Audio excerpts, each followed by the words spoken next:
On the rocky hill of the Pinks, thousands of citizens shuffle into place to hold an assembly. Stragglers down in the agora hastened upward, trying to dodge the vermilion rope borne by the Scythian slave archers, a long cord dipped in red pigment, intended to herd tardy citizens toward their civic duties. Any man marked by the telltale red stain might find himself incurring a fine for sloth and a sprinkling of shame to the mix. Such was the mixture of the earnest participation and comic spectacle that characterized Athenian democracy. In this direct democratic system, the first of its kind in the world, by the way, ordinary male citizens gathered to debate war and peace, laws, treaties, and taxes. They needed no elected parliament to represent them. The demos, that being the people, ruled themselves by collective voice and vote. The scene on the Pinks, with merchants and farmers jostling alongside aristocrats to speak or at least to shout yes or no, would have seemed quite astonishing to earlier ages governed by kings and oligarchs. But how exactly did this radically open political system actually work in practice? We're talking a society of perhaps 30 to 40,000 citizens. How did they manage to govern themselves without presidents, parliaments, or a bureaucratic state machinery as we understand it? That's the question for today. Greek democracy. What was it? And how did it work? Now, of course, we think of Athens, and rightly so. But Athens was not the only polis or city-state to embrace some form of popular rule, but it certainly did become the quintessential model of Greek democracy. Other cities, notably Syracuse, Rhodes, Argos, Erythrae, had their own democratic or quasi-democratic regimes at times. And of course we can't go past Sparta, famous for its kings and elders. Even they had an assembly of citizens with limited powers, known as the appella, a faint echo of democracy's principle, that authority ultimately rested with people. Yet nowhere was democracy as fully developed or fully documented as in Athens. By the mid-5th century BC, Athens had transformed from an aristocratic clan-based society into a polis, where any adult male citizen could literally step into the arena of governance.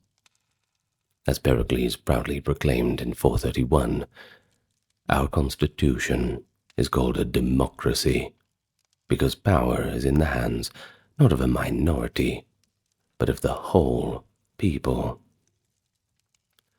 So today we're going to talk about all the Athenian democratic institutions, and of course cross-reference them with other Greek polises. We talk about the assembly, the ecclesia, the council, bole, and the people's courts, dikasteria, and of course the cultural practices that sustained them, from the reforms of Solon and Cleisthenes through to the heyday of democratic decision-making in the Persian and Peloponnesian wars, to the philosophical reflections and all the criticisms that Athenian democracy provoked. Well, what's a system of government without criticism? Welcome to the channel, everyone. We are here, of course, to discuss Greek democracy. Are you excited? It's important to understand, and I think by the end of it you will realize, well, perhaps the democracy we have now is not quite the democracy that was of the ancient world. Well, if you've not yet subscribed, I invite you to do so. Also remember, this video and all the other videos on the channel are 100% ad-free, and proudly so. And this is because of the generous contributions of those on Patreon, YouTube memberships, those who chose the random donation, and those who checked out the merch store. Now, without further ado, let's begin. Well, let's begin, starting from Solon, as far as we can go back. Now, Athenian democracy did not really spring up overnight. It wasn't a click of the fingers invention. Rather, it emerged through a series of reforms and power struggles in the 6th century BCE. As Athens shifted away from aristocratic rule and tyranny towards a government by the citizens. It all starts with Solon, Archon in 594 BCE. He's often hailed as an early architect of this political evolution. He was a poet, statesman, who enacted broad reforms to heal social strife between the noble landowners and the impoverished farmers of Attica. He abolished debt bondage, that is, freeing many Athenians from slavery to creditors, and reorganized citizens into 4 economic classes, these classes based on their agricultural yield. As for political participation, well, under Solon this was still quite stratified. The highest offices were reserved for the wealthiest classes. But crucially, Solon opened the assembly, that being the ecclesia, to the lower courts, to all citizens, even the poorest. He also established a new council, about 400 members, 100 from each of the 4 traditional tribes, to set the agenda for the assembly. These Solonian reforms did not create a democracy as later Athenians knew it, but they did inject the idea of what they call isonomia, that is, equality under law. This new idea coming into the political culture, giving ordinary citizens a stake in their own governance. Herodotus later remarked that after Solon's laws, although factional troubles continued, of course, the Athenians had gotten a taste for equality and freedom of speech. And of course, once you get a taste for it, it's hard to get it out of your mind, right? Of course, pave the way for deeper changes. But this wasn't a one-and-done situation. Very much far from it. Soon after Solon, Athens fell under the sway of tyranny. A single-man rule of Pisistratos, and his sons, is from 546 to 510 BCE. Now let's just backpedal a little bit. This term tyrant, because when we hear it in our modern vernacular, it has some connotations. But in Greek, it did not necessarily mean a cruel oppressor. Pisistratos, in fact, governed moderately and fostered economic prosperity. Yet tyranny by nature bypassed the nascent institutions of citizen governance. It was only after the last tyrant, Hippias, was expelled, with an assist from the Spartan king Cleomenes, that Athens had the opportunity to reinvent its constitution. And it was here, at this very critical moment in 508, a power struggle ensued between Isagoras, an aristocrat favoring oligarchy, and Cleisthenes of the Alcmaeonid clan, who courted the support of the common people. Cleisthenes emerged victorious by rallying the masses. As Herodotus tells us, Cleisthenes took the people into his party, and was thus able to outmaneuver his rivals. And what he did next earned him the title of the father of Athenian democracy. A debatable title, but a pretty general one, and we're going to run with it. Cleisthenes' reforms were sweeping and intentionally designed to break the power of the old noble factions. He abolished the old 4-tribe system based on family clans and created 10 new tribes, citizens from all parts of Attica. Each new tribe, called a phyle, was a cross-section of society. combining demes, as villages or precincts from the city, coast, and the inland farming regions. This geographic mixing meant that local loyalties and aristocratic clan networks were diluted, forging a broader civic identity. An Athenian now identified himself by his deme, that is the local community, and tribe, rather than solely just a family lineage. In fact, Cleisthenes decreed that citizens should be known by their deme names instead of their patronymics, specifically to obscure who was newly enrolled as a citizen and to emphasize civic belonging over any sort of lineage. For example, instead of Callias, son of Xanthibos, one might be called Callias of Acharnae, or Callias of Athens, or whatever it is. Now this measure, as Aristotle notes, prevented prejudice against naturalized or lower-class citizens, and symbolized the new egalitarian ethos. Alongside the tribal reform, Cleisthenes expanded the council to 500 members, with 50 councillors chosen from each of the 10 tribes. This council of 500 would become a central steering committee for the democracy, preparing business for the assembly and managing daily administrative tasks. By increasing the council and tribal units, Cleisthenes ensured a wider pool of citizens rotated through public service. He also introduced the institution of ostracism, though it was first used a few years later, as a safeguard to protect the young democracy from would-be tyrants or overly dominant or ambitious politicians. Under this law, the assembly could once a year hold a vote to exile one citizen for 10 years, with no loss of property or status. A dramatic precaution, that's for sure, aimed at preventing any single individual from amassing too much power. Well, it's certainly no exaggeration to say that Cleisthenes democratized Athens. Aristotle observes that after these reforms, quote, the constitution became much more democratic than that of Solon. Cleisthenes had empowered the common people, the demos. The very word, demokratia, people's power, likely came into use soon after to describe the new order. Interestingly, the final author of these changes was the Athenian people themselves. Once Cleisthenes gave them the tools of self-government, they continued to develop and defend their democracy. A vivid anecdote in Herodotus shows the effect of this new-found freedom.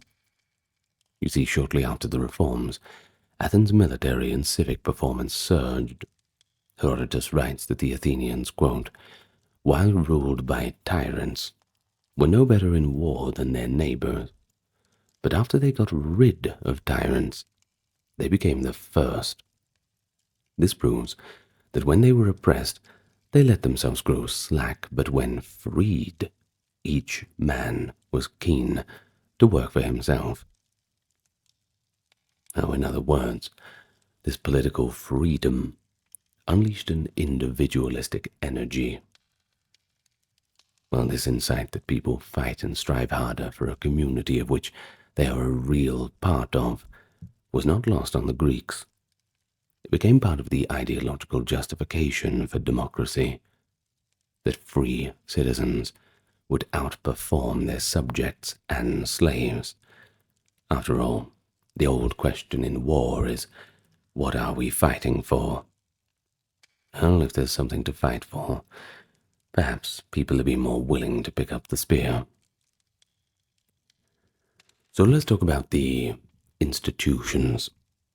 By the mid-5th century BCE, Athens had developed the classic institutions of its democracy. There were 3 main bodies of governance, each involving large numbers of citizens and providing checks and balances to the other. The first, of course, being the assembly, the ecclesia, the sovereign governing body of all citizens. And then we have the Council of 500, the bole, or the vole in Greek, if we're going to be technical with pronunciations, which I'm sure someone will be in the comments. This was the agenda setting and executive committee, composed of citizens chosen by lot.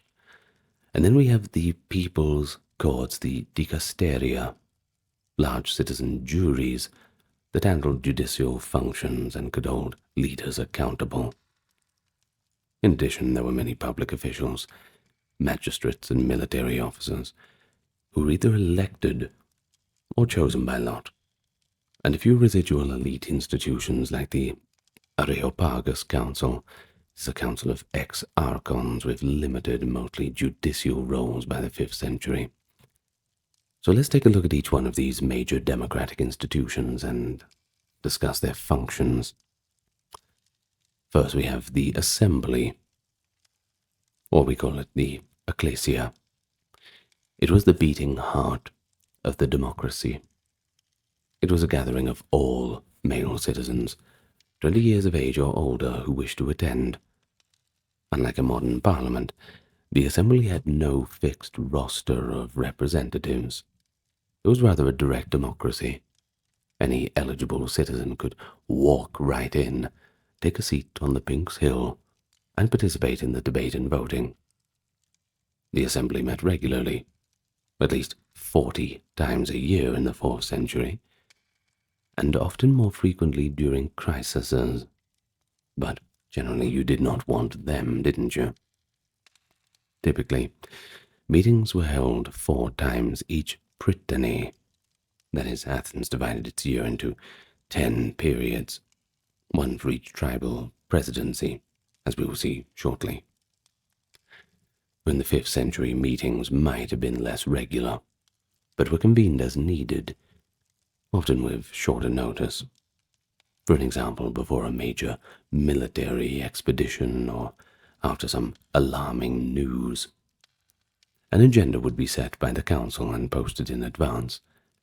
The assembly had an official meeting place too. We've mentioned it, the Pinks, a hill just west of the Acropolis, with a stone podium for speakers and sufficient open space to accommodate thousands.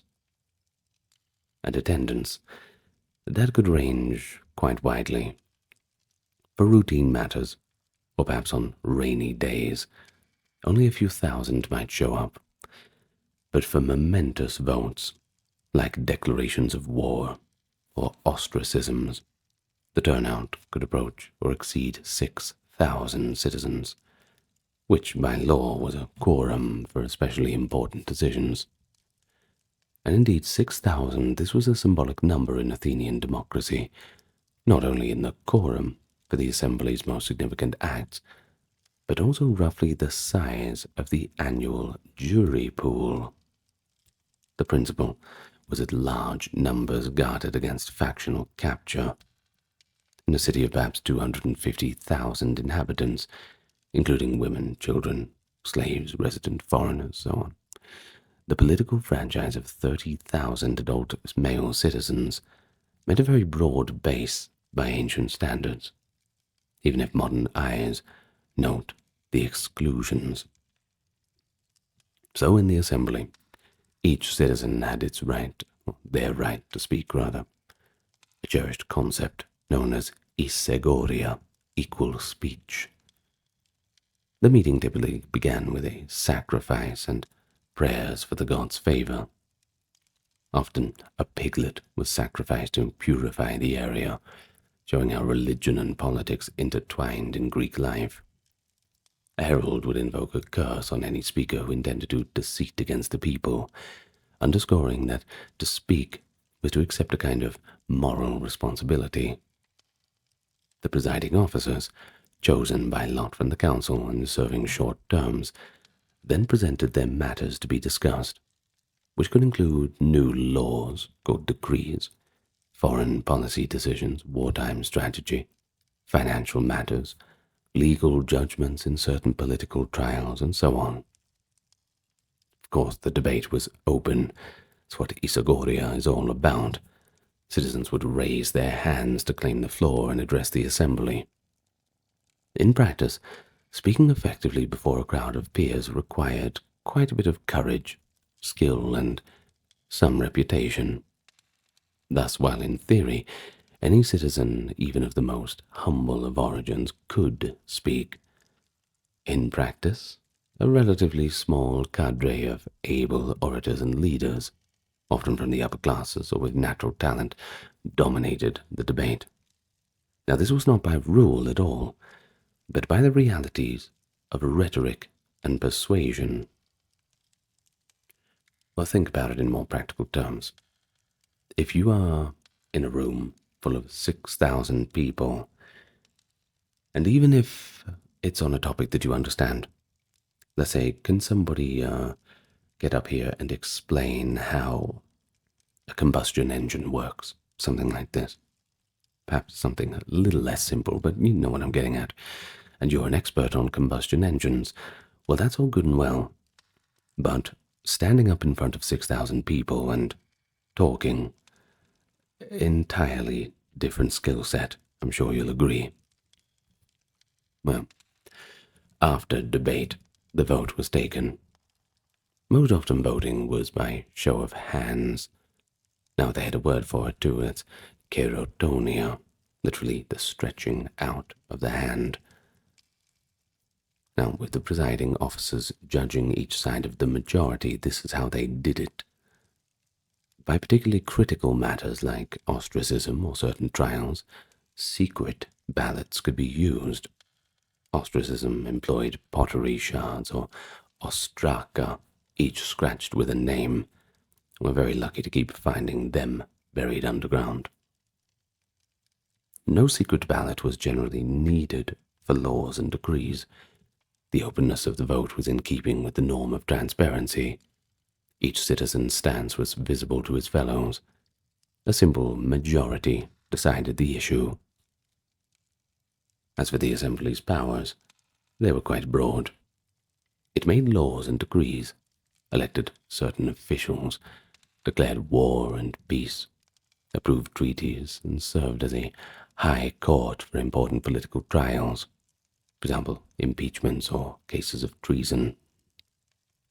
By the later 5th century, as the system evolved, many judicial functions were delegated to courts, but the assembly always retained the right to initiate or order major prosecutions, that is, against generals or magistrates for misconduct. So in principle, the assembly was supreme.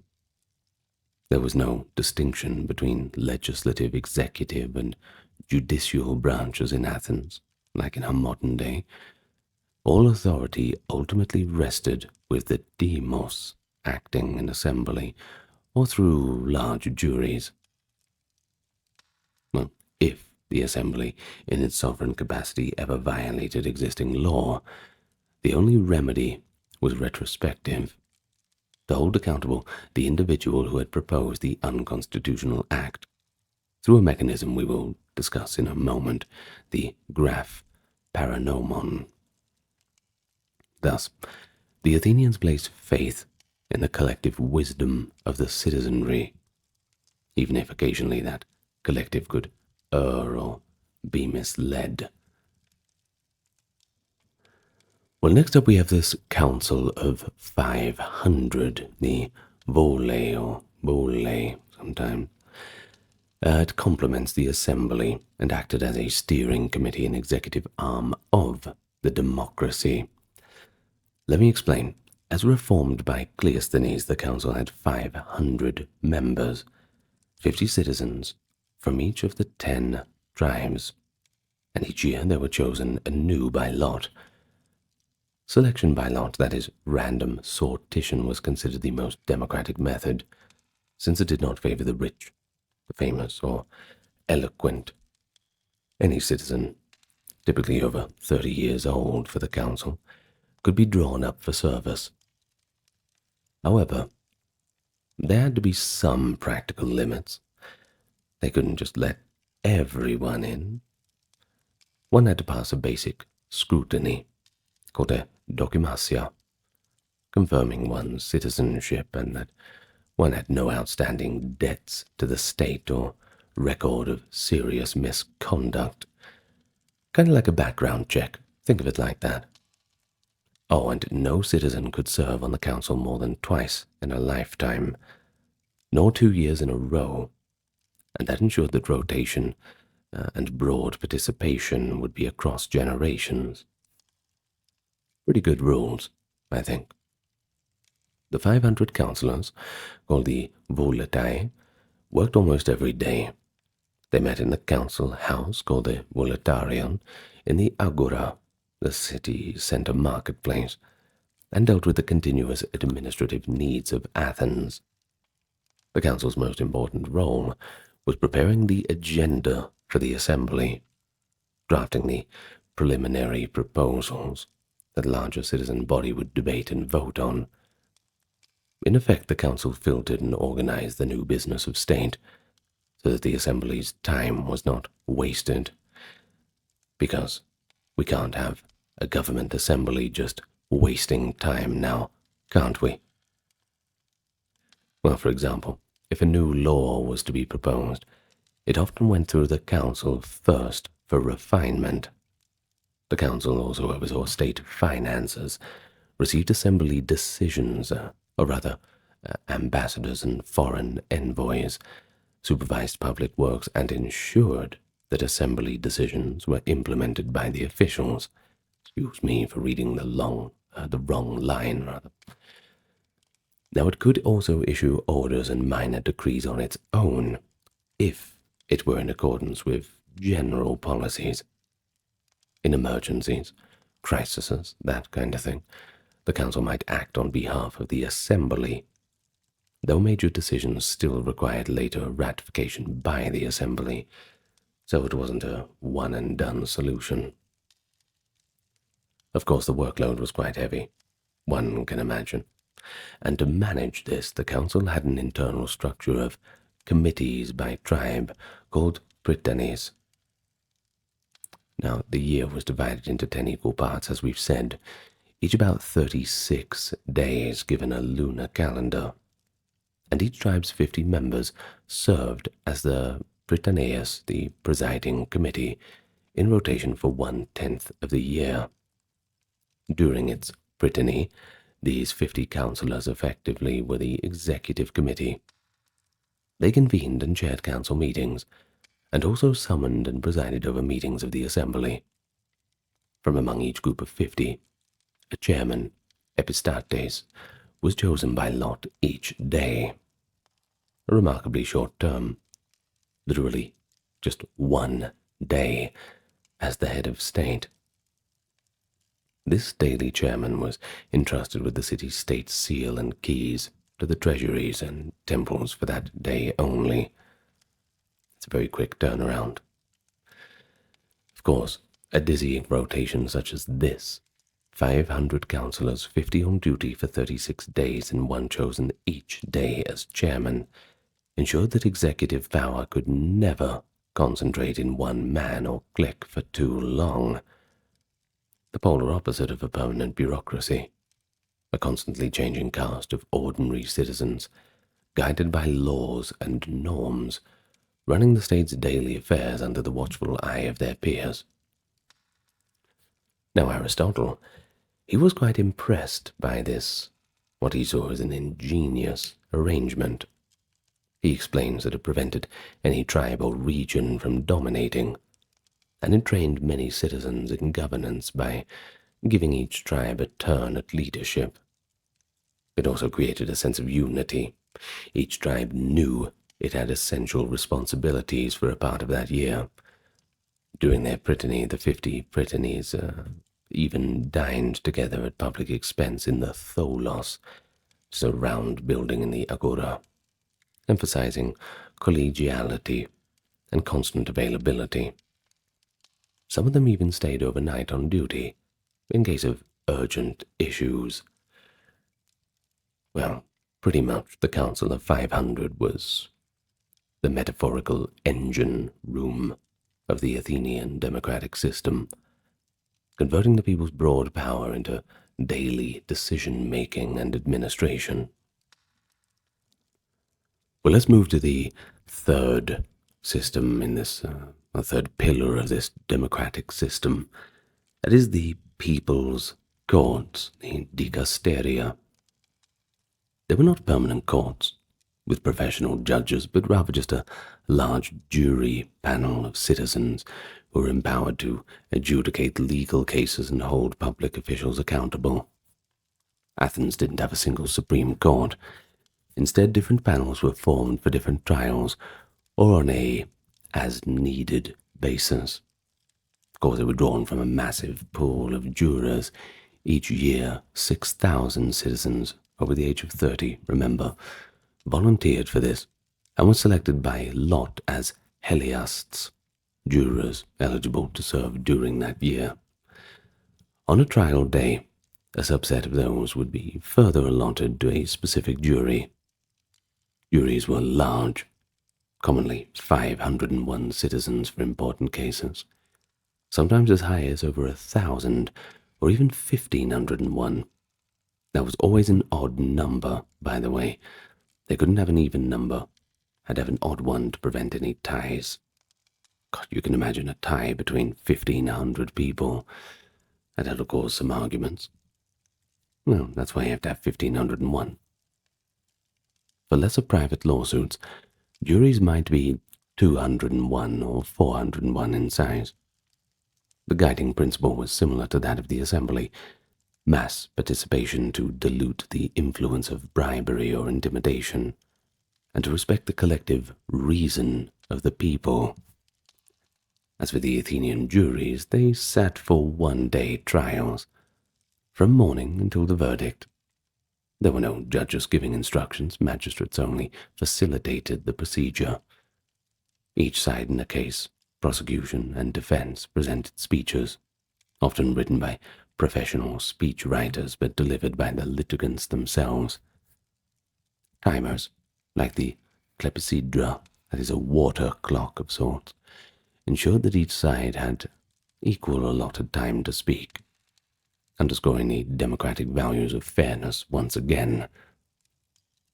As for the evidence, well, that could include witness testimony, often given in written affidavits, laws read aloud, and in some cases, torture testimony from slaves. A little bit harsh, but the ancient world is the ancient world, right? But ultimately it was the logos, the spoken argument, that had to persuade the mass of jurors. After hearing both sides, the jurors would cast secret ballots, for example by dropping bronze tokens into urns to determine guilt or innocence, and sometimes to choose between proposed penalties. A simple majority ruled, of course. There was no appeal from the jury's decision. The significance of courts in the democratic system was quite immense, too. They served as a check upon magistrates and politicians. If an official abused his power, or a citizen proposed an unlawful decree, he could be prosecuted before a jury of his fellow citizens. Let's take a little example. We've mentioned the legal procedure of graph paranomon, which allowed any citizen to accuse another of introducing a law that was unconstitutional or harmful. A jury would then decide the case, potentially voiding the law, and in some cases, punishing the proposer. Punishment, of course, being a rather wide term. Usually they wouldn't throw you off the cliff. Fingers crossed. This effectively replaced ostracism in the late 4th century as a more precise mechanism to restrain demagogues or bad policy. Even during the 5th century, the possibility of audit and prosecution loomed over public figures. Generals and treasurers had to give account of their actions at the end of their terms, a process, by the way, called euthymna, or they could face trial for any misdeeds. We got a pretty good example of this: the trial of 6 generals after the Battle of Arginusue in 406 BCE. The assembly, furious at the generals' failure to rescue survivors after the naval battle, referred them to a trial that resulted in their collective execution, a decision widely criticized later as hasty and unjust. Notably, Socrates, serving as a rotation chairman in the assembly that day, refused to put the blatantly illegal mass trial motion to vote. One principled man against a very angry crowd. Takes a lot of guts. Well, the court system also gave ordinary citizens a direct say in upholding justice and the laws. Famous trials like that of Socrates in 399 BCE took place before a jury of 501 citizens. In the case of Socrates, who was prosecuted for impiety and corrupting the youth, the jury voted to convict him by a relatively close margin. And then, in a second vote on the penalty, they chose death over exile. This outcome, recorded in Plato's Apology, has often been cited as a dark side of democracy, the condemnation of a great philosopher due to a combination of prejudice, scapegoating, and the oratorical skills of his accusers. Yet in the Athenian eye, the trial of Socrates was an example of the demos exercising its legitimate authority to enforce communal values. The courts could be swayed by passion or clever rhetoric, just as the assembly could. But they also reflected collective common sense on many occasions. Juries were, after all, large cross-sections of the citizenry, and litigants often tailored their arguments to appeal to broad civic ideals like patriotism, piety, and, well, after all, democratic equality. In fact, our knowledge of how Athenians viewed their democracy is richly informed by this surviving forensic speech records that we have.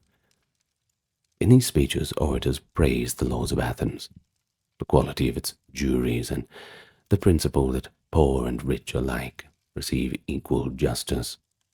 As one speechwriter declares, addressing the jurors, "You, the many, are the city. The laws and decrees are yours. Through you, the city stands." Well, certainly flattering words. And such words, albeit flattery, were essentially true in a literal sense. But who were the people that made this democratic system work? And how actively did they participate? Well, the answer reveals both the inclusiveness but also the limits of Athenian democracy. You see, citizenship in Athens was a prized status. By Pericles' citizenship law of 451 BCE, it was restricted to those born of an Athenian father and an Athenian mother. Although earlier one Athenian parent sufficed, Pericles tightened the criterion.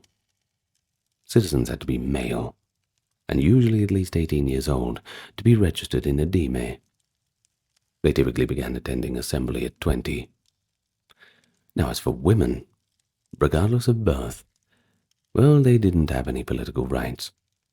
They couldn't vote, speak, or hold office, as Greek society saw public political life as a male domain. Well, enslaved people, too, which was a substantial portion of the population, were of course excluded entirely, as were metics, the resident foreigners who were often vital to Athens' economy but had no rights as citizens. These exclusions are pretty stark from a modern perspective, sure, but among the Greek states at the time, Athens was relatively broad in granting all male citizens, whether rich aristocrats or poor laborers, equal votes in the assembly and courts. This was the equality that Greek writers called isonomia. I love all the Greek words in this. They're charming, aren't they? But in practice, not every citizen was politically active. Participation required being physically present in Athens on meeting days, which could be a challenge for those living in distant villages or busy with their own harvests. Work had to be done, of course. You couldn't just leave the farm. So the assembly initially did not offer any pay for attendees. Pay for assembly meetings was introduced later, in the late 5th or 4th century, to encourage turnout, and that is a bit of an example of where we can see that turnout was not as expected. Jury service, on the other hand, that was compensated, thanks to Pericles, who around the mid-5th century arranged for jurors to receive a small stipend, perhaps 3 obols a day, roughly equivalent to a worker's daily wage, so you're not really losing anything by showing up, so that even poor citizens could afford to take time for public duty. By reducing the economic barrier to participation, Athens moved closer to the ideal of broad involvement, and indeed many observers remarked on the enthusiasm which ordinary Athenians engaged in their democratic process. Let's look at the comic playwright Aristophanes. He provides a bit of a tongue-in-cheek perspective on citizen participation. In his play, The Acarnanians, is that right? Yes, Acarnanians, excuse me, produced in 425 during the Peloponnesian War, the protagonist, Diceopolis, gripes about his fellow citizens' apathy and tardiness. You see, Diceopolis arrives early on the Pinks, and finds it empty at start time, and complains that no one comes until much later, and only after stopping by the Agora marketplace. He quips that people try to, quote, dodge the red-stained rope that the Scythian police of sorts used to corral them to the meeting, just the one we mentioned in the introduction. This humorous scene suggests that some Athenians needed prodding to attend, preferring to loiter around in the markets. Yet the subtext is that, one way or another, citizens did turn out when it mattered. By the play's end, the assembly meeting is crowded and chaotic, full of shouting and interruptions, another satirical exaggeration of democratic disorder. Aristophanes pokes fun at the boisterous, heckling atmosphere of real assembly debates, where passionate interjections and even insults could fly. The picture that emerges is lively and far from decorous, but fundamentally one of mass engagement, a polity where even rustics from the countryside feel they have a say, and indeed might vote to make peace if they were tired of war, as in Diceopolis' case. But the comedy aside, evidence indicates that thousands of Athenians did attend regularly. Perhaps Aristophanes was just writing a little bit of a nice story for us. Of course, many more would attend on the extraordinary occasions. Civic participation had become a part of the social fabric. Citizens would talk politics in the agora, in the barber shops, at their dining clubs, and soak in information from public speeches, festival plays, and inscriptions of new laws, always put out on public display. The everyday mechanics of participation also included some ingenious approaches to fairness. The Athenians recognized the potential for bias or corruption in selecting citizens for duties, so they invented machines like the kleroterion, a randomization device using slots and colored balls to assign jurors or magistrates by lot. Now this was an interesting little machine because it prevented bribery or faction from controlling who served on a given day. It was essentially a lottery system raised to a civic principle. In Aristotle's words, the Athenians believed, quote, to be governed by the best men is to be oligarchic. To be governed by the lot is democratic. Thus, aside from generals and a few key experts, most offices were filled by lot. Not just the council, but also lower magistrates, etc., the 10 commissioners of the public works, the 10 controllers of the market, etc., typically one from each tribe, were allotted annually.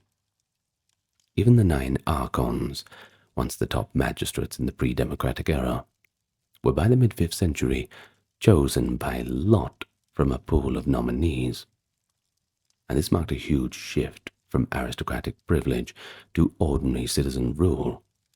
It meant that a man of modest means, with no famous family name, might find himself archon for a year, overseeing courts or religious festivals.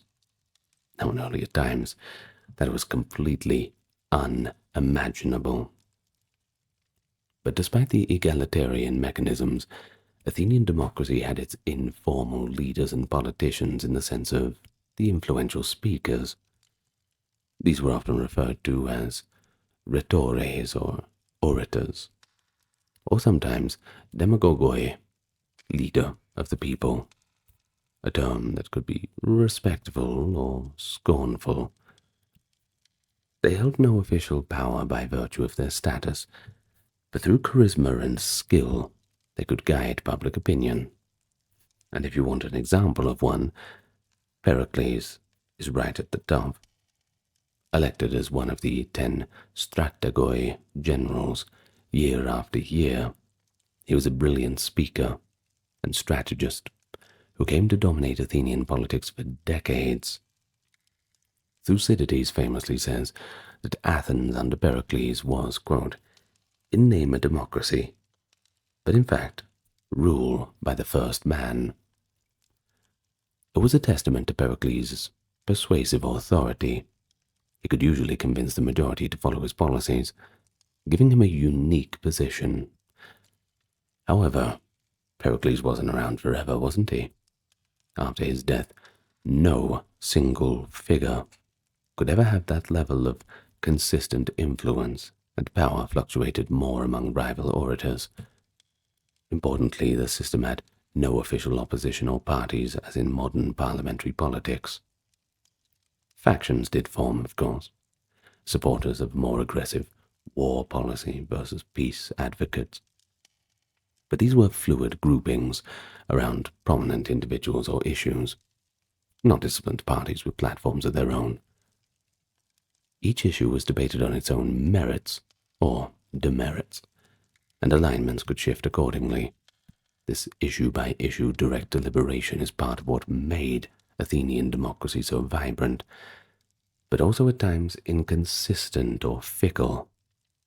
The same Demos that voted to launch the Sicilian expedition in 415 amid Alcibiades' grand promises could reverse policy abruptly as events soured, eventually leading to trials and exiles for some proponents of that failed adventure.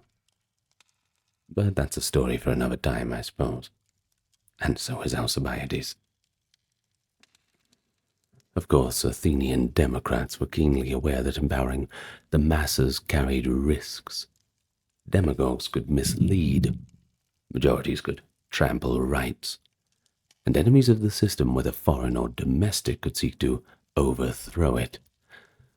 Thus, they designed safeguards and accountability mechanisms to protect the democracy from implosion or subversion. We've already mentioned some: ostracism, graph paranomon, dokimasia, that is screening, and euthymia, audit for officials. And the sheer size of bodies like juries as protection against bribery, of course. But let's get a bit more into the measures and how effective they actually were. We'll start with ostracism. Everybody has a brief idea of what that is. We've all heard the word ostracized and know the connotations. It was perhaps the most dramatic safeguard. It was essentially a preemptive strike against potential tyrants or overly dominant politicians. Each year the assembly was asked, do we need an ostracism this year? If a majority voted yes, a special meeting was held a few weeks later where citizens scratched a name on pottery shards and cast their ballot into urns. If at least 6,000 votes were cast, the person whose name appeared on the most ostraka was exiled for 10 years. Now, the exile was not a dishonorable exile. The ostracized one got to keep their property and could come back later. It was more of a cooling off period, a removal from the political scene.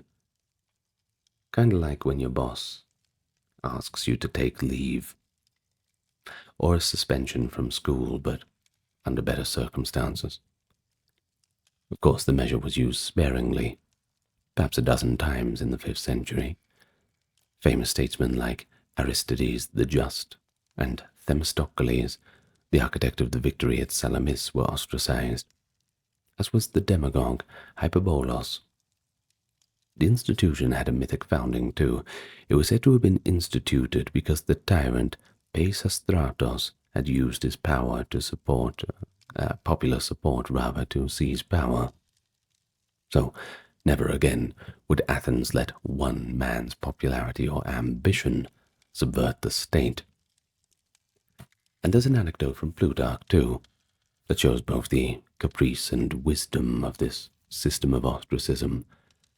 During the ostracism vote of 482, Aristides the Just, known for his integrity, encountered an illiterate citizen who handed him a potsherd, and asked him to write Aristides.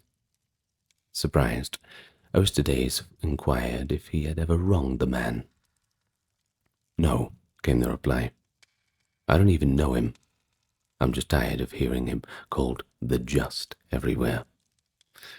Now, it's perhaps a little bit apocryphal, but that's what Plutarch tells us.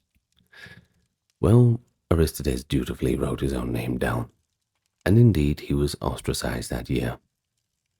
The story, whether true or not, shows that even a sterling reputation could backfire, and that ostracism sometimes reflected public sentiment in mysterious ways.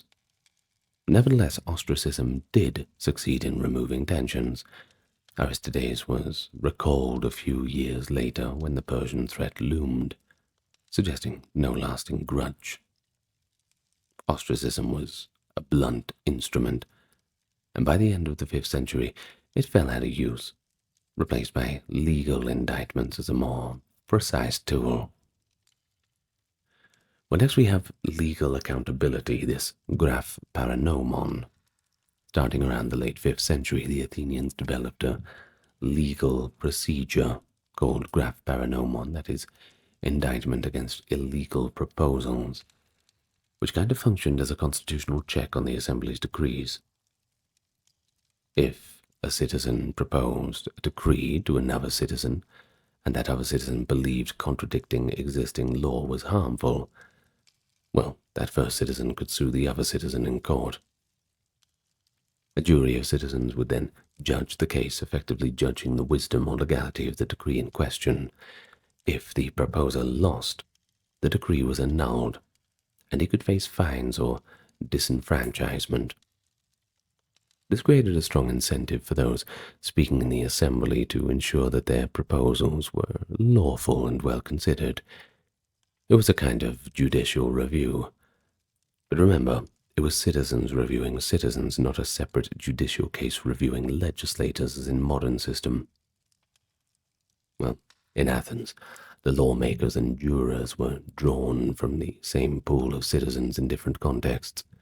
The graph paranomon helped to moderate the volatility of the assembly, especially in the 4th century, by weeding out the impetuous or patently self-serving measures after the fact.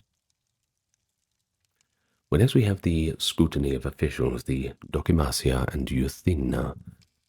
All incoming office holders underwent a dokimasia, whether they were elected or allotted, essentially a vetting or examination before they assumed office. This was not an examination of skills, but rather civic standing and loyalty. Magistrates were asked questions like, "Do you pay your taxes? Do you honor the gods? Have you treated your parents well?" to ensure that they were upstanding citizens. A candidate could be disqualified for notorious misbehavior or failing to meet requirements, for example, not being a citizen or being in debt to the treasury. Then, after a term in office, officials faced the euthymna, an audit. They had to report on finances handled and could be accused of misconduct. The accounting was reviewed by auditors, and any citizen could lodge a complaint which might lead to a trial. These measures kept officials, who were often amateurs serving brief terms, more honest, since they knew their fellow citizens would scrutinize their tenure. For major officers like the treasurers of the Delian League funds, the stakes were quite high. Misappropriation could result in severe penalties. You know what I mean. But then we had term limits and collegiality too. To prevent the entrenchment of power, almost all officers had short terms, often 1 year, and collegial rule, multiple people holding the same office, that is. Let's give an example. Athens elected the 10 generals, strategoi, annually, 1 per tribe, rather than a single commander-in-chief. These generals could be re-elected, and often were, but they still operated as a board of 10 equals. In debates, generals like Pericles or Nicias had to persuade their co-generals in the assembly of their strategy. They could not simply command by fiat. Other boards of 10 included the archons, the inspectors of public works, and so on. And even in military expeditions, multiple generals might share command, which sometimes, of course, caused friction and reflected the democratic suspicion of one-man rule. The concept of rotation in governance extended even to religious festivals and minor magistracies. Though no one was really supposed to hold power for too long. Some positions could only be held once ever, and this fostered a remarkable turnover. It meant hundreds of citizens each year got first-hand experience in governance. Over a generation, thousands would have served at least once on the council, or as a minor magistrate, or as a juror, creating a citizenry that was politically invested and quite informed. Well, next we have the military structure, which also reinforced democratic participation. The Hoplite army, composed of citizen soldiers who could afford armor, gave the middle-class citizens, farmers, artisans, that is, a sense of stake in the game. They literally defended the city. The poorer citizens who could not afford armor served as rowers in the massive Athenian navy, or as light infantry, especially during the 5th century wars. These thetes, as they were called, lowest class, were crucial to Athens' naval empire, and thus gained political clout commensurate with their service. It is often noted, too, that Athenian naval power and radical democracy grew together. Let's look at Salamis in 480 BCE. There, and throughout the 5th century, it was the rowing masses who propelled Athens to victory and empire, and in turn, the democracy rewarded them with equal political rights. Indeed, after the Persian Wars, leaders like Ephialtes and Pericles further democratized the system, for example, stripping the aristocratic Areopagus Council of its remaining members in 462, a reform attributed to Ephialtes. This can be seen as partly a class victory, the common citizens asserting that those who fight and bleed for Athens should also govern it. And, well, it's hard to argue with that, isn't it? But Athenian democracy didn't exist in a vacuum. It was intertwined with the city's vibrant intellectual and cultural life. The 5th century BC was Athens' golden age, not only for democracy, but for drama, art, philosophy. The open, debate-filled atmosphere of the democracy perhaps helped stimulate a tradition of candid expression and public critique. The theatre, for instance, was a semi-sacred space where citizens watched tragedies and comedies, and that often had a lot of political undertones, no different to our modern day, I suppose. It is remarkable that Aristophanes could lampoon leading politicians, Cleon in the Knights, or Euripides as a caricature intellectual in the Acarnanians and the Frogs. He would do this in front of large citizen audiences, and it suggests a society that tolerated dissenting humor, priding itself on free speech, up to a point. In fact, the term parrhesia, frank speech, became associated with democratic citizenship. The right to speak one's mind, even irreverently in public forums. Athenian comedy's very existence, making the assembly or law courts a butt of jokes, is evidence that the democracy could laugh at itself, and was thus confident in its identity. But at the same time, serious philosophers grappled with the nature of democracy itself. Socrates, who lived through the Peloponnesian War, and the democratic tumult that followed it, of course, was famously skeptical of pure majority rule. He often used analogies. Would you trust a random crowd to decide on a ship's course or to perform surgery, rather than a trained captain or doctor? Well, this line of reasoning appears in Plato's dialogues as the critique of democracy's premise that every citizen's opinion on policy is equally valid. Plato, in his Republic, has Socrates described democracy as a charming yet flawed constitution.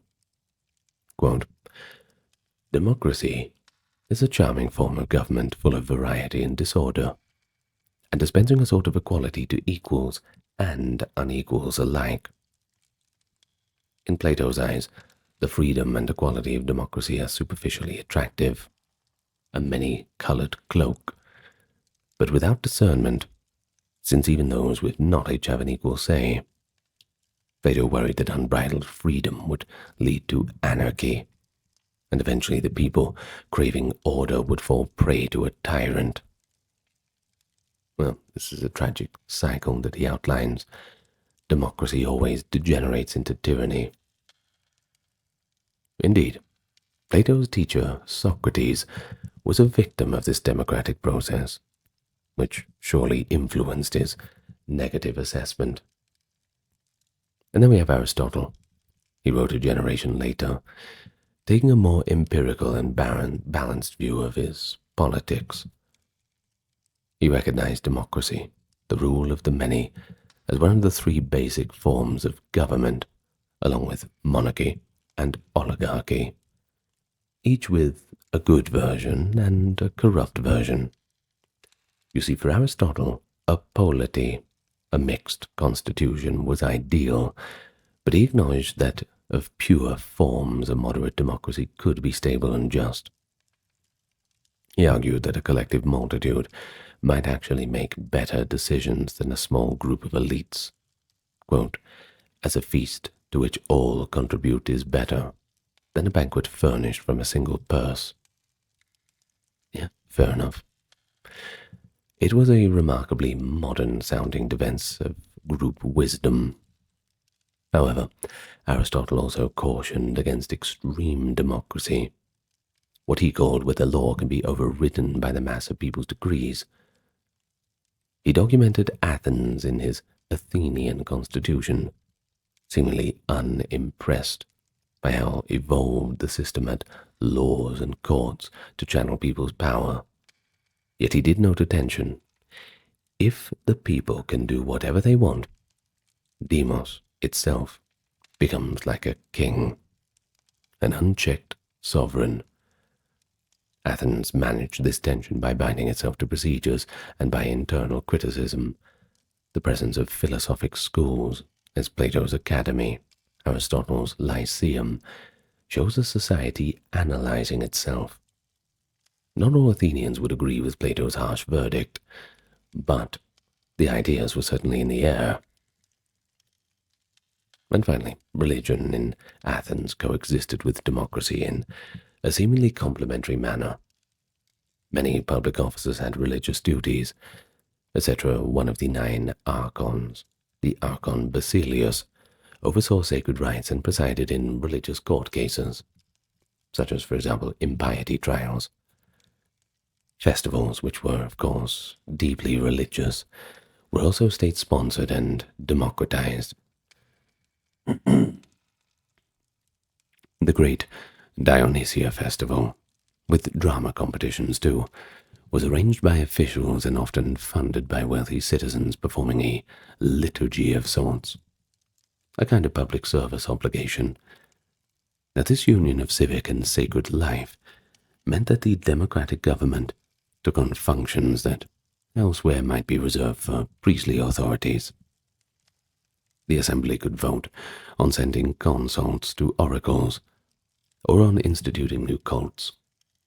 We find decrees establishing altars or offering thanks to gods after battles, decisions made by people collectively. Interestingly, some traditional checks on democracy's excess were couched in religious terms. For example, if an assembly meeting was disrupted by ill omens, like a sudden rainstorm or eclipse, it might be adjourned, as the gods were signaling their disapproval. Also, certain sensitive trials, like for sacrilege or homicide, were left to the old aristocratic courts. Areopagus, for example, in his homicide case. Or perhaps special juries would be brought in, reflecting a respect for customary law and divine sanction. But on the whole, Athenians believed that their gods approved of democracy. In tragedy and literature, hubris, that overwhelming arrogance, was typically punished by the gods, and the tyrant was the ultimate hubristic figure.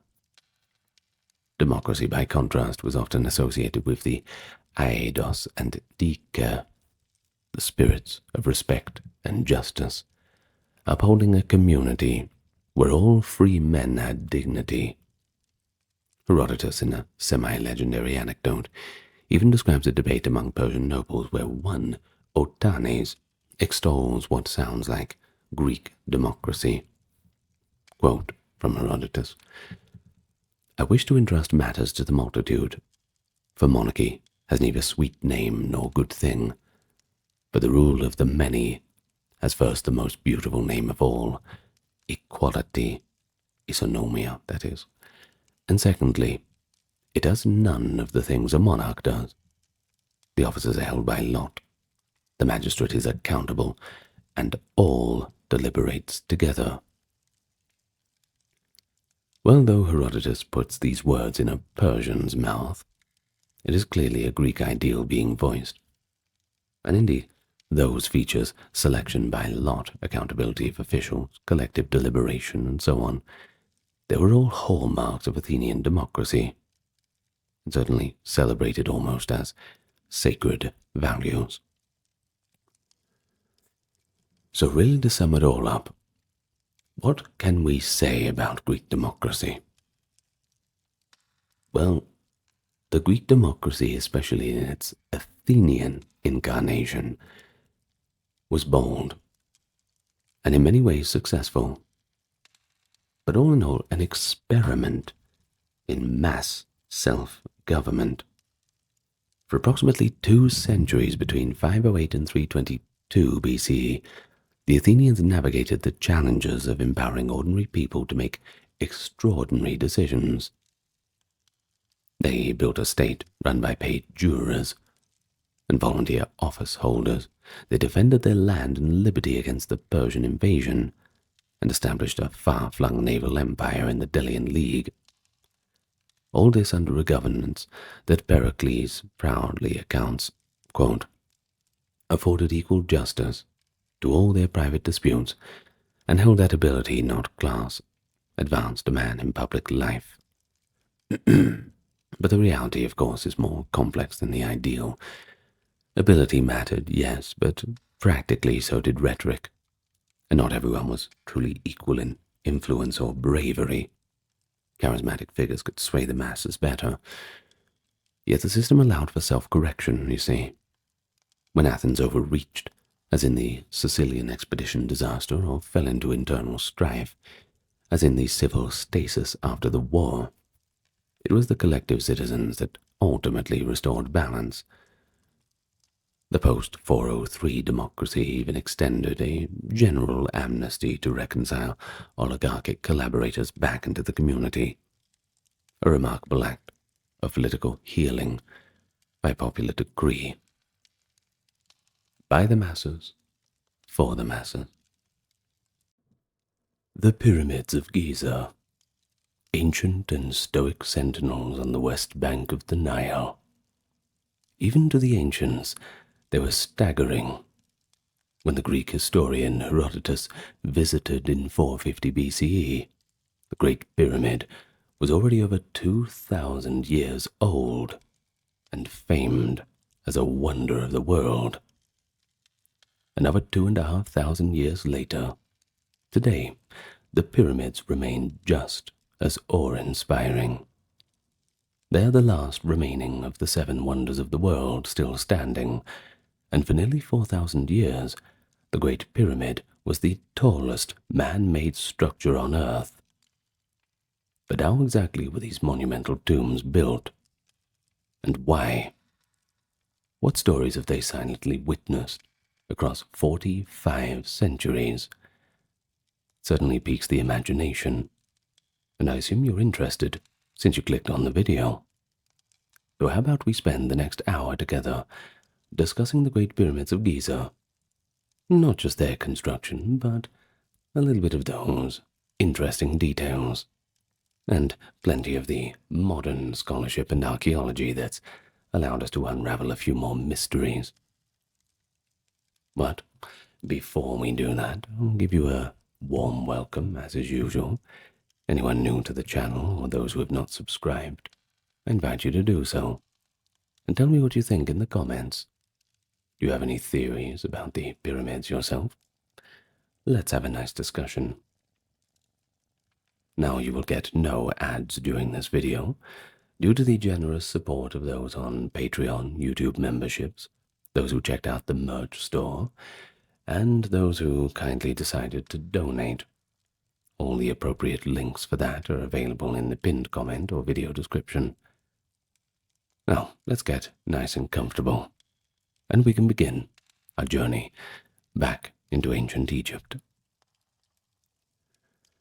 So how can we really understand the Pyramids of Giza? Well, it all begins in the Old Kingdom. Now, that's the 27th to the 25th centuries BCE, the era of history's most ambitious pyramid construction. See, the concept of pyramid tombs did not appear overnight. It wasn't some random invention. Earlier Egyptian kings were buried beneath structures called mastabas. These are identifiable as flat-roofed, rectangular tomb structures. Around 2650 BCE, King Djoser's architect Imhotep stacked mastabas to create a stepped pyramid at Saqqara, the first large stone pyramid in history. This innovation began a pyramid-building revolution. In the reign of Pharaoh Sneferu, as around 2600, the art of pyramid construction was truly perfected. Sneferu was one of the greats. He built at least 3 major pyramids, experimenting to achieve smooth-sided, true pyramids. One of these is at Dashur. It's known as the Red Pyramid. It stands as the first successful smooth pyramid, establishing the template that would be used for Giza.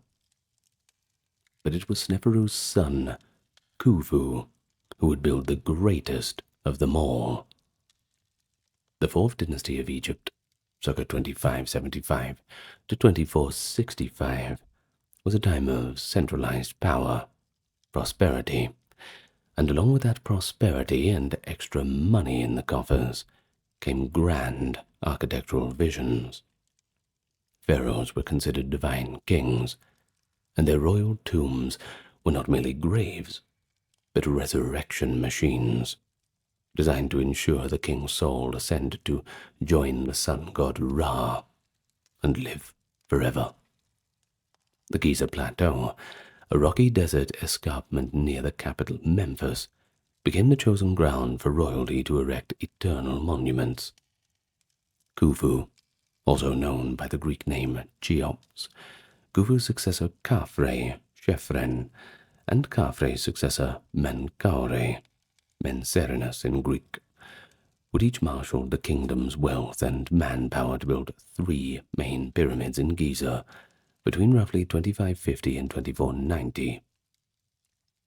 It was the high noon of pyramid building. Later kings would build smaller pyramids, and by the New Kingdom they shifted to hidden cliff tombs. But at Giza, that's where we really see the zenith and scale of their ambition. And right at the center of this ambition is the Great Pyramid, built for Pharaoh Khufu around 2550. In sheer size and engineering precision, it's unmatched. There's really nothing like it. Originally, it stood about 146 meters tall. That's around 480 feet, roughly a 40-story skyscraper. You imagine building that all those years ago. In fact, it remained the tallest structure on Earth for 4 millennia, and that's a pretty good record. As for its base, it covers 13 acres, each side measuring about 230 meters or 750 feet in length, oriented almost exactly to the cardinal directions, that is north, south, east, west, with astonishing accuracy. In fact, the alignment is within a fraction of a degree. To achieve this perfect level base, ancient surveyors likely used water-filled trenches or channels. Water seeks a horizontal plane, you see, allowing the builders to mark a level for reference around the huge square footprint. The pyramid's sides rise at an angle of approximately 51.5 degrees, meeting at the apex in a perfect point, where likely a capstone called a pyramidion, perhaps gilded in gold, once gleamed in the sun. When new, the Great Pyramid was encased in smooth white Tura limestone, highly polished so that it glinted brilliantly. But we must imagine it not as a rough, stepped ruin as we see now, but as a shining white mountain, visible for many miles, especially when it caught the glare of the desert sun. But constructing such an edifice was a feat of organization and labor. The Greek historian Herodotus, writing 2,000 years after Khufu, preserved a tradition about the pyramid's construction. Egyptian priests told him that Khufu mobilized 100,000 men at a time, working in 3-month shifts to get the job done. A staggering workforce.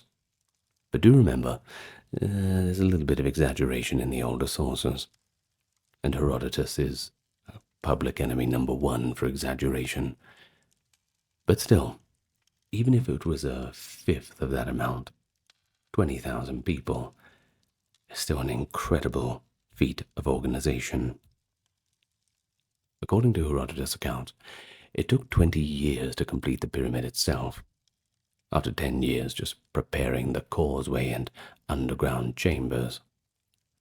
But modern archaeology does suggest a somewhat smaller workforce and even a similar time frame, perhaps on the order of 20,000 to 30,000 workers, active at any given time over 2 to 3 decades.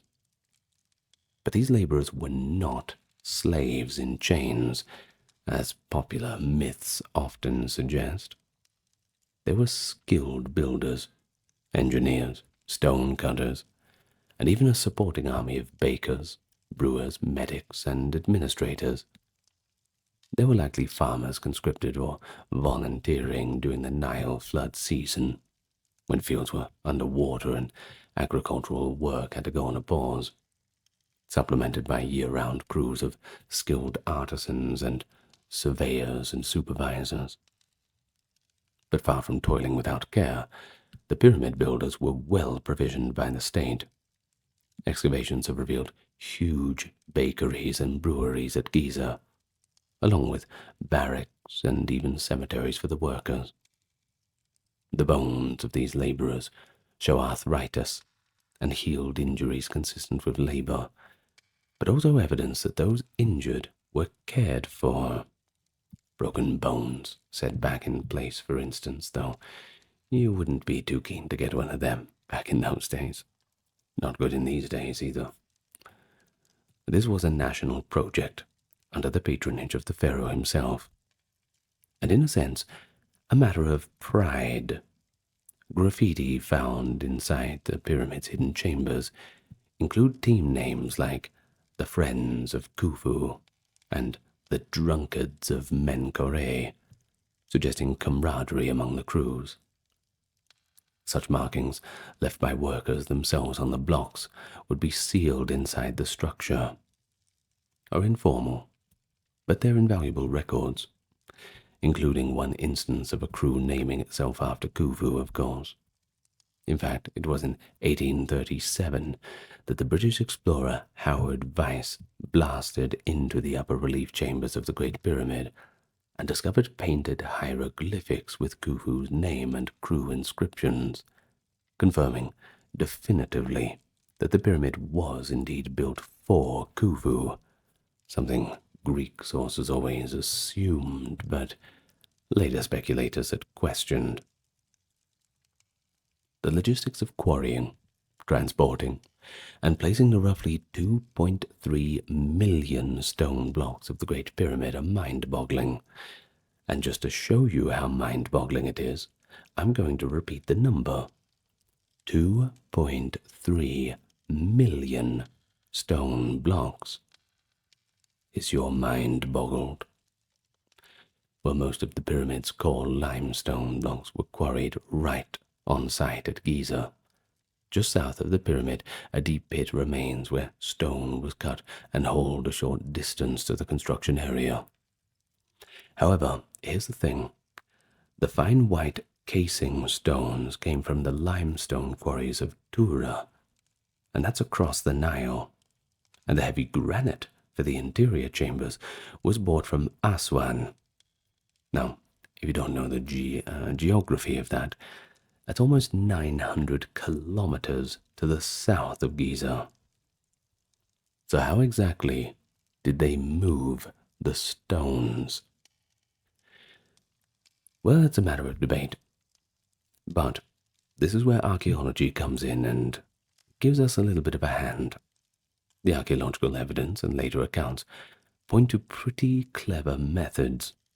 See blocks weighing 2 to 3 tons on average, with some of the granite beams in Khufu's burial chamber weighing up to 50 to 80 tons, were likely dragged on sledges over firm ground. There's a telling scene from an ancient tomb painting that shows workers moving a colossal statue on a sled, while one person pours water in front of it. You see, wetting the sand reduces friction, making it easier to slide heavier loads. Such techniques were probably employed at Giza. Now, I'll tell you a little story that's a little bit off topic, but also on brand, perhaps. Now, when I was doing a renovation of a house with my father, despite the fact I had completely no idea what I was doing and had to learn everything from scratch, my father being an expert in all regards of construction and building, we actually came across a big gun safe, which was about 7 feet tall in the shed.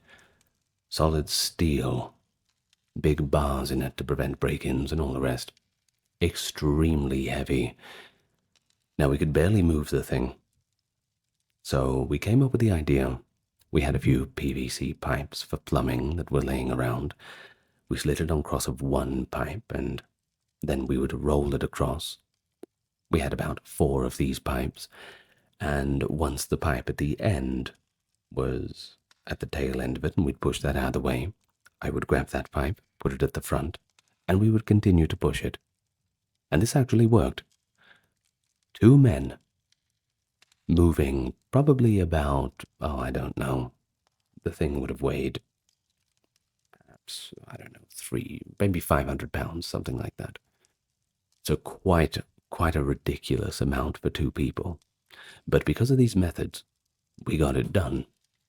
So when we think about things like that, and I certainly thought at the time, well, this is perhaps how they got things done with monument building in the past. When there's a will, there's a way. There's always different ways of using levers and different methods of just controlling the weight rather than lifting it. So there you go. Sometimes history seeps into our normal life like that. Now, in any case, back to where we were. From Tura's east bank, blocks were ferried across the Nile on boats when the river was high. Khufu's engineers even dug a short canal to a harbor at the Giza Plateau edge, so boats could offload stones close to the base of the pyramid. And as modern as 2013, actually, archaeologists discovered a cache of 4,500-year-old papyrus logbooks, which turned out to be the journal of an official involved in the Great Pyramid's construction.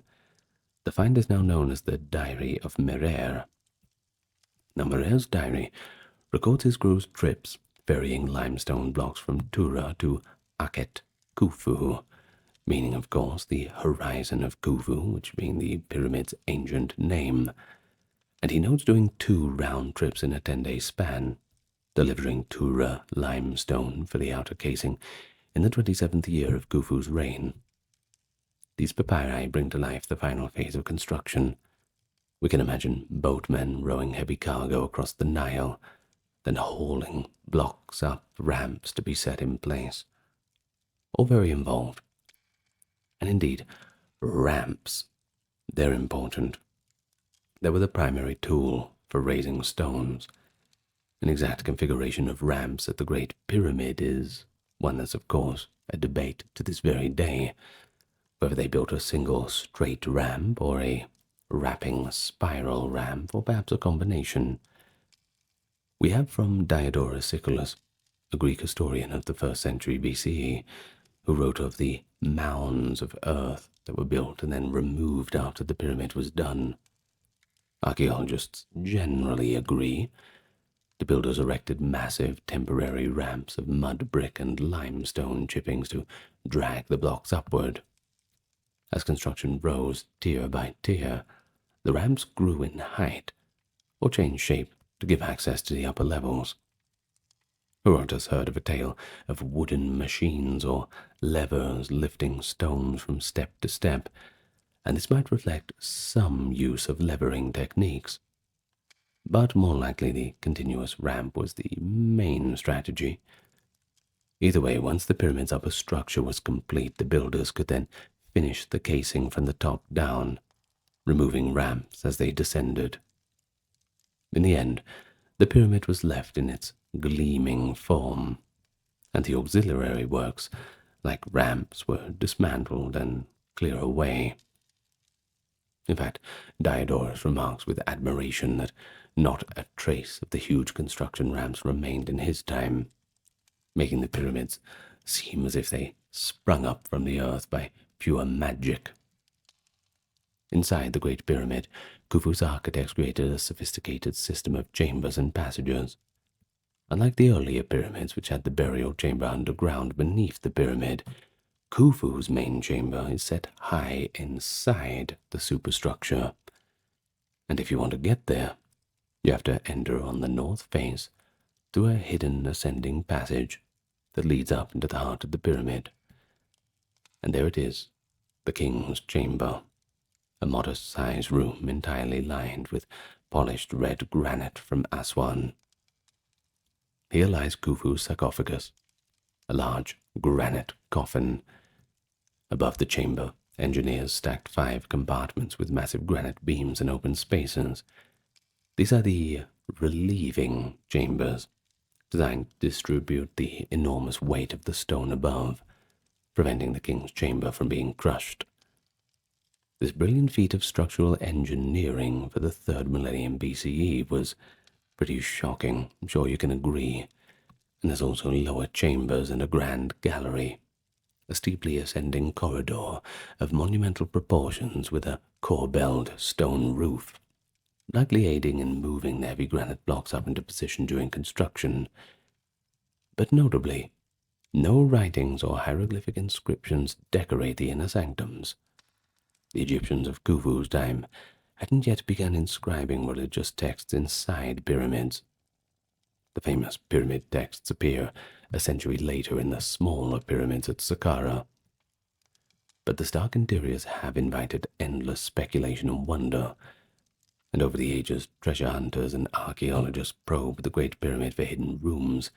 Even today, high-tech scans have detected a mysterious large void above the Grand Gallery, whose purpose remains unknown.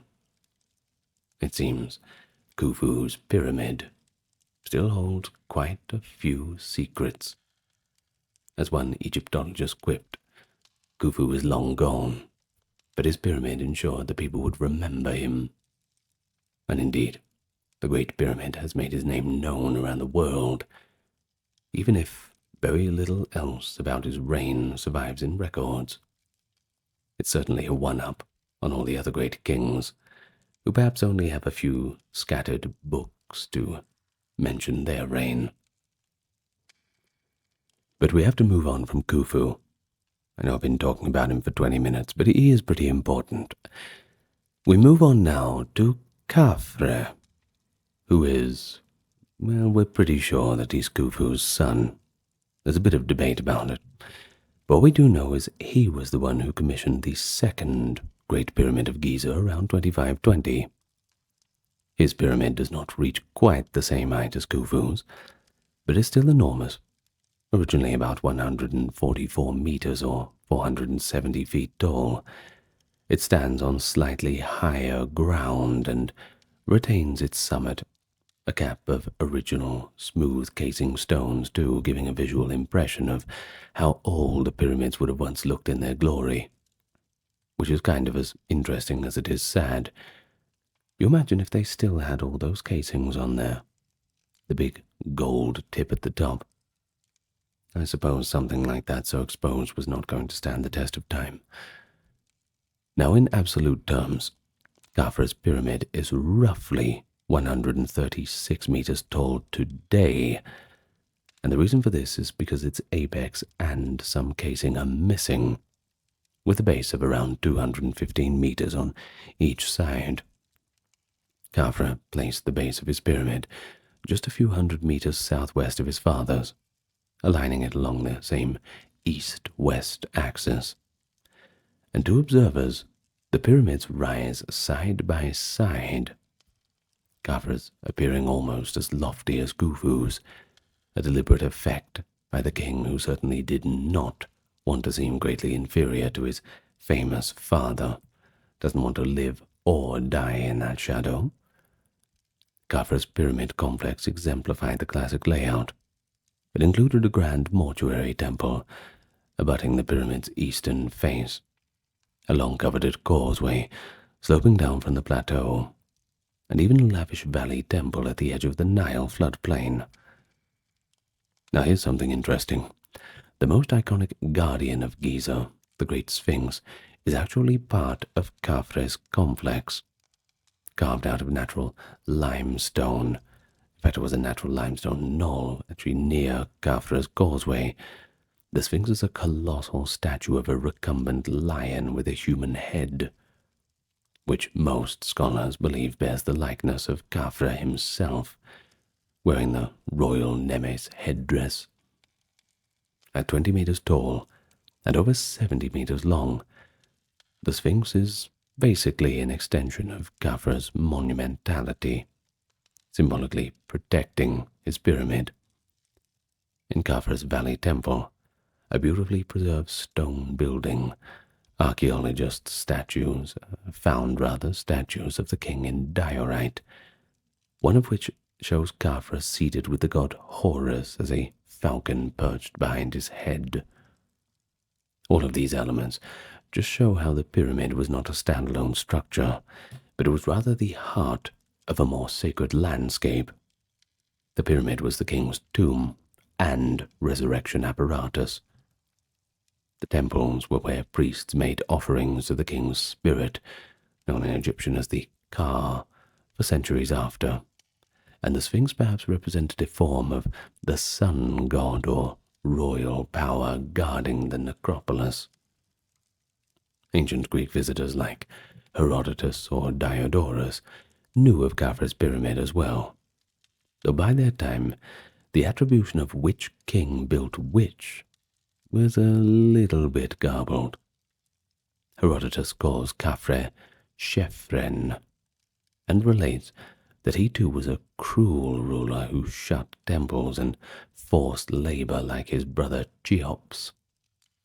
Herodotus even claimed the Egyptians so resented Khufu and Khafre for their impiety and hard labor that they refused their names, instead calling the pyramids the Pyramid of Philotis, after a humble shepherd who grazed his flocks there.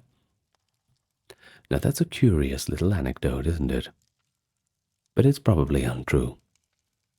It does, however, suggest that later Egyptians had folklore casting those pyramid builders in a rather unfriendly light, I suppose. Perhaps it's priestly propaganda, because Khufu and Khafre's pyramids overshadowed all the others. Jealousy can be a powerful motivator. But Diodorus, for his part, mentions that Khafre, whom he calls by a variant name, made his pyramid equal in workmanship but not size, describing it as a stade, about 185 meters per side, a pretty reasonable approximation. He also notes that Khafre's pyramid appeared to have steps on one side, possibly visible terraces where casing had fallen off. While Khafre's pyramid interior is admittedly more simple than Khufu's, with a single burial chamber and some storage niches, and a descending entrance too, by the way, which was eventually revealed when opened in antiquity. It does have one useful and unusual feature reported by ancient sources. Strabo, a geographer around the time of Augustus, as the 1st century BCE, wrote that high up on the face of the pyramid there was a stone which could actually be moved, lifted out to reveal the entrance. Of course, a little bit of debate about this. What exactly is this stone? Well, it likely refers to how the original entrance was concealed by flush-fitting casing stones. Indeed, to this day, the original entrances of Khufu and Khafre's pyramids are about 15 meters up the north face, and they were once perfectly hidden. Only by knowing which stone to remove could one gain access, a security measure to deter tomb robbers. Now, you've got a 1 in 2.3 million chance, of course, of finding that, so you can see how this would be a little bit difficult. Unfortunately, not difficult enough. Tomb robbers are notoriously hard-working, and they'll look for years if they have to. They did, and they found it. Both tombs were plundered long ago. Who knows where all the treasures ended up? Maybe one day we'll find it. I don't know. Maybe the Vatican has it or something, or the British Museum, and they're just not telling us. Though we don't want to engage in that kind of speculation. Or maybe we do. Either way, Strabo's note implies that by his era, people knew how to get into at least one of the pyramids, or had at least learned of this mechanism. In any case, Khafre's pyramid retains something of its casing at the peak, but the majority of those fine outer stones are simply gone. A large-scale removal occurred much later in medieval times. In 1303, a powerful earthquake in Egypt loosened many of the casing stones on the pyramids, and subsequently, the Mamluk Sultan of Egypt around the 1350s organized their collection to build mosques and fortresses in Cairo. Thus, much of Cairo's medieval architecture was literally built from the skin of the Giza pyramids. This is why today Khafre's pyramid only wears a white cap of sorts, casing at the top, where the rest was pried off, leaving the rough inner core completely exposed. Okay, well, last but not least, let's talk about the third and smallest of the main pyramids in Giza, Those built by King Menkore. In the Greek, they call him Mycerinus, around 2490. But of course, we'll call him his Egyptian name. It's just good manners. Menkore was likely Khafre's son, or possibly his grandson, we're not quite sure. His pyramid is considerably more modest in scale. It's about 65 meters, or about 213 feet in height originally, only 1/10 the volume of Khufu's giant pyramid. Each side of Menkare's base is roughly 102 meters, or 335 feet. Yet what it lacks in size, it makes up for in other attributes. Menkare's pyramid was partly sheathed in exotic stone. The lower 16 courses of its casing were made of polished red granite from Aswan, giving a striking two-tone appearance. The upper casing courses were fine Tura limestone, and you can imagine the effect. A base of reddish granite around the bottom, topped by gleaming white limestone at the top. Very color-coordinated. Today, a few of those giant granite casing blocks still cling to the pyramid's base, showing the high quality of workmanship. Their outer faces finely smoothed, corners sharp. Not bad. Not bad at all. But why was Menkare's pyramid smaller? There's a bit of ancient commentary that offers a moralizing explanation. We hear from Herodotus. He tells us that Menkare was a benevolent ruler in contrast to his predecessors. He reopened temples and was just and kind to his people. According to Herodotus, Menkare even received an oracle that he would live only 6 more years. The gods decreed a shorter reign because Egypt had to fulfill 150 years of misery, the supposed punishment for Khufu and Khafre's impiety, and Menkare's goodness was foiling that divine plan. Enraged by this prophecy, Menkare tried to outwit fate by illuminating the nights with lamps and revealing both day and night, doubling his remaining time with continuous celebration. But he still died, after 6 or perhaps a little more, depending on Persian years. Either way, while this is legend, it paints Menkare as a sympathetic figure. Diodorus similarly notes that Menkare, who he calls Menkarenus, intended a larger pyramid, but died before the completion, leaving it to be finished in hastier fashion by his successor. In fact, Menkare's pyramid does show signs of having been completed in a rush. The granite casing in the lower courses has many bosses or protrusions left unpolished, as if workers stopped midway. We might suspect that Menkare died unexpectedly, and the project was curtailed. His heir, possibly a king named Shepseskaf, may have completed the pyramid core cheaply and performed the burial rites. Just enough to fulfill the obligation, I suppose. Menkare's pyramid complex included the usual elements: a mortuary temple, causeway, valley temple near the Nile. In Menkare's valley temple, archaeologists in the 20th century found astonishing statues of Menkare flanked by goddesses, masterpieces of Old Kingdom sculpture. Kind of like the famous triad statues of Menkare with the goddess Hathor. These artifacts remind us that the pyramids were part of a larger religious tableau, filled with art and ritual activity. Menkare's complex also featured smaller pyramids, 3 subsidiary pyramids just south of his main pyramid, likely for his queens or as symbolic tombs. Khufu and Khafre also had smaller attendant pyramids near theirs, by the way, typically for wives or maybe even ritual satellite pyramids for the king's soul. Not quite sure about that. There's a little bit of debate about what they were for.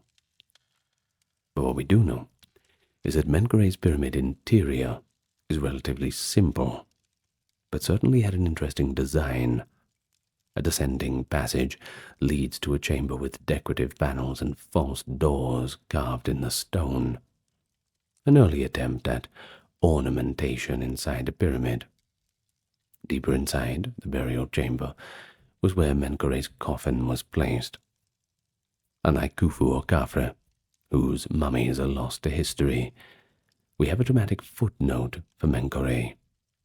In 1837, British explorers, the same Howard Weiss and team, entered Menkare's pyramid and discovered a beautiful carved sarcophagus of basalt deep inside, along with some human bones and a wooden coffin inscribed with Menkare's name, likely a later reburial. They decided to send these treasures to Britain, which was the style at the time. Well, the basalt sarcophagus, a finely carved chest with panels, was loaded onto a ship, the Beatrice, bound for England in 1838. But tragically, the ship sank in the Mediterranean off Spain, and the sarcophagus of Menkare now lies somewhere at the bottom of the sea. It is a poignant reminder that even in modern times, the pyramid's contents can slip away beyond our reach. The wooden coffin, however, did make it back to the British Museum, and tests showed the bones were actually from a later period, not Menkare's own remains. With Menkare, the era of the giant pyramids at Giza came to an end. Later pharaohs of the 5th and 6th dynasties built more pyramids, but of smaller scale and at different sites, such as Saqqara, Abusir, but none matched the triad of Khufu, Khafre, and Menkare. Giza itself became a venerable necropolis. Later Egyptians viewed it with reverence, and perhaps a touch of mystery. The pyramid stood as an ancient monument, even to the ancient Egyptians of subsequent dynasties. And once again I remind you, in the ancient times, 450 BC, of Herodotus coming to Egypt and seeing these monuments built 2,000 years ago, the most ancient of the ancient world.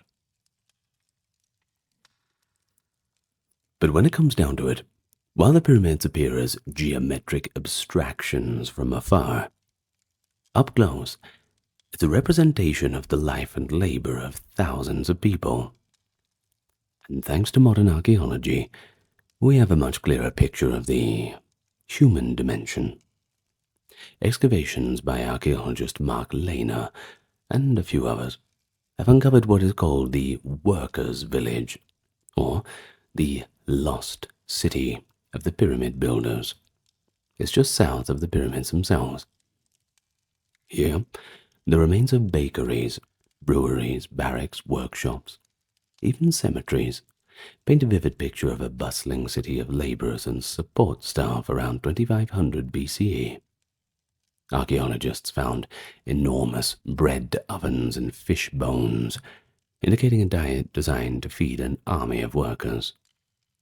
There is evidence, too, of cattle being slaughtered, even high-quality beef and veal, showing that the labor force was provisioned with valuable protein, not some meager slave diet, but rather a state-supported nourishment. The presence of imported wood and luxury items in certain areas suggests that administrators or overseers lived in the same vicinity, overseeing the logistics of the operation. The workers were organized into hierarchical units, crews of perhaps 2,000, subdivided into gangs of perhaps 1 to 200, further divided into smaller teams, and each had distinguishing names. We've already mentioned the Friends of Khufu and Drunkards of Menkare as mentioned. Which one do you think you'd belong to? I think that the Drunkards of Menkare would be quite an interesting group to hang around with. They didn't get that name for nothing. Well, the camaraderie and pride within these teams are quite palpable from the irreverent graffiti they left on the stones. Imagine laborers scrawling, "Team A was here. We did this," before the block was set in place forever. These marks humanize the construction process. Around 45,000 years. 45,000, dear, it's not that old. 4,500 years across that period of time, rather. Bit of a jump scare for you there. But they also refute the old notion that the pyramids were built by Israelite slaves or mass slave labor. This was popularized in antiquity and later lore, but it's simply not true at all. In reality, the labor appears to have been a national service, perhaps with rotating duty, a project by Egyptians for the Egyptian king. Now, what about the workers' cemetery? Of course, everyone was dying to get into there. Skeletons have been found with signs of healed fractures, and even, unluckily, quite a few amputations, indicating those who were injured on the job were cared for rather than cast aside. Now that wouldn't happen to slaves, wouldn't it? One skeleton showed a worker with a badly broken leg that healed, evidence of setting and months of rest. Someone took care of him long enough for the bone to mend properly. Findings like this tell us these laborers were not disposable slaves, but valued participants in a sacred mission. They toiled extraordinarily hard, quarrying multi-ton blocks with copper chisels and stone hammers, dragging sledges with ropes, and enduring the desert conditions. Well, the climate was a little bit different back in those days, but still certainly quite warm. But for all this, the state rewarded them. Food, lodging, honors in death. In fact, some were buried near the pyramids with modest tombs, a privilege indicating that they were indeed respected. But what about the technology? It was simple but effective. You'd be surprised what you can do with simple tools, if you know how to use them. Tools found include, well, copper, chisels, and adzes, which workers had to constantly resharpen or recast due to wear against the stone. They also had stone pounders, hard dolerite balls used to pound granite surfaces, along with wooden sledges and rollers. But no iron, no steel, not even any wheels as far as evidence shows. The wheel hadn't been adopted in Egypt for heavy hauling. Yet, with these simple means and abundant human muscle and ingenuity, they achieved precision that still astonishes engineers today. The blocks of the Great Pyramid, for example, are fitted so tightly that a knife blade can't slip between many of them. The level of the base is nearly perfect, and there are a margin of only a couple centimeters across the entire span of 230 meters. The four sides of the base have a difference in length of mere centimeters too. Such accuracy required careful measurements and planning, likely using measuring ropes, plumb bobs, levels, and sighting instruments aligned with the stars. The north-south axis of the Great Pyramid is aligned within a tiny fraction of a degree true north. A remarkable feat, probably achieved by observing stars like Polaris or using the circumpolar star's rotation as a guide. And all this sparks to an incredible project management effort. We might compare building a pyramid to staging a kind of national Apollo program, I suppose, of the ancient world at least. It marshaled resources from across the country, all to serve a single monumental goal. Workers might have felt pride in building something for the gods and the king, securing divine favor for Egypt, something that'll always be there. There's certainly something to that. Anybody who's built a house before will know what I mean. The aura of sacred purpose was likely reinforced ritually. We know that workers sometimes inscribed prayers or dedication on blocks, and the construction process itself might have been accompanied by ceremonies. For example, when the pyramidion capstone was set, that must have been a moment of great ritual significance, placing the stone symbolizing the primeval mound and the sun's ray. Well, perhaps if not a moment of ritual significance, certainly a moment of celebration. Of course, the pyramids didn't go unnoticed by subsequent generations. They're kind of hard to ignore. By the time of classical antiquity, the Giza pyramids were already ancient wonders, objects of curiosity and speculation, especially for Greek and Roman travelers who recorded some of the earliest, I suppose, tourist impressions and local stories of the pyramids. So let's go back to Herodotus. We'll go to his sources first. He's often called the father of history. Well, like I've said before, he tends to blow things out of proportion, but, it is what it is. Well, he traveled to Egypt in the 5th century BCE and wrote one of the earliest accounts.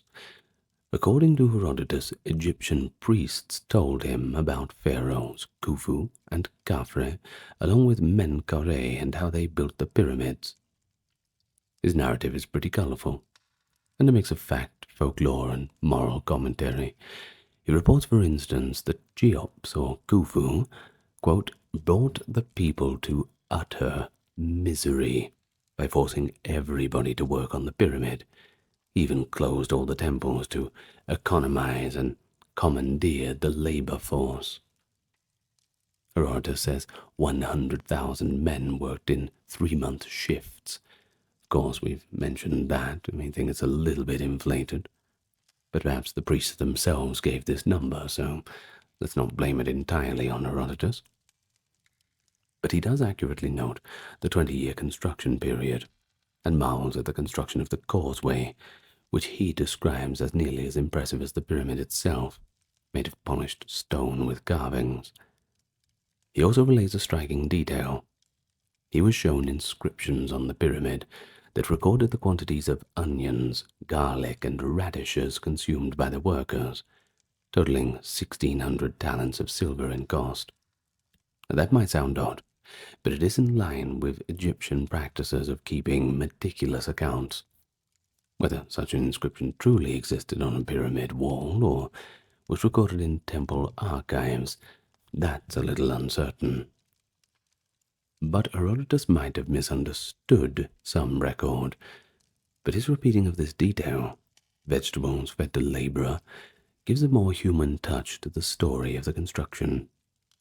It amused later readers to imagine a pyramid's cost being tallied in garlic and onions, that's for sure. Well, Herodotus then adds the infamous anecdote of Khufu's daughter. The story goes that Khufu was so financially strained by his building project that he sold his daughter into night work, ordering her to charge clients for money, which would be a premium cost for the pharaoh's daughter. But the daughter had her own goal. She asked each suitor to donate stone for her, and with these stones she built a small pyramid of her own. Herodotus even says this small pyramid stands, quote, in front of the Great Pyramid, in the middle of the 3. And there are, indeed, 3 small pyramids near the Great Pyramid, which were actually Queen's pyramids. One of those could be what he thought was built by the daughter. Once again, it's probably pure folk legend, reflecting later Egyptian critiques of Khufu's impiety and extravagance. A mix of moralizing and perhaps a bit of dark humor. And of course, we take it with a grain of salt, but we still mention it because it's good fun, and it's a memorable story that Herodotus preserved. Well, for Khafre, which they called Chefren, Herodotus simply states that he was just as bad as Khufu. also closed temples and oppressed the people, and built another pyramid almost as big. He notes it's 40 feet lower. Not far off, since Carthage is just slightly smaller. Interestingly, Herodotus describes an intriguing feature. He says Carthage's pyramid had no underground chambers and no canal from the Nile like Khufu's did, but that Khufu's had a subterranean chamber surrounded by water via a channel, forming an island tomb for Khufu. This detail of a water-filled chamber under the Great Pyramid is not verified by modern archaeology, though. But there is an unfinished subterranean chamber beneath Khufu's pyramid, but we don't have any evidence it was filled with water. It's possible that this was a myth or an interpretation of Herodotus's guides. However, it resonates with Egyptian symbolic notions of the burial chamber as an island of sorts, or the primeval mound arising from waters. It's fascinating that the Egyptians of Herodotus's time might have had such a story about the pyramid's interior. Another key classic source is Diodorus Siculus, who visited Egypt in the 1st century BCE. Diodorus provides a somewhat more rational and critical account. Different flavor to Herodotus, I suppose. He actually gives approximate measurements for the pyramid in Greek units of stades and plethora, and expresses amazement that after, quote, over 3,400 years, in his estimate, the pyramid stones were still in place, looking untouched by time. He concurs that ramps or mounds must have been used, and notes incredulously that no sign of them remained. He dismisses a story that the ramps were made of salt and dissolved by Nile water, apparently a tall tale he heard from the local Egyptians, that they built ramps of salt which were then washed away, conveniently leaving no trace. You better hope that it doesn't wash down to the farmlands, otherwise you're in real trouble. Instead, he says quite logically, the earth was removed by the same human effort that piled it up. And that seems to make a bit more sense, don't you think?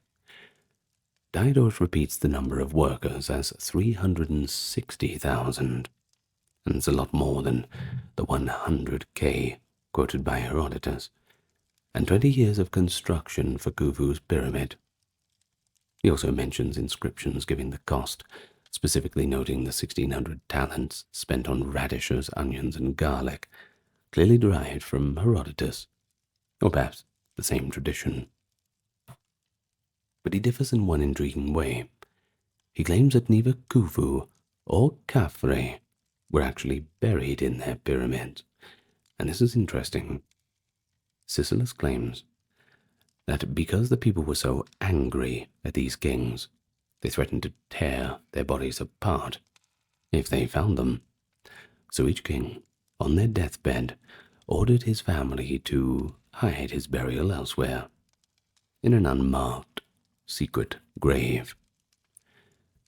But this is not impossible, because no traces of Khufu or Khafre's mummies have been found in their pyramids, and ancient looting was thorough.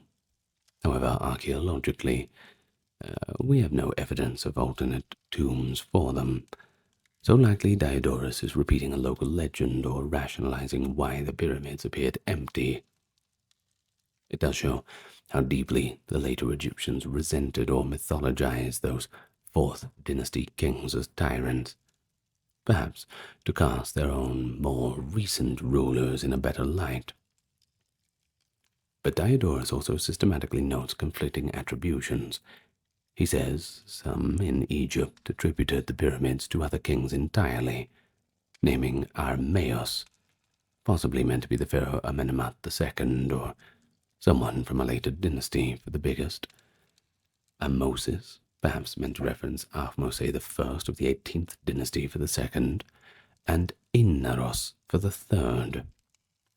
We can see by Diodorus's time, local memory had become a little bit muddled. Additionally, Diodorus relays the tale that Rhodopis, the famous courtesan, was said by some of the historians to have built the third smallest pyramid using the wealth of her lovers. He rightly casts doubt on this, but records it for completeness. But then we have Pliny the Elder, a Roman scholar of the 1st century CE, and he adds another perspective in his natural history. But I must admit that Pliny seems to have rather a dim view of the pyramids. In fact, he called them, quote, a foolish display of royal wealth. He mused that the pharaohs built them basically to prevent their successors from accessing their treasures. In other words, they squandered resources, so their heirs could not benefit from them. Pliny lists the pyramids among the great engineering feats, but emphasizes that ultimately they were quite wasteful. He repeats the building statistics. He also cites the 360,000 workers, the 20-year period, clearly drawing on the same traditions as Diodorus. He provides measurements in Roman units, though some numbers are quite off. For instance, he quotes the height of 725 feet for the Great Pyramid, far above its actual 481 feet. Possibly a confusion error, or perhaps even a copying error in some sources. But importantly, Pliny too recounts the Rhodopis anecdote, stating with some flourish that the most marvelous thing is the smallest and most admired pyramid that was built by Rhodopis, a mere courtesan, thereby, quote, forbidding us to marvel at the wealth of kings. As if to say, look, how even one such as her could achieve what a king did if she had such rich patrons. This was likely included by Pliny as a curious aside. He himself seems a little bit skeptical, or at least he calls it the last and greatest wonder, in a rather tongue-in-cheek manner. Now Strabo, whom we mentioned, also described the Sphinx, notably saying Egyptians didn't include it in their own accounts, which might hint the Sphinx's origin was obscure by then. Other Greco-Roman writers penned epigrams and accounts showing that visiting the pyramids was a sort of must-do, definitely something to put on your itinerary. They climbed them, and indeed people have been climbing the pyramids since antiquity. Graffiti at the top of Khufu's pyramid in Latin and Greek from the Roman period has even been documented. One ancient Greek inscription from around 124 BCE left by an admirer on the inside of Khufu's pyramid reads in praise of the greatness of this work. The classical visitors often echoed each other's information, sometimes embellishing. And so from all these accounts, we see a kind of evolving mythology. The pyramids went from being sacred royal tombs in the Old Kingdom to ancient curiosities by the late period, and then to symbols of either tyranny or architectural genius, depending on the storyteller. Yet through all descriptions runs a thread of awe. Even the critical Pliny had to describe their enormity and a sense that they were beyond ordinary human scale. It's worth noting that no ancient account ever mentions aliens or anything supernatural constructing them, by the way. This is purely a modern fringe idea, and honestly, I'm not going to go into it. Now, the ancients, even if they misidentified who built them, they fully credited human kings and the toil of Egyptian workers, or sometimes fancifully the biblical Israelites in later Judeo-Christian references, with the accomplishment. Carthage, the lost empire. Founded by Phoenician settlers, it grew from a small outpost into a mighty city bestriding the western Mediterranean. According to tradition, a Tyrian princess named Dido fled Tyre and established Carthage around the 9th century BCE. In the famous founding myth, Dido's people cunningly obtained land from the local Libyans by asking for only as much area as an ox hide could cover. They then cut a single hide into a long strip and encircled a hilltop.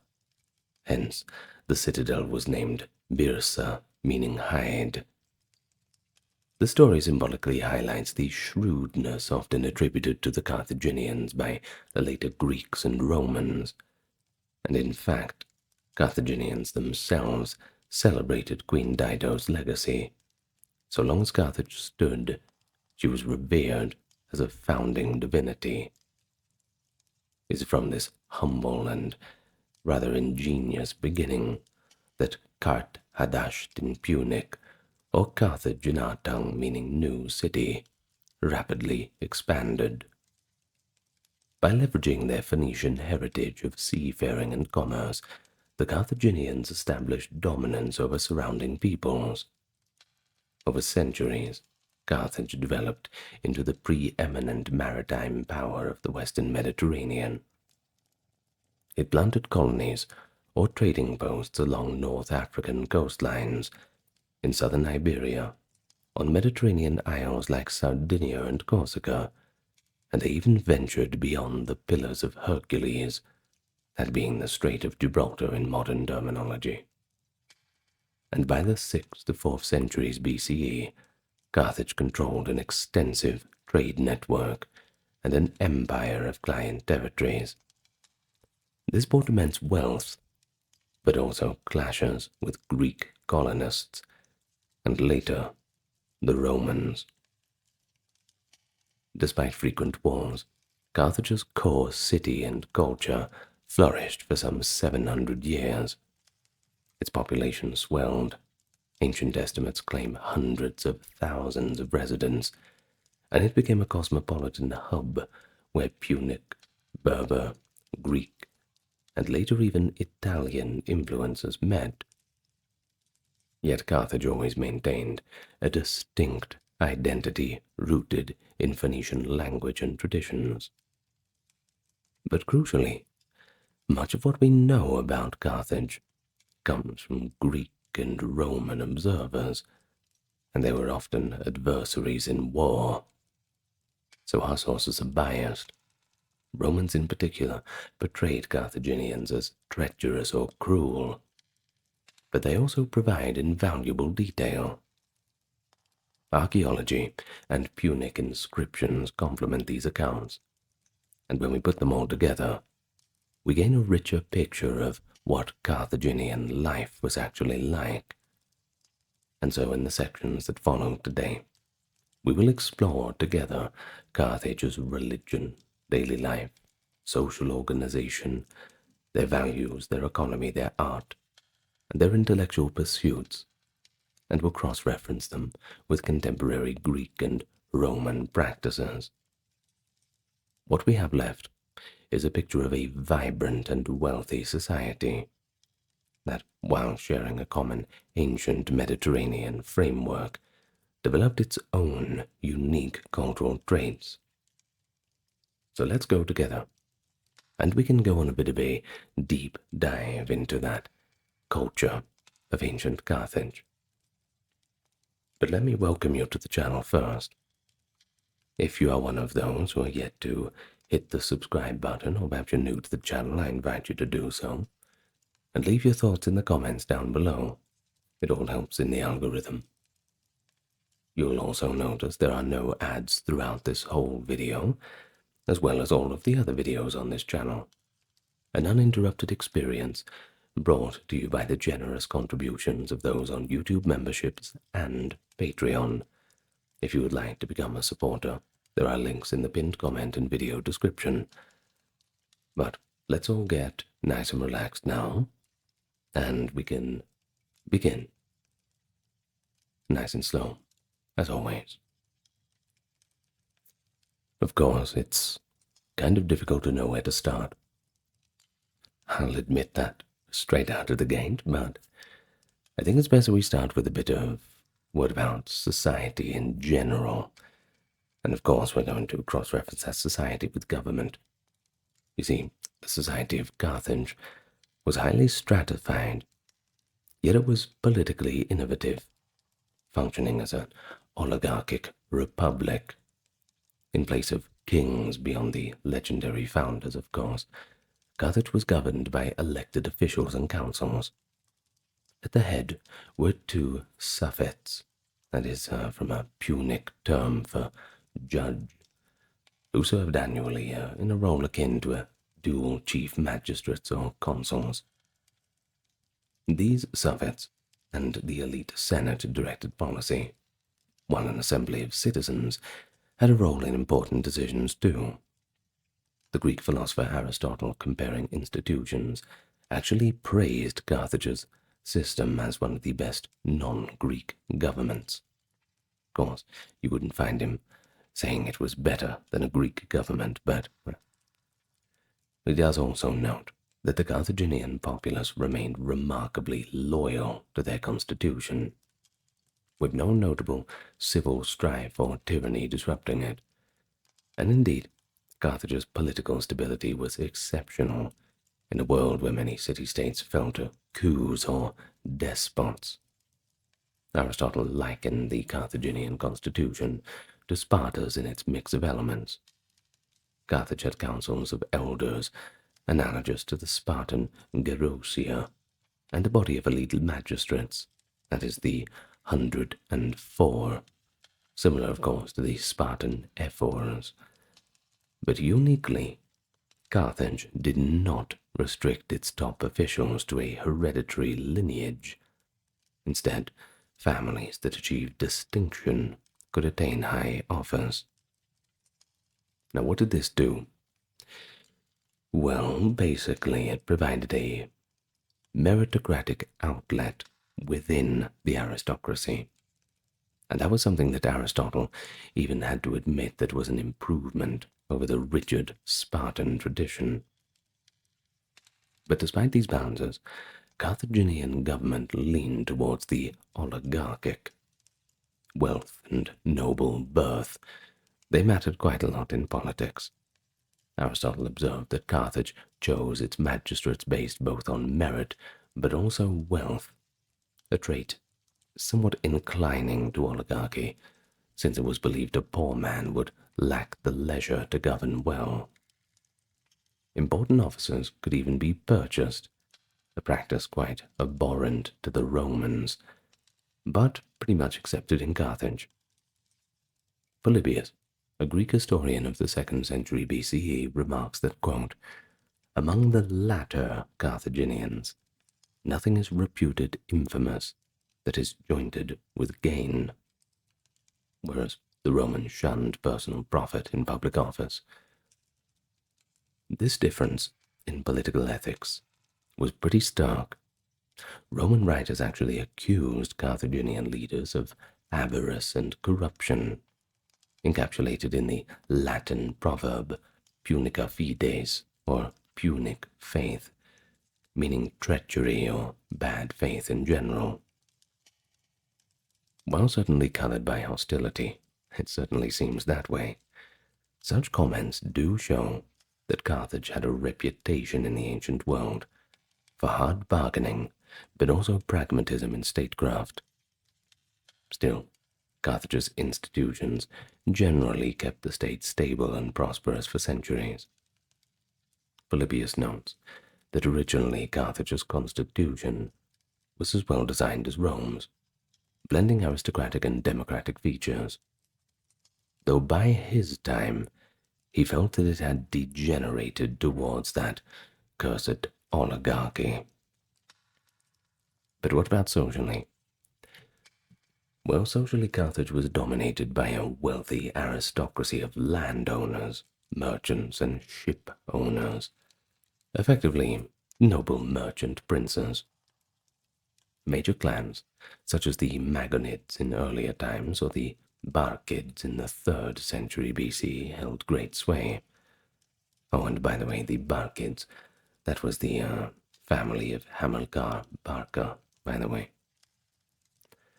Now, these families led trade ventures, commanded armies, and patronized grand building projects. Beneath them was a class of ordinary citizens, though, small traders, artisans, farmers, who had limited political voice, but could be called to the assembly or serve in local militias. There was also a substantial population of laborers, foreigners, and of course, enslaved people. Many Libya-Phoenicians, people of mixed Phoenician and North African Berber descent, lived in Carthage's territories and were integrated as a lower social stratum. They often supplied the agricultural workforce and foot soldiers for the army too. Indigenous Berber, that is, Numidian and Libyan tribes outside of the city, were subjugated or allied. Carthage exacted tribute from them, often grain or livestock, but they also traded and culturally mingled with these neighbors over time. The subject cities and allies of Carthage had various statuses of their own. Older Phoenician colonies, like Utica, remained semi-autonomous allies, while newer settlements were more directly under Carthage's control.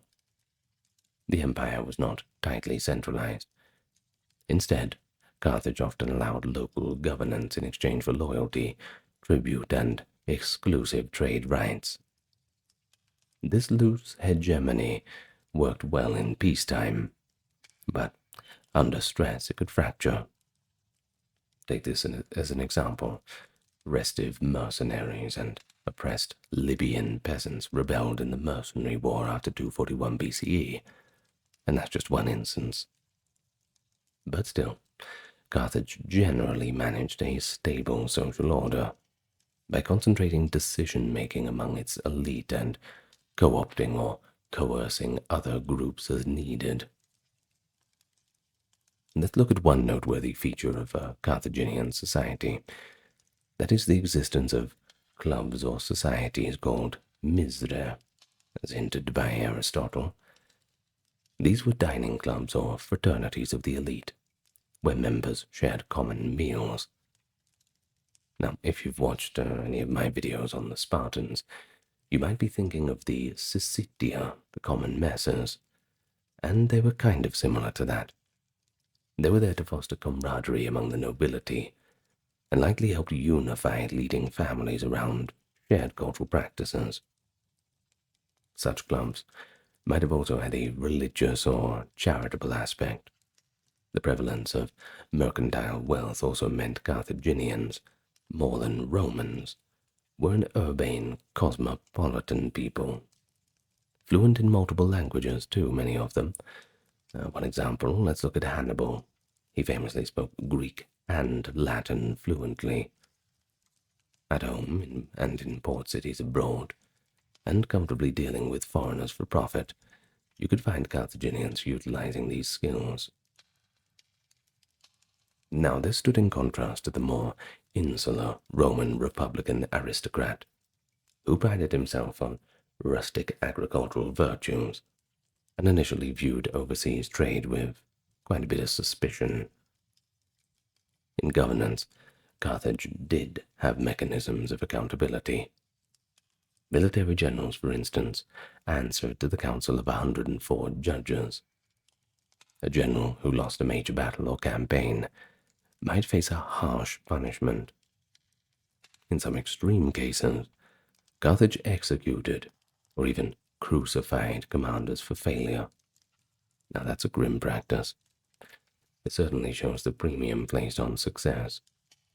Now cross-reference that with the Romans. We use this word crucifixion. Roman citizens you weren't allowed to crucify them. It was against the law. Crucifixion was only meant for the lowest of the low. If you've watched my video on the history of crucifixion, you'll know the details, but it's interesting that Carthage would be doing that to their own generals, their own people. Now let's look at an example. After a catastrophic naval defeat in the First Punic War, which was against Rome, the commander Hanno was crucified upon returning home, scapegoated for losing Sicily and other overseas possessions.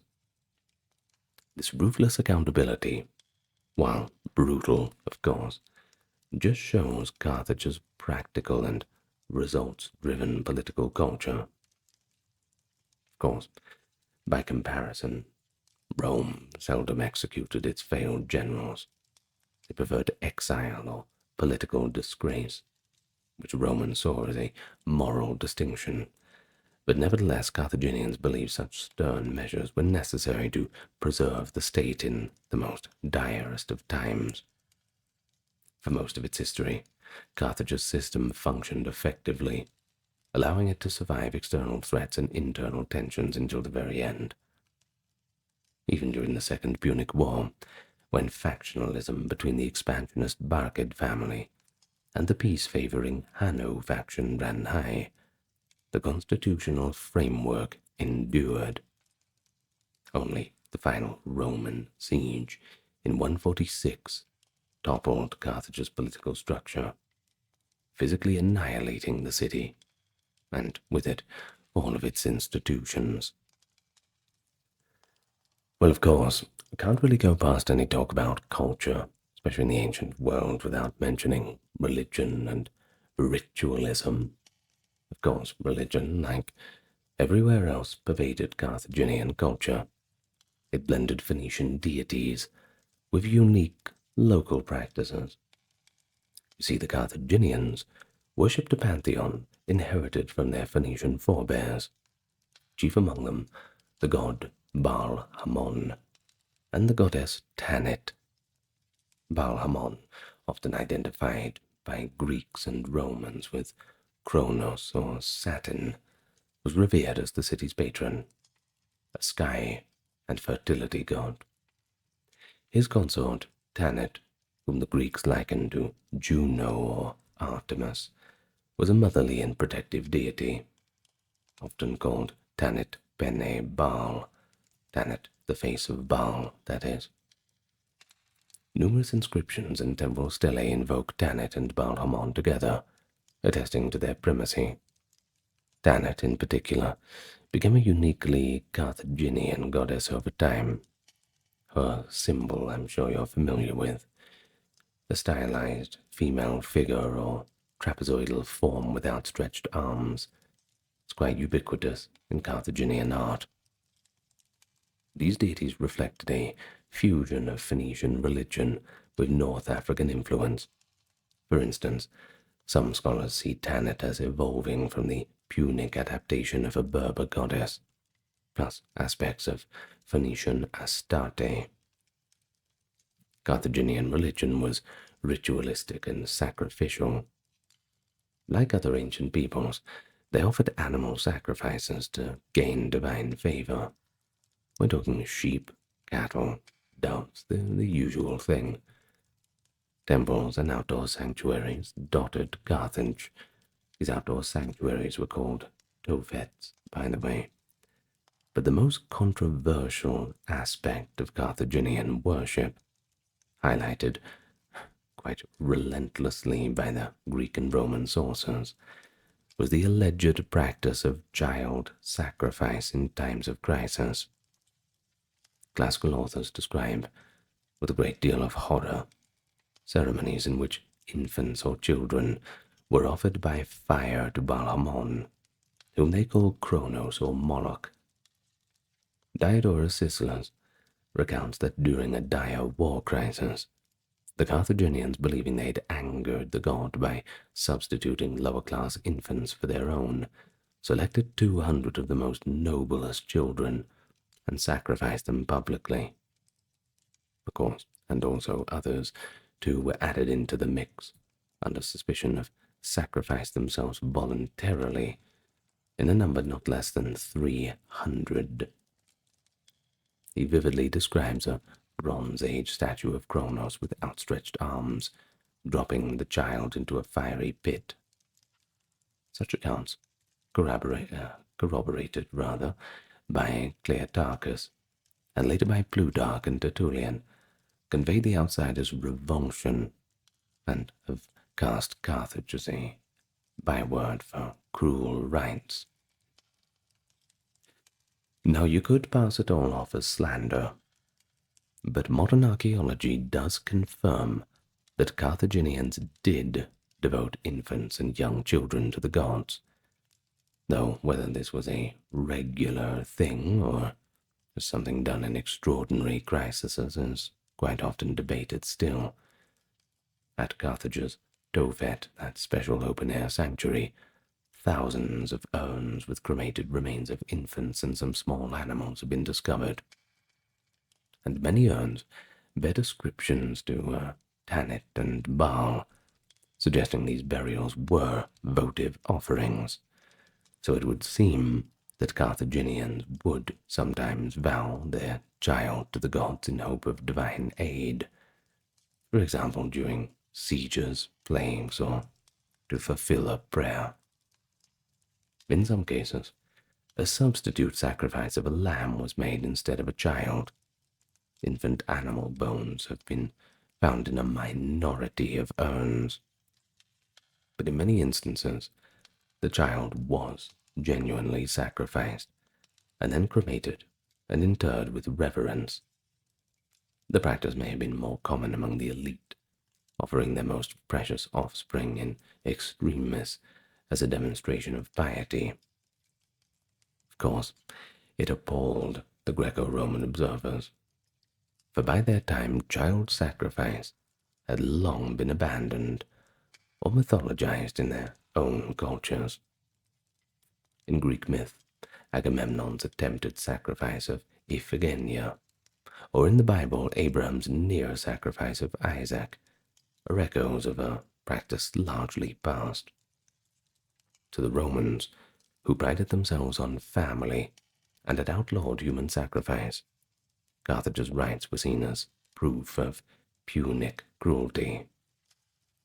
Yet it is worth noting that Carthaginians likely viewed it as a solemn, if tragic, duty to the gods when demanded.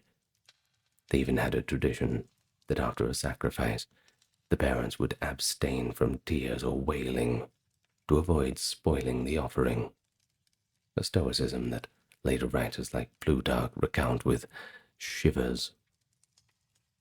But not all Carthaginian religious life was so grim. In daily practice, Carthaginians frequented temples of many gods. They worshipped Melkart, the patron of Tyre, whom the Greeks identified with Heracles. Carthage honored Melkart with at least one prominent temple, reflecting ongoing ties to Tyre. Eshmun, a Phoenician god of healing akin to Asclepius, had a major shrine atop the Byrsa hill. Egyptian influence brought veneration of Osiris and Isis into the Punic world. Indeed, an inscription calls a Carthaginian priest, quote, priest of Osiris, who is lord of the dead, suggesting some syncretism, and a beautiful sarcophagus lid from Carthage even depicts a robed woman labeled as priestess of Isis. The city's religious milieu was likely diverse and tolerant of different cults, as long as they did not threaten state order, that is. They even had a famed sanctuary of Aphrodite on Cape Bon and a Poseidon temple in the vicinity, illustrating the adoption of pan-Mediterranean deities. Public religious festivals were important too. The Carthaginians held feasts, processions, and offerings on holy days. One can imagine the harbor and temples decorated for rituals dedicated to Tanit or Baal, with music of flutes and cymbals. And indeed, one Carthaginian voyage account, that is, Hanno's Periplus, mentions hearing mysterious drum and cymbal sounds during a ritual on an African shore, suggesting how music and dance featured in Punic worship. Like the Romans, Carthaginians consulted omens and employed priests for divination. They might inspect the entrails of sacrificial animals or observe celestial signs to guide decisions. The late Punic stelae often carry engraved symbols of Tanit and short prayers, indicating a personal piety among people making vows for childbirth, safe voyages, etc. And so in comparing Carthaginian religion with the Greco-Roman practice, we can see some clear parallels. Libations of wine, incense burning, processions, dedication of votive gifts were common to all. The Carthaginians offered thanks to the gods for victory or prosperity just as the Romans did. But Carthage's retention of child sacrifice set it starkly apart in the eyes of contemporaries. I mean, let's be honest, it's pretty hard to ignore. Roman writers claimed that even in Carthage's final agonies in 146, some parents killed their children rather than see them fall into Roman hands, a chilling echo of their sacrificial ethos. Though, once again, remember this might be war propaganda. But it is telling that once Rome conquered Carthage, these practices ceased. By the imperial era, North African worship of Baal Hamon continued under the guise of the Roman god Saturn, but this time without human offerings. The Christian writer Tertullian, himself from Carthage, later thanked Rome for quashing the sacred infanticide of his Punic ancestors. So, Carthaginian religion, it was certainly a potent mixture of devotion and dread, deeply traditional, yet adaptive, and of course, it was central in both private and public life. Well, I think that's enough about the human sacrifice. Don't want to turn anybody off. Let's just have a look into what was it like to live in Carthage during its heyday, the situation on the ground. Ancient descriptions and archaeological evidence piece together that picture, and it's a picture of a bustling, affluent city, even with a bit of a cosmopolitan flair. The city of Carthage itself spread over a peninsula with excellent harbors divided into various quarters, residential districts, markets, industrial areas, and of course the citadel on Byrsa Hill. Urban life in Carthage was likely as lively and crowded as Alexandria or Rome. In fact, there is one striking detail given by Appian, in that many houses in Carthage were multi-storied, tightly clustered buildings, 6 stories high, lining the steep streets climbing the Byrsa. It's hard to imagine 6-story buildings back in ancient times, but believe it or not, they'd certainly worked it out. After all, it's a city. These towering apartment blocks, I suppose we could call them, perhaps the world's earliest skyscrapers in a sense, suggest a high urban population density, but they also imply a certain standard of living. Even common folk had multi-room dwellings stacked atop each other, and landlords, well, they could profit by renting out floors. This is quite comparable to the later Roman insulae in cities like Rome and Antioch.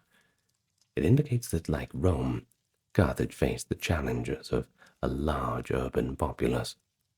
Fire, sanitation, water supply via aqueducts or cisterns, and of course the need for public amenities. Carthage's streets would have been filled with a bit of a polyglot crowd. The common language, of course, was Punic, a later form of Phoenician, written in a Semitic alphabet. But due to trade, many Carthaginians also spoke Greek, and later some even learned Latin. In Carthage's markets, one might hear traders bargaining in all 3 tongues. Carthaginians dressed in fashions that mixed Phoenician and local styles. Men of status often wore long, robe-like tunics with fringes, akin to Eastern Mediterranean garb, sometimes with decorative dyes like Tyrian purple, and that was expensive. Stele carvings show men with trimmed beards and hair wearing phylacteries or amulets. And as for the women, they likely wore flowing gowns and veils. Depictions of the so-called priestess figure show a tiered, colorfully patterned garment and ornate earrings. And don't forget the jewelry. That was popular too. Gold and silver rings, necklaces, and ivories have been found, attesting to personal adornment. Compared to Greek women, Carthaginian women may have enjoyed somewhat more public presence. I mean, some Punic women served as priestesses or temple officials, for instance, though society was generally patriarchal. An interesting custom for the Foundation legend. When widowed Queen Dido chose to remain loyal to her late husband and ultimately took her own life to avoid remarriage, she set an ideal of marital fidelity, and that was something that the Carthaginians admired. In one version of the tale, Dido's act was so revered that the Carthaginians instituted an annual memorial, and perhaps normative expectations for women's chastity and loyalty. Of course, family life in general was centered on the household. Fathers held authority, but mothers, like the proverbial brave Carthaginian woman, could exert influence, especially in religious vows, since they bore children to be dedicated. Children were cherished, yet, as noted, could be symbolically returned to the gods. It's a nice way to put it, isn't it? Well, education for boys of the elite likely included learning languages, literature, and certainly training in commerce and naval skills. Unlike Greek city-states that prized gymnastics and rhetoric, Carthaginians placed more value on practical apprenticeship. A young Hannibal went not to school, but to war camps with his father in Spain. However, when circumstance allowed, Carthaginians did appreciate intellectual learning. Some aristocrats hired Greek tutors for their children, especially during the Hellenistic era when Greek culture had spread. As for the girls, they were most likely educated at home in more domestic skills. Some, especially of the noble families, learned to read Punic and participate in temple rituals, but this was probably rare. Now, what about meals and cuisine? Well, pretty much the same as other Mediterranean diets. Bread from wheat or barley, olive oil, wine, fruits, fish, and lamb, too, were staples. The North African hinterland was extremely fertile, so grain porridge and bread were readily available. Carthaginians likely introduced or refined various viticulture and orchard techniques. Notably, the Carthaginian agronomist Margot wrote an extensive treatise on farming, covering viticulture, olive cultivation, beekeeping, etc., the whole gamut, and the Romans esteemed that, so much after conquering Carthage, they commissioned its translation into Latin. Now this suggests Carthaginians had a sophisticated agricultural science underpinning their cuisine and economy. Meats like beef, goat, and various game were eaten on special occasions, often roasted for religious feasts. But they also enjoyed seafood, of course, being a maritime people. Fish and shellfish were sold in markets. Fish salting installations have actually been found in Punic settlements. A delicacy could have been garum, this kind of fermented fish sauce which Phoenicians likely passed to Carthage and later to Rome. Social customs in Carthage valued community and solidarity among kin and peers. Feasting clubs, that comradeship that Aristotle mentions, imply that men regularly dined together beyond family, fostering those social bonds. Drinking of wine was common, but probably tempered by Phoenician propriety. Carthaginians had a reputation for sobriety and austerity in some Greek accounts, perhaps an echo of their strict child-offering rites and discipline of their military officers. Yet others portray them as a decadent Eastern culture in love with luxury. It's a conflicting image that shows up in Roman literature. While Romans castigated that Punica fides, they also begrudgingly admired the Carthaginian dedication to duty, as exemplified by Regulus, a Roman captive, observing that Carthaginians tortured him to death with unwavering resolve. A gruesome anecdote from the First Punic War. But in daily values, Carthaginians likely cherished cunning, resourcefulness, and endurance.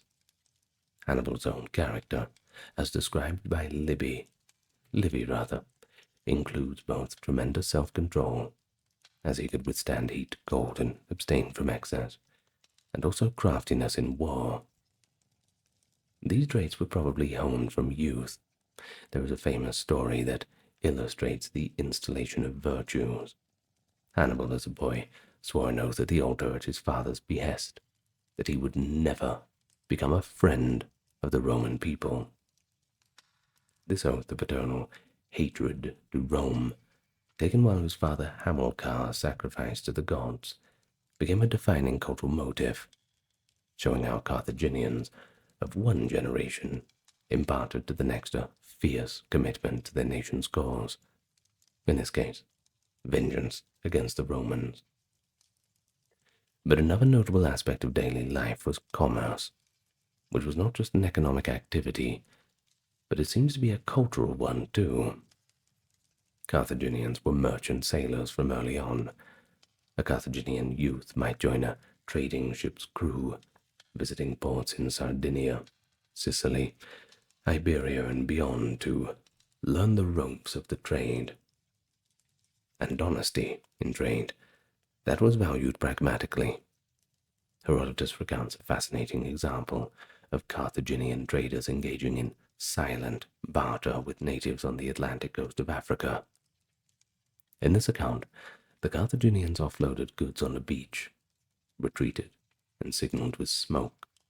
Locals then left gold and withdrew, and the exchange proceeded without words, until both sides were satisfied, neither party acting unjustly, the Carthaginians not touching the gold until it equaled their goods, and the locals not touching the goods until the gold was taken. This tale, whether it's true or not, portrays Carthaginians as fair but cautious traders, embodying a code of mutual trust in alien environments. It also shows how deeply exploration and long-distance travel were embedded in Carthaginian life. Young merchants might return with tales of strange lands, enriching the oral culture and geographic knowledge of the populace. Now, what about funerals? Well, those customs in Carthage combined solemnity with artistry. The dead, especially the wealthy, were often interred in rock-cut family tombs outside the city, accompanied by jewelry, amulets inscribed in Punic, and fine-crafted goods. Carthaginians produced impressive sarcophagi for some burials. For example, the 4th century BC sarcophagus of a Carthaginian priest and priestess featured life-sized human figures carved on the lids, with serene expressions and stylized Egyptian-influenced poses. These show the care for preserving status and memory after death. An epitaph might invoke Tanit's blessing for the deceased's journey to the afterlife. But unlike the Romans, the Carthaginians did not practice elaborate public eulogies or ancestor masks, but they did maintain ancestor veneration, perhaps in a more private cult sense. As long as Carthage endured, the tomb of Dido was tended as a sacred site. In war, Carthaginians honored their dead and fallen heroes by monumental tombs. The Tophet itself, in a kind of grim way, was a continuous memorial garden for sacrificed children, each urn buried with the belief that that little life given would yield divine favor to protect the community. Morally, Carthaginian culture emphasized loyalty to kin and gods, cleverness in adversity, and endurance. The Roman historian Livy, though hostile, conceded that Hannibal exhibited virtus, that courage and skill, and a certain magnanimity alongside his notorious guile. We can extrapolate that the average Carthaginian prized success and survival, whether that was in business or war, and was less preoccupied with abstract virtues like honor as the Romans conceived it. A Carthaginian merchant or general was not above trickery if it achieved the desired end. Hence, the ambushes and ruses that Hannibal employed brilliantly. This practically permeated daily dealings as well. Marriage might be arranged to solidify clan alliances or trade partnerships. And indeed, Carthaginian nobles sometimes married into local Numidian royalty, as is the case in Sophonisba, daughter of a Carthaginian general, wedded to King Syphax to secure an alliance. Such customs show a culturally sanctioned pragmatism. Family and state interests were deeply intertwined. Of course, Carthage's wealth and power were rooted in this robust economy, and above all, in maritime trade. Just like their Phoenician ancestors, the Carthaginians were intrepid sailors and savvy merchants. The city's strategic location in the central Mediterranean, with an excellent double harbor, allowed it to dominate key trade routes. The Carthaginian economy can be likened to a vast mercantile network radiating from Africa to Spain to Italy and beyond. They acted as the western pivot of Phoenician trade. From the Levant, they continued importing fine goods such as dyed textiles, that famous Tyrian cloth being one of them, and don't forget the glassware, luxury crafts, all of which they redistributed westward. Carthaginian merchants exported North African products, horses from Numidia, ivory and gold bought from the sub-Saharan region, salt and dyes, and of course agricultural produce. But they also traded heavily in metals. Southern Iberia, that is modern Spain, was rich in silver, copper, and tin. By the 5th and 4th centuries BCE, Carthage controlled the Andalusian mining regions, either directly or via allied Iberian or Tartessian clients. As a result of that, tons of silver shipped east.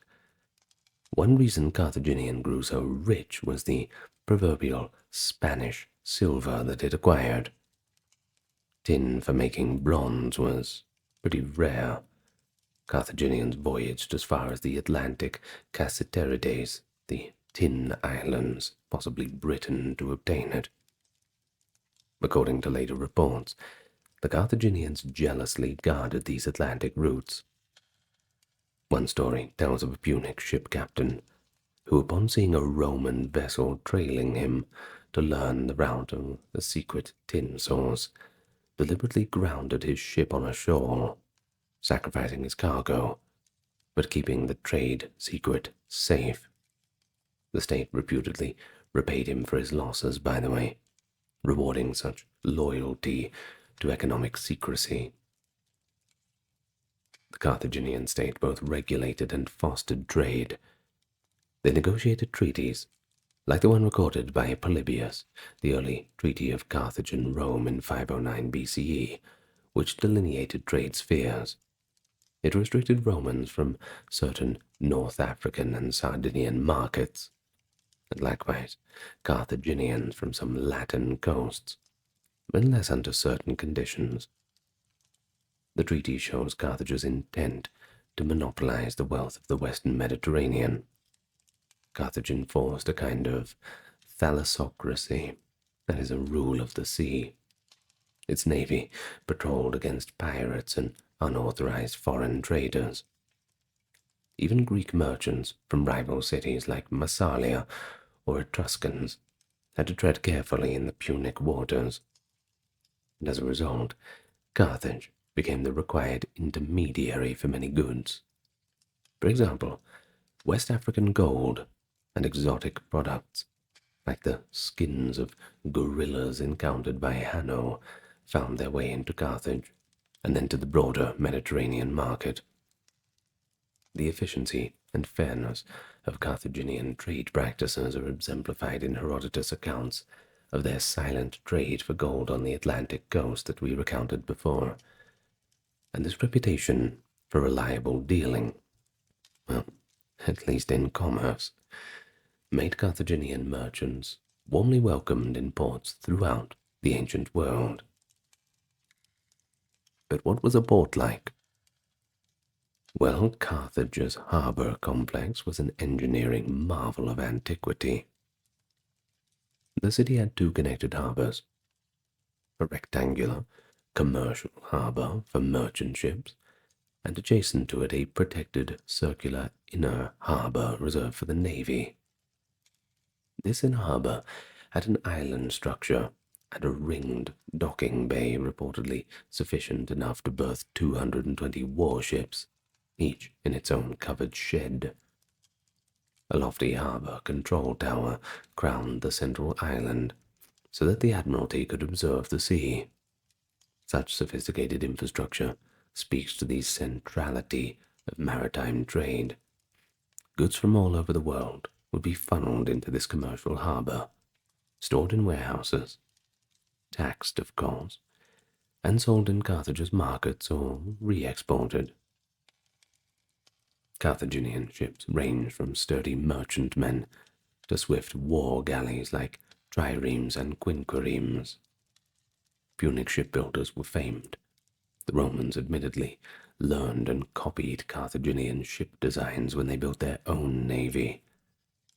There is actually one humorous anecdote from the First Punic War, and that is that the Romans, inexperienced at sea, had to reverse engineer a Carthaginian quinquireme that had wrecked itself on an Italian shore, using it as a model to mass-produce ships, adding their own corvus boarding device to negate Carthage's naval skill, of course. Thus, Carthage was literally the trendsetter in naval technology and logistics at the time. While trade, of course, was the lifeblood, Carthage also enjoyed a thriving agricultural base in its African hinterland. The fertile plain of the Bagradas Valley and the surrounding countryside yielded abundant crops. Grains, olives, grapes, figs, pulses, and flax. They had it all. Carthage was adept at intensive farming, irrigating orchards, rotating crops, grafting fruit trees. The treatise of Margot, the father of farming, compiled agricultural wisdom into 28 books, covering everything from viticulture to beekeeping and the care of livestock. So when Carthage fell, the Roman Senate so valued this work that they took it on as their own. The knowledgeable senator D. Silanus in 146 BC took care of that. Under Carthaginian management, North Africa became a granary of sorts, even before Roman annexation. Carthage likely exported surplus grain to allies or used it to provision armies. Unlike Roman large estates worked by gangs of slaves, Carthaginian agriculture relied on local Berber tenant farmers or peasants under Punic supervision. Many Berber communities paid tribute in grain. The Roman writer Livy notes that Massinissa, a Numidian king, took advantage of Carthage's defeat in 201 to encroach on and seize some of these fertile lands, and that certainly indicates their value, of course. But Carthage was not just a trader of other people's goods, and it wasn't just an agricultural grower. It had its own industries, too. And one of those industries was textile. The city produced fine embroideries and cloth. The dyeing industry was important, too. Just like Tyre, Carthage had harvested murex shellfish to produce purple dye, and purple-dyed Punic textiles were luxury items in the Mediterranean. Carthaginian artisans were skilled in metalwork and jewelry making, as evidenced by intricate jewelry found in tombs, gold diadems, carnelian bead necklaces, etc. Of course, then you had ivory carving. That was another craft.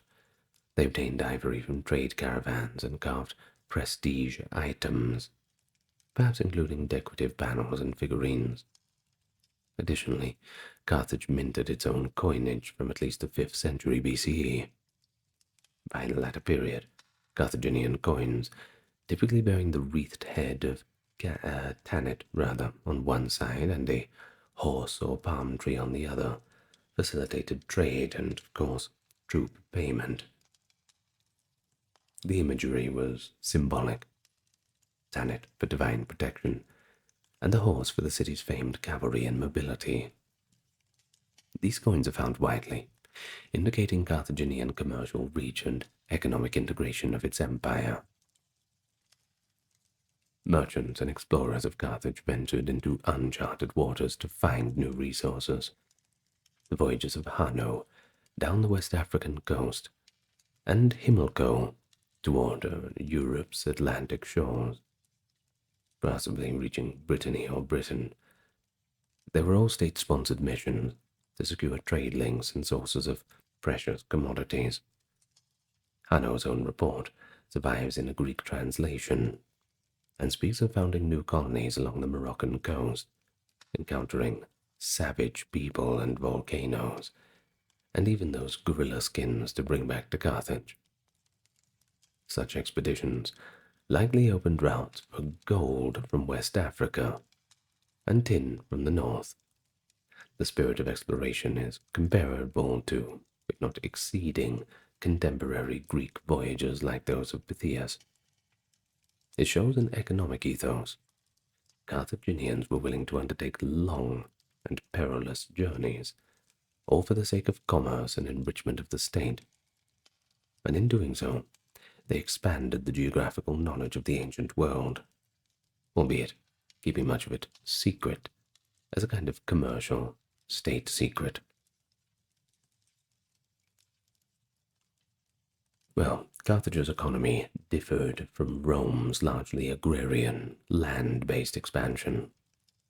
Where Rome colonized by settling soldier farmers on conquered land, Carthage colonized by establishing trading posts and exploiting resources, while usually leaving local societies intact, so long as they paid their tribute, of course. In this, Carthage was more akin to a Greek maritime power like Athens, which had an empire of allies and colonies and relied on sea trade for grain and goods. Athens and Carthage even clashed indirectly via Syracuse, and one can draw parallels. Both had strong navies and wealth from commerce. However, Carthage was more exclusively mercantile. Its citizens' body was not primarily made up of small farmers as in many Greek polities or in early Rome, but of traders and landholders, directing the labor of subjugated peoples. This gave Carthage a formidable treasury, but also a vulnerability. If trade was disrupted, Carthage could starve or go bankrupt more quickly than a self-sufficient agrarian state would. There is many single points of failure. Indeed, during the long sieges of the Punic Wars, Rome tried to choke off Carthage's trade lifelines, while Carthage hired mercenaries to compensate for its smaller citizen army. Now what about taxation in Carthage? It primarily took the form of tribute from subject cities and peoples, duties on trade and port fees. The city had custom houses to tax imports and exports, and Carthaginian officials oversaw the weights and measures in the marketplace to ensure fairness and collect duties. Tribute from places like Libya or Numidia was often paid in kind: grain, elephants, etc. The elephants would certainly come in handy against the Romans, that's for sure. But Carthage also profited from the slave trade. capturing war prisoners, including many Iberians, Gauls, and later Romans, selling them off in the markets. Conversely, Carthage itself employed slaves, though perhaps in lesser proportions than the Romans. Many agricultural laborers were subjugated natives rather than chattel slaves slipped from afar.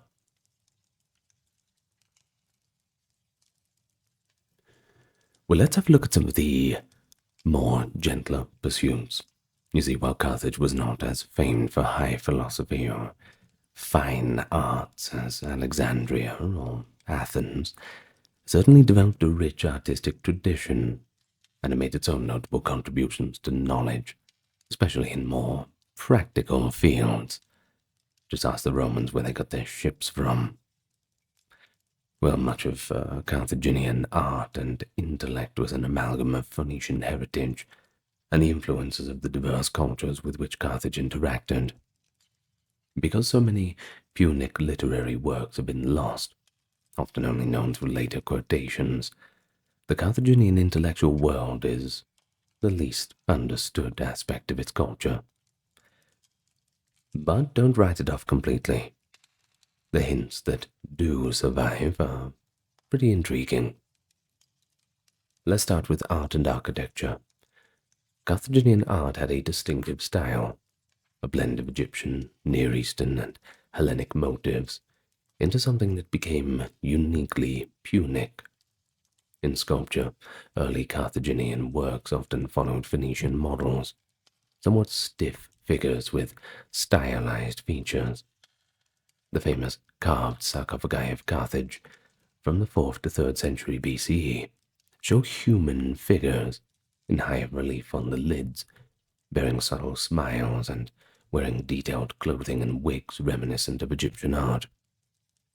For example, the sarcophagus of the priestess from the Byrsa necropolis, now in the National Museum of Carthage, by the way, depicts a robbed woman with wing-like drapery, likely an image syncretizing local goddess iconography with classical form.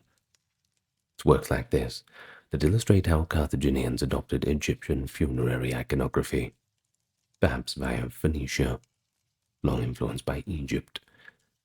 The women have an Isis-like aspect, yet inscribe them with Punic identity.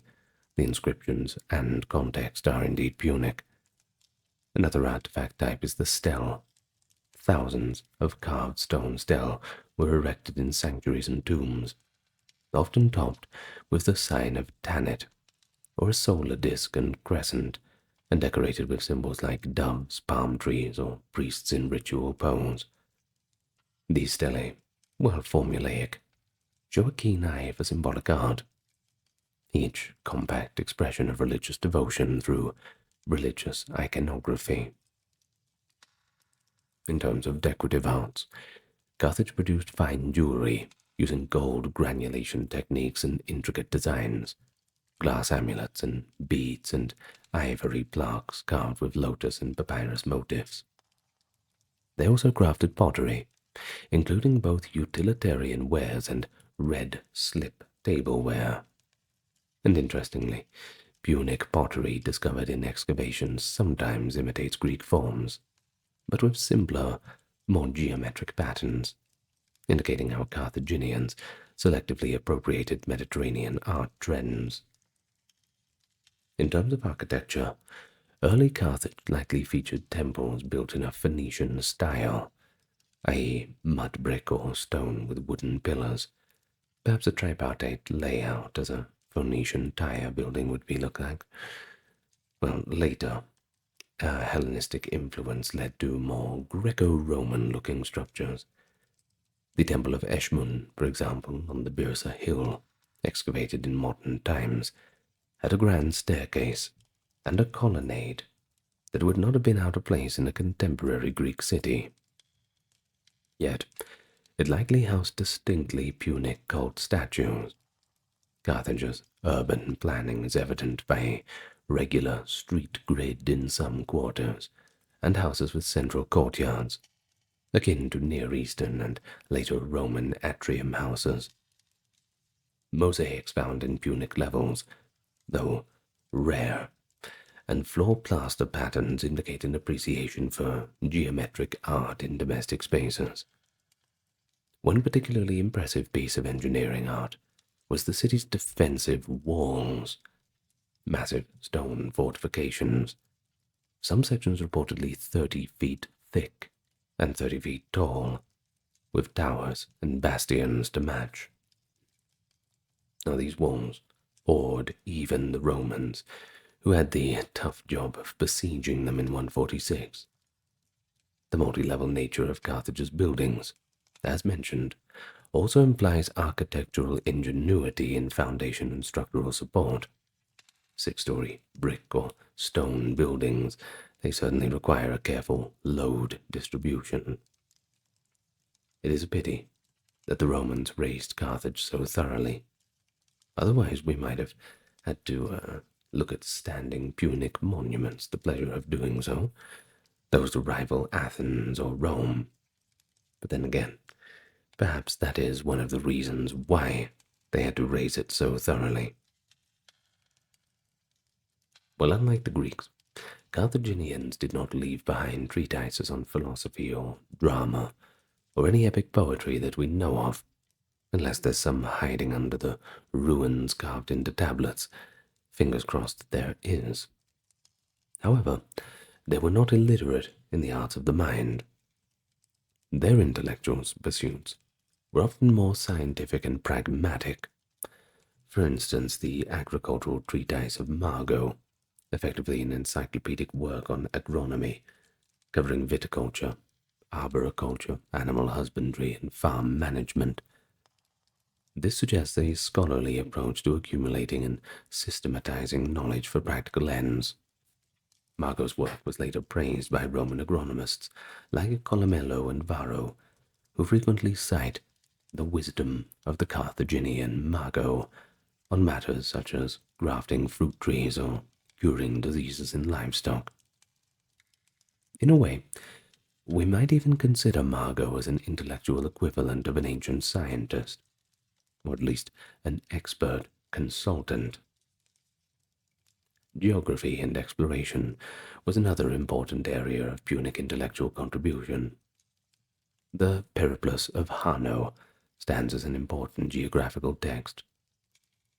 In it, Hanno coolly describes coastal landmarks, rivers teeming with crocodiles and hippopotamus, encounters with various indigenous peoples, and even volcanic activity.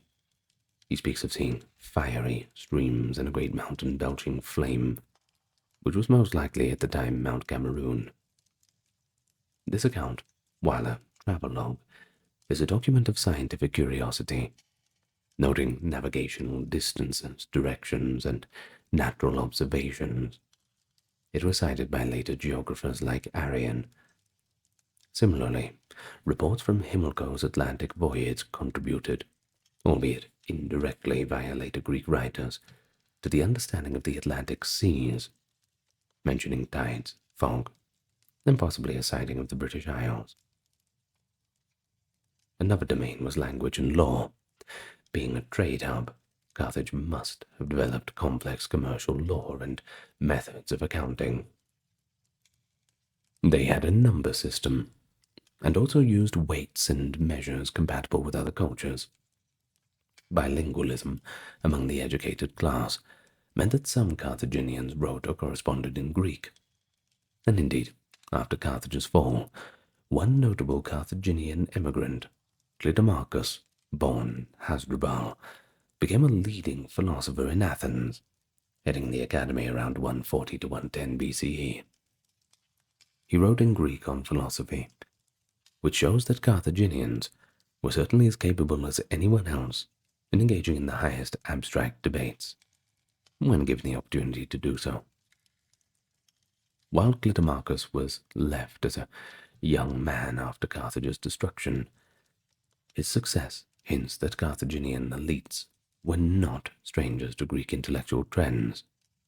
They just did not leave any indigenous record due to language and cultural barriers. Similarly, in Roman Republican literature, the comic playwright Plautus, in his play Poenulus, concludes a character speaking Punic on stage, with lines intelligible as Punic language. Now this indicates that even Romans recognized Carthaginians had their own literature, or at least that their language was distinct and could be represented. In visual and performing arts, we have scant direct evidence. Did Carthage ever have any theatre? Well, possibly not in the Greek sense. There is no record of Punic plays or actors, however. They certainly had music. Flutes, lyres, drums, all used in religious festivals, and perhaps in more casual entertainment. They likely enjoyed dances. Carthaginian dances might have had a oriental flavor, with some influence from Egyptian or Berber tradition. There may have been oral literature, stories of Tyrian heroes, mythic tales of Melkart, or the founding saga of Dido, passed down through generations. Virgil's later romanticization of Dido in the Aeneid is a Roman poetic take on a Punic legend, but one wonders what the Carthaginian version was like. Some inscriptions indicate that historical chronicles were kept. For instance, one Punic text, mentioned by a later author, recorded a list of Carthaginian magistrates and events, much like the Roman annals. The Greeks mention a Carthaginian historian too, Philinus of Agrigentum, who wrote about the First Punic War from the Carthaginian side. And before you ask, yes, it's unfortunately lost. Now this suggests Carthage had its historians and archives.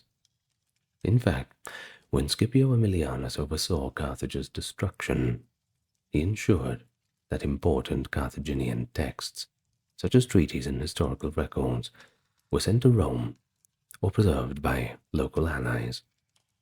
Thus, Carthage was not an unwritten civilization. It had a literate class that documented treaties, trade contracts, laws, and perhaps even historical narratives.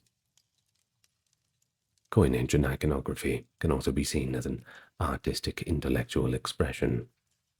The choice of Tanit's serene profile on coins, often wreathed with grain ears or adorned with a necklace alongside a horse or palm, conveyed messages, fertility and divinity, and of course Carthage's prowess. This visual language on coinage was a conscious cultural choice that asserted Carthaginian identity in a Hellenistic world where coins typically bore Greek gods, or at the time the likeness of Alexander. Carthage chose its own symbols, thereby intellectually branding itself via culture and currency. Finally, religion and philosophy. Carthaginians were deeply religious, as we have mentioned. They identified theology, well, not speculative in the Greek sense. It was all quite nuanced. Many of their gods had Greek equivalents, which implies that they engaged in interpretatio Graeca, an intellectual exercise of syncretism. For example, Carthaginians accepted the equation of Baal-Hamon to Kronos, and of Tanit to a celestial Virgo or Juno Caelistis. In later centuries, under Roman rule, the Punic-speaking populace continued worshipping Tanit and Baal-Hamon, just under different names. Tertullian in the 2nd century CE mentions that even in his day, people in the countryside still spoke Punic and used the term Baal for God. This continuity shows that Carthaginian religious thought proved to be resilient and adaptable, merging into a Romano-African context, but not disappearing. In terms of direct comparisons, where a Greek city might have dozens of philosophers and playwrights, Carthage had none that we know of. Their philosophers, a broad term, were navigators like Hanno, agronomists like Margot and generals like Hannibal, who wrote memoirs of their campaigns.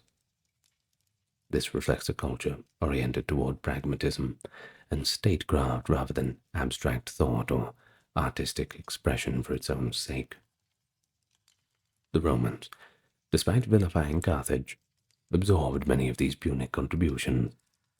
Roman agriculture was boosted by Punic knowledge, Roman geography by Punic exploration accounts, and even Roman military tactics evolved in response to Punic ingenuity. Culturally, one of the most interesting later outcomes was that some early Christian thought in North Africa might have been subtly colored by the Punic linguistic and cultural substratum, lending a unique flavor to African Latin rhetoric. Tertullian's fierce, pragmatic style could be seen as inheriting the no-nonsense Carthaginian tone, albeit just in a new form. So, what kind of conclusions can you draw? I think, if anything, we can say the Carthaginian culture, above all, was cosmopolitan and resilient. It was cosmopolitan in the way that it drew from a wide world, employing Iberian swordsmen, sailing with Egyptian amulets, writing in Phoenician, speaking Greek to negotiate treaties, and sacrificing to gods with roots in Canaan and local Libya alike. But it was resilient in the fact that despite military feats and foreign depictions as cruel and untrustworthy, they rebounded economically, and they always held fast to their identity. Of course, the fall of Carthage is a topic for a different video, but we will say that Scipio Aemilianus was reportedly seen weeping as he watched the city burn, reciting a line from Homer about the fall of Troy, and ominously reflecting that one day Rome might suffer the same fate. Of course, today Rome is not a ruin, I suppose. But, well, it certainly went through its hard times. Anyway, a new video about the Punic War coming up soon, and a general history of Carthage. What I want to do is have a history of Carthage before the Punic Wars. Now that is a video coming soon. Anyway. In the desert of southern Mesopotamia, amid the marshes and plains between the Euphrates and Tigris rivers, lay the ruins of humanity's first great cities. It was here, 5,000 years ago, that the Sumerians built an urban civilization that pioneered writing, monumental architecture, and epic literature. The story of Sumer, from its prehistoric villages to the mighty city-states of the Bronze Age, is a saga of conquest, innovation, and ultimately, collapse. Today we're going to go through the mythical origins of kingship in the antediluvian city of Eridu, to the glittering courts of Uruk and Ur, through to the periods of triumph and turmoil under native Sumerian and foreign Akkadian rulers, and finally to the Neo-Sumerian Renaissance and its ultimate end around 2000 BCE. And while we're at it, we'll examine together how Sumerians developed the world's earliest urban society, their advances in agriculture and trade, the invention of cuneiform writing, their stratified social order and powerful priesthoods, along with their rich religious and literary traditions. So, you might be surprised what we find in our time together today, as this society, 5,000 years ago, was much more advanced than you might think. So, let me first welcome you to the channel. It's good to have you all on board for another Bronze Age video. And we're doing a chronological history of Sumer today. Now, that is a brief history. We could hardly fit it all into a video of this length, but perhaps we'll go into more details later on. Now, if you're not yet subscribed to the channel, I invite you to do so. And thank you to those supporting on the Patreon and the YouTube memberships, along with the merch store. Now, welcome's out of the way. Let's get nice and relaxed, and we can go back to before the Bronze Age, the most ancient of ancient worlds. And indeed, we start in southern Mesopotamia in the 6th and 5th millennia BCE, a challenging environment of swampy wetlands and sparse rainfall. Yet, it was precisely here that the precursors of Sumerian civilization began to take root. Archaeologists refer to this early formative era as the Ubaid period, 5500 to 4000 BCE, when small village communities began to thrive by draining marshes and developing rudimentary irrigation techniques for agriculture. These pre-Sumerian inhabitants cultivated grains, wove textiles, fashioned simple painted pottery, and established the first communal institutions. Of course, over centuries, the settlements grew in size and therefore complexity, and that set the stage for the later Sumerians who would inherit that legacy and build upon the foundation. Now, interestingly, southern Mesopotamia at the time had virtually no forests or metal ores, but if properly irrigated, the soil was extremely fertile, yielding abundant amounts of grain. The bounty, however, depended on communal efforts to dig canals and control the floods, which likely spurred the development of organized government and temple authorities quite early on. And here's something intriguing. The question of where the Sumerians themselves came from is still a matter of debate. The language they used was unlike any other in the Near East. Of course, there's plenty of opinions. Some scholars theorize that the ancestors of the Sumerians may have lived along the shores of the Persian Gulf, in what is now eastern Arabia, until, of course, rising sea levels at the end of the Ice Age drove them into Mesopotamia. Whether indigenous or immigrant, by the Ubaid period, these people had certainly fashioned a way of life that was steadily increasing in complexity. One of the most significant Ubaid period sites is Eridu, located near the old Persian Gulf shoreline in what is now southern Iraq. In Sumerian tradition, Eridu was revered as the first city ever created, the city of the first kings, where kingship was established on earth by divine decree. The Sumerian king list, an ancient record of rulers compiled long afterward, opens with the words, quote, "After the kingship descended from heaven, the kingship was in Eridu." Names like Alulim as the first king, said to have reigned for a fantastically long 28,800 years. Well, perhaps no term limits back then. Clearly mythical in these details.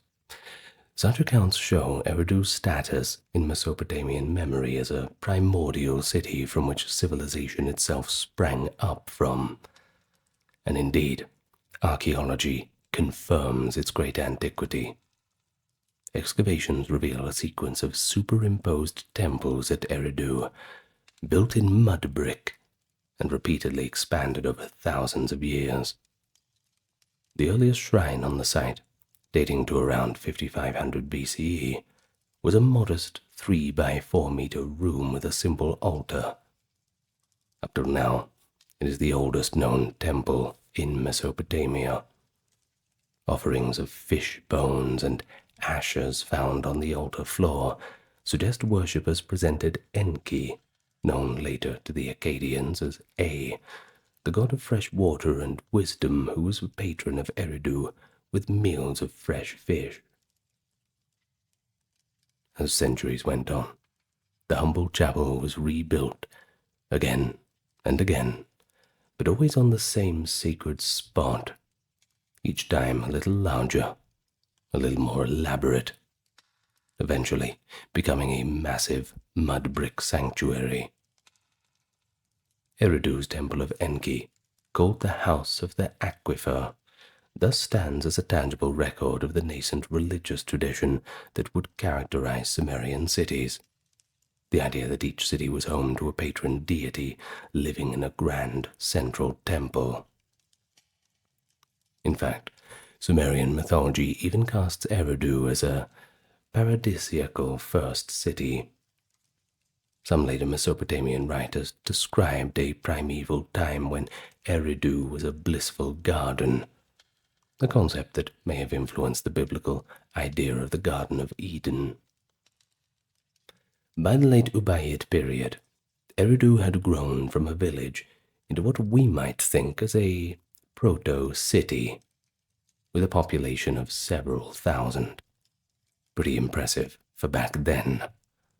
But it was part of a network of emerging towns across the southern alluvium. Nearby sites like Lagash, Ur, and others show Ubaid phase occupation as well. Although true urbanization had not quite yet arrived, the ingredients were certainly assembling. Productive irrigated farms, communal centers for religion, specialized craft and long-distance trade for resources not available in the river valley, that is, such as stone, wood, and metal ores. There is even evidence of interaction between differing cultural groups. It's been theorized that in southern Mesopotamia of this era, ancestral Sumerian farming populations coexisted and fused with those nomadic Semitic pastoralists and fisher folk of the marshland. In fact, that might have given rise to the unique Sumerian culture and language. And it is at this point where Sumer's true urban revolution unfolds, in the Uruk period, about 4000 to 3100 BCE, named of course after the city of Uruk, which became the largest and most influential settlement of its time. Now, a little bit more about Uruk. It's known as Unug in Sumerian, and later Erech in the Bible. It was initially a small Ubaid town, just like Eridu, but during the 4th millennium BCE, it underwent an explosive pattern of growth, transforming into a sprawling metropolis covering over 250 hectares, absolutely unprecedented in size.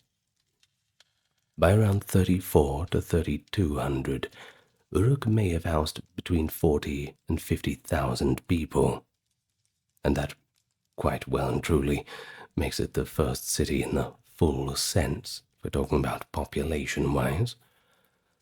But what exactly drove such rapid urbanization? That's a little bit more difficult to quantify.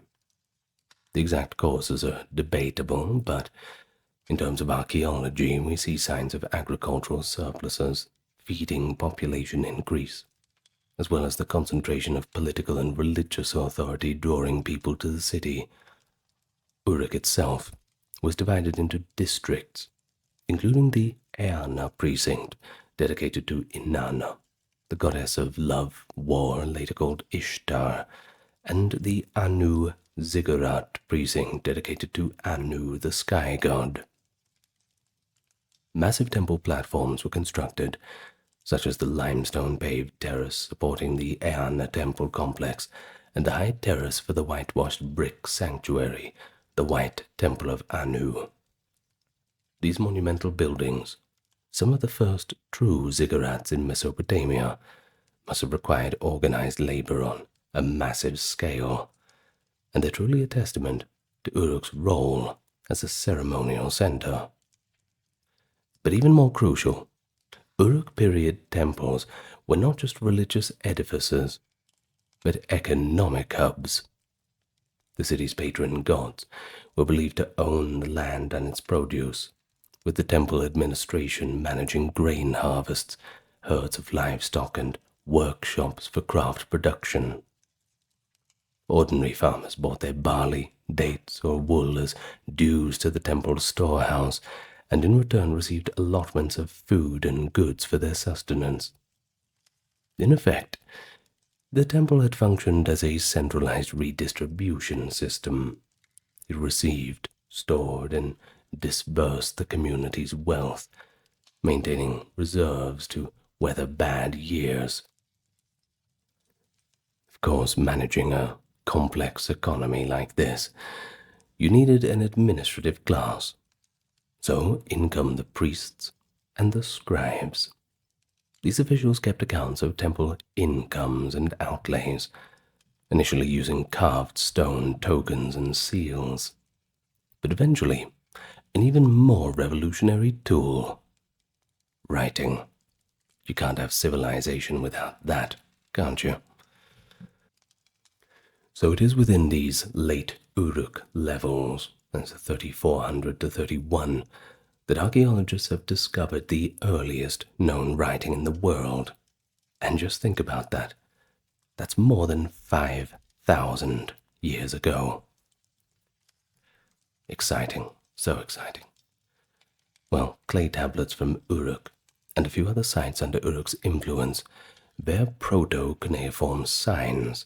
That is, pictographic and numeric impressions that record transactions of grain, livestock, beer, and other commodities, certainly within its infancy, but it is what we can recognize as a written form of communication and record keeping. Of course, writing began as an extension of accounting.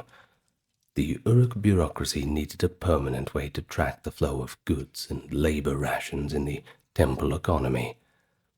At first, simple drawings and tally marks sufficed. But over time, scribes got creative, and they developed standardized symbols and impressed them into the clay with a stylus, creating wedge-shaped marks. Certainly the beginnings of cuneiform script. By around 3200 BCE, these tablets even record personal names and titles, hinting at the first written administrative orders and ownership statements. The invention of writing had an enormous impact. It allowed the Sumerians to transmit information across time and distance with precision, facilitating more complex governance, and ultimately laying the groundwork for history and literature, which will come a little bit later. Uruk's ascendancy during this period was not only felt in Sumer proper. In what scholars term as the Uruk expansion, material culture from Uruk appears across a wide variety of regions beyond southern Mesopotamia. Archaeologists have found Uruk-style pottery, cylinder seals with Mesopotamian motifs, and even entire settlements established by colonists from Uruk in distant lands. For example, in Habuba Kabira in today's Syria, and at sites in southeastern Turkey and western Iran, Uruk period enclaves sprang up hundreds of kilometers away from Sumer. The outposts were likely trading colonies or administrative centers to secure vital resources: timber from the North Mountains, precious metals and stones, perhaps access to trade routes reaching as far as the Levant and the Indus Valley. By the late 4th millennium BCE, Uruk's influence, or at least its cultural style, extended from the Persian Gulf all the way to the Mediterranean. Technologically, the Uruk period saw plenty of important innovations. The potter's wheel came into use, enabling mass production of pottery, like the standardized beveled rim bowl. The Sumerians also harnessed the wheel for transport.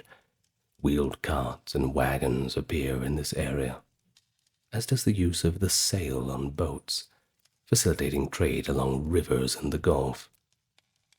And then there was the plough, that was improved for oxen to pull, greatly expanding agricultural output.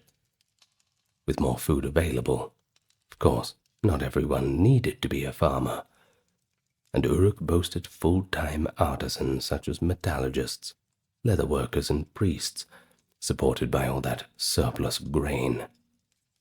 Good times. One exquisite artifact from Uruk, the Warka vase, shows a procession of offerings brought to the goddess Inanna, carved in alabaster. The layers of imagery on the vase, the farmers, livestock, priests, and the goddess herself capture an organization of society still centered around the temple. The Uruk period also saw the first heroic figures emerge in Sumerian tradition. Although purely historical records from this time are pretty rare, later legends recall that Uruk's early kings were culture heroes. Of course, you know the name Gilgamesh. He's the most famous, who in Sumerian tales is the fifth king of Uruk. The Sumerian king list indeed names, quote, Gilgamesh, whose father was a phantom, i.e., of an unknown father, and credits him with a reign of 126 years in the distant past. Gilgamesh likely lived, if he was real, near the end of the early dynastic period, as the 27th to the 26th century BCE, but by the Bronze Age, he'd certainly become a household name. Later epic poetry describes him building Uruk's monumental walls and going on fantastic adventures. The kernel of these stories may hark back to the pride Sumerians felt in Uruk's grandeur and at the dawn of cities. Even an early proto-epic fragment from Uruk, written centuries after the Uruk period but set in primordial time, lords the city's walls and temple precinct, suggesting that even by the Bronze Age, Sumerians looked upon Uruk's ancient achievements with reverence. But you know what they say about good times. They don't always last forever. By around 3100 BCE, the Uruk-centric system experienced quite an upheaval. Many of the distant Uruk colonies were abandoned, and Uruk's dominance within Sumer seems to have waned, possibly due to shifting river courses, climate stress, perhaps internal political change. In Mesopotamian legend, this era is punctuated by a great flood. The King's List notes laconically that kingship passed through several cities, and then the flood swept over, implying a break in history. A Sumerian poem, often called the Eridu Genesis, composed 2300 BCE, tells of gods deciding to inundate the land, and of one righteous man, Ziusudra, who built an ark and survived the deluge at the behest of the god Enki.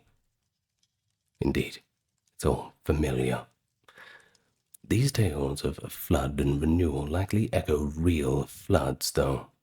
We see them in a lot of different cultures.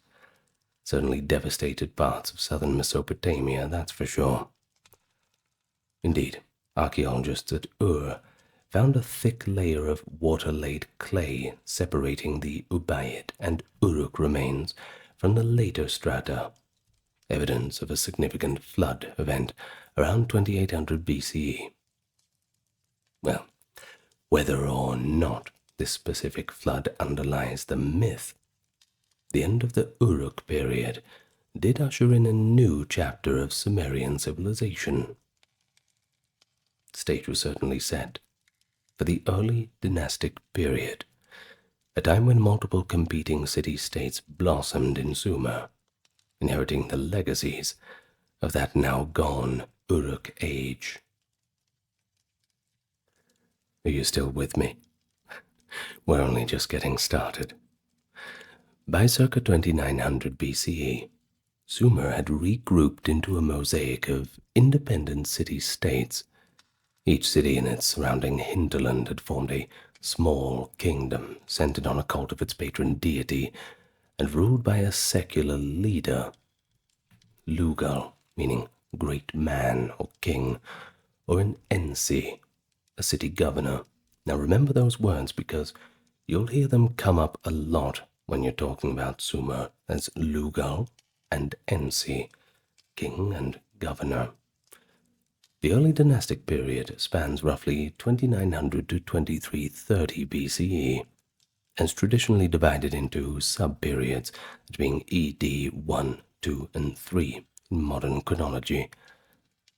During this time we find the first extensive written records, and I'm not just talking administrative tablets, but also inscriptions by kings bragging of their deeds, and possibly the earliest hymns and narrative texts. We also have rich archaeological evidence, including the spectacular royal tombs at Ur, which together paint a picture of a vibrant, competitive era in Sumerian history. But politically, there wasn't a single city that dominated all of Sumer in the early dynastic. Rather, the situation was that power rotated among the major centers. Alliances and rivalries were always changing. We have cities such as Uruk, Ur, Kish, Lagash, Umar, Nippur, Shuruppak, and Eshnunna. Now that's just to name the prominent ones, and they had their own dynasties of rulers. The Sumerians themselves viewed this period through a somewhat legendary lens. The Sumerian kings list, composed in the Ur-3 period, but reporting to record far earlier times, gives us a sequence of dynasties. After the mythical antediluvian kings, it says kingship resumed at Kish. Quote, after the flood had swept over, kingship came down again at Kish. Now where exactly was Kish? Well, it was a city on the northern edge of Sumer, near the modern city of Tel el-Uhaymir, and is often listed first in the post-flood times.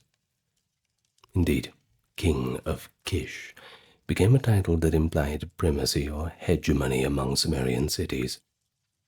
Early dynastic rulers from various cities sometimes adopted the title King of Kish to legitimize themselves as the foremost leader, even if they had never even stepped foot in Kish or never weren't born in Kish. But it all indicates that Kish had an early prestige as a center of power, much like later on how we see the same for Babylon, this kind of thing. Well, some modern historians do suspect that Kish may have been an early hegemon, or at least symbolized a unifying kingship in Sumerian ideology. From early dynastic texts and excavations, we can begin to flesh out individual rulers who straddle myth and history. One of the earliest, whose historicity is evidenced outside the king's list, is Emne-Baragesi of Kish, who is said to have lived in ED 1, that is perhaps around 2600 BCE. Emne-Baragesi is credited by later tradition with capturing weapons from Elam, that is a neighboring land to the east, and significantly, archaeologists at Nippur found a vase fragment inscribed with his name. Now, that's a pretty hard piece of evidence that a king named Emne-Baragesi did exist. And then we have his son, Aga of Kish, who appears in a Sumerian story as a contemporary rival of Gilgamesh in Uruk, suggesting conflicts between Kish and Uruk were happening even in legend. Another key city-state rivalry that emerges in ED times is between Lagash and Umma, two cities in eastern Sumer, divided by a fertile boundary region called Gu Edin. Now, this dispute over territory became one of the first recorded wars in history. We're fortunate enough to have detailed descriptions, at least from the victors. The kings of Lagash left behind inscribed stones and stelae recounting their fights with Umma. One of these is the famous Stele of the Vultures from Lagash. It dates to around 2450 BCE, that is, the corresponding ED 3 period. Now, although it is fragmentary, its inscription and carved relief images celebrate the victory of Eannatum of Lagash over Umma. We learn that generations earlier, a border was fixed between the two by Meselim of Kish, a powerful earlier king who acted as a mediator. But Umma later violated the boundary. And so, according to the text, the god of Umma ordered its ruler to seize the contested fields of Lagash. The Patesi of Umma, by the command of his god, plundered Gu-Edin, the territory beloved of Ningirsu, that is from the text. Eannatum, the ruler or Ensi of Lagash, claims that his own patron deity Ningirsu, the god of war and agriculture, then commanded him in a dream to march to battle. In the ensuing war, Eannatum led the armies of Lagash to defeat Umma's forces. The Stele of the Vultures depicts vultures carrying off the severed heads of the defeated enemy. A pretty grisly trophy, but an effective image of triumph. On the carved relief, Eannatum's infantry advance in tight formation, wearing helmets and wielding spears and axes, while Ningirsu himself is shown in a mythological form, helping trap Umma's soldiers in a net. While one can certainly imagine the pride of Lagash's citizens at this divinely sanctioned victory, doesn't get much better than that. Eannatum's inscription not only boasts of piling up the bodies of Umma's soldiers, but it also records a treaty. The defeated Umma was made to swear not to encroach again and to pay heavy tribute of grain to the temple of Ningirsu. Lagash's archives reveal a surprisingly legalistic approach to the conflict. Eannatum's successor, Enmetena, of Lagash, records renewing the border markers and even suing for peace with a later ruler of Umma, indicating that written agreements and curses against violators were certainly a key part of intercity diplomacy in those days. And that really is noteworthy. The practice of using an inscribed stele to demarcate borders, and of invoking gods as guarantors of treaties, is first seen in this stele, setting precedents for later international law in Mesopotamia, and, of course, in the broader Bronze Age world of later times. We see the same sorts of things in the stele after the Battle of Kadesh, between the Hittites and the Egyptians under Ramesses II. Well, back to Sumer. The religious city of Nippur, home of Enlil's great sanctuary, held a special status throughout these centuries. Kings from different cities all respected Nippur.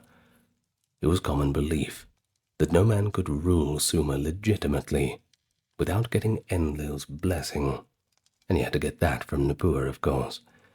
Thus, even when no single king dominated politically, a shared Sumerian cultural identity was maintained through common worship at Nippur and other holy sites.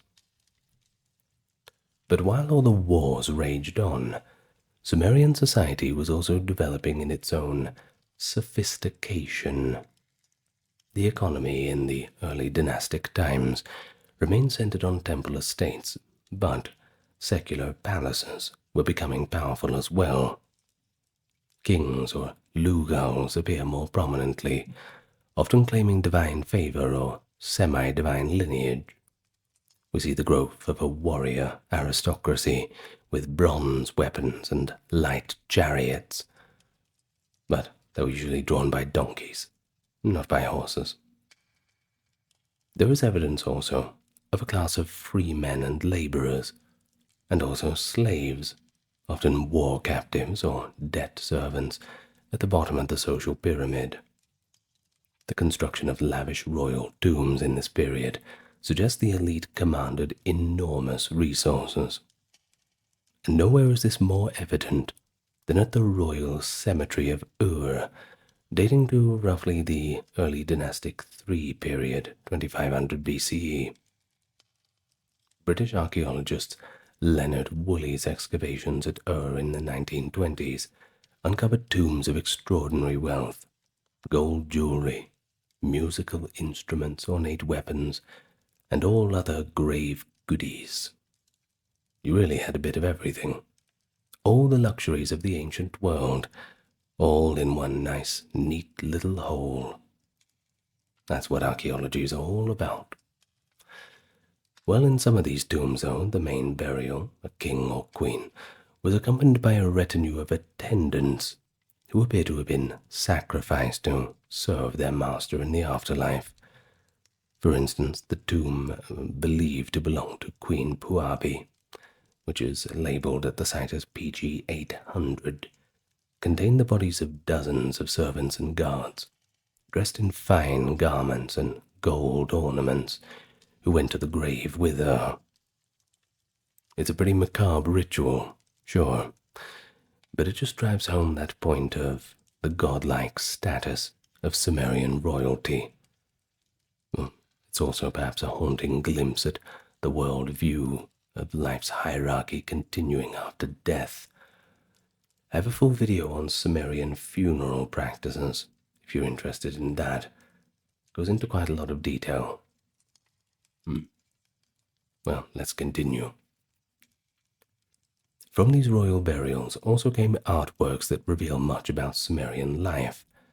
For example, the Standard of Ur, a wooden box found in a royal tomb at Ur, bears intricate mosaics illustrating the dual roles of the ruler. On one side, a war scene, showing the king leading a Sumerian army. Chariots drawn by wild donkeys trample over enemies. Infantry with spears and copper helmets march in formation. And finally, the downtrodden prisoners presented to the king. But on the opposite side, there is a scene of peace, depicting a banquet with the king and nobles drinking while a musician plays a lyre. And lower registers show laborers bringing animals, fish and produce as tribute. Either way, it makes the message pretty clear. An image tells 1,000 words. The king protects the city in war and ensures prosperity in peace. Despite the focus on rulers and temples, ordinary life in Sumer thrived under this urban order. Citizens lived in mud brick houses along narrow streets. Excavations show multi-room homes, often centered on a courtyard, with kitchens, storage, and living quarters. A clay figurine might be set in a household shrine to offer prayers to personal gods. The Sumerians were also renowned for enjoying life's pleasures, too. Archaeological finds include a royal game of Ur, a board game with checkers and dice, and even evidence of prolific beer brewing. Of course, back then, you wouldn't be drinking normal water. That's dangerous. It's far safer to brew it into beer, something like that, and then consume it. But do remember that back then the alcohol content was much lower. People would usually have beer for breakfast, especially in the case of what we found at the rations list at the pyramids for the workers. Usually they were paid in grain and beer, sort of thing. Well, in fact, a famous Sumerian hymn to the goddess Ninkasi doubles as a recipe for beer, describing in poetic terms the step-by-step process of how to make the best Sumerian beer. Of course, it's a staple drink for all classes, consumed with straws from large jars. Music and song were beloved. Harps and lyres were played both in palaces and taverns, and by this period, the cuneiform record even preserves the first known musical notation and lullabies. All these details, they don't portray a society of Bronze Age cave dwellers or anything like that, but rather a very human picture. Sure, devout and hierarchical, definitely, but they certainly knew how to celebrate the joys of feasting and entertainment. The richness of material culture in the early dynastic age also reflects a burgeoning long-distance trade system. Many precious materials found in Sumer had to be imported. We're talking lapis lazuli and gold coming from as far as Central Asia, the modern region of Afghanistan. Tin as well to alloy with copper for bronze, possibly from Iran or beyond. Cedar wood from the forests of the Levant, Lebanon and Syria, and diorite stone from Magan in the Arabian Gulf. Now, Magan is roughly modern-day Oman. Sumerian inscriptions proudly list these acquisitions. The rulers of Lagash, for example, describe bringing timbers from the Amanus and Lebanon ranges, copper and gold from distant lands, and indeed diorite from Magan.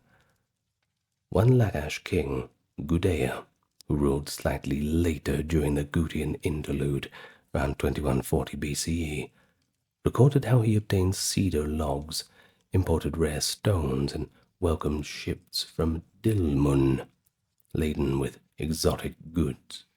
Now, Dilmun, by the way, that's roughly around Bahrain. Now, such records show that by the mid-3rd millennium, Sumer was indeed a hub of the trading world that connected the Indian Ocean to the Mediterranean. Merchants from Sumer, sometimes acting on behalf of the temples, traveled or at least sent emissaries abroad, exchanging Sumer's textiles, wool, grain, and crafted wares for the metals and timber that their homeland lacked. The Sumerians progressively extended their cultural reach and also developed their intellectual life. Short hymns and temple songs have been found, as well as early versions of tales about heroes like Gilgamesh, Lugalbanda, and Enmerkar. Sumerian scribes by the ED3 period were recording their heroic traditions. Kings like Etana of Kish and Gilgamesh of Uruk, who appear in the King's List and now in epic tales, certainly show how history and myth sometimes have a bit of a blurry line between. Think about it with a bit of Greek mythology as well. The ancient world, it just goes hand in hand like that. Now, Gilgamesh, likely a historical king around the 26th century BCE, was already being immortalized in poems as a demigod who battled monsters and sought immortality, indicating a rich oral lore being committed to writing. In cultural terms, the early dynastic period laid the groundwork for what we now recognize as classical Sumerian civilization. The Sumerian language was at this time in everyday use. Schools, or as they called them, eduba, tablet houses, were established to train scribes, who had to master hundreds of signs to produce neat-looking tablets. From scribal training exercises and school texts, we see the first proverbs and fables, indicating a tradition of wisdom literature. For example, one Sumerian proverb admonishes that, quote, "He who may possess much silver may be happy. He who possesses much barley may be happy, but he who has nothing at all can sleep." A wry commentary on wealth and contentment. The Sumerians also began writing down their myths and epics in this period, or at least circulating them orally. By the end of ED 3, short narrative poems in Sumerian existed about legendary kings. 5 separate Sumerian poetic tales about Gilgamesh are actually known from later copies, although the fully developed Sumerian literature would blossom in the subsequent Old Babylonian period. Its seeds were certainly planted in the early dynastic times. As far as religion, well, no surprises, it continued to dominate intellectual life.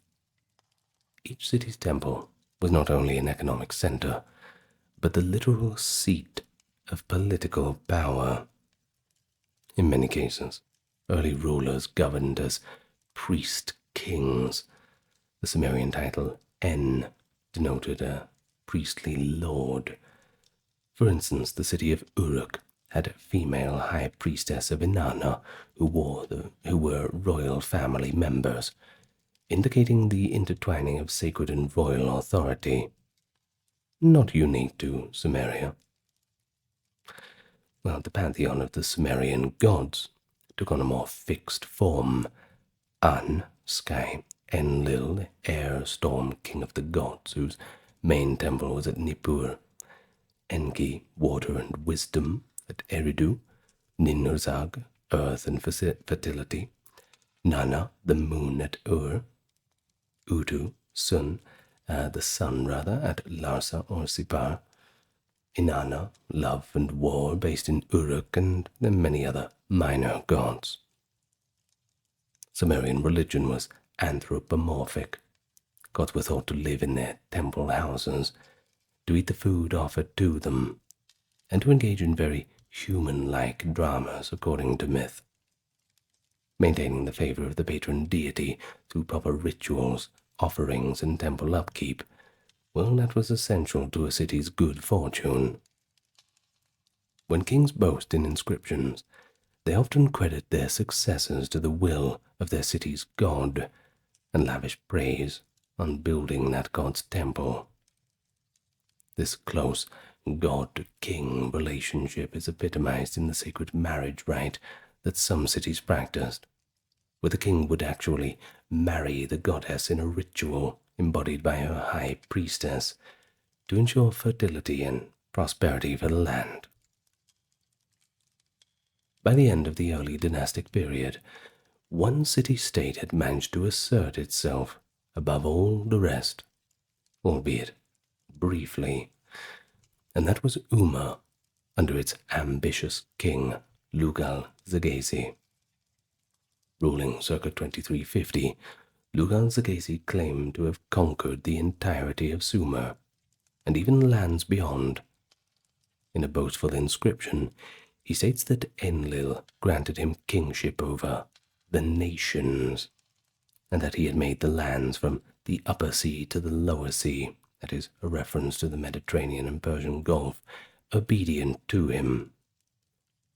We may presume that it's a bit of exaggeration, but what is certain is that Lugal-Zaggisi defeated his long-time rival Lagash, and that ended Lagash's dynasty, which had endured for generations since the time of Eonatum. He also established his rule over Ur, Uruk, and several other Sumerian cities, making Uruk his capital, perhaps harking back to its ancient prestige.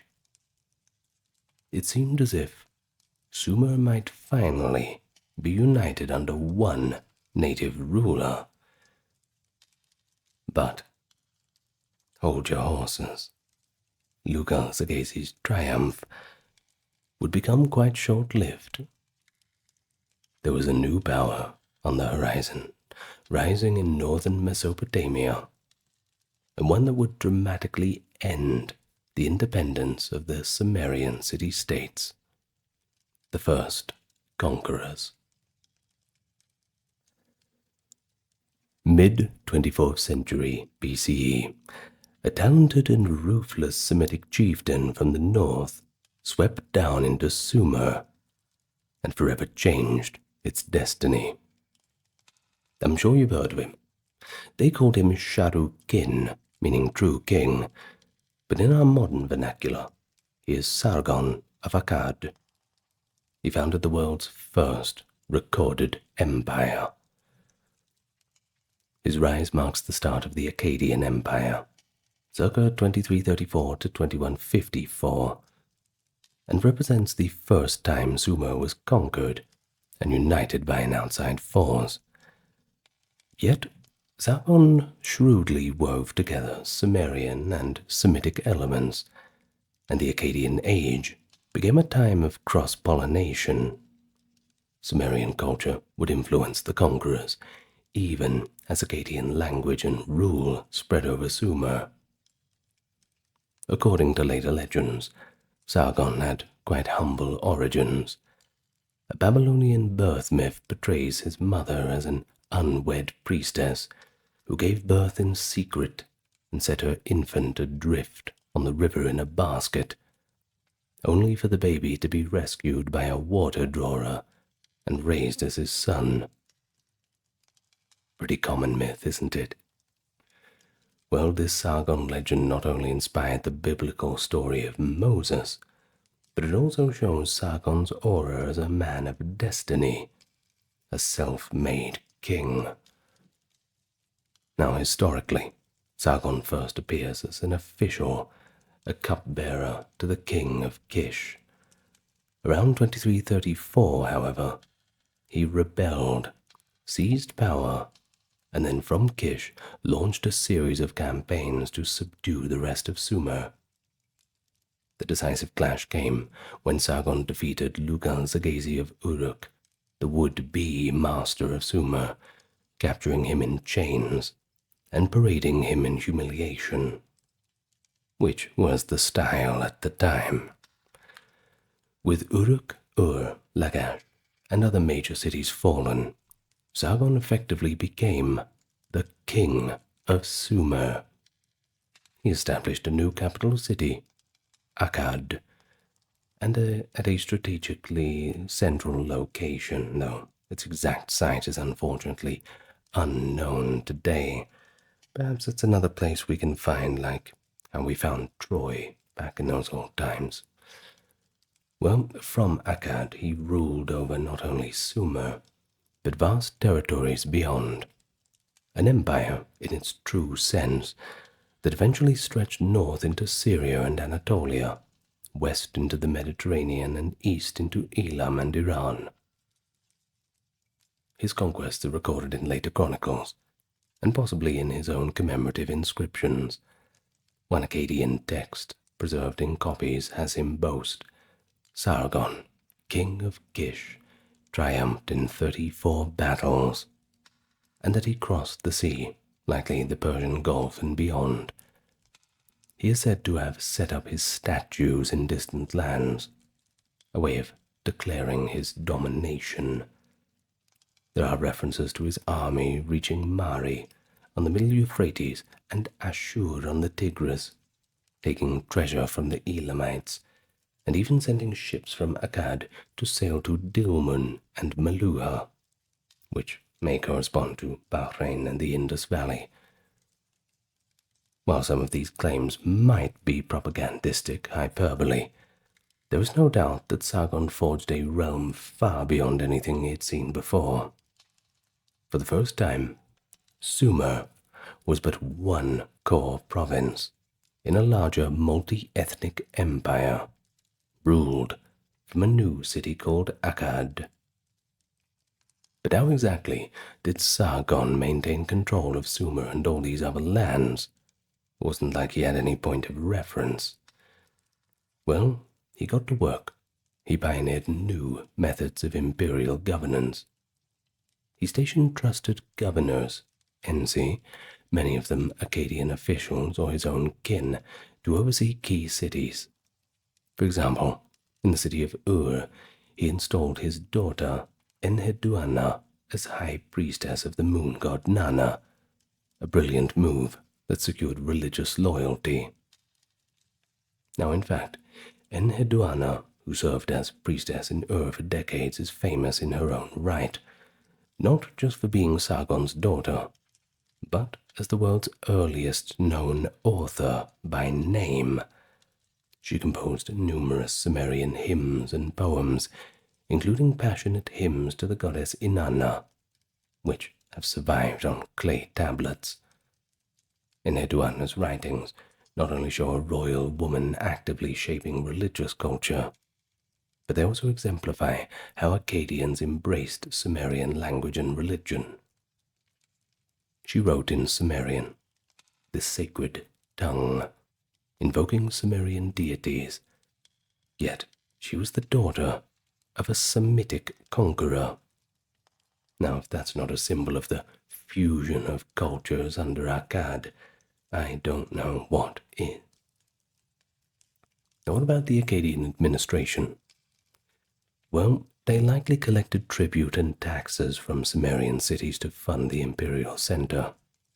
There is evidence of Akkadian officials taking over temples and palace estates. However, rather than attempt to suppress Sumerian culture, the Akkadian kings often presented themselves as heirs to Sumer's legacy. Sargon took the title King of Sumer and Akkad, signaling a dual heritage. His grandson, Naram-Sin, even went a step further. After winning major victories, including a crushing coalition of rebellious Sumerian cities, that was a failure, Naram-Sin assumed the unprecedented title, King of the Four Quarters of the Earth. And, as mentioned, he did declare himself a living god, too. Stelae from Naram-Sin's reign depict him with the horned crown of divinity. While some Sumerians saw this as, frankly, blasphemous, it shows how the ideology of kingship had evolved under this new empire. The ruler now claimed near absolute divine status over an immense realm. In fact, Naram-Sin's boldness was commemorated in his victory stele, which depicts him wearing a godlike helmet and climbing a mountain above his defeated foes. The first Mesopotamian king shown as a deity in art. But, in Sumerian memory, this hubris was punished. A famous Sumerian poem, The Curse of Agade, Agade was their word for Akkad, blames Naram-Sin's sacrilegious attack on Enlil's temple for the entire downfall of the empire. That's right, the whole thing is his fault, betraying the gods themselves, withdrawing support, and sending the Gutians to ravage Akkad. Sorry about the spoiler alert, but we're about to get to that section. Now, forming an empire, that's one thing. Keeping an empire, that is an entirely different skill set. After Sargon's long reign, said to be about 56 years, pretty long, but, and that of his sons too, internal dissent and external pressures began to mount. Sumerian cities, used to their autonomy, began to grow weary of their Akkadian governors. There were revolts. One chronicler says that, quote, in every city the son rebelled against his father during the reign of Sargon's grandson Shar-Kalishari. It seems that the golden age of the Akkadians was well and truly coming to an end. It didn't help that foreign enemies were pressing in as well. In particular, groups of mountain people from the northeast, known as the Gutians, began raiding Mesopotamia. They are depicted in Sumerian sources as wild, uncivilized highlanders, quote, not classed among people, with human intelligence but canine instincts and monkey features. Pretty harsh description, but okay. These Gutian incursions, combined with perhaps a period of drought and famine around 2200 BCE, led to the Akkadian Empire's fragmentation. Around 2154, Akkad's last king fell, and the empire was collapsed into chaos. And here, Mesopotamia proper enters a dark interval, often called the Gutian period. Okay, the Akkadians are gone. Good news, right? Well, not really. With Akkad gone, Sumer was left in disarray. Contemporary Sumerian laments describe this time as one of famine and despair, and they blame it all on divine wrath. Now, we've mentioned that text, the Curse of Akkad. It recounts how the Akkadian king Naram-Sin angered the patron deity Enlil by attacking the holy city of Nippur, resulting in the gods withdrawing their favor and sending the Gutians as a scourge. Well, the Gutians poured out of the Zagros mountains, and they're portrayed as a plague of barbarism. They filled the land with wickedness, took away the wife from him who had a wife, took away the child from him who had a child. They had no kingship traditions, no understanding of rights, that is, R-I-T-E-S, and brought the thriving fields of Sumer to ruin. Well, there is maybe a little bit of hyperbole in these accounts. Centralized rule and maintenance of infrastructure faltered under Gutian disruption. Sumerian texts emphasize this disruption without a strong king. The roads grew tangled and impassable, and the fields yielded weeds. A poetic way to describe famine and lawlessness. Indeed, one copy of Utu Hengal's victory inscription recounts the Gutian rule had blocked the roads and caused the tall grass to grow on the highways, so commerce and communication are simply ground to a halt. But you could probably tell the video's not over yet, so hold your horses. It's not the end of the story. Not all is lost. Even in this troubled period, pockets of Sumerian leadership persisted. The city of Lagash, in particular, experienced a local revival under a line of independent rulers. Most famous among them is Gudea of Lagash, circa 2140, who was not subjugated by the Gutians. Gudea, though only styling himself NC, governor, effectively ruled a small kingdom centered on Lagash.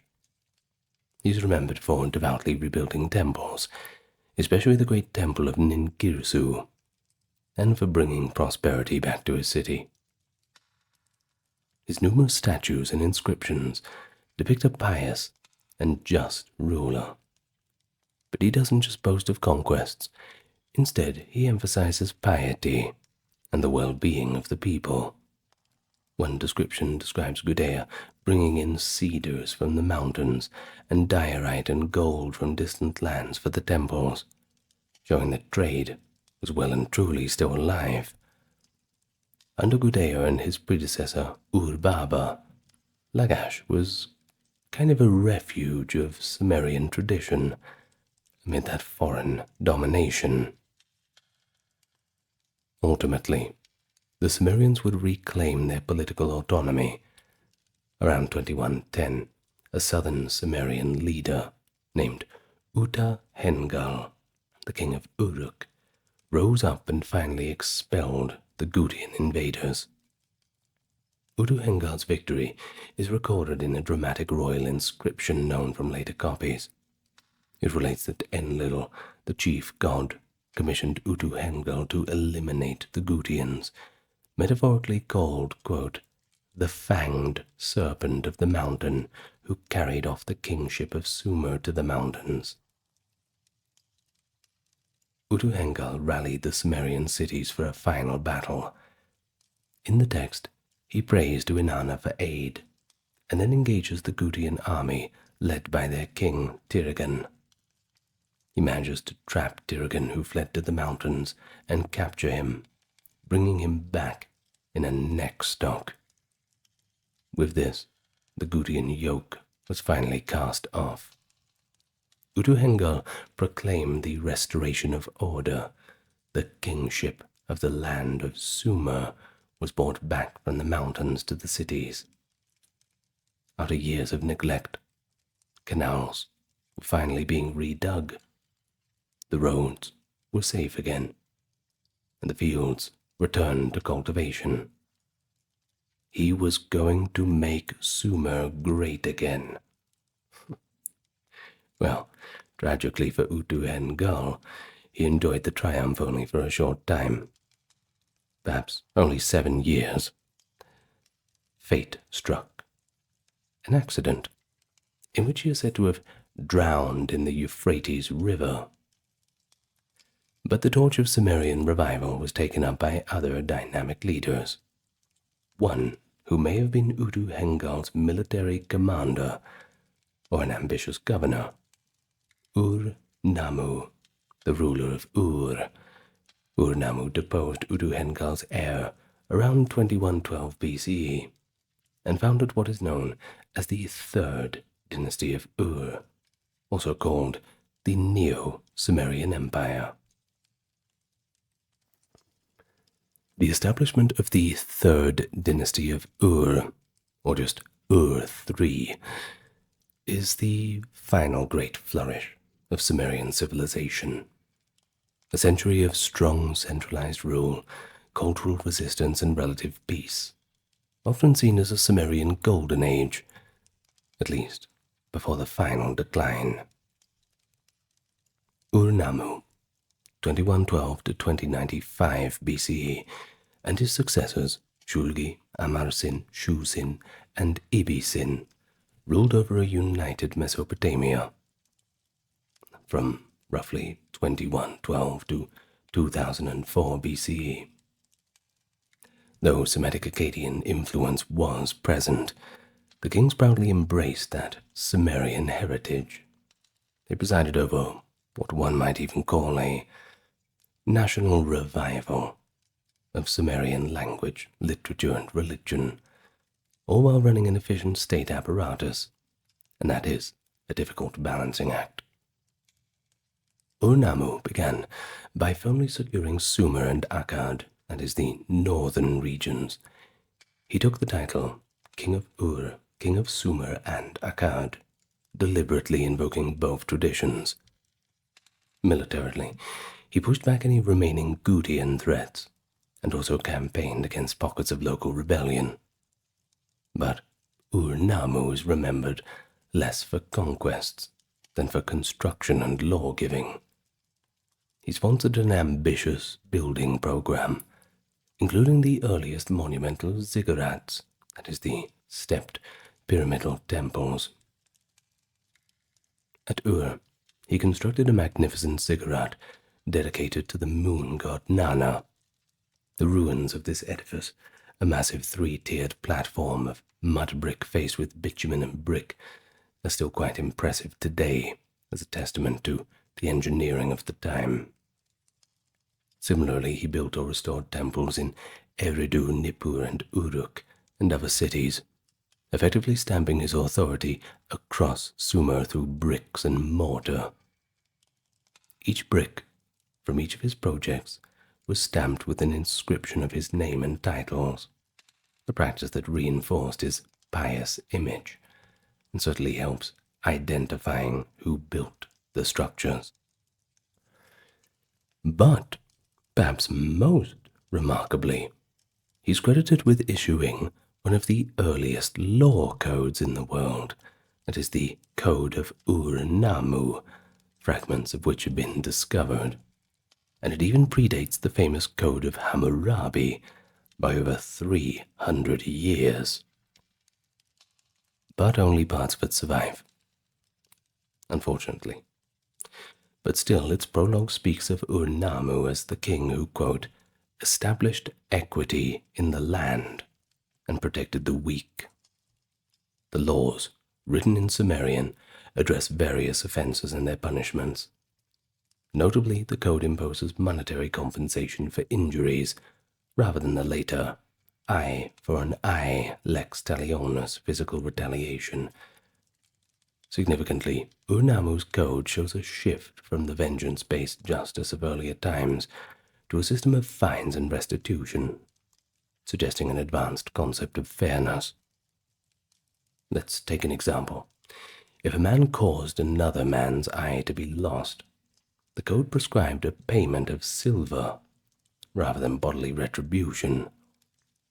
This early legal text shows the Ur-3 king's ideology of ruling as protectors of the weak, rather ahead of its time, I must say.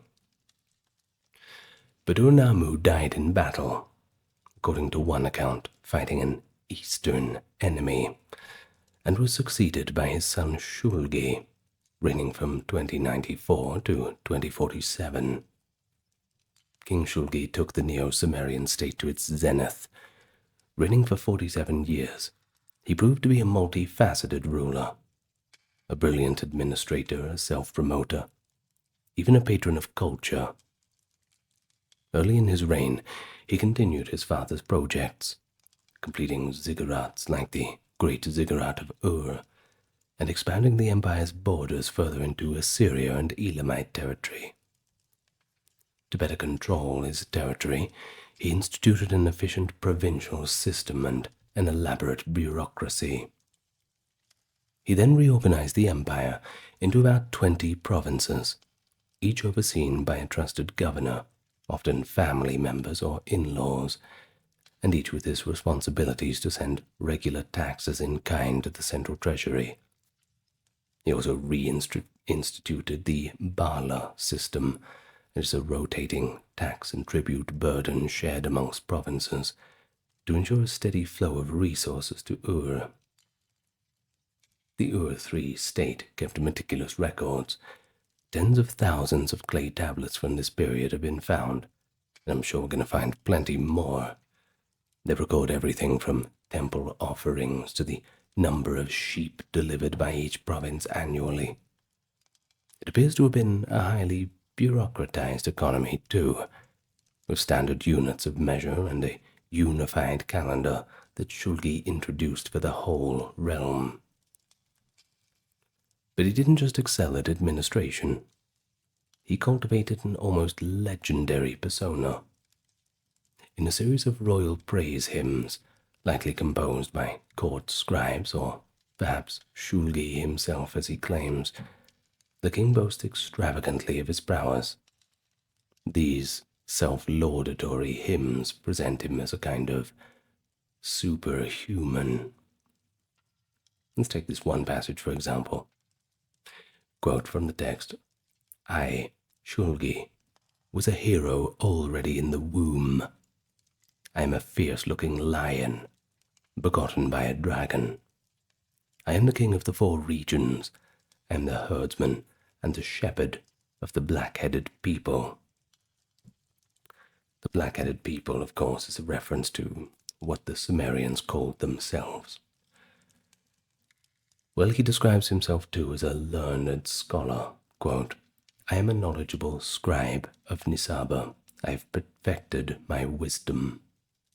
And also as a high priest of the gods, performing every ritual correctly. Famously, he bragged about his physical endurance. One hymn relates how he strengthened the roads and built rest houses, and then ran a distance of 100 miles from Nippur to Ur and back in a single day to prove his speed, outpacing the sun god Udu. Well, I think we can pretty much put that down to poetic hyperbole. But it does convey a message that Shulgi was tireless in serving the gods and his kingdom. He also mentions improving the roads and way stations, and yes, indeed, he established a system of royal post roads with lodging stations, an ancient precursor to a postal service that kept his realm connected.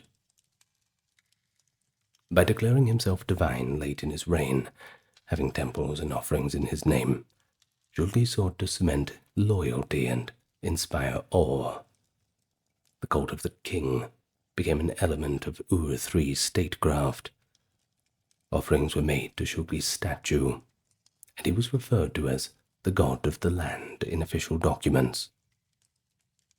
Despite this, somewhat egoistic turn, he appears to have been genuinely effective. Under his rule, the economy prospered, and there was a flourishing of the arts. Scribes copied and canonized Sumerian literary works and composed new ones. Many of the Sumerian myths and epics have come down to us were preserved through the old Babylonian copies of texts set in Ur-3 times. Well, by the time of Shulgi, Sumerian was no longer the mother tongue of much of the population. Akkadian had replaced that. Yet Shulgi's court championed Sumerian as a classical way of communicating, commissioning scribal academies to preserve it. He placed royal daughters and sons as priestesses and governors throughout the land to tighten cultural unity, and his reign saw a renaissance in Sumerian literature. Scribes in cities like Nippur and Ur compiled extensive lexical lists, bilingual dictionaries, hymns, and songs in Sumerian, ensuring the legacy of Sumer's language and lore would live on. Certainly sounds like a hard act to follow, don't you think? Well, that's precisely because it was. After Shulgi's long and successful reign, his successors had shorter rules and increasing troubles. Amar-Sin and Shu-Sin, who ruled in the 2040s to 30s, continued to hold the empire, sure, but they faced growing external threats, especially from the Amorite tribes pressing in from the west, and renewed pressure from Elam in the east. Well, who were the Amorites? They were West Semitic, semi-nomadic groups.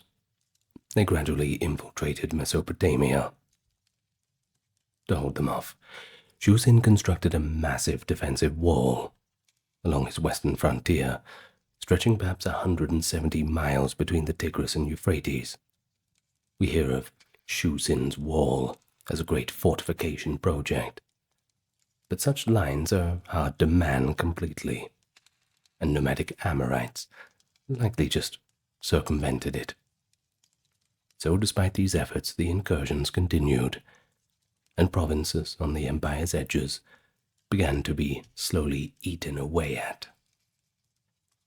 The last king, Ibi-Sin, 2028 to 2004 BCE, saw the unraveling of Ur's control. One by one, peripheral territories stopped sending tribute, or just broke away. Texts from Ibi-Sin's last years depict a desperate situation. Grain shipments from the breadbasket regions were cut off, causing famine in Ur. A series of letters between Ibi-Sin and his officials paint a dire picture. The king in Ur begs for grain from the governor of Isin as starvation worsens, while that governor, Ishbi-Era, uses the crisis to declare independence and move the precious grain stores to his own city. It was a perfect storm of betrayal from within and attack from without. Ibi-Sin apparently couldn't do much as the empire he inherited fragmented all around him. Finally, around 2004 BCE, an alliance of the Elamites with some Semitic auxiliaries attacked Ur itself. It was sieged, sacked, and reduced to ruins, and its people were slaughtered or deported. And King Ibi-Sin himself was captured and carried off to Elam in chains. Well, that's certainly a very sad end to the third dynasty of Ur, and with it, the last flowering of Sumerian political power. Well, the fall of Ur was commemorated by the Sumerians in a heart-wrenching poetic lament.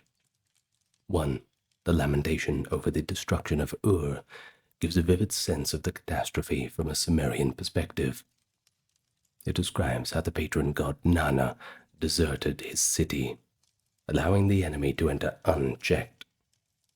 Quote, "Upon the city which the sun god Utu loved, dust has fallen. Upon the temple of the great gods, dust has fallen. The people are scattered abroad, and the city has become a wasteland." This image of Ur, once the seat of a mighty empire, now desolate, wind blowing the dust throughout the ruins, is perhaps one of the most haunting in ancient literature. The Lamentations also mention how the gods of Sumer, one by one, abandoned their cities to the storm of destruction. Enlil unleashed the evil storm, and the people groan. It's an uncanny awareness of the tragedy of lost civilization, as if the Sumerians themselves knew how profound their own collapse was. Though the political power of the Sumerians ended with the collapse of period of Ur III, the legacy didn't vanish overnight. A native dynasty at Isin picked up the kingship after Ur's fall, and Isin's rulers maintained Sumerian traditions and language for a time, even as the demographic balance shifted with more West Semitic Amorites settling in the cities. In the following centuries, the Isin-Larsa period and Old Babylonian period, as 2000 to 1600, Amorite rulers took control of the south. They increasingly spoke the Akkadian language in daily life, yet these successors saw themselves as heirs to Sumerian culture. They preserved Sumerian titles and rituals. The kings of Isin still called themselves kings of Sumer and Akkad. The scribal elite continued to teach and use Sumerian.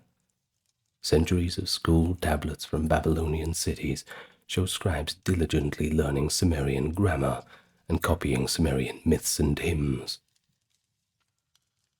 Even in the first millennium BCE, Assyrian scholars in Nineveh were still referencing Sumerian texts for wisdom. In essence, Sumer became the classical foundation of Mesopotamian culture. The continuity of Sumerian learning is exemplified by a charming old Babylonian story called School Days, written in Sumerian, which recounts a pupil's woes in the tablet house. The student endures a day of chastisements for poor writing and showing up late, only to have his father invite the teacher home for dinner and gifts. Placated by the hospitality, the teacher returns the next day with gentler treatment. Such a narrative shows a more human side of Sumer's legacy, the educational values and humor of those ancient people, transmitted long after their power had faded. The Sumerians' influence extended to their Semitic successors' religion, lore, and literature. Major Sumerian works, hymns, lamentations, epics, were copied and studied by later Babylonians and Assyrians, becoming the core of the Mesopotamian scholastic tradition. For example, the Babylonian epic of Gilgamesh was built upon earlier Sumerian stories, and Sumerian deities like Inanna, Enlil, and Enki continue to be worshipped, although under Semitic names like Ishtar, Elil, and Ea. The very institution of kingship in Mesopotamia carried a Sumerian imprint. Titles such as Lugal and the ideal of the just, temple-building king, were inherited from Sumer. Well, today, we often call Sumerians the cradle of civilization, and rightly so. It's a story that allows us to look back over 5 millennia and witness the dawn of civilization. In a real sense, the Sumerians wrote the opening chapter of human civilization, inscribing their legacy in clay for all future ages to discover. For us in the modern time, the study of Sumer offers not only a chronicle of kings and battles, but it is a window into the very genesis of urban society and human creativity. Thanks to the tireless decipherment of cuneiform, we can now directly read Sumerian words from thousands of years ago, all the way from King Shulgi's boasting hymn to a humble pupil's school essay, forging an intimate connection with people who laid humanity's first civilizational foundation. And that's pretty special, don't you think? Well, if you don't think so, I don't know how you made it 1 hour and 22 minutes into the video. Me sitting here with my cold. I'm just getting over a cold, I do apologize, so that's why my voice is perhaps a little bit off today. Athens, 404 BCE. The mighty walls that once defended the city are being torn down amid the triumphant music of Spartan flutes. Merely a generation earlier, Athens was at the height of its golden age, a vibrant center of democracy, philosophy, drama, naval power. They had it all. But now it lay exhausted and defeated at the end of a long and bitter conflict with its rival, Sparta. This conflict, the Peloponnesian War, raged from 431 to 404 BCE and engulfed the Greek world in an unprecedented struggle. But it was more than a simple contest of arms. It was a war of ideals, strategies, and wills that pitted democratic Athens and its naval empire against the oligarchic Sparta and its Peloponnesian alliance. City-states across Greece, and even beyond, were drawn into the conflict, making this a truly pan-Hellenic war. Thucydides, the exiled Athenian general turned historian, called it a war like no other. And indeed, it did mark a dramatic turning point in Greek history. For nearly 3 decades, siege and plague, pitched battles and naval clashes, betrayals and revolutions, it became the harsh reality of life for countless Greeks. And so, the war's story has come down to us through the works of contemporary sources such as Thucydides and Xenophon, through the biting comedies of Aristophanes, performed as the war still raged, and through later reflections by writers like Plutarch. These accounts reveal not only the military and political aspects of the conflict, but also this cultural and philosophical set of repercussions. We'll be relying on these primary sources, all the ones I just mentioned, and I think you'll see that they provide quite the insight. We're quite lucky to still have them. So by the war's end, Athens was certainly humbled. Sparta was supreme but strained, and the entire Greek world had been transformed.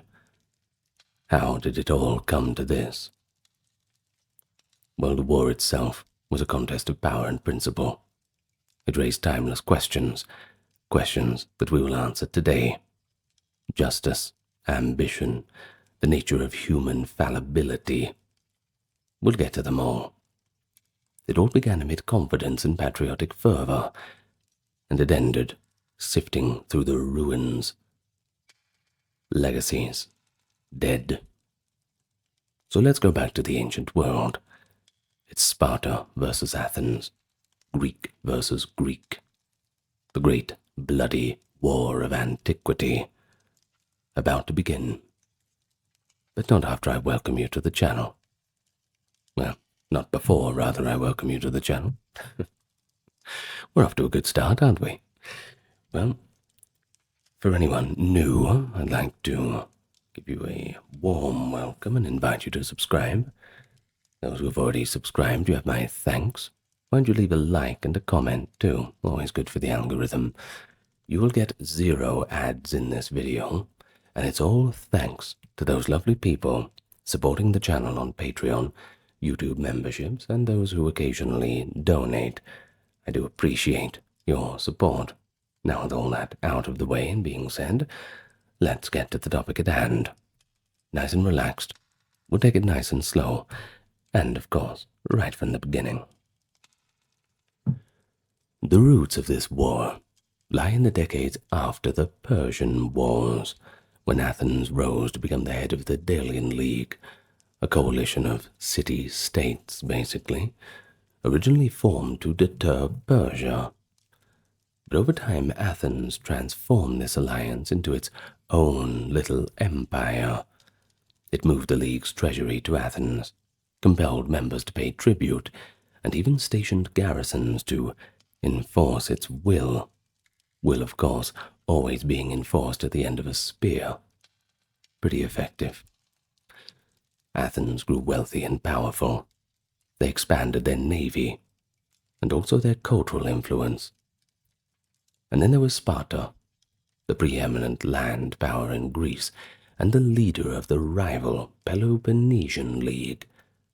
They viewed Athens' growing empire with alarm. According to Thucydides, the fundamental cause of the war was, quote, the rise of Athenian power, and the fear it inspired in Sparta. This fear, partnered with rivalry, set the stage for the conflict we discuss today. Immediate provocations soon triggered an open war. Athens had antagonized Sparta's allies through a series of actions. It formed an alliance with Corfu, also known as Corcyra, against Corinth, intervening in a dispute that saw Athenian ships skirmish with Corinthian ships. It then besieged Potidæa, a Corinthian colony that rebelled against Athenian control, and it imposed harsh economic sanctions on Megara, that being the Megarian decree.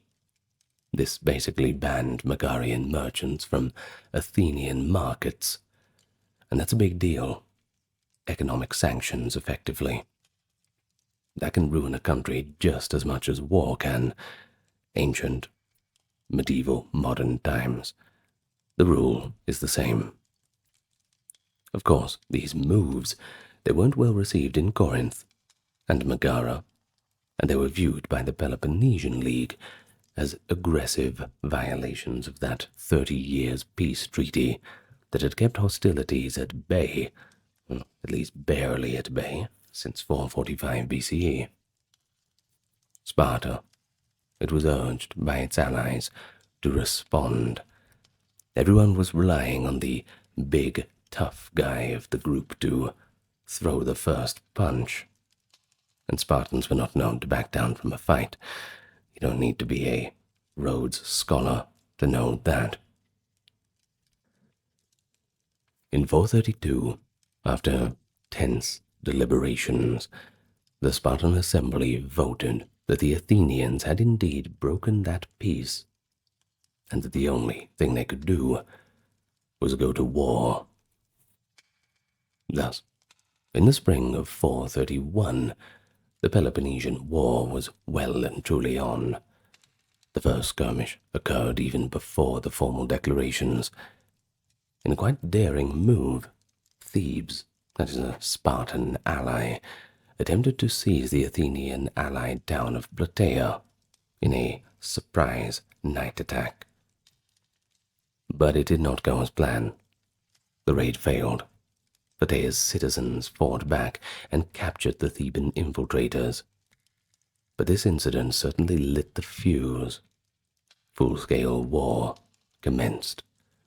The Spartan king, Archidamus II, led a grand Peloponnesian army into Athenian territory, inaugurating the cycle of yearly invasions that would characterize the first phase of the war.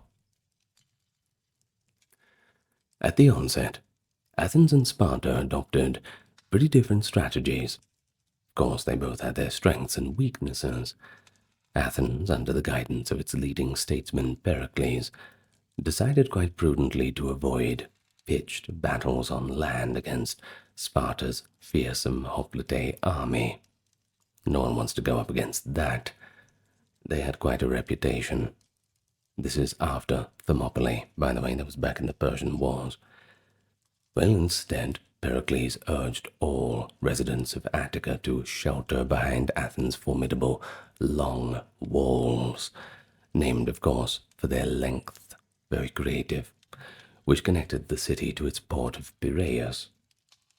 Protected by these walls and supplied by sea, Athens could hold out pretty much indefinitely. It was a good strategy, at least in a defensive sense.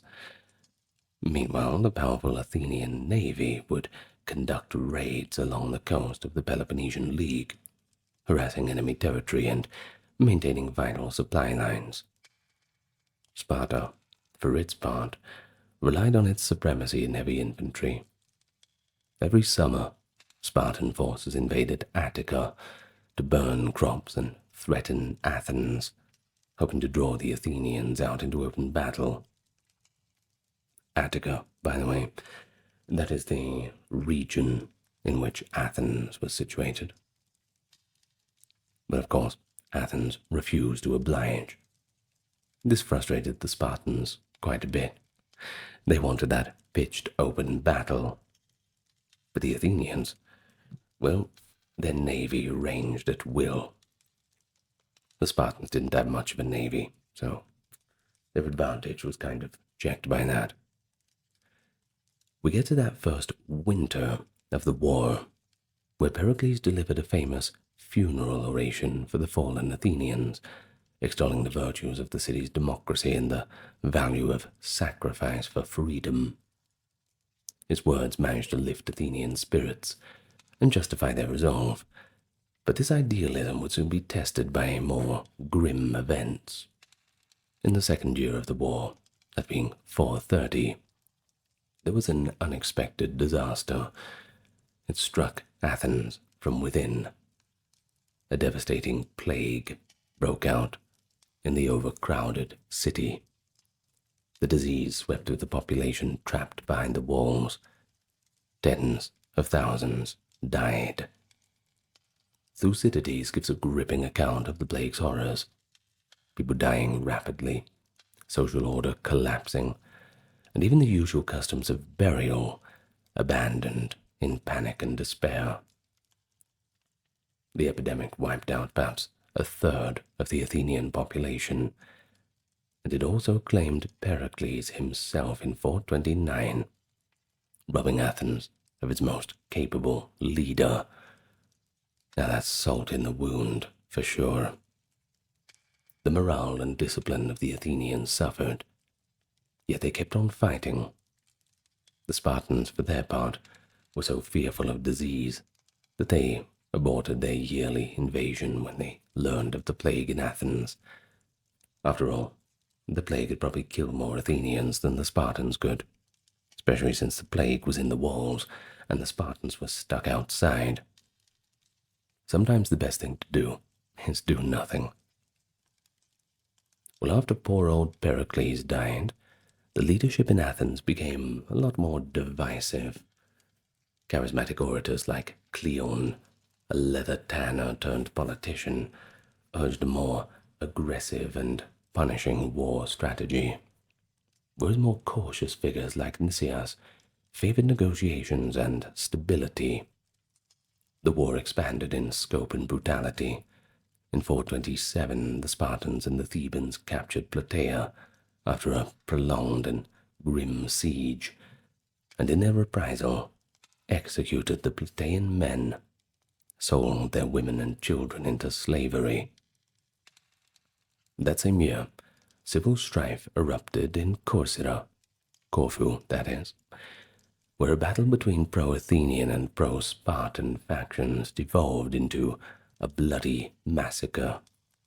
As Thucydides describes, revolution in Corcyra led to gruesome atrocities and a complete breakdown of social norms, a terrifying sign of how this war was tearing apart the fabric of Greek society. And we say Greek society because, after all, Athens was Athens, sure, Sparta was Sparta, but Greece was also Greece. Back in those days of the Persian War, they put all those differences aside, and all the Greeks stood together against that existential threat. Well, living memory notwithstanding, it was all over now. Back to fighting each other. Athens itself showed a ruthless resolve to maintain its empire. When the city of Mytilene on Lesbos revolted against Athenian rule in 427, the Athenian assembly initially voted to put the entire male population to death. Though they reconsidered the next day and reversed the decision, executing only the leaders of the revolt. Perhaps they needed the tax revenue. Who knows? But dead men don't pay taxes, that's for sure. Of course, this entire episode shows how the pressure of the war was just eroding those traditional restraints, and everybody was on edge, passions inflamed. Despite all the setbacks and horrors, Athens also enjoyed key success in the mid-420s. In 425, for example, an Athenian naval and land operation on the coast of Sparta's territory resulted in quite a nice little victory for them. A rather clever Athenian general you might have heard of, Demosthenes. Don't be confused, though, with the latter orator of the same name, fortified a position at Pylos in the Peloponnese. When Spartan forces attacked, Demosthenes, aided by the brash politician we've mentioned, Cleon, who arrived with reinforcements, managed not only to repel them, but to trap a group of Spartan hoplites on the small island of Sphacteria, just offshore. After weeks of siege, the starving Spartans on Sphacteria did the unthinkable. They surrendered. Spartans surrendering. Now that is something to write home about. In a shocking turn, about 120 Spartan hoplites, members of Sparta's elite military class, laid down their arms, put their hands above their head, and allowed themselves to become taken captive. Now that was a severe blow to Spartan prestige, and, well, you better believe that word spread about it pretty quickly. The Spartans were legendary for fighting to the death, and their surrender, well, it was unprecedented. The Athenians brought the captive Spartans back to Athens as hostages, and Sparta, desperate to recover its men, offered peace. But the Athenians, elated by their success, just refused outright. They could have ended it right there, but they didn't. Well, the war continues on. With these hostages as leverage, Athens had, by the way, threatened to execute them if Sparta invaded Attica again, and they'd do it. The annual ravaging of the Athenian lands was effectively put on hold for a few years. Yet the fortunes of war, they always seesaw back and forth, and they continue to do so. In 424, Sparta found an opportunity, just on a different front. A bold Spartan officer, Brasidas, marched north through Greece to challenge the Athenians in Thrace, where many of Athens' tribute-paying allies and valuable resources like timber and silver mines were located. And Brasidas really proved to be a charismatic commander. He persuaded several Athenian subject cities to defect by appealing to their desire for liberation from Athenian hegemony. His greatest prize was the capture of Amphipolis, a strategic Athenian colony on the Strymon River, which he took by surprise in late 424. The loss of Amphipolis, which controlled key resources and trade routes, was a heavy blow to the Athenians. Thucydides himself was the Athenian general sent too late to save them, an outcome that led to his exile and gave him the freedom to begin writing his history, actually, so silver linings, I suppose. In 422, Athens sent Cleon, to lead an army to recapture Amphipolis. Brasidas met him in a battle outside the city, and in the ensuing Battle of Amphipolis, the Spartans and their local allies were victorious. But both Brasidas and Cleon were killed in the fight. With Athens' most hawkish politician gone, and Sparta's most audacious general also removed, both sides found themselves tired and ultimately leaderless. And this is where things took a little bit of a different turn. Diplomatic voices gained the upper hand. In 421, Athens and Sparta agreed to a ceasefire, drafting what became known as the Peace of Nicias, named for Nicias, as we've mentioned, the Athenian general and statesman who helped negotiate it. It was supposed to last 50 years, and largely restored things to a pre-war status quo. Both sides agreed to return most of their conquests and exchange prisoners. Athens got back Amphipolis, at least on paper, and other holdings too with it. And the Spartans, well, they captured at Sphacteria. They were finally returned home. Rather, the Spartans captured at Sphacteria, excuse me. The Peace of Nicias brought a much-needed respite from these open hostilities, an intermission in which exhausted combatants could breathe, albeit while looking over their shoulders, one can imagine. It was a troubled peace, right from the start. Key allies of Sparta, such as Corinth, Thebes, Megara, they resented the treaty, and they refused to join it. That did quite a good job at undermining its credibility. Sparta and Athens soon found that not all terms of peace could be enforced. Amphipolis, for example, refused to revert to Athenian control. And the result was a half-peace. Overt battle ceased for a few years, but distrust lingered, and sporadic clashes and intrigues continued. It was meant to last 50 years, but it would only last 6 before the war reignited in an even more expansive theater. So during that uneasy lull after the Peace of Nicias, Athens' aggressive faction remained well and truly active. The brilliant and restless Athenian politician Alcibiades came to the fore, and he undermined the peace by forging new alignments. Notably, he enlisted Athens in a coalition with Argos, Elis, and others to challenge Spartan influence, and this led to the Battle of Mantinea in 418, when the Spartan army won a decisive victory, reaffirming Spartan dominance on land, and frankly embarrassing Athens and its allies. In 416, Athens shook the Greek world with an act of ruthless imperialism. It besieged and obliterated Melos, a small, neutral island that had refused to submit to Athenian demands. They just didn't want to enter the war at all. Leave us alone, they said. Well, if you won't come to Athens, Athens will come to you, I suppose. The Athenians killed all Melian men of military age, and as for the women and children, they enslaved them.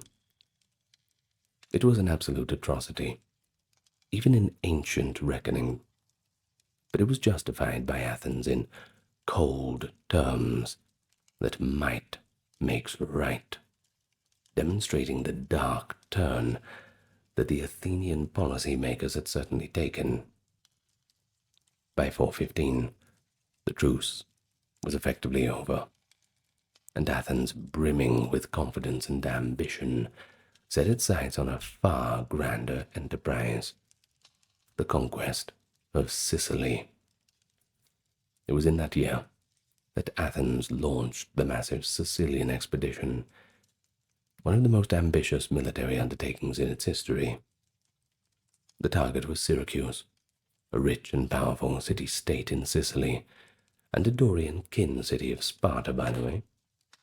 Officially, Athens was responding to a plea from the city of Segesta, an ally in western Sicily which was embroiled in a local war.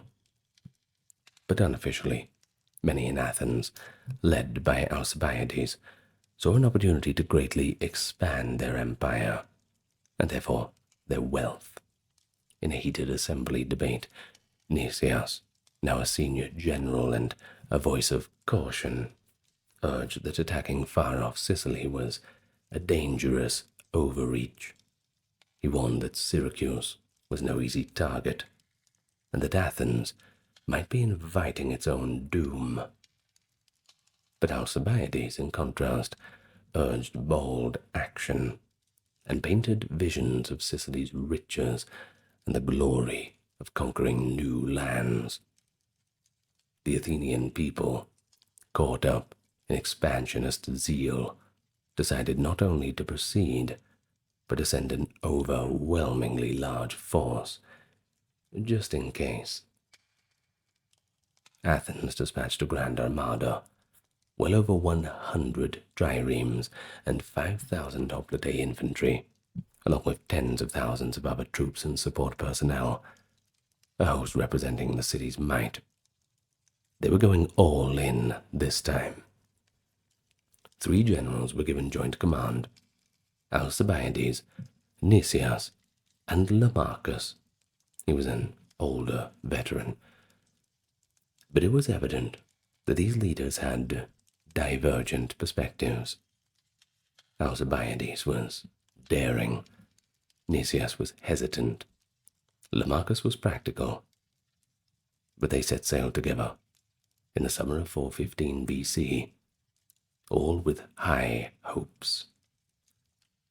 However, there were ominous signs that accompanied the expedition. On the eve of departure, a scandalous act of impiety shook Athens. In a single night, dozens of sacred Hermae, that is, stone statues of the god Hermes, were mysteriously mutilated. This kind of sacrilege caused public outrage and panic, seen as a bad omen for the journey.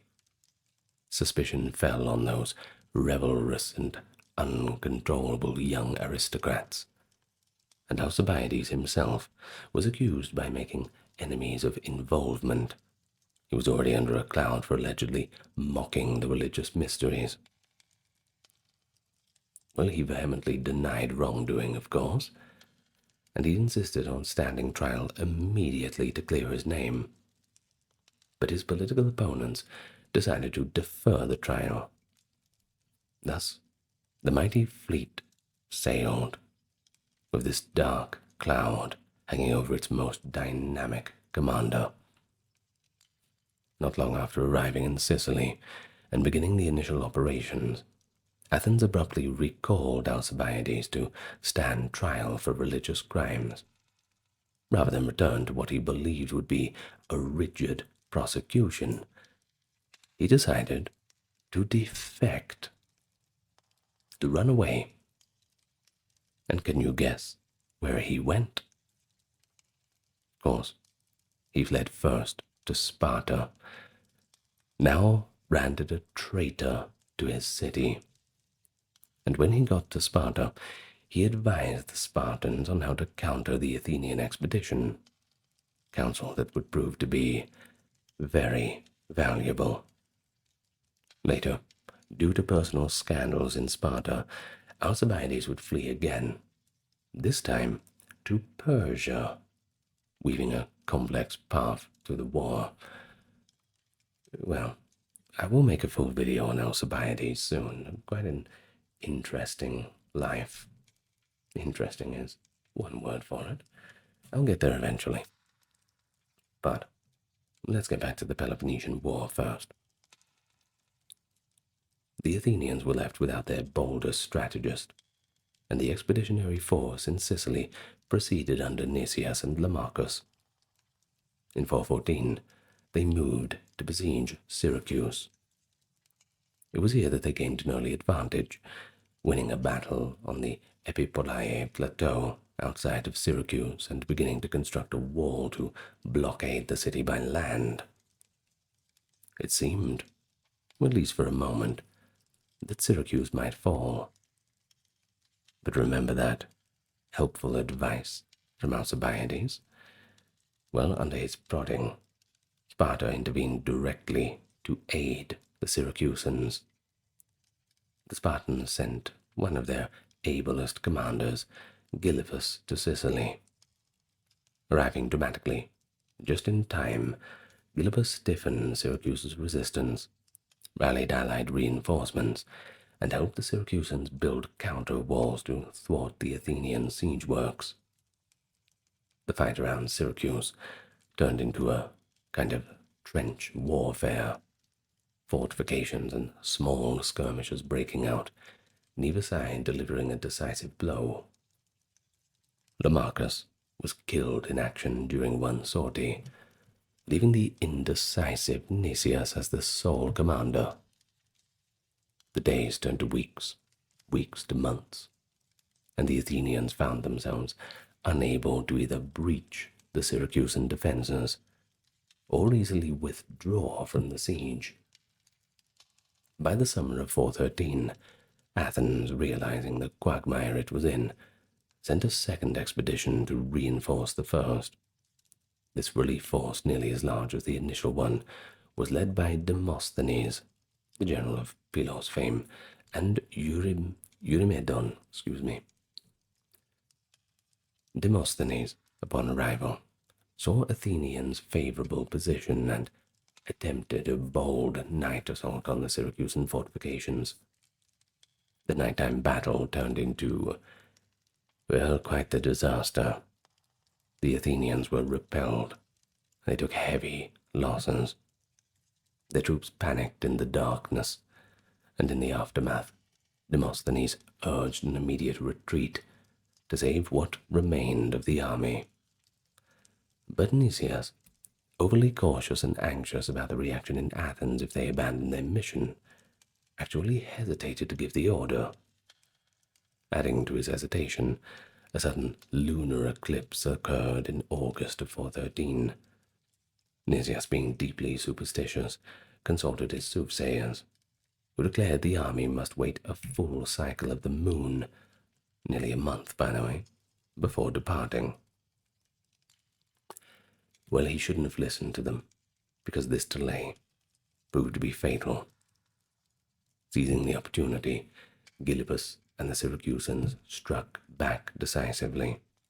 In a major naval battle in Syracuse's harbor, the reinforced Syracusan fleet, using daring tactics like the defensive barriers and flaming ships, defeated the Athenian navy.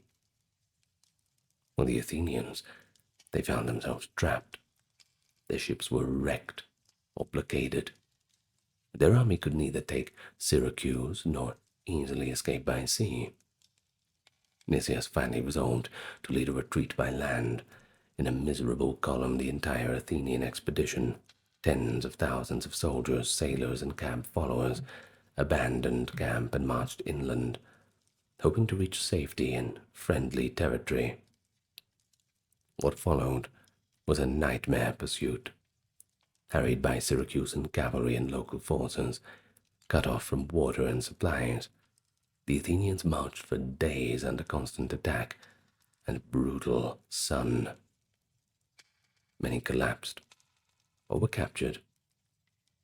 At the Asinarius River, desperate to drink, the Athenians fell into disorder and were overwhelmed. Demosthenes' contingent had already been surrounded and forced to surrender. Now Nicias' exhausted band was also cornered. Nicias surrendered himself to Gylippus, trusting Spartan honor to at least spare the men's lives.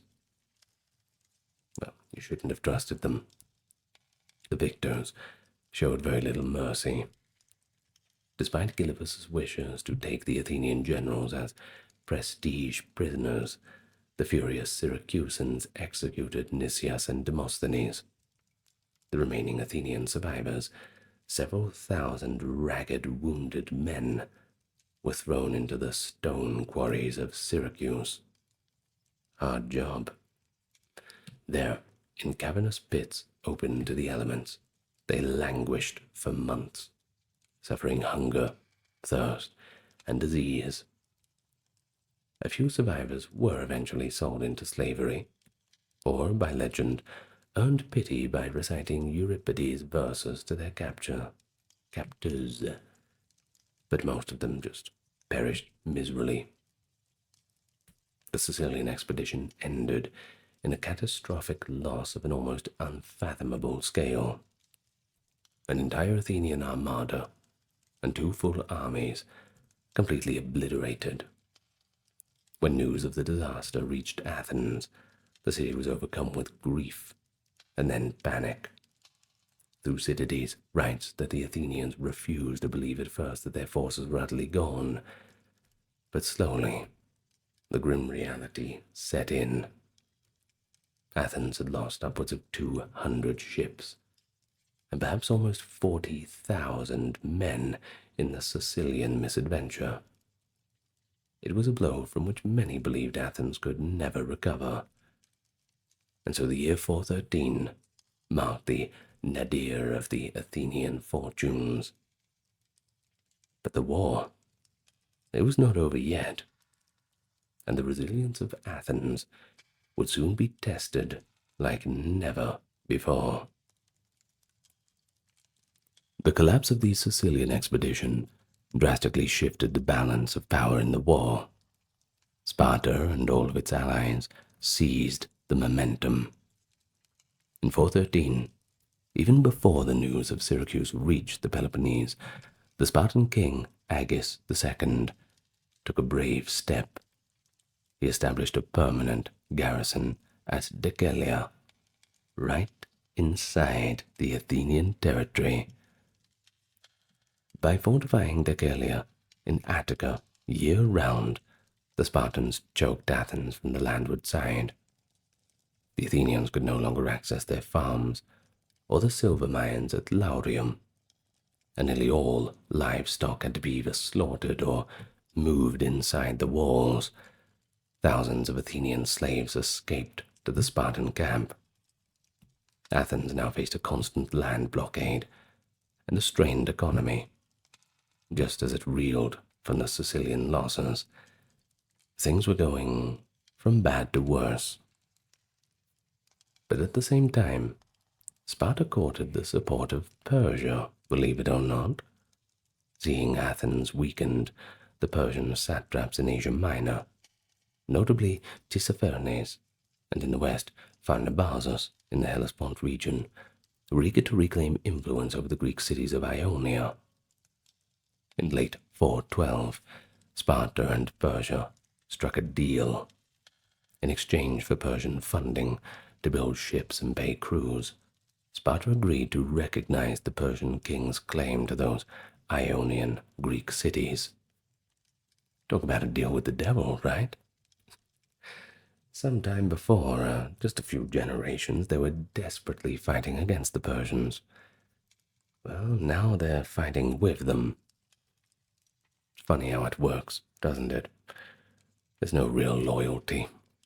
That's a tale as old as time. People will throw you under the bus for their own ambitions, whether that's on a scale of war or just personal. Well, with Persian gold flowing into their war chest, the Spartans could suddenly afford to construct a navy and lure skilled rowers away from the now poor Athenians with better pay. And this was a striking reversal of roles. The once dominant sea power Athens was now struggling to find a fleet, while land-bound Sparta assembled squadrons of triremes with all that Persian money. It did not go unnoticed, by the way, that Sparta, which had once fought Persia to keep Greek liberty intact, was now effectively selling out Greek interests to Persia to win the war. Believe me, quite a scandal at the time.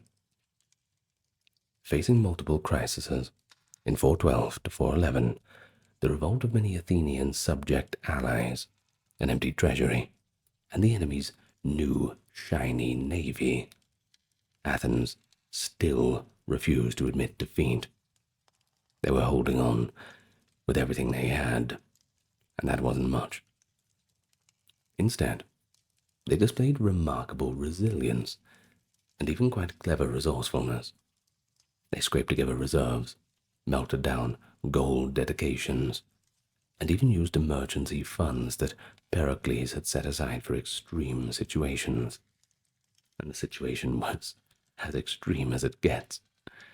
So they built new ships, somehow managed to muster new crews for them too, but the traumatic sting of defeats also shook confidence in the democracy among some of the Athenian elite. These oligarchic conspirators argued that the war had been lost through democratic recklessness, and that a smaller ruling body could negotiate better terms, especially with Persia, now that you've got the third wheel in the combat. In 411, they carried out a coup in Athens. Backed by force and intimidation, the assembly was persuaded to dissolve itself in favor of a council of 400, with power concentrated in oligarchic hands. They promised eventually to broaden it to the 5,000 wealthiest citizens, but would you have believed them? It's largely a placating gesture. It's kind of like when people make election promises. If you elect me, this will happen, that will happen. Well, if they're already in power, why don't they just do it now? Interesting, right? We see little echoes of our modern world in the ancient times. The new regime fortified itself, and it began negotiating with Sparta and Persia alike.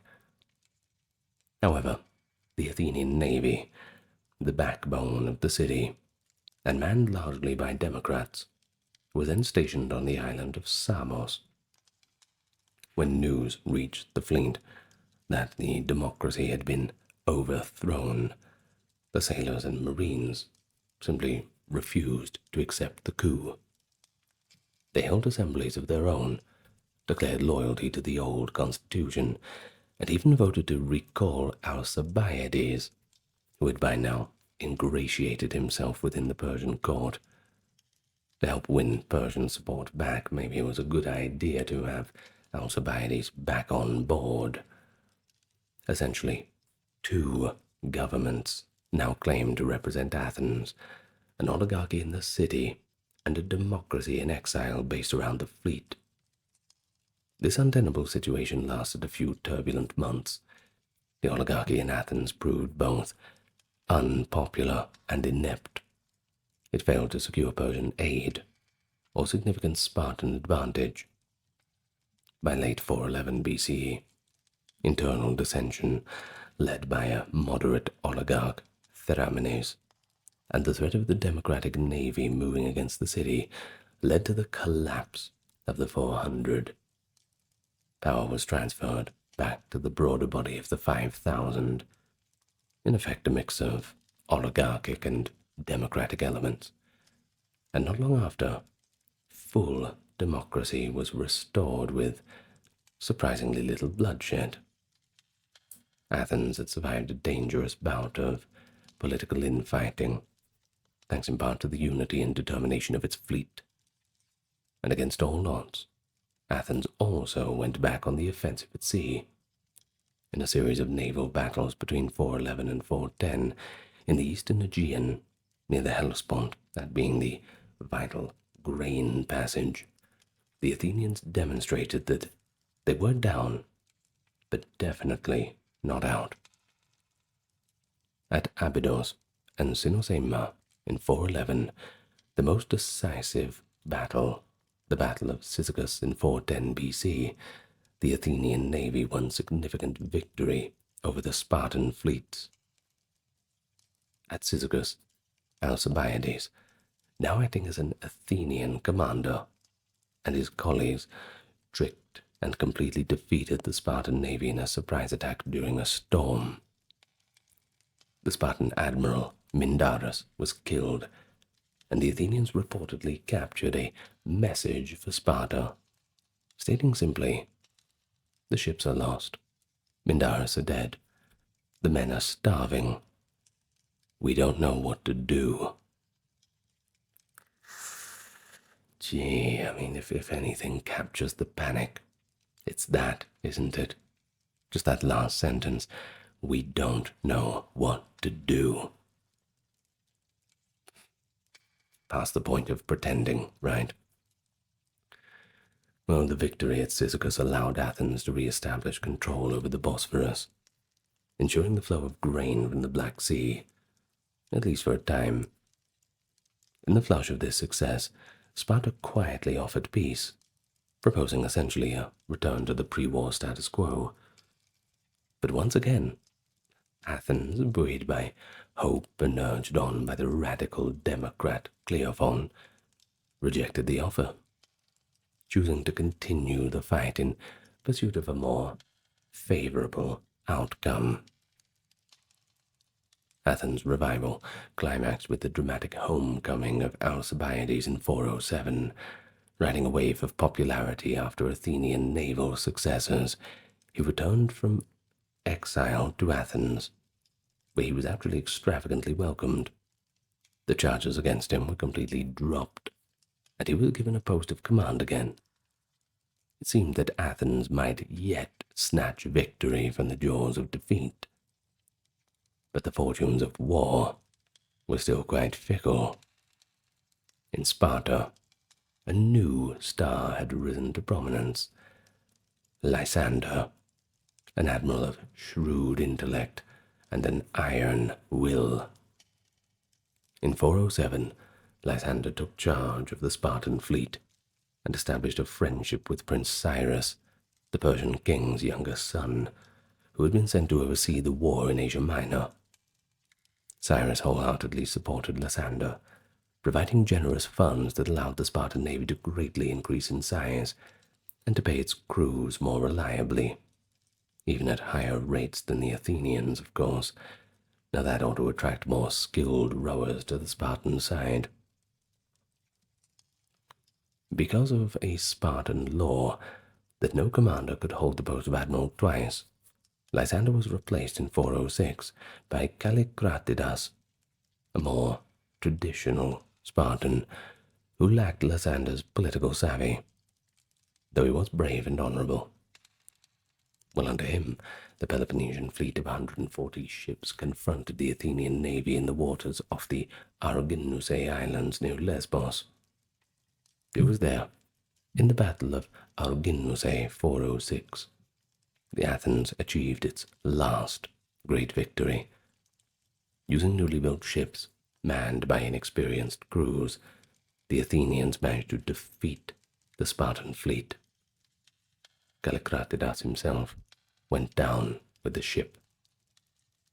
The victory saved a trapped Athenian squadron and stunned Sparta enough that once more peace feelers were extended. But the triumph turned sour for Athens almost immediately. A sudden storm and the sheer chaos of battle prevented the Athenian commanders from rescuing numerous sailors from sinking ships. When the fleet returned home, Athens was in an uproar over the swaths of lost men. In a wave of public fury, whipped up by political opportunists, the Athenians put on trial the 8 generals who had co-commanded at the battle for negligence of duty. Despite the generals' defense, they claimed that the storm made the rescue impossible. The assembly was thirsting for some kind of accountability, and they condemned 6 of them to death. They would have condemned 8, but 2 of them were absent and escaped the trial. Probably best not to show up. Among those executed was Pericles' own son. This controversial act of internal bloodletting decapitated Athens' naval leadership. The city later regretted it, of course, but the damage was all done. At the very moment when the first-rate commanders, like the ones they had just killed, were most needed, well, not a good decision in hindsight. Certainly a sign of how much strain the democracy was under in these desperate times. In 405, Sparta reinstated Lysander to command, circumventing the rule by naming him vice admiral in title, but stopping short of giving him full authority. Determined to finish the war, Lysander moved swiftly to target the Athenians' last lifeline, the grain supply. He sailed the Spartan fleet to the Hellespont and captured Lampsacus, a key town on the Asian side of the strait. The Athenian navy, about 170 ships now, the last ounces of Athens' strength, rushed to confront him and stationed itself just opposite of Lampsacus, on the north shore at a place called Aegospotami. What followed was Athens' fatal misjudgment. For 5 days, the Athenians rowed out each morning to challenge Lysander's fleet across the water, but Lysander refused to engage until conditions were exactly as he wanted. The Athenians were camped on an open beach, with no city or harbor at their backs, meaning they had to bring supplies from somewhere else every day. Despite warnings from a few, legend says Alcibiades, watching from exile nearby, frantically warned the Athenians their position was dangerous. The Athenian admirals grew complacent when Lysander did nothing day after day. But on the 5th day, Lysander struck. He waited until the Athenians had returned to shore and the crews had dispersed for their meal and rest. And at that vulnerable moment, the Spartan fleet suddenly dashed across the strait and fell upon the beached Athenian ships. Caught completely by surprise, most of the Athenian triremes were captured without a fight, many of their crews still ashore. Only a handful of Athenian ships managed to escape the debacle, one being the ship of the Athenian general Conon, who fled to Cyprus. The Battle of Aegospotami, well, that was a crushing blow. In one stroke, Athens lost the bulk of its navy, the very instrument that had built and sustained its empire. As for Lysander, he rounded up hundreds, if not thousands, of Athenian captives, and according to some accounts, executed the majority of them, notably the Athenian commanders and the hoplite marines. Sparta had sought revenge for earlier Athenian atrocities against the captured Corinthians and others. Yes, it's hard to forget that one. With the Hellespontine grain route now firmly in Spartan hands, the Athenians were effectively under siege, even before a single Spartan appeared at the walls. Lysander methodically moved to complete the victory.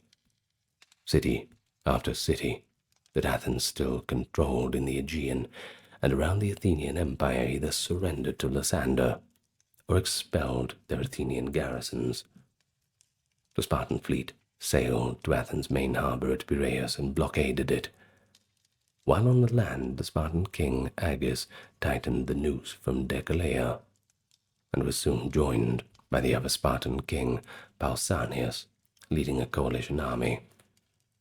Now, by the way, Sparta always had a dual rule of kings as part of their constitution.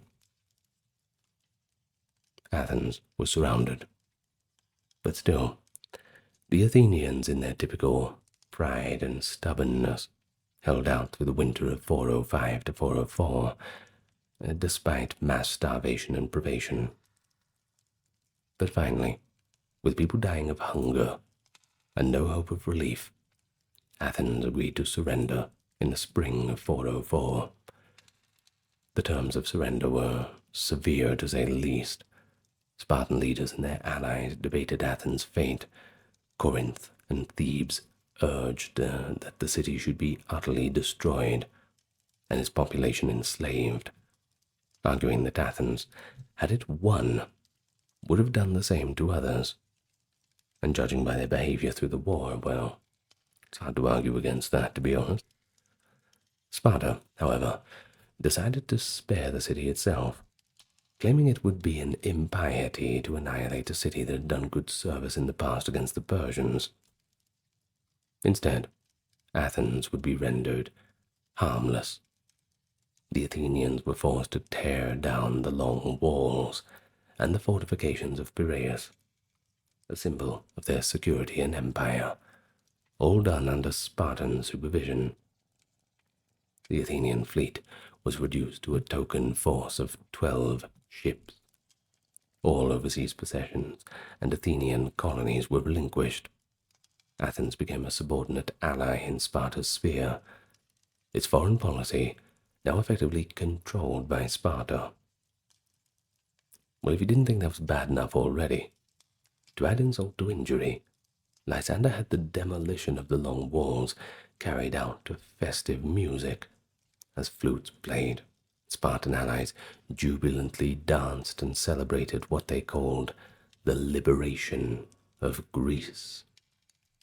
And it was, by any measure, a humbling and heart-breaking moment for the Athenians. The empire they had built over decades was gone, and their city would never be the same again. Sparta also imposed a new government in Athens. Gone was the famous democracy, and in its place, Sparta installed an oligarchic council of 30 hand-picked Athenian aristocrats, who were, of course, very sympathetic to Sparta. This regime, known as the 30 Tyrants, ruled Athens by force and terror for the next year, executing and exiling many democratic partisans. Sparta placed a Spartan garrison at the Acropolis to ensure compliance, and thus the Peloponnesian War concluded with a total Spartan victory. Their political interference in Athens proved to be short-lived, though. By 403, the excesses of the 30 Tyrants sparked a rebellion that led by the exiled general Thrasybulus, who succeeded in overthrowing the oligarchs and restoring Athenian democracy under terms of amnesty. But even so, the Peloponnesian War had ended Athenian dominance for good, and Sparta now stood at the pinnacle of power in the Greek world. Well, before we go, let's have a look at a few of the more non-military implications. Of course, the war left a profound imprint on Greek society, thought, and culture. What had begun as a seemingly traditional war among city-states turned into something far more destructive and soul-searching. The shocking conflict shattered long-held norms of conduct. War crimes and atrocities became shockingly common. For example, the Athenian slaughter of the Melians and the Spartans' executions of the Plataeans broke the convention that Greeks did not annihilate other Greek cities. Thucydides noted how civil conflict, as in Corcyra, eroded morality. Words themselves lost their meaning, and extremes of violence were unleashed. In his famous account of the war, he presents the dialogue in which the Athenian envoys coolly assert that, quote, "The strong do what they can, and the weak suffer what they must." Pretty grim, don't you think? A sign of the times, perhaps. Intellectuals and philosophers were deeply affected by the war's turmoil. Socrates, who actually fought as a soldier during the conflict, later became a vocal critic of blind popular rule. The climate of post-war Athens, tense and looking for scapegoats, would contribute to his trial and execution in 399. Story for another time, I suppose. His student Plato, and others of the next generation, grappled with questions of justice and power that the war had starkly posed. Even the genre of history was transformed. Thucydides' rigorous eyewitness-based history was itself a product of the war's demand for clear understanding, and it set a new standard for historical writing. Economically, the Peloponnesian War was devastating. Athens' treasury was depleted. At the war's end, the city was bankrupt, and its empire, once a source of ridiculous revenue, was completely dismantled. Many Athenian allies saw their trade disrupted and their fields ravaged. Sparta and its Peloponnesian allies too endured poverty and dislocation in the war's wake. Warfare had evolved from seasonable, honorable engagements to relentless year-round campaigns, straining resources on an unprecedented scale. In the long run, the Peloponnesian War weakened the major Greek states and created a power vacuum in the region. Athens, though culturally vibrant in the following decades, never really regained its pre-war political or economic clout. Sparta's victory proved to be somewhat Pyrrhic. The burdens of constant campaigning and leadership of unwilling allies left Sparta overextended and, frankly, quite unpopular. The Greek world remained fractious and exhausted. This disunity and depletion of strength made the city-states vulnerable to a new power rising in the north. Only a few decades later, Macedon, under King Philip II, would find little coordinated resistance when he moved to subjugate the weakened Greek cities. So in a real sense, the Peloponnesian War, a struggle to determine primacy among Athens and Sparta, ended up paving the way for the loss of Greek independence to an outside monarch. But nevertheless, the intellectual and cultural legacy of this era, the probing histories, or the dramas, philosophical debates born from the war's tumult, it endures as a treasure. I think so, at least. Rome in the late 4th century. Temples to Jupiter and Apollo stand in ruins or have been converted into churches, and even the emperor attends mass presided over by a bishop, the sign of the cross, now more familiar than the old pagan altars. It's quite a transformation. You see, 3 centuries earlier, Christianity was nothing but an obscure and often maligned sect within the empire. Its followers were persecuted, derided as atheists for denying the Roman gods, and in the worst of times used as human tortures in Nero's gardens. By the end of the 300s, however, this once persecuted faith had managed to become the official religion of the Roman Empire, altering the course of Western civilization forever. But how did we get to this fork in the road? It's quite a dramatic conversion. That is the question that we're looking at today. How exactly did Rome become Christian? What theological debates and political decisions marked that journey from a crucified Christ to a triumphant church? It's not just a simple tale of triumph. It is rather complex. A lot of moving parts. Political power, cultural change, theological conviction, all tightly interwoven. It's going to be a long video, but we'll take it slow, don't worry. Before we begin, though, I have to give you the customary welcome. It's only in good manners, don't you think? Welcome. If you're new here, I do invite you to hit the subscribe button. Those inclined to do so can move the mouse cursor or your index finger over to the like button. And if you really want to make my day, you can leave a little comment. That certainly helps the algorithm too. Now, remember, this channel is 100% ad-free. We are funded by the generous contributions on the Patreon, YouTube memberships, and anyone who chooses to donate through the PayPal link in the linked, pinned comment rather, or donation through YouTube. We've also got a merch store as well, so you might see some goodies on there.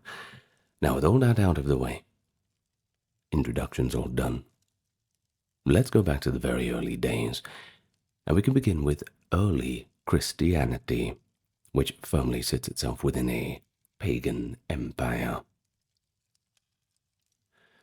So how did this all come about? Well, Christianity entered the world of the Roman Empire as one religious movement among many, and very unlikely candidate to ever become dominant.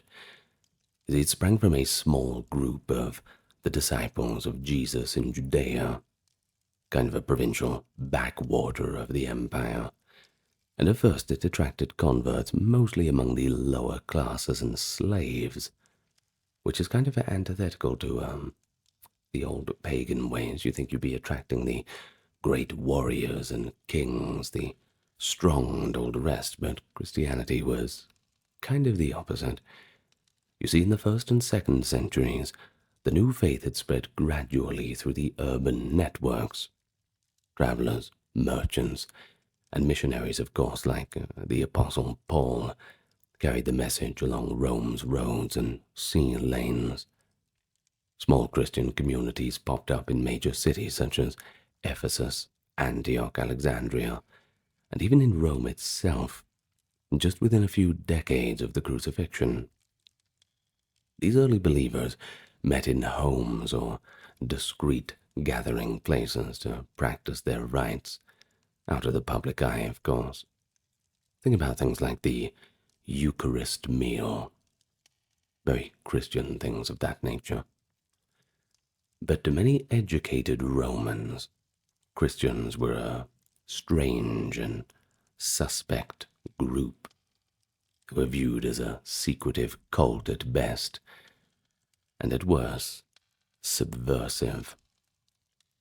Roman society in this era, of course, was fundamentally pagan, meaning it was polytheistic, that meaning having many gods as opposed to monotheistic, having one, and of course invested in the traditional worship of many of these gods and divine honors paid to the emperors. If you want to be a good citizen, you were expected to participate in public sacrifices and emperor worship ceremonies. These were, of course, thought to secure divine favor for the community, which, of course, meant if you did not contribute to these, well, the opposite of divine favor, divine wrath. Nobody wants that, don't they? In come the Christians, with their refusal to sacrifice to any god but their own, and very stubbornly clinging to that. This was an invisible deity that they claimed was the one and only true God, and this earned them quite a reputation for impiety and obstinacy. Rebels. And we get a glimpse of how Christians were seen through the eyes of Roman officials from documents of the time. For example, we look around 112, where Pliny the Younger was the governor of Bithynia, who had wrote to Emperor Trajan about how to deal with people accused of being Christians. Pliny observed that Christians would not curse Christ or offer wine and incense to the emperor's statue when ordered, behaviors that confirmed their, quote, stubborn and inflexible obstinacy. But he did note, however, aside from their refusal to honor Roman gods, that these Christians actually seemed quite harmless. Along with their practices and rituals, they weren't hurting anybody. You see, they met before dawn to sing hymns to Christ, and bound themselves by oath to avoid crimes like theft or adultery. And this is where Pliny was a little bit puzzled. He still executed those who persisted openly in their faith, but released those who recanted, following Trajan's advice not to seek out Christians proactively. This early correspondence shows a kind of ambivalence from Rome, certainly uncertain whether Christians were merely eccentric or a genuine threat to social order. They'd not quite worked it out yet. And of course, the persecutions of a little bit later time had not quite kicked off, but we'll get to them.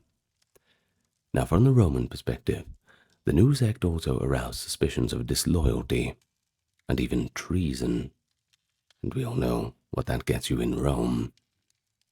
After all, Christians wouldn't sacrifice to the emperor's spirit, called the genius in Latin, undermining the state religion that bound the empire together.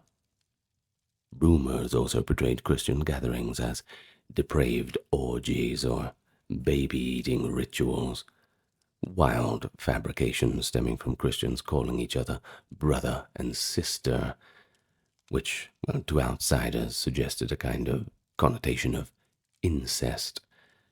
And then there was this speaking of eating Christ's body and blood in communion, which of course without the proper context you can see how people would kind of run away with that wording. Well, slanders like this show up in the apologies or the defensive works written by early Christian intellectuals around 197. Tertullian of Carthage, for example, wrote a passionate defense of Christianity, appropriately titled Apology. If you want to look that up, the Apology of Tertullian, you'll be able to find it on probably Gutenberg. They'll have it. Well, in this work, he turned the accusations on their head. You see, far from being immoral, he argued, Christians actually lived virtuously and upheld order, while it was the pagan society that was actually the one rife with vice. Tertullian also pointed out the futility of trying to destroy the church by force. In a memorable phrase addressing the Roman authorities, he declared, quote, "We multiply whenever we are mown down by you. The blood of Christians is seed." Now, this is often quoted as well as, "The blood of the martyrs is the seed of the church." That's a catchy little saying, isn't it? And, well, it can't be argued with. It's quite true. The more violence that the Christians experienced, well, the more the movement grew. In other words, each martyrdom just inspired more conversions, a paradox that would prove true repeatedly in the centuries to come. I'll give you one early incident of persecution that became quite infamous. There's a little bit of argument about it, but we should address it. That's Emperor Nero's scapegoating of Christians for the Great Fire of Rome in 64. According to the historian Tacitus, under a catastrophic blaze, much of the city was devastated. Now, Nero, who was famous for being, well, not a very nice guy, to say the least, he widely suspected Christians of starting the fire, whereas he himself was the one who was suspected by the general populace of doing it. But the Christians, of course, were a convenient group to blame.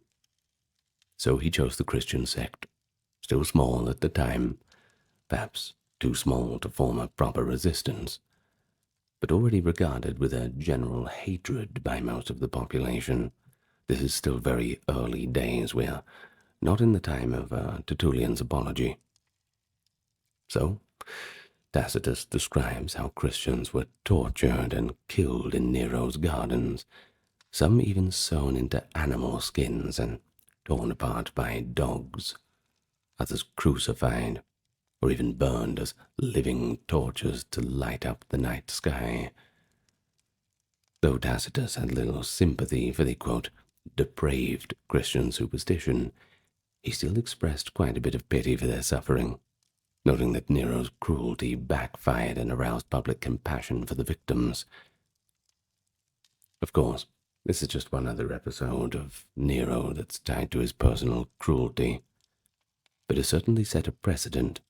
You see, Christians could be convenient targets when the state needed a scapegoat or wanted to enforce religious uniformity. Over the 2nd century, Christianity continued to grow despite all this. Quietly, but steadily, even as it remained officially illegal. Now, illegal being they were typically prosecuted under the charge of refusing to worship the gods, and thus atheism was the charge, or disloyalty. It was not so much illegal to be a Christian, but it was more illegal to not be in line with the official imperial cult and the official pagan worship practices. So it wasn't just Christians who were being targeted. It was anyone who wasn't fitting in. You see, there wasn't any empire-wide policy to hunt them down yet. But sporadic persecutions did flare. Christians tried to explain their faith to their educated pagan contemporaries. Works by Justin Martyr, who wrote another apology addressed to the Emperor Antoninus Pius, and other apologists aimed to show that Christians were not dangerous conspirators, but rather law-abiding people praying for the empire's welfare. But despite such efforts, I'm sure you can see how misunderstandings remained. Popular sentiment often ran against the Christians, easy targets to blame when disasters struck. A common slogan was Christianos ad leones, Christians to the lions. In Lyon, in Gaul, around 177, for instance, a mob outbreak led to the torture and execution of dozens of Christians in the arena, including a slave girl, Blandina, who, though physically frail, heroically endured days of torment and became a celebrated martyr. Stories of such steadfast faith under trial circulated among Christians, and non-Christians too, inspiring quite a bit of awe. And by the end of the 2nd century, the church had grown sizable enough that these martyrdom narratives, letters, and histories of local churches were being compiled by figures like the Bishop Irenaeus of Lyon, and later the historian Eusebius of Caesarea. But still, Christians were likely only a small minority, perhaps on the order of a few % of the population, as the empire entered the 3rd century. Yet their distinctive refusal to assimilate to Rome's religious expectation meant that tensions with imperial authority could only remain unresolved. And it was these unresolved tensions, the context that they were in, that set the stage for more intense clashes in the coming century. Now, as for the 3rd century, it proved to be a time of both crisis and refinement for the Christians. The Roman Empire was racked by turmoil during the so-called crisis of the 3rd century, and a crisis it was indeed. Plagues, economic troubles, nearly constant wars, and quite a handful of usurpers as well. In such times like this, such stressful periods, emperors look to restore the Pax Deorum, as they call it, that peace of the gods. And to do that, one had to enforce religious conformity. So, for the first time, we see the persecution of Christians becoming an empire-wide policy rather than a sporadic local flare-up. These persecutions, though brutal, ironically strengthened the Christian identity and produced some of the Church's most revered saints and inspiring stories. Let's start in 250. Emperor Decius initiated the first empire-wide persecution. He issued an edict requiring all subjects to perform a sacrifice to the Roman gods and the genius of the emperor. Remember that word genius being spirit. And they also had to obtain a certificate called a libellus, proving that they had done so. As you can imagine, this poses a unique dilemma for Christians. To comply with that meant apostasy, that is, renouncement of the faith. But refusing it, well, that could mean torture or death. Many Christians stood firm and became martyrs. Others, however, lapsed. They yielded under pressure, made the sacrifices. But some managed to obtain false certificates. Either way, the church thus faced not only external threats, but an internal spiritual crisis. What were they going to do with those who had denied the faith to save their life once the persecution ended? Do you welcome them back with open arms? I suppose that would be the Christian thing to do. There was a rigorous faction that argued that the lapsed Christians could not easily be forgiven or readmitted, while more lenient bishops like Cyprian of Carthage urged that after appropriate penance, even those who fell under duress should be welcomed back into the fold. These debates prepared the ground for later divisions, such as the Donatist controversy, which we will talk about a little later, revolving around the purity of the church and the validity of sacraments performed by compromised clergy. Now, although Decius's persecution abated after his short reign, as he got killed in battle in 251, by the way, a new wave hit under Emperor Valerian around 257 to 260. Valerian targeted Christian clergy and prominent Christians, even arresting bishops like Cyprian, who was exiled and later executed, and confiscating church property. Yet this too passed. For a time, Christians enjoyed relative peace and some imperial favor under the new ruler Gallienus, who issued an edict of tolerance. By the later 3rd century, the church had grown in organization. Bishops led well-structured communities in most cities, and Christianity was spreading beyond urban centers.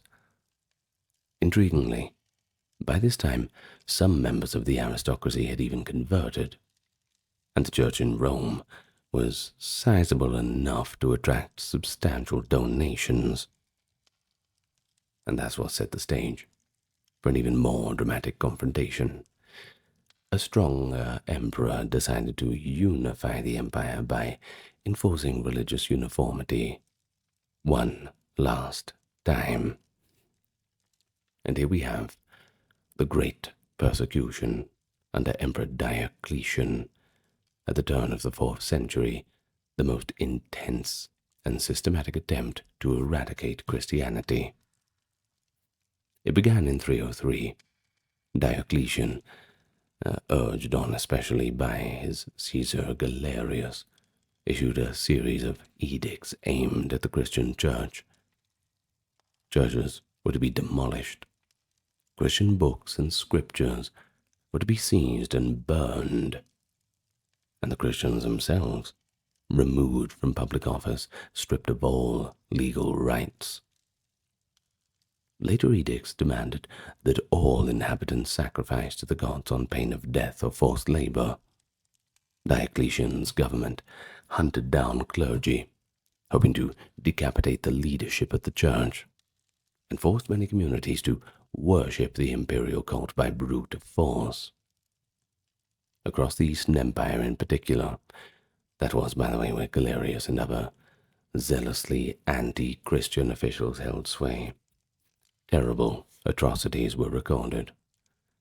Eusebius, an eyewitness in Palestine, wrote of crowded prisons, torture chambers, and countless martyrs from Africa to Gaul. Some had their heads removed. Others were thrown to beasts in spectacles intended to terrorize the populace. Others died in dank mines or cruel captivity. In any case, there was no real easy way out. But it was during this period that some of the most vivid martyrdom stories emerged. fueling Christian memory and identity. Let's talk about the famous account of the Passion of Saints Perpetua and Felicitas, which actually dates a little bit earlier, 203 in Carthage, but was cherished and read during later persecutions as well. Start with Perpetua. It was a young Roman noble woman, a new mother, who along with her slave Felicitas and others were arrested for her Christian faith. While awaiting execution, Perpetua kept a diary in prison, a rare and precious first-person testimony of a martyr's mindset. It was in this diary that she recorded her mystical visions and the struggle between her family and her higher loyalty to Christ. In one scene, Perpetua's aging father pleads with her just to offer a token pinch of incense to the emperor that might manage to save her life.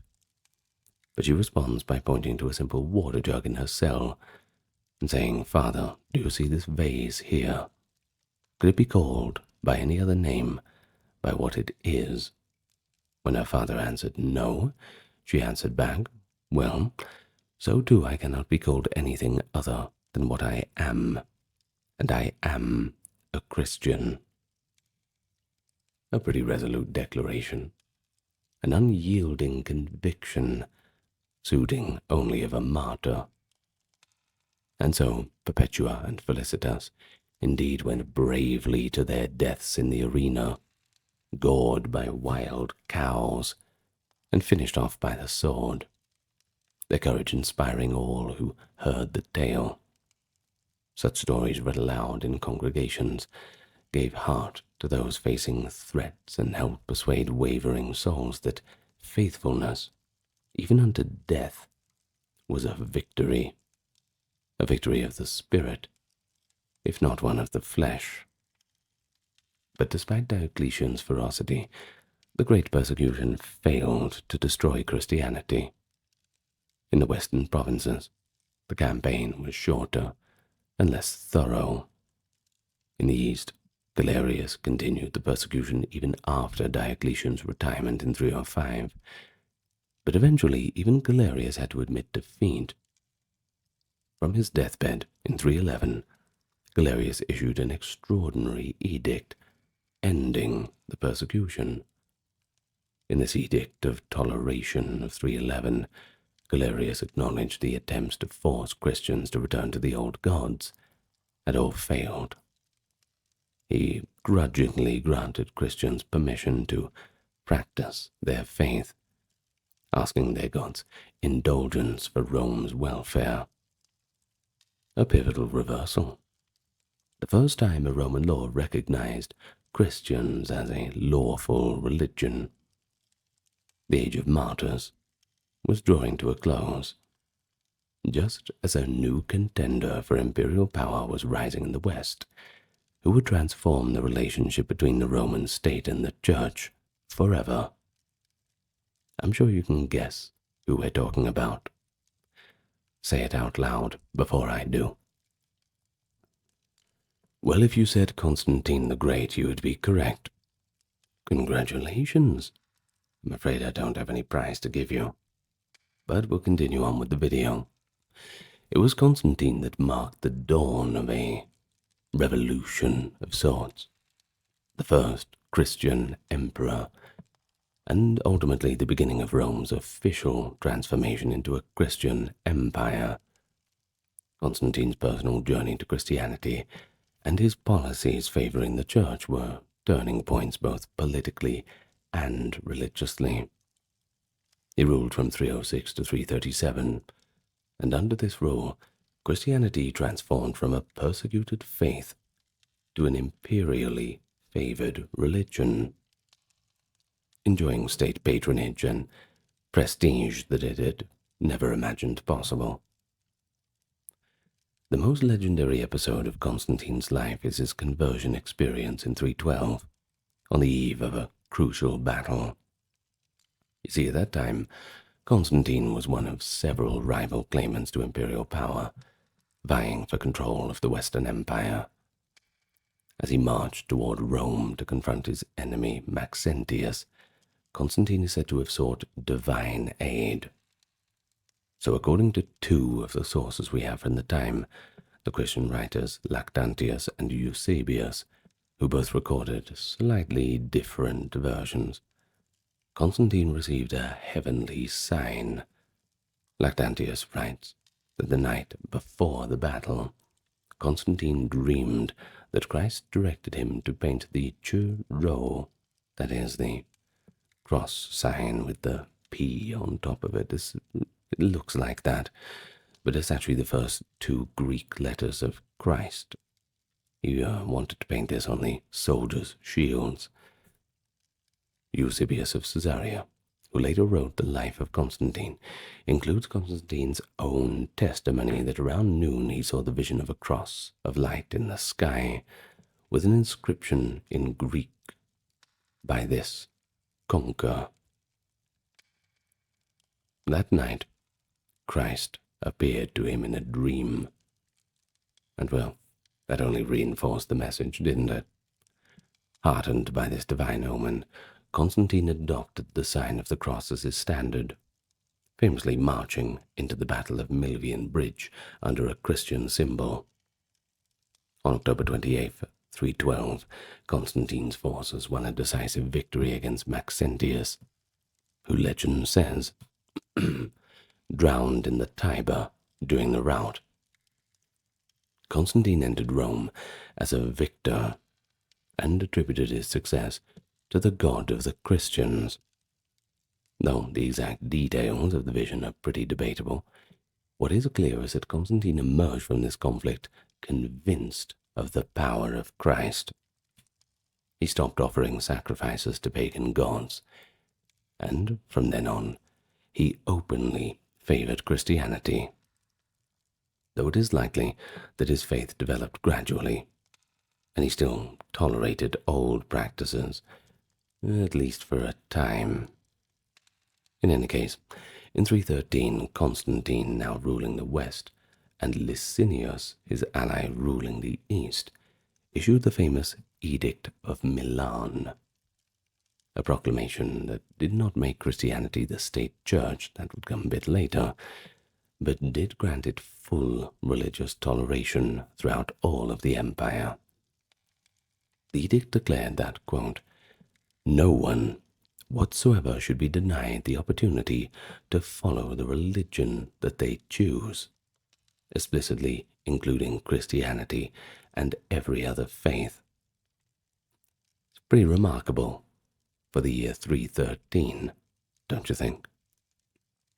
Well, more concretely, it ordered that confiscated Christian property, church buildings, cemeteries, things like this, be restored completely, and that Christians be allowed to worship freely without any harassment.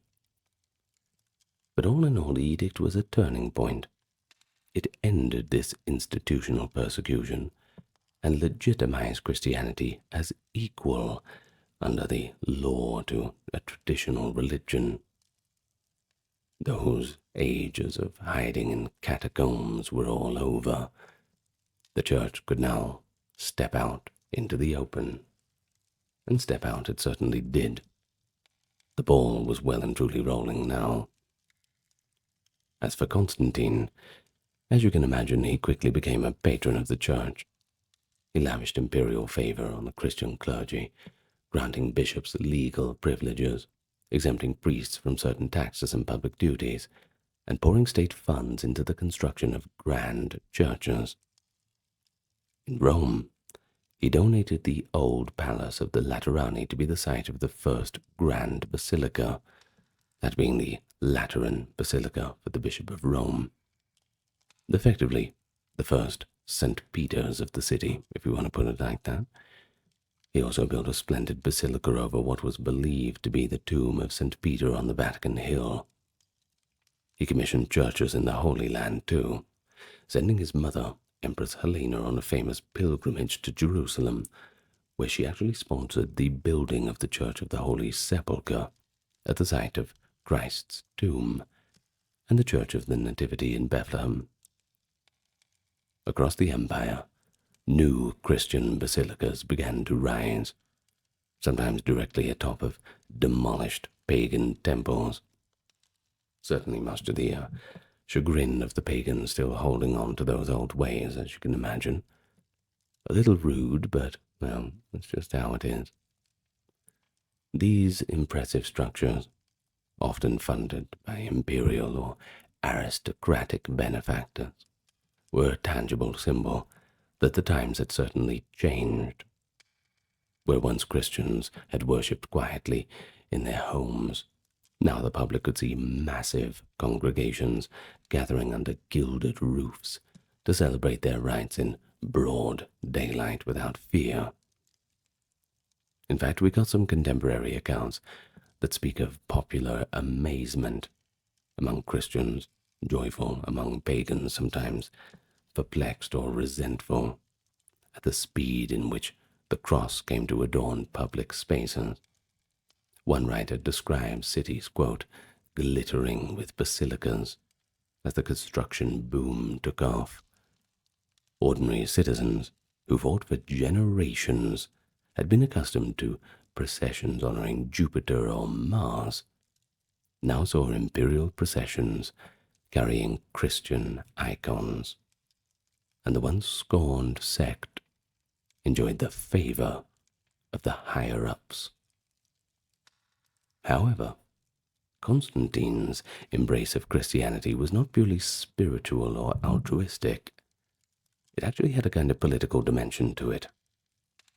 Let me explain.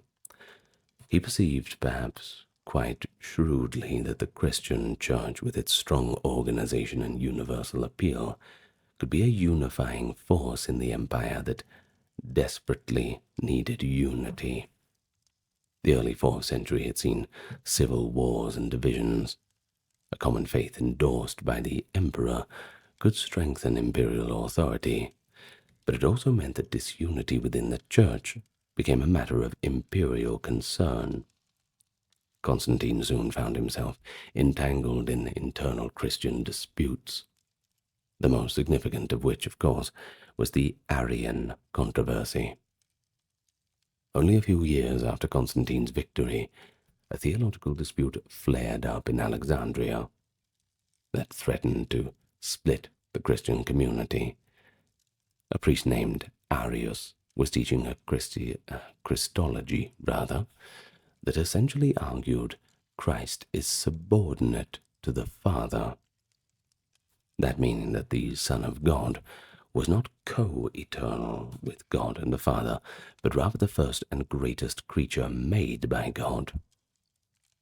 In even simpler terms, Arius maintained there was a time when the Son was not. This teaching appealed to many who were trying to preserve a strict monotheism so that the Son's divinity wouldn't seem to duplicate the Father's. But to others it was quite alarming, who felt that Arius was denying Christ's true divine nature. The dispute spread beyond Alexandria, and soon the entire Eastern Church was divided over whether Jesus Christ was fully God or some lesser divine being, a demigod, a blessed prophet. The arguments were certainly starting to begin. Constantine, concerned that a divided church would undermine the unity of the empire he'd worked so hard to secure, took an unprecedented step. In 325, he called an ecumenical council, the First Council of Nicaea, summoning bishops from all over the empire to settle this matter once and for all. At Nicaea, over 200 bishops, though some accounts say it was up to 318, gathered under the patronage of the emperor. As for Constantine himself, he opened the council, dressed in splendid robes and reportedly giving the assembled bishops the utmost respect. Many of these bishops still bore the scars from recent persecutions, but, well, it's all in the past. The theological debate at Nicaea was intense. Church leaders like Athanasius of Alexandria, a deacon and a young aide to his bishop, by the way, argued vigorously against Arius's position, insisting that Jesus Christ was of the same substance as the Father, fully divine, not a demigod or some supreme angel, but one in the same with God. After weeks of discussion, the council overwhelmingly rejected Arianism and produced what would be known as the Nicene Creed, a declaration of faith that explicitly calls Christ, quote, true God from true God, begotten, not made, consubstantial with the Father. According to later legends, Arius's arguments were so strained that at one point St. Nicholas, yes, by the way, the inspiration for Santa Claus, then a bishop of Myra, apparently got up and slapped Arius across the face. Which, well, that's an argument in its own. While that colourful anecdote, by the way, might not be apocryphal, or may be apocryphal rather, it does capture the fervour surrounding this doctrinal dispute. Now, as for Constantine, for his part, he was pleased to see consensus and unity restored. He enforced the council's decision. Arius was exiled, and imperial edicts forbade the dissemination of his teachings. The Council of Nicaea was certainly a milestone. It defined orthodox Trinitarian doctrine for the Church and set a precedent for emperors intervening in church affairs to maintain unity. Constantine's later years further cemented the Christianization of the empire. He defeated Licinius, who had later relapsed into persecuting Christians in the East and became sole emperor. He founded a new capital city too, Constantinople, in 330 AD on the site of Byzantium, designating it as a new Christian Rome. He then filled it with churches, and devoid of old pagan temples that had dominated the old Rome, the city was quite a new feel. But he did not outlaw traditional Roman cults altogether. In fact, he remained Pontifex Maximus, chief priest of the old religion, and pagan temples continued to function during his reign. But he did progressively privilege Christianity. For example, in 321, he proclaimed Sunday as a public holiday, the Christian day of worship, ordering that courts and workshops must be closed. He also abolished certain cruel customs, influenced by Christian ethics. Gladiatorial combat was discouraged, and later outlawed by his successors. Branding of criminals on the face was also banned. The face, being in God's image, should not be disfigured, it was argued, and crucifixion as a method of execution was largely abandoned out of reverence for the way that Christ had died. Constantine even encouraged the emancipation of slaves. He made it legal to free slaves in a church ceremony, or rather he made it legal to do so, integrating Roman law with Christian ritual. And so by the time that Constantine had died in 337, baptized on his deathbed, by the way, by an Arian-leaning bishop, quite ironically, Rome had undeniably turned a corner. Christianity was the favored religion at the highest levels of power. The church's formerly persecuted leaders were now sought-after advisors and bureaucrats. Magnificent cathedrals anchored the skylines of major cities. Bishops wielded influence and wealth, and the once despised symbol of the cross was now emblazoned on military standards, imperial regalia, and even coins. Yet the story is far from over. The 4th century had more drama in store. Constantine's dynasty and their successors would continue to grapple with struggles for orthodoxy within the church and confront both pagan reaction and new heresies. So let's turn now to those theological and political battles that marked those first 50 years after Constantine. But even after the Council of Nicaea, achieving a unity of belief, well, that's going to be quite a challenge. The victory of Nicene theology was not immediate or uncontested in the empire, you see. In fact, for decades after Nicaea, the controversy surrounding Arianism continued to roil the church and involve emperors in high-stakes theological political disputes. Meanwhile, there was another significant dispute, the Donatist Schism, testing the relationship between church purity and state authority, especially in North Africa. It was these conflicts that showed how the process of Rome becoming Christian was not merely a political coin flip, but of a switch, involved intense internal debates as the church defined its doctrines and the emperors increasingly took on the role of enforcers of orthodoxy. As for the Arian controversy, it didn't end with Arian's exile. Many bishops, especially in the Eastern Empire, had been uneasy with the term homousios. I'm not sure if I'm pronouncing that correctly. Apologies to any ancient Greeks listening. It just means of one substance. That is this term used within the Nicene Creed.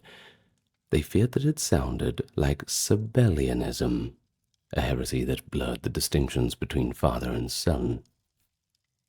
In the years after Constantine, a number of church leaders tried to find compromise formulas. This term of similar substance and other such semantic tweaks to reconcile Arians and Nicenes. The emperor himself, persuaded by one of his advisors, recalled Arius from exile in 327 and sought to reintegrate him. Though Arius had died suddenly in 336, in a manner pro-Nicenes considered an act of God. Well, that's certainly up for debate. I don't think God's out there assassinating his opponents, but, who knows? In any case, Constantius II, who eventually became the sole ruler, favored the Arian, or more accurately, semi-Arian side of the debate. Under his reign, many staunch Nicene bishops were deposed and exiled. The most prominent of these was St. Athanasius of Alexandria, the same fiery champion of Nicaea who had crossed swords with Arius. Athanasius became a symbol of unwavering orthodoxy. Exiled 5 times by various emperors and Arian-leaning councils, he persisted in teaching that Christ was fully God. A phrase arose, Athanasius contra mundum, which basically means Athanasius versus the world.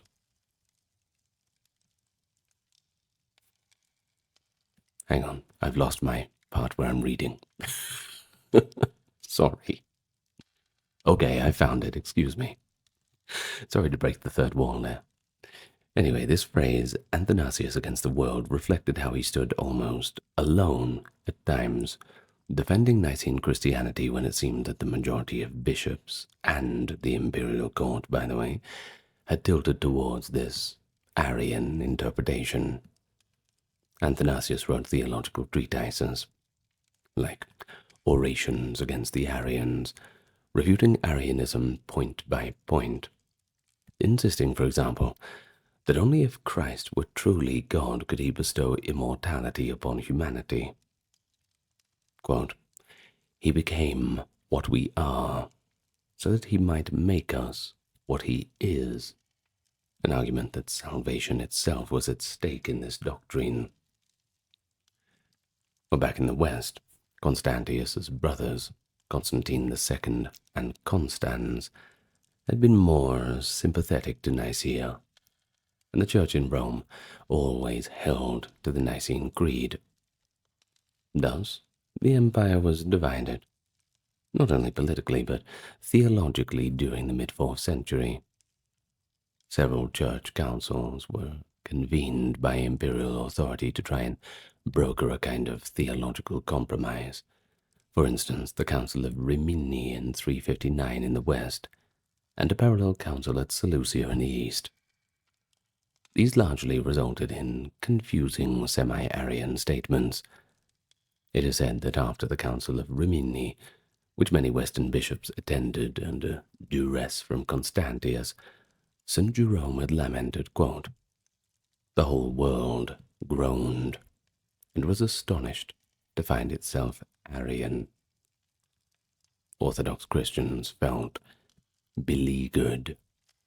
However, change would come when the imperial leadership shifted. In 361, Emperor Constantius died, and his successor would take a very different approach, but not pro-Nicene. Oh no, shockingly pagan. We'll get to that in a moment. Bit of a revival. But before we do, ultimately we have to say that the Arian crisis within the empire was resolved during the reign of Emperor Theodosius I, who, as we shall see, decisively sided with Nicene orthodoxy. In 381, Theodosius convened the Council of Constantinople, which reaffirmed and expanded the Nicene Creed, clarifying the full divinity of the Holy Spirit as well, effectively ending the imperial support for Arianism. After that point, those Christians who still clung to Arian beliefs were labeled heretics and lost any state backing, though notably Arian Christianity survived for a while among the Gothic and Germanic tribes just outside the empire, who had been converted by Arian missionaries quite a bit earlier. This set up future conflicts, of course, when those tribes invaded the still Nicene Roman populace. But parallel to the Arian dispute, another significant conflict unfolded primarily in North Africa. We have mentioned the Donatist Schism. This controversy predated Constantine's conversion, but actually was intensified rather by it. It revolved around the question, who is worthy to serve and lead in the church, especially after the time of persecution? During Diocletian's persecution, some bishops and priests in North Africa had handed over scriptures or had made compromising gestures to save themselves. They were pejoratively called traitors. After the persecution had ended, the church in Carthage split over whether such people, in this case a bishop named Caecilian, consecrated by a traitor bishop, could hold office. The rigorist faction, insisting on a pure clergy of confessors, denied Caecilian's legitimacy and elected their own bishop, being one Majorinus, succeeded by Donatus, from whom the movement gets its name. The Donatists argued that sacraments like baptism, for example, performed by traitors, were invalid, essentially that the effectiveness of ministry depended on the holiness of the minister. The majority Catholic position, articulated later by St. Augustine, held that the sacrament's holiness comes from God and the Church, not any individual minister's moral state, and that the unity and forgiveness parts were paramount. So what makes the Donatist controversy particularly important in the context of Rome becoming Christian is that it was the first major intra-Christian dispute where the imperial government was forced to intervene. In 313, the Donatists appealed to Constantine to arbitrate, perhaps hoping that the new Christian emperor would side with the stricter party.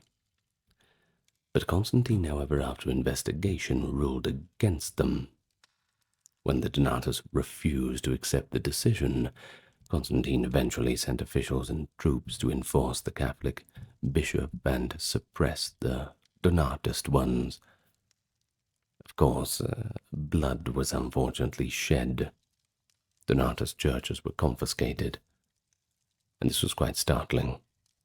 only a few years after persecution had ended. Now Christians were using imperial force against other Christians over a matter of discipline and purity. Oh, how the turntables, right? Well, Donatism proved to be resilient. It had deep popular support in parts of North Africa. Constantine at one point had actually lamented the dispute was interminable and was even granted a measure of tolerance to Donatists in his later years.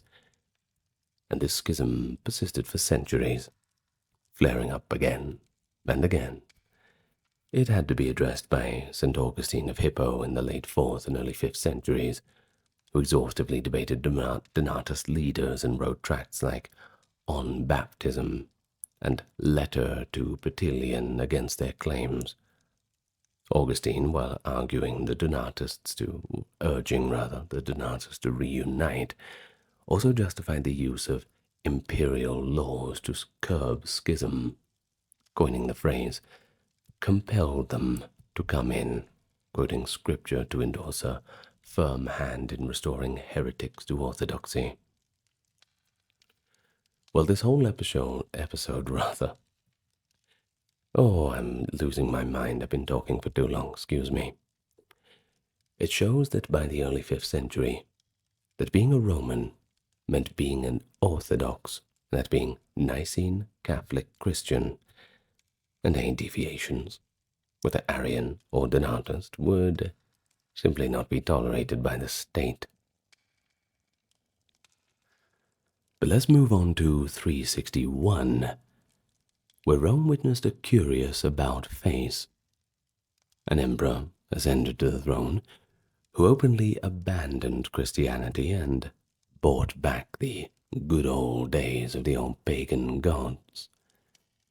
That was Julian, known to history as Julian the Apostate.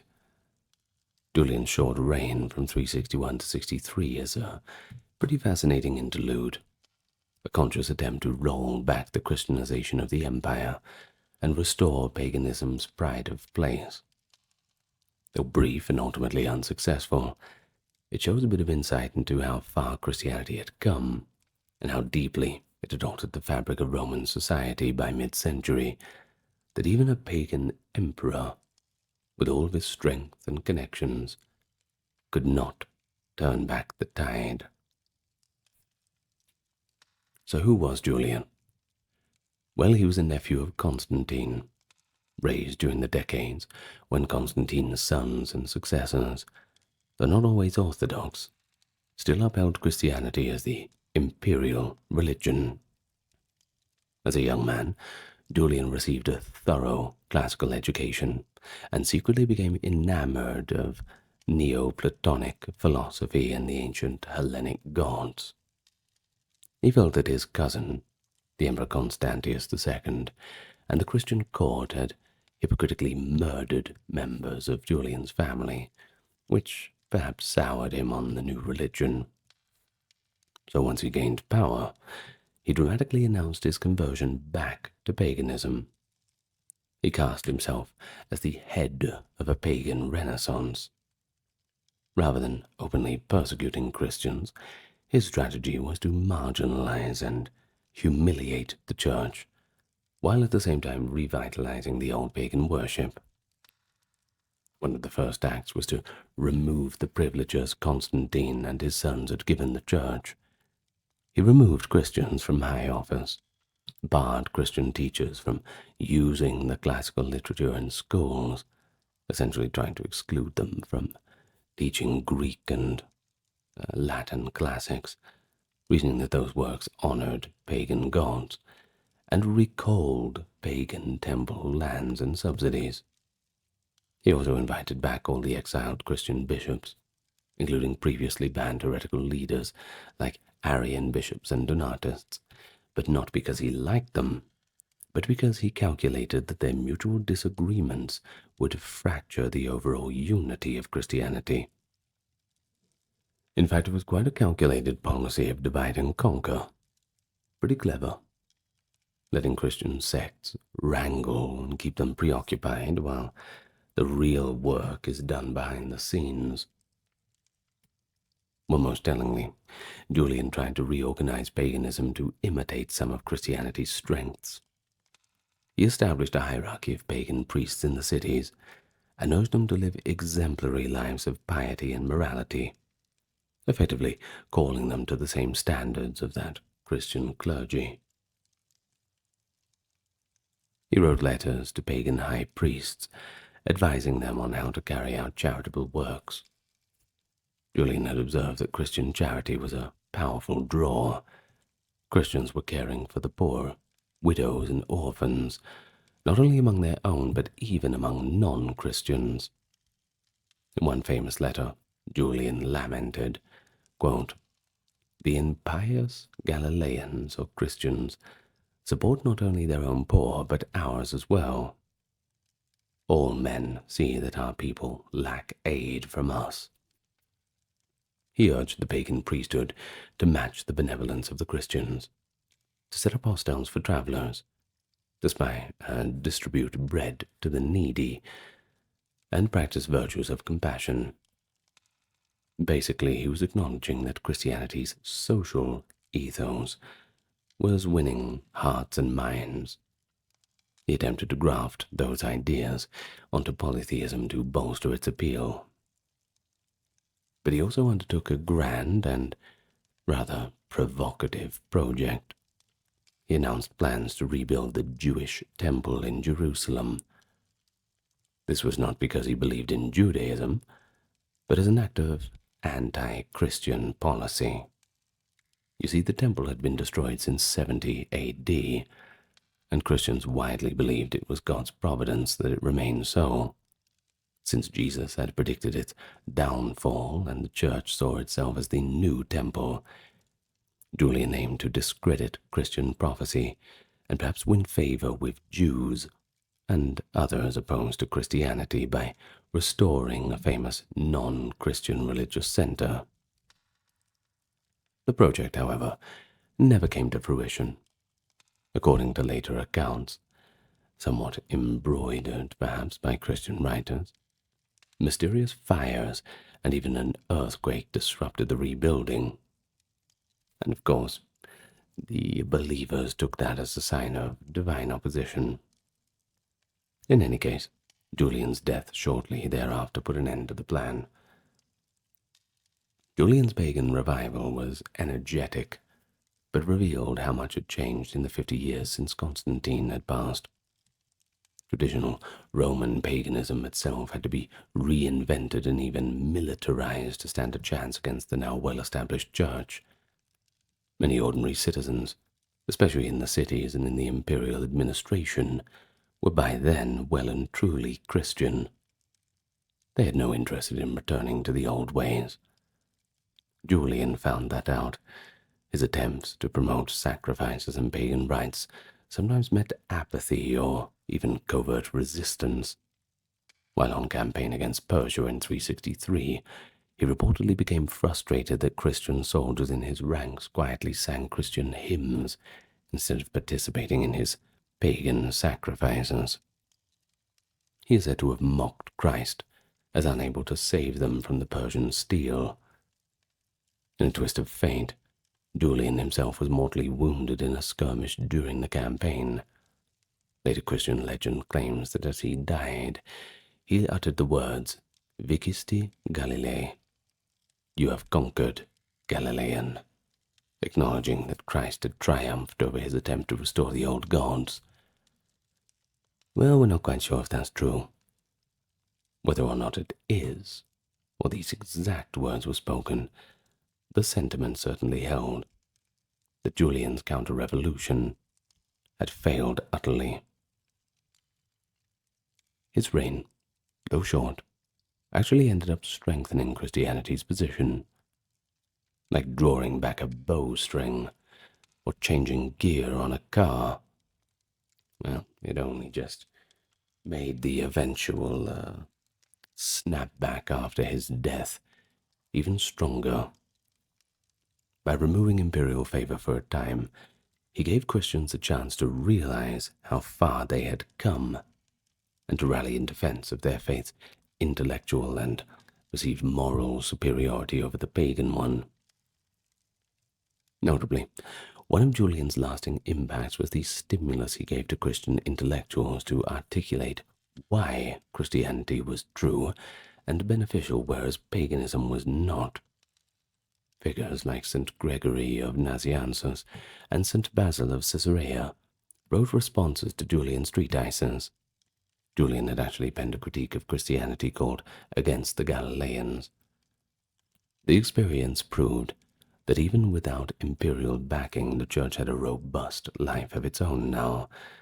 After Julian, no emperor would openly renounce Christianity again.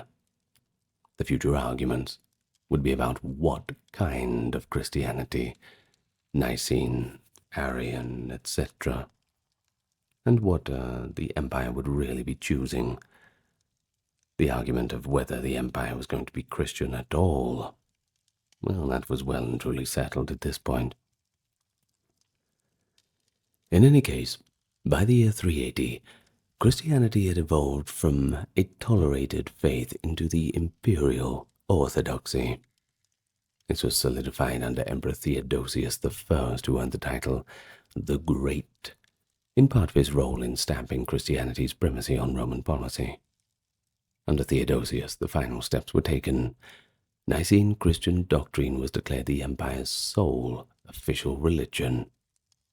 Heresies outlawed, and state patronage of traditional pagan cults was definitively ended. The transformation of Rome into a Christian state reached its culmination, although not without resistance and drama, including a famed confrontation between Theodosius and Bishop Ambrose of Milan.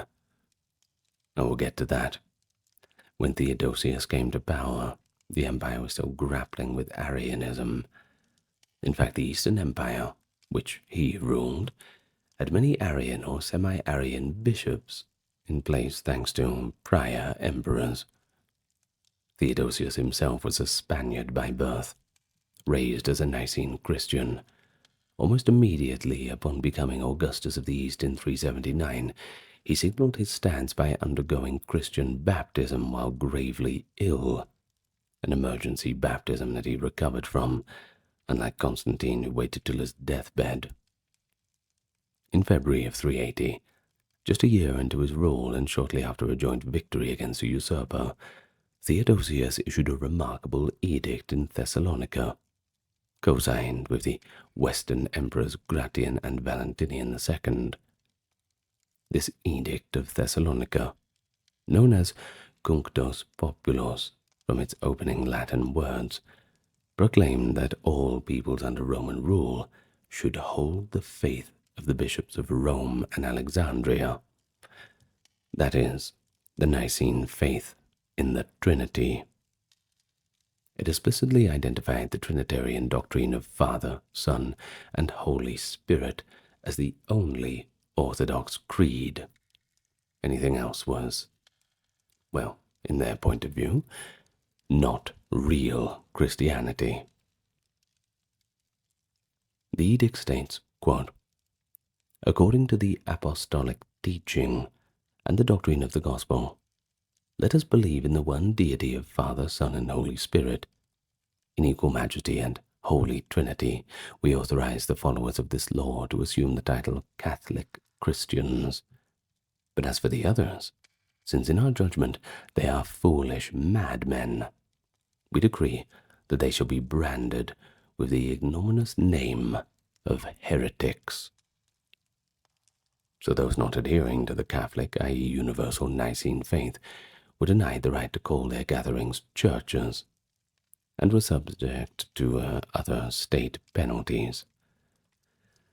So if there was ever a watershed moment, this was it. Not seen since the days of Constantine's vision, Christian orthodoxy had become entwined with loyalty to the Roman state, and to be a heretic was now not just a religious deviation, but a civil offense. Theodosius followed this up by personally involving himself in ecclesiastical matters. He arrived in Constantinople in late 380 and immediately expelled the Arian bishop Demophilus, handing the city's churches over to the staunch Nicene theologian Gregory of Nazianzus. In 381, Theodosius convened the Second Ecumenical Council at Constantinople. This council affirmed the Nicene Creed and extended it to clarify the divinity of the Holy Spirit, condemning a new heresy, by the way, Macedonianism, which denied the Spirit's divinity. The Council of Constantinople in 381 effectively sealed the triumph of Nicene orthodoxy within the empire. Arianism was officially anathematized, though Arian Christian Goths and others outside the empire remained. Within Roman borders, their assemblies were increasingly outlawed. Theodosius backed these decrees with the force of law. In the years 381 to 391, a series of imperial edicts targeted pagan practices and the last holdouts of the old cults. Theodosius ordered that pagan temples be closed, that public sacrifices, especially blood sacrifices, cease immediately under pain of legal prosecution, and that pagan holidays would also lose their official status. In 382, he refused to restore the altar of victory in the Senate House of Rome, a significant decision because that altar, a statue of the goddess of victory, had been a symbol of the old religion's place at the heart of Roman government. Earlier, Emperor Gratian had removed it, and when prominent pagan senators like Symmachus petitioned for its return, Theodosius denied the request, affirming that the state no longer honored the traditional gods, even in the Senate. Symmachus had eloquently argued for religious pluralism. Quote, "Everyone has their own customs and gods. Let ancient traditions be respected." But Ambrose of Milan wrote rebuttals, insisting that error has no rights in a Christian empire, and that it would be offensive to Christ to place an idol back in the Senate. But one of the most dramatic events, illustrating both the end of pagan state religion and the new power of the Church, was the confrontation between Emperor Theodosius and Bishop Ambrose. In 390, the populace of Thessalonica rioted and murdered a Roman commander. In a furious reprisal, Theodosius ordered a brutal punishment, the massacre of several thousand inhabitants of the city, in an indiscriminate slaughter. Now this act actually appalled Ambrose, the influential bishop of Milan, where Theodosius often resided, and Ambrose took the extraordinary step of publicly rebuking the Christian emperor and barring him from entering Milan's cathedral or receiving the Eucharist until he performed penance for his atrocity. Initially, Theodosius bristled at the cleric's audacity, but Ambrose stood firm. According to some accounts, when Theodosius arrived at the church, Ambrose met him at the door and told him to imitate the biblical King David in repentance for his sin, reminding the emperor that even a ruler is not above God's law. An astonishing display of humility and political prudence, perhaps, Theodosius complied. He shed his imperial purple, donned simple penitential garb, and publicly did penance for months, abstaining from his royal privileges of worship until Christmas, when Ambrose finally absolved him. This incident sent a powerful message. In the Christian Roman Empire, the emperor himself was subject to moral judgment by the Church. The Church had gained a role as the conscience of the state, something unthinkable in the old pagan order where emperors were chief priests and accountable to no earthly authority in religious matters. Theodosius also oversaw or permitted actions that would have been unthinkable a century earlier. The active destruction of some prominent pagan temples, for example. In 391 in Alexandria, the great Serapeum, a magnificent temple to the god Serapis, and a symbol of Greco-Egyptian paganism, was destroyed by a Christian mob with explicit approval from the imperial authorities and the bishop Theophilus. The cold statue of Serapis was smashed to pieces, and a church was later built on the site. Similarly, in the eastern provinces, many temples were converted into churches, or simply fell into disuse without state funding or legal protection. Theodosius in 393 even abolished the ancient Olympic Games, since these festival games were originally dedicated to Zeus and had lingering pagan religious elements. With one imperial edict after another, the venerable institutions of classical paganism were being either co-opted or extinguished. But it's important to note that these changes did not mean that every individual subject of the empire was now a baptized, believing Christian. In many areas, especially rural districts, old customs died hard. The very word, paganus, which actually means country dweller, by the way, became synonymous with a follower of the old religions, precisely because many rural folk clung to the old gods and rites longer than city populations that were more directly influenced by imperial policy and church presence. For decades, even centuries to come, Christian bishops and monks would be working to convert pockets of the countryside, where villagers still poured libations to local deities or kept household idols. Missionary bishops like St. Martin of Tours in Gaul exemplify this ongoing effort. Martin went out to remote villages, boldly chopping down sacred trees and smashing pagan altars. A famous legend actually recounts how locals dared Martin to stand in the path of a sacred oak as they cut it down, trusting in God.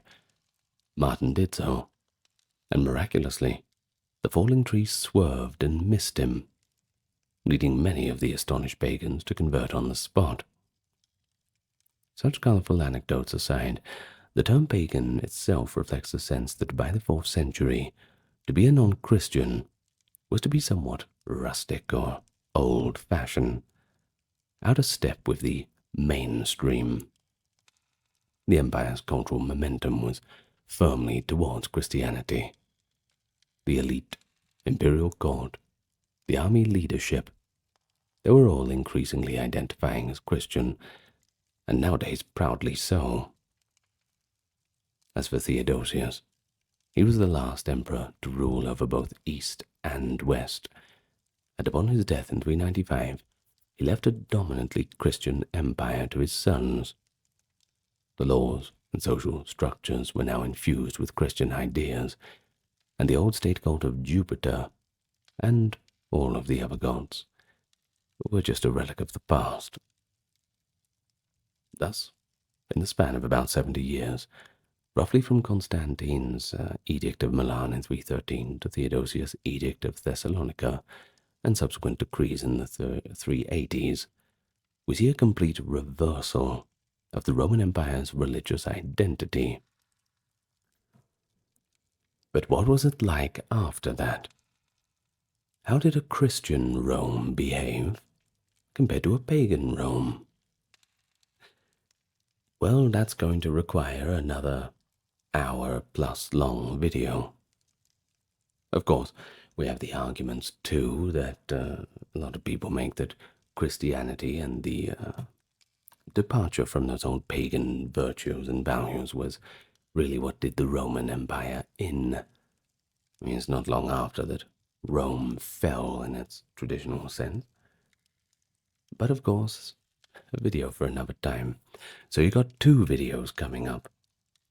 One, did Christianity make Rome fall? That's a good question. Was the abandonment of the old pagan ways the death knell of Roman supremacy? And of course, what was a Christian Rome like compared to a pagan Rome? Perhaps I'll come up with a better title, but you know what I'm getting at. In any case, we are done for today, and as usual, with a customary well-mannered farewell, I will also thank the top-tier patrons who are bankrolling the channel. Bactria, a name that conjures images of distant lands and lost kingdoms, a crossroads of civilization, tucked between the mighty Hindu Kush mountains and the flowing Oxus River. In Zoroastrian scripture, it is praised as beautiful Bactria, crowned with flags, a rich land on the edge of the known world. This region, approximately modern northern Afghanistan and adjacent Central Asia, witnessed the rise and fall of great powers, from mysterious Bronze Age city builders to Persian emperors, Macedonian conquerors, and Greek kings. It saw it all.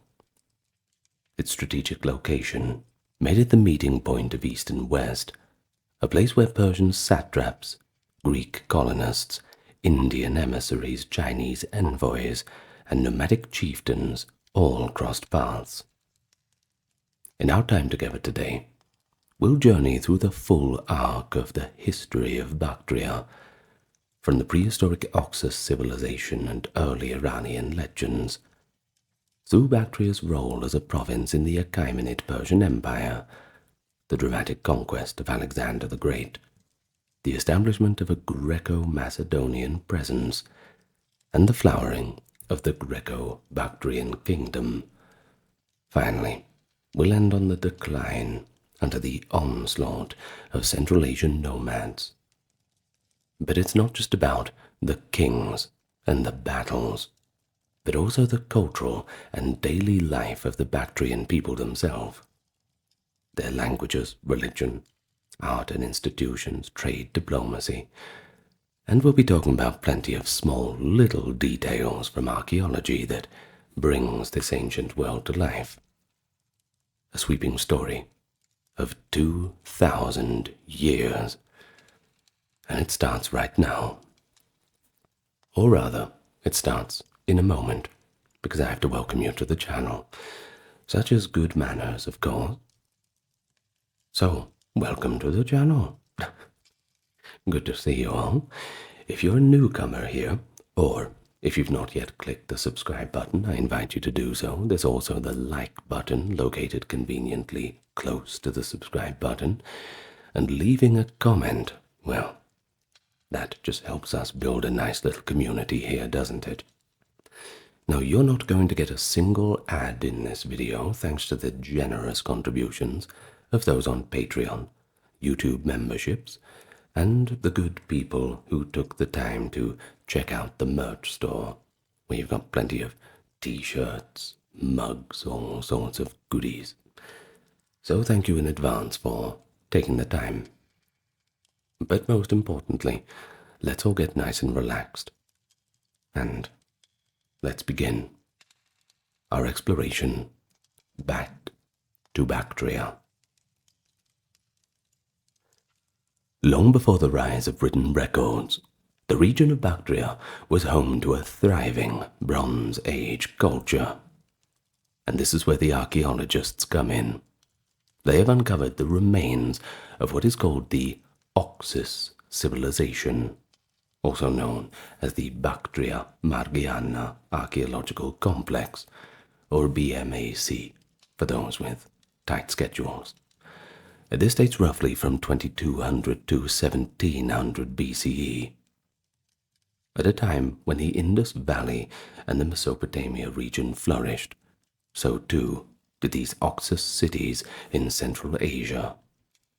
They built well-planned fortified settlements with impressive mud brick architecture, temples, workshops, palaces. They had it all. Notable sites like Gonur Tepe in nearby Margiana and Dashli in Bactria itself reveal a sedentary people who practiced irrigation agriculture, cultivating wheat and barley on these fertile plains. But they weren't just farmers. They were skilled artisans too. Bactrian craft workers cast bronze tools and fashioned elegant ceramics and jewelry from semi-precious stones. Even the technology of wheeled transport had reached Bactria early. Models of ox-drawn carts and even camel-drawn carts have been found. Now that suggests the domestication of the Bactrian camel by as early as 2200 BCE. This two-humped camel, in fact, would become emblematic of Central Asian trade routes in later millennia, but the Bactrians seem to be quite ahead of their time.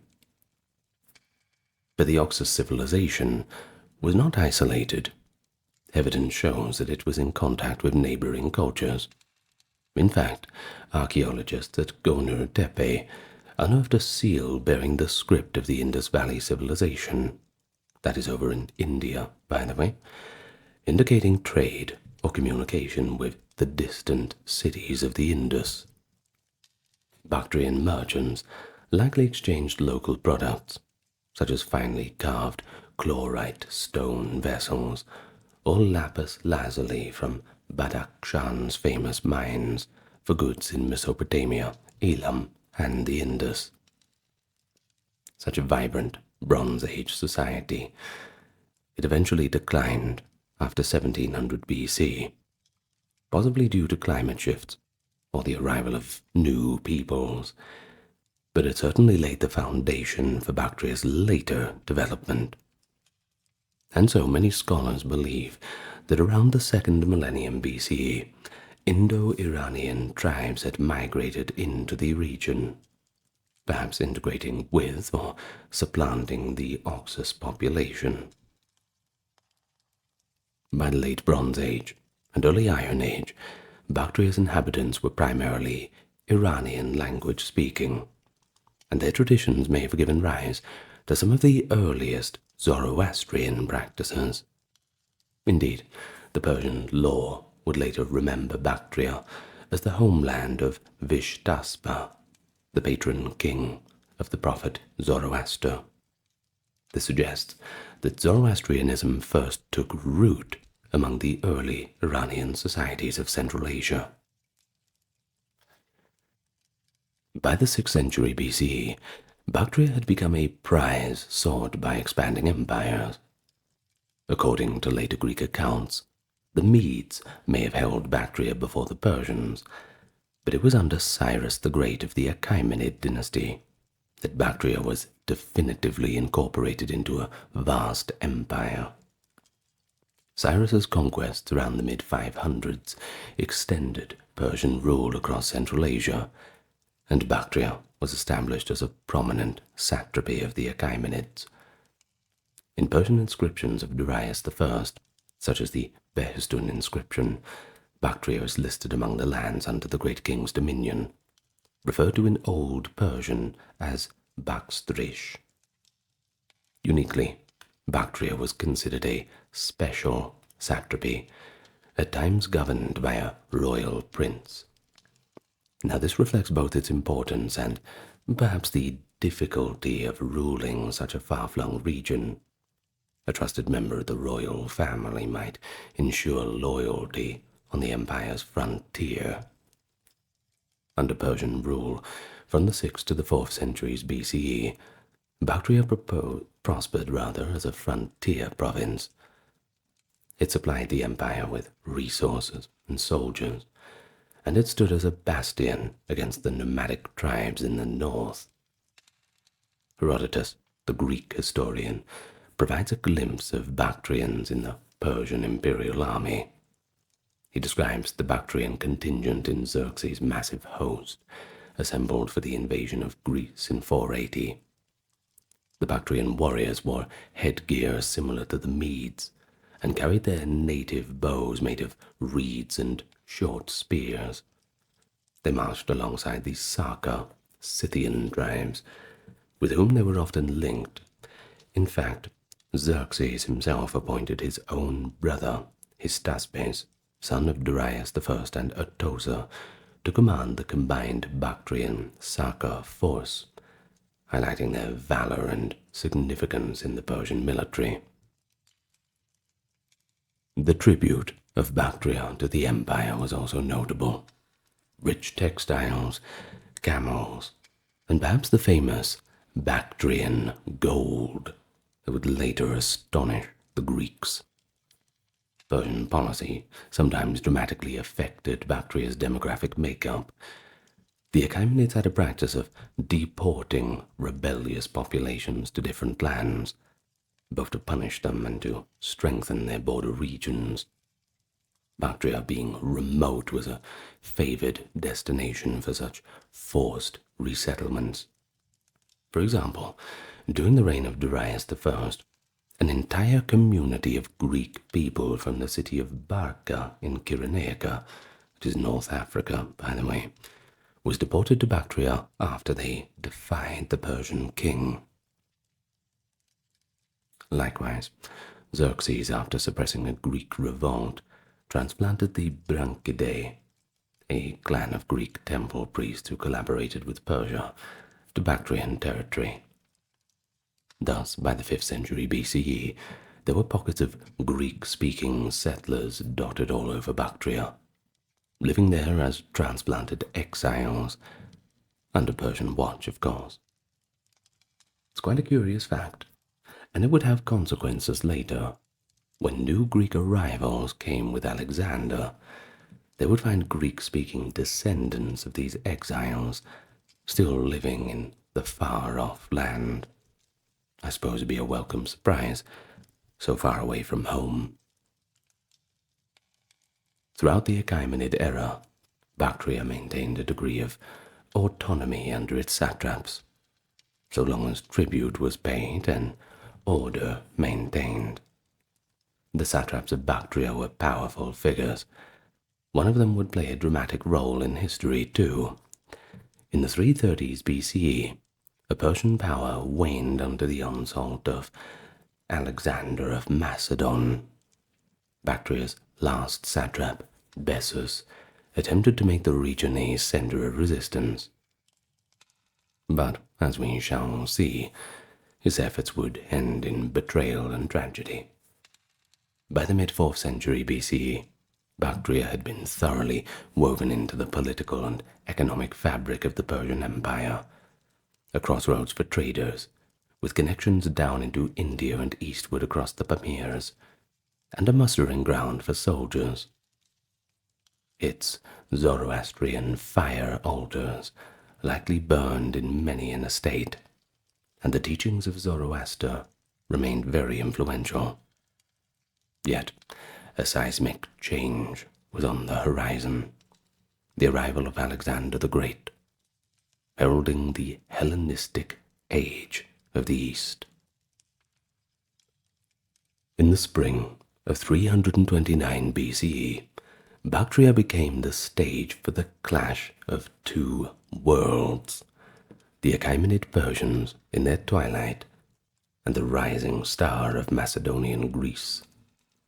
Alexander the Great, having defeated the Persian Emperor Darius III at Gaugamela, pursued the fleeing monarch across Iran. Darius's entourage, including Bactrian satrap Bessus, retreated into the eastern provinces. On the arid plains south of the Oxus, events took a rather dramatic turn. Bessus and a group of Persian nobles betrayed Darius, taking him prisoner, and as Alexander's forces closed in, Bessus had Darius stabbed and left to bleed out. An ignoble end for a great king. Bessus then declared himself the new king of kings, assuming the regnal name Artaxerxes IV, and vowed to continue resistance from the relative safety of Bactria and Sogdiana. The Macedonian conqueror, however, saw all this as quite an insult. He was determined to avenge Darius and subdue the farthest parts of the Persian realm. Alexander led his army over the snowy passes of the Hindu Kush into Bactria. The invaders found a landscape both inviting and daunting. fertile valleys of wheat and barley, prosperous village, and the great city of Bactria, also called Zariaspa, near the modern Balkh. All good things. The problem was, they also met a populace that was not easily impressed, and, well, not famous for their hospitality, I suppose.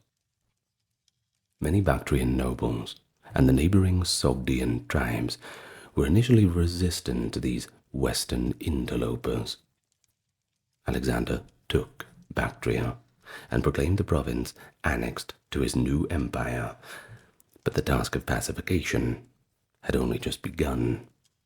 Satrap Bessus, the self-proclaimed king, retreated across the Oxus into Sogdiana, where he attempted to rally forces. Yet, Bessus's grand ambitions were short-lived. A Sogdian warlord named Spitamenes, initially an ally of Bessus, decided to curry favor with Alexander. Spitamenes and others seized Bessus, bound him, and delivered him to Alexander's camp. In a scene reflecting Alexander's adoption of Persian royal justice, Bessus was mutilated. His nose and ears were sliced off. A Persian punishment for traitors, by the way. Well, after all this was done and enough suffering was inflicted, he was later executed. The Persian Empire's last flicker of independent life in the East was thus extinguished, and Alexander stood as a master of Bactria by 328 BCE. But conquering is one thing. Holding Bactria proved to be another. Alexander soon faced a fierce insurgency, especially in Sogdiana in the north, where Spitamenes turned against him. For 2 years, the Macedonian army was bogged down, fighting a guerrilla-style resistance across the Oxus, the remnants of an old kingdom, fighting back to Bactria. Couldn't resist. Well, fortresses perched on rocky crags had to be taken one by one. A famous episode from these campaigns is the storming of the so-called Sogdian Rock, a mountain citadel thought to be impregnable.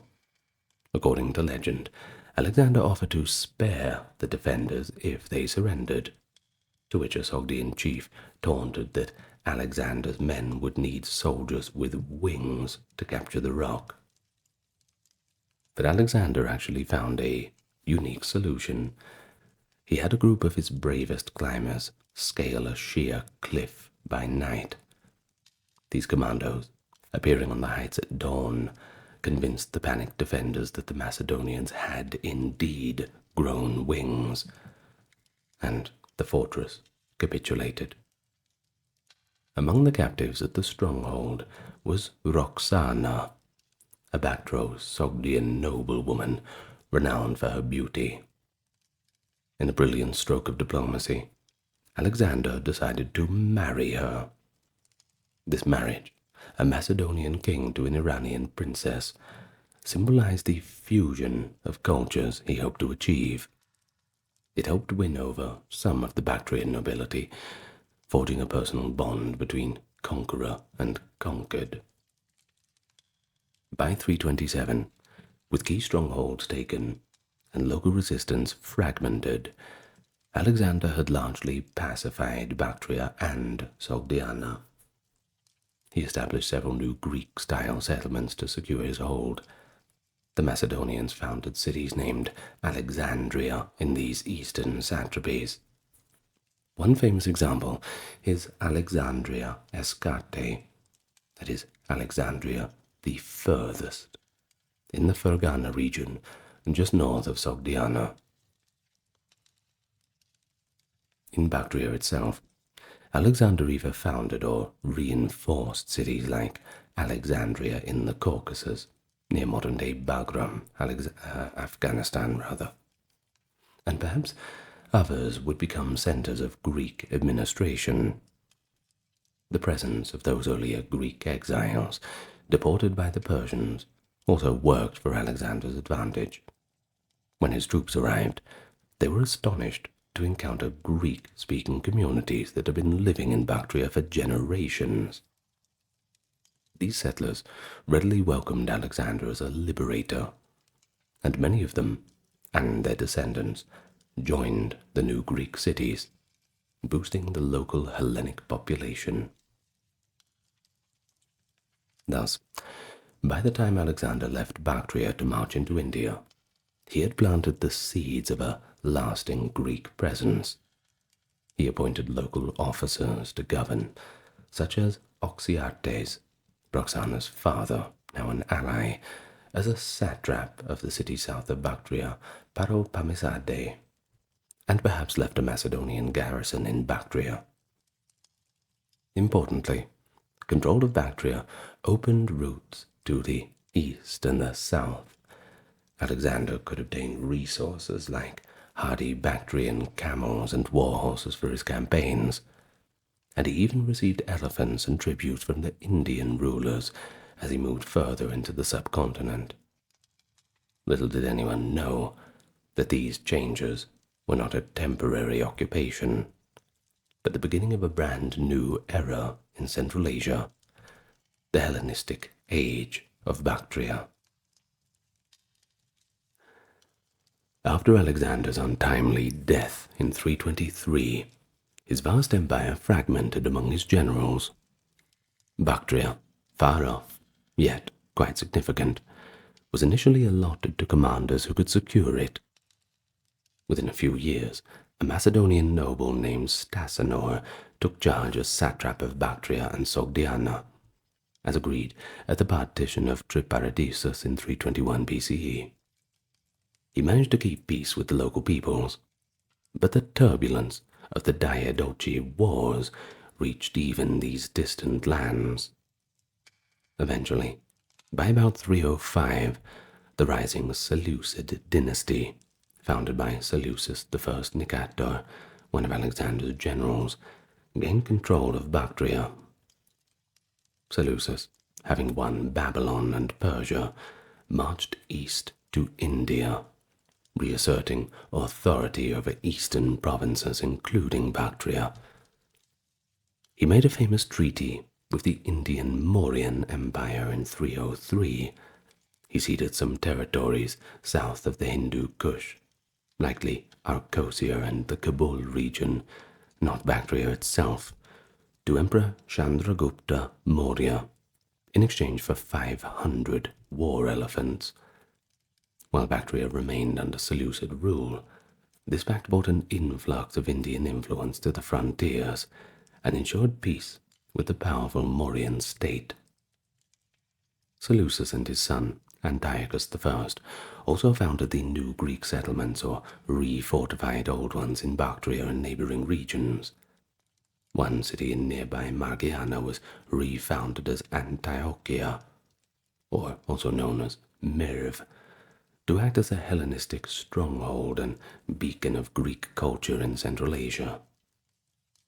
Throughout the 3rd century BCE, the Greek language and Hellenistic institutions sank deeper into the roots of Bactria. The urban elites of Bactrian cities adopted Greek fashions, coinage, civic organization, and art, essentially turning the region into a thriving outpost of Hellenistic civilization, despite its great distance from the Mediterranean. Yet, the Seleucid grip on Bactria was certainly not without its challenges. The distance from the imperial capitals in Syria and Mesopotamia made communications difficult, and governance too. Moreover, the Seleucids were often preoccupied with wars against rivals in the west, such as the Ptolemies of Egypt, and unrest in other provinces was sparking up at different pockets. Taking advantage of this, some eastern satraps now grew restive. In the early 3rd century, for instance, a local chieftain named Sophites in the northern Punjab region, just slightly beyond Bactria's sphere, struck coins and behaved quasi-independently, indicating how tenuous the Seleucid hold could be on the fringes. Closer to Bactria, the nomadic pressures from the steppe and the emergence of the Parthians, a nomad-turned kingdom in northeastern Iran, posed new threats. The Parthian tribe, under Arsaces, broke away from Seleucid rule around 247, establishing a kingdom in what was formerly the Persian satrapy of Parthia, southwest of Bactria. Soon, both Parthia and Bactria would assert full independence, fragmenting Alexander's eastern legacy into smaller Hellenistic states. Around the middle of the 3rd century BCE, Bactria itself broke free from Seleucid control, giving birth to a new Greek-ruled kingdom. The driver of this independence was Diodotus, the Seleucid satrap of Bactria. Diodotus was a Greek, as were most of the administrative and military elite in Bactria by this time. Sometime between 255 and 245, historical sources vary on the exact year, but around that time Diodotus declared his autonomy and assumed the title of king. This bold move was likely spurned by a combination of factors: the weakening of Seleucid authority due to wars with Ptolemaic Egypt, and the desire of the local Greek Macedonian population for self-rule. Diodotus's break with the Seleucid Empire was not an isolated event. Roughly at the same time, Arsaces' rebellion created Parthia to Bactria's west. In effect, the Seleucid East splintered into independent kingdoms. Diodotus initially might have even allied with the Parthians to fend off attempts by Seleucid rulers to reclaim the East. And thus was founded the Greco-Bactrian Kingdom, a Hellenistic state centered on Bactria but with influence that would soon spread. Diodotus I, who took on the royal epithet Soter, that is, savior, roughly translated, is remembered as a strong ruler who defended Bactria from external threats. He reportedly defeated incursions by nomadic tribes, thereby saving the land, an act for which later Greco-Bactrian propaganda gave him credit. His coinage, finely crafted gold and silver pieces bearing his portrait with diadem, proclaimed the legitimacy of his kingship in the Hellenistic fashion. The establishment of a Greek kingdom so far in the Orient astonished many contemporaries. A later Greek geographer, Apollodorus of Artemita, would marvel that the Greeks who caused Bactria to revolt grew so powerful on account of the fertility of the country that they became masters not only of Bactria, but also of India. In that single line, Apollodorus hints at the remarkable destiny of his kingdom. Diodotus I was succeeded by his son, creatively named Diodotus II. But the transition was not entirely smooth. To the west, the Seleucid king Antiochus II had died and been succeeded by Seleucus II, who was distracted by a civil war. Taking advantage, both Bactria and Parthia consolidated their independence. Diodotus II even struck an alliance with the Parthian king Arsaces, indicating a common front against the Seleucid retaliation. However, Diodotus II's reign was cut short by an internal upheaval. A usurper named Euthydemus, a Greek from Magnesia, rose up against him. It is possible that Euthydemus was an ally or subordinate of Diodotus who turned on the dynasty. Classical sources say he assassinated the legitimate sovereign, i.e. Diodotus's son, to seize the throne. By around 230 or 225, Euthydemus I established himself as the new king of Bactria, and a brand new dynasty was founded. Under King Euthydemus, reigning 230 to 200 BCE, the Greco-Bactrian kingdom reached new heights. Euthydemus proved to be a capable ruler, and is particularly remembered for his spirited defense of Bactria against a major Seleucid counter-offensive. Around 208 BCE, the Seleucid king Antiochus III, with the epithet the Great, undertook a grand campaign to reassert control over the eastern provinces. Marching into Central Asia with a formidable army, Antiochus aimed to subdue both Parthia and Bactria. He had some success against the Parthians, and then he advanced to the borders of Euthydemus's domain. The two forces clashed at the Battle of the Arius River, the Arius being in the region of Aria, West Bactria. Euthydemus deployed 10,000 of his Bactrian cavalry to hold the river line. In a hard-fought engagement described by the historian Polybius, Antiochus managed to outflank the Bactrians with a surprise night march and forced a crossing. The fierce cavalry battle ensued on the riverbank at daybreak. Antiochus himself fought in the thick of it. At one point his horse was killed under him, and he suffered a blow that knocked out some of his teeth, a testament to the ferocity of the Bactrian defense.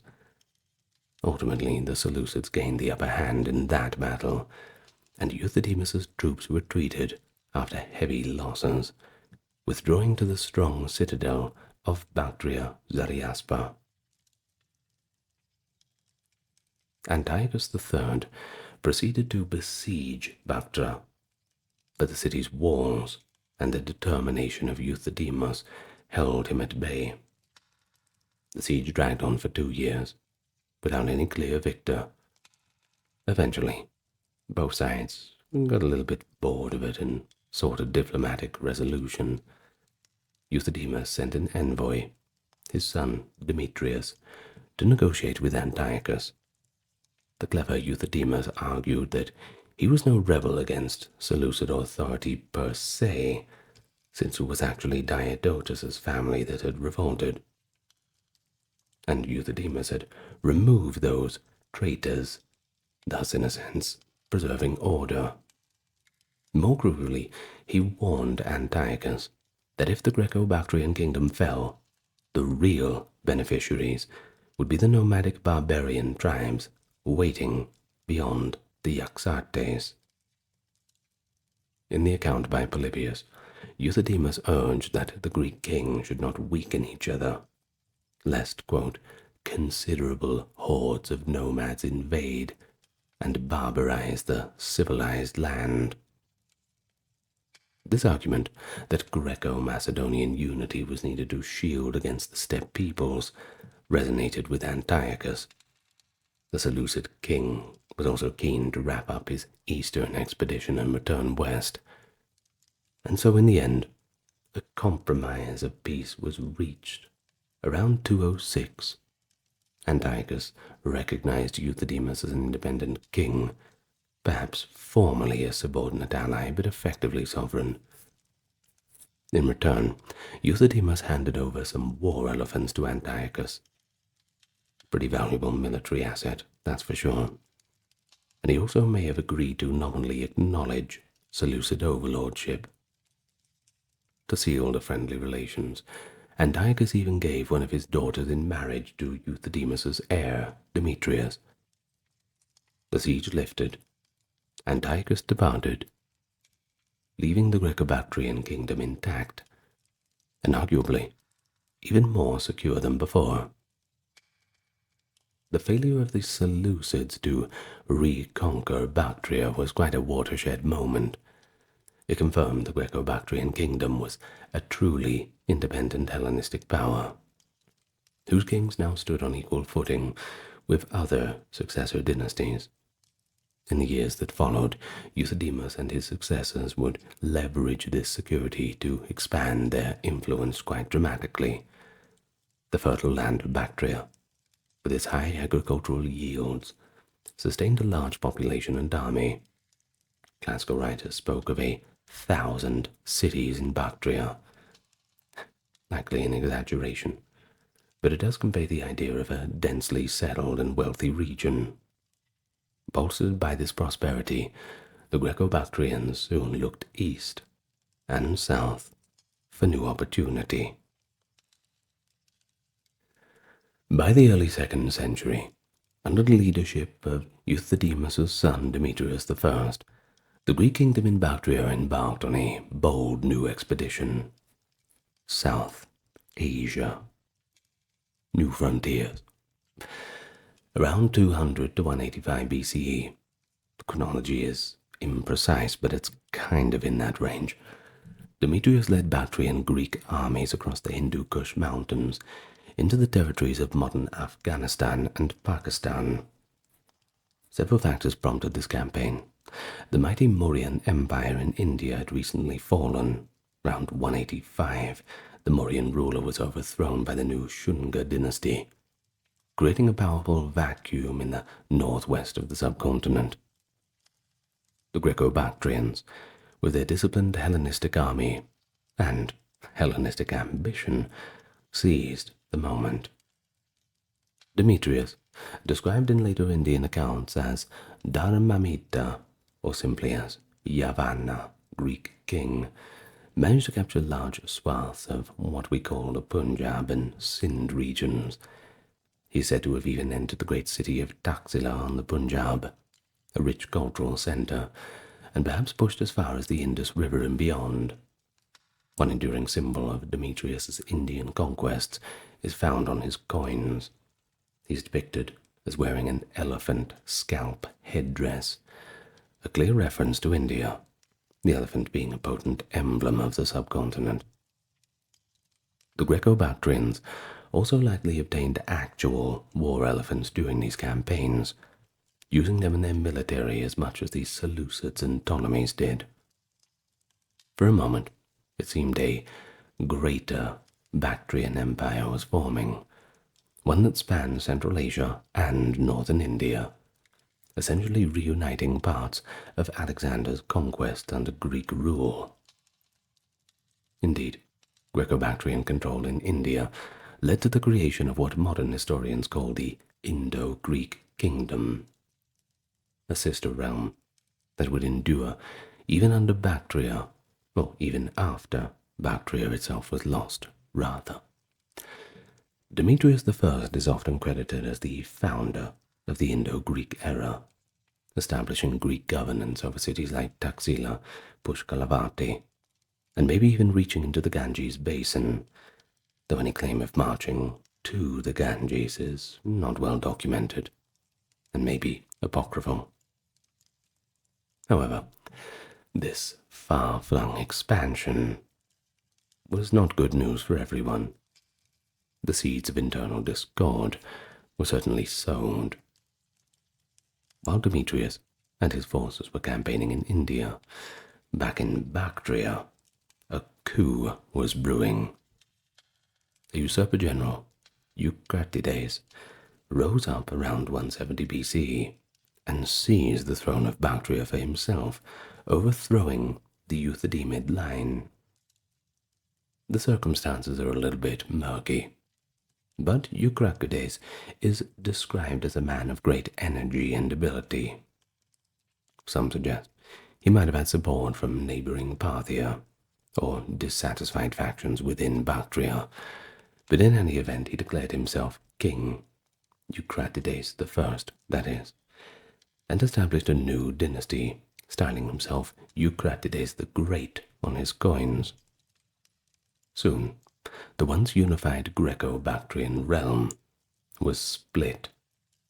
Eucratides ruled in Bactria, while Demetrius ruled over the Indian territories, which led to a series of wars between rival Greek kings, essentially a civil war among the Hellenic cultures in the east. Eucratides I proved to be quite formidable.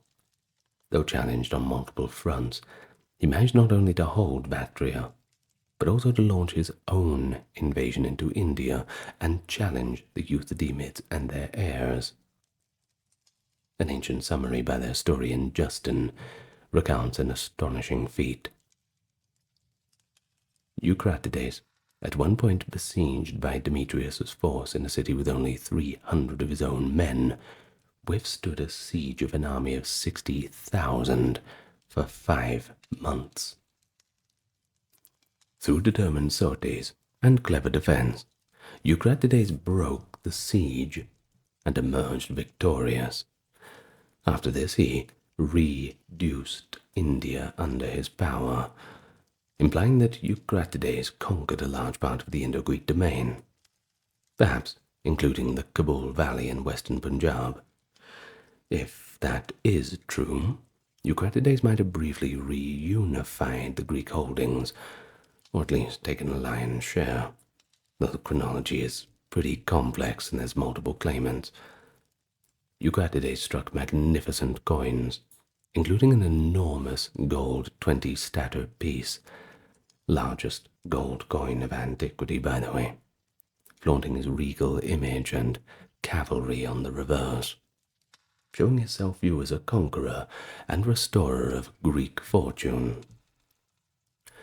But sadly, for Eucratides, his triumphs were short-lived. His later years were consumed by near-constant warfare. Bactria, by the mid-2nd century BCE, faced relentless assaults from nomadic tribes on its northern frontier, even as internal rebellion simmered. After Eucratides campaigned in India and began the journey back to Bactria, tragedy struck. In a notorious incident, Eucratides was assassinated by his own son. Ancient accounts, Justin's epitome, that is, vividly describe how his son drove a chariot through Eucratides' blood and left the body unburied. An act that speaks to the bitter dynastic strife that had engulfed the kingdom. The patricidal son, perhaps identified as Eucratides II or another figure, did not long enjoy the power, though. The chaos only grew. Following the death of Eucratides I, the Greco-Bactrian kingdom fragmented further. Multiple kings, some from Eucratides' line, others from earlier Demetrian or Euthydemid lines, ruled different parts of the realm, often concurrently. We know many of them by names on their coins: Heliocles, Menander, Agathocles, Pantaleon, and a few more. Oh, and Antimachus, too. They fought each other, likely as much as they fought external enemies, which is quite typical Greek fashion, to be honest with you. In Bactria proper, though, King Heliocles I, and remember, Helio meaning sun, this is likely Eucratides' own relative, perhaps his own son even. Well, he appears to be the last to hold the Bactrian territory before it was overrun. Meanwhile, in the Indian territories, kings like Menander I achieved fame. Menander would later be celebrated in Buddhist texts for his wisdom and purported conversion to Buddhism, suggesting that the Indo-Greek kingdom endured, even as the homeland of Bactria just fell away. Throughout these tumultuous political changes, the everyday life of Bactria's inhabitants continued, shaped by a blend of Greek and local influence. In cities founded or enhanced by the Greeks, such as Al-Khanum on the Oxus, a unique Hellenistic urban culture blossomed. At Ai-Khanum, likely the city known anciently as Alexandria on the Oxus, or perhaps Eucratidia, excavations have revealed a theatre that could seat thousands, colonnaded courts, Greek inscriptions, and even a gymnasium for athletic and educational training, all hallmarks of a classical polis transplanted to Central Asia. One inscription famously contains the Delphic maxims, "Know thyself," and others, indicating that the Greek elite of Bactria maintained connection with their cultural heritage. These cities had institutions like city councils and magistrates, similar to Greek cities elsewhere, and the kings often styled themselves as benefactors, funding temples and public works. At the same time, local Bactrian elements were very much present. For instance, excavations at the Temple of Oxus uncovered a mix of Greek and Iranian religious dedications, statuettes of Greek gods like Heracles alongside altars that suggest fire worship, possibly linked to Zoroastrian practice. This illustrates the religious syncretism of the region. The Greeks did not simply impose their pantheon, but rather an amalgamation occurred. Some Greco-Bactrian kings might have patronized local cults. Others in the Indo-Greek phase clearly embraced Indian religions, Menander with Buddhism, for example. We see evidence of Zoroastrianism persisting strongly in Bactria, fire altars, and the continued reverence of Anahita and Ahura Mazda, perhaps though under Greek names. Over time, an intriguing fusion seems to have emerged. For instance, depictions of Zeus might take on the characteristics of the sky god Ahura Mazda, and local deities might be rendered in Hellenic artistic style. Language in Bactria was likewise a dual affair. Greek was the language of the court, administration, commerce, and high culture. Greek inscriptions and coin legends show that rulers communicated in Greek to their mostly bilingual subject population. However, the common folk, especially in rural areas, spoke an Eastern tongue, the Bactrian language. Initially, this vernacular was purely oral, using Aramaic script for any writing under the Achaemenid influence, but by the Kushan period, a few centuries later, Bactrian would be adopted in an adapted Greek alphabet, a development likely rooted in this Hellenistic period where Greek letters became familiar. Indeed, graffiti and shorter dedications from Greco-Bactrian contexts suggest that locals could at least read Greek, and perhaps the Greeks picked up the Bactrian phrases too. Many people were probably bilingual, navigating Greek in the cities and Bactrian in the countryside or at home. We also have traces of other languages. Aramaic remained in use, and in the later Indo-Greek realm, Prakrit, an Indian language, appeared on some coinage alongside Greek, reflecting a multicultural environment. Daily life in Bactria would have varied between the cosmopolitan cities and the agrarian villages or nomadic encampments. In cities like Bactria and Iconium, a Greek gentleman might wear a chiton or tunic and attend philosophical discussions under a portico, while just outside the city walls, a Persian farmer in traditional dress tilled his field, praying to Mithra for a good harvest. Greeks and Bactrians interacted in markets where goods from many lands had traded hands. Caravans brought Chinese silk and Siberian furs across the steppe. Indian spices and cotton came via the passes, and Bactria's own products, grain, wine, wool, lapis, were all exchanged or exported. A day in the life of a Bactrian Greek merchant might involve haggling over Central Asian horses or purchasing fine textiles from a Parthian trader. Meanwhile, noble estates existed where Greek and Bactrian aristocrats likely intermarried. Roxana's marriage set a precedent, and with time, a mixed Greco-Iranian nobility emerged. One can imagine estate owners speaking Greek at formal dinners, complete with Central Asian wine.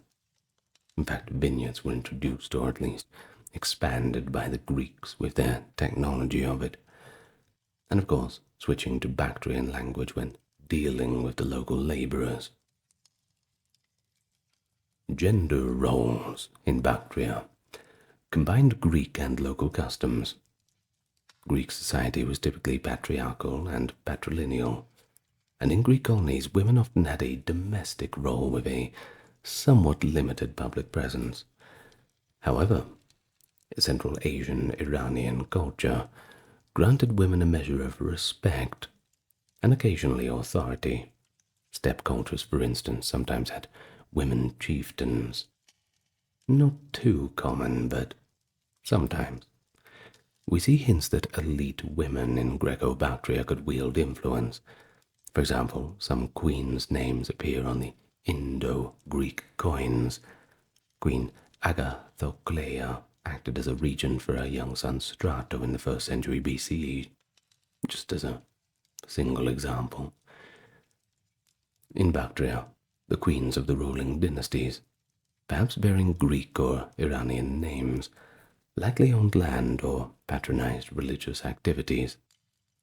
The daily life of an ordinary Bactrian woman might involve tending livestock, weaving carpets or cloth. Bactrian wool was quite famous, by the way, and participating in family worship of both Hellenic and local deities.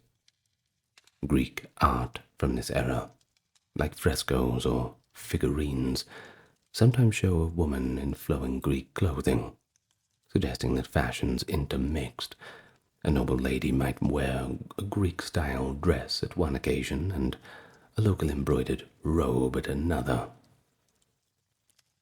Art and architecture in Hellenistic Bactria attained a high level of sophistication too, reflecting a true fusion of East and West. The architecture of Iconium, for instance, features classical Greek elements, Corinthian columns, symmetrical layouts, but also regional features like halls that may have been used for the Zoroastrian rituals. Bactrian artisans were adept in metalwork and sculpture. The famous Oxus treasure, though largely from earlier Achaemenid times, sure, was likely preserved and added to in Bactria through Hellenistic era. It's a hoard of gold and silver objects, by the way, found near the Oxus. It's quite exquisite craftsmanship. Ornaments, figures, coins, jewelry, things like this. Greco-Bactrian coinage itself is considered quite an art form.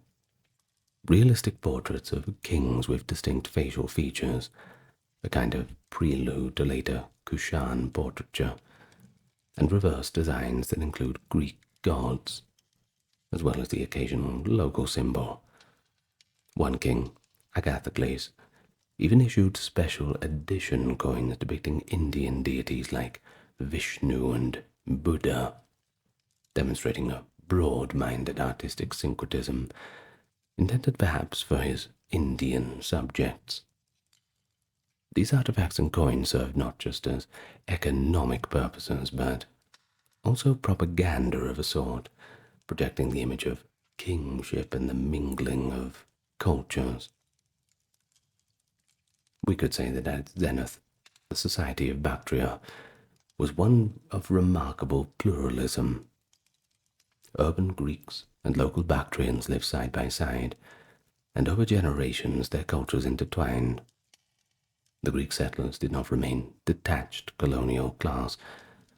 Many just had taken local wives, actually, learned the local language, and adopted a few Bactrian customs, even as they imparted Hellenistic influences into their surroundings. And the result of all of this was a unique Greco-Bactrian culture, where a gymnasium might sit alongside a Zoroastrian fire altar, and where a banquet could include both Mediterranean olive oil, imported with quite a bit of difficulty, and a Central Asian fermented mare's milk. This fusion laid the groundwork for later development. Centuries down the line, when the Kushan Empire would have flourished in the same region, it continued to use the Greek alphabet and worship a mix of Greek, Persian, and Indian gods.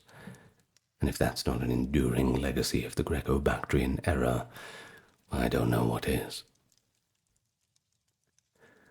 And here we reach the twilight of Greek rule in Bactria. It came in the mid-2nd century BCE, amid a perfect storm of internal weakness and external invasion. The kingdom had been fracturing from within, you see. Multiple usurpers and claimants fighting civil wars, which severely undermined its ability to respond to dangers. Around 130 BCE, give or take a few years, if you like, the end came. The nomadic onslaught proved to be irresistible. First the Saka, or Scythian tribes, and then the Yuezhi Confederacy burst into Bactria. The once orderly network of Hellenistic cities could not hold against the swift horse archers and massed tribes moving in. City by city, the Greek strongholds fell. The archaeological records at Iconium show sudden destruction and abandonment around this time. The city was burned, its treasures looted or buried. It was likely taken by force, possibly by Scythian raiders. Other sites in Bactria show evidence of violent ends, or at least abrupt desertion in the late 2nd century BCE. The last Greco-Bactrian king recorded in Bactria is Heliocles. He probably ruled the capital, Bactra, and the remaining territory shrunk under nomadic pressure. Eventually, Heliocles and the remaining Greek forces had to flee. Some may have retreated south into what is now Afghanistan's mountains, or east into the Kabul Valley, where Greek dynasties still hung on for a while. Heliocles is sometimes identified as continuing as a king in Kabul, so-called Heliocles II in numismatics. But the main Bactrian plains were well and truly lost. Greek rule in the Bactrian heartland essentially ceased around 130. In that year, the Yuezhi nomads definitely occupied Bactria, as corroborated by the Chinese sources. The Greco-Bactrian kingdom, the farthest flung part of the Hellenistic world, thus collapsed roughly around 120 years after its founding.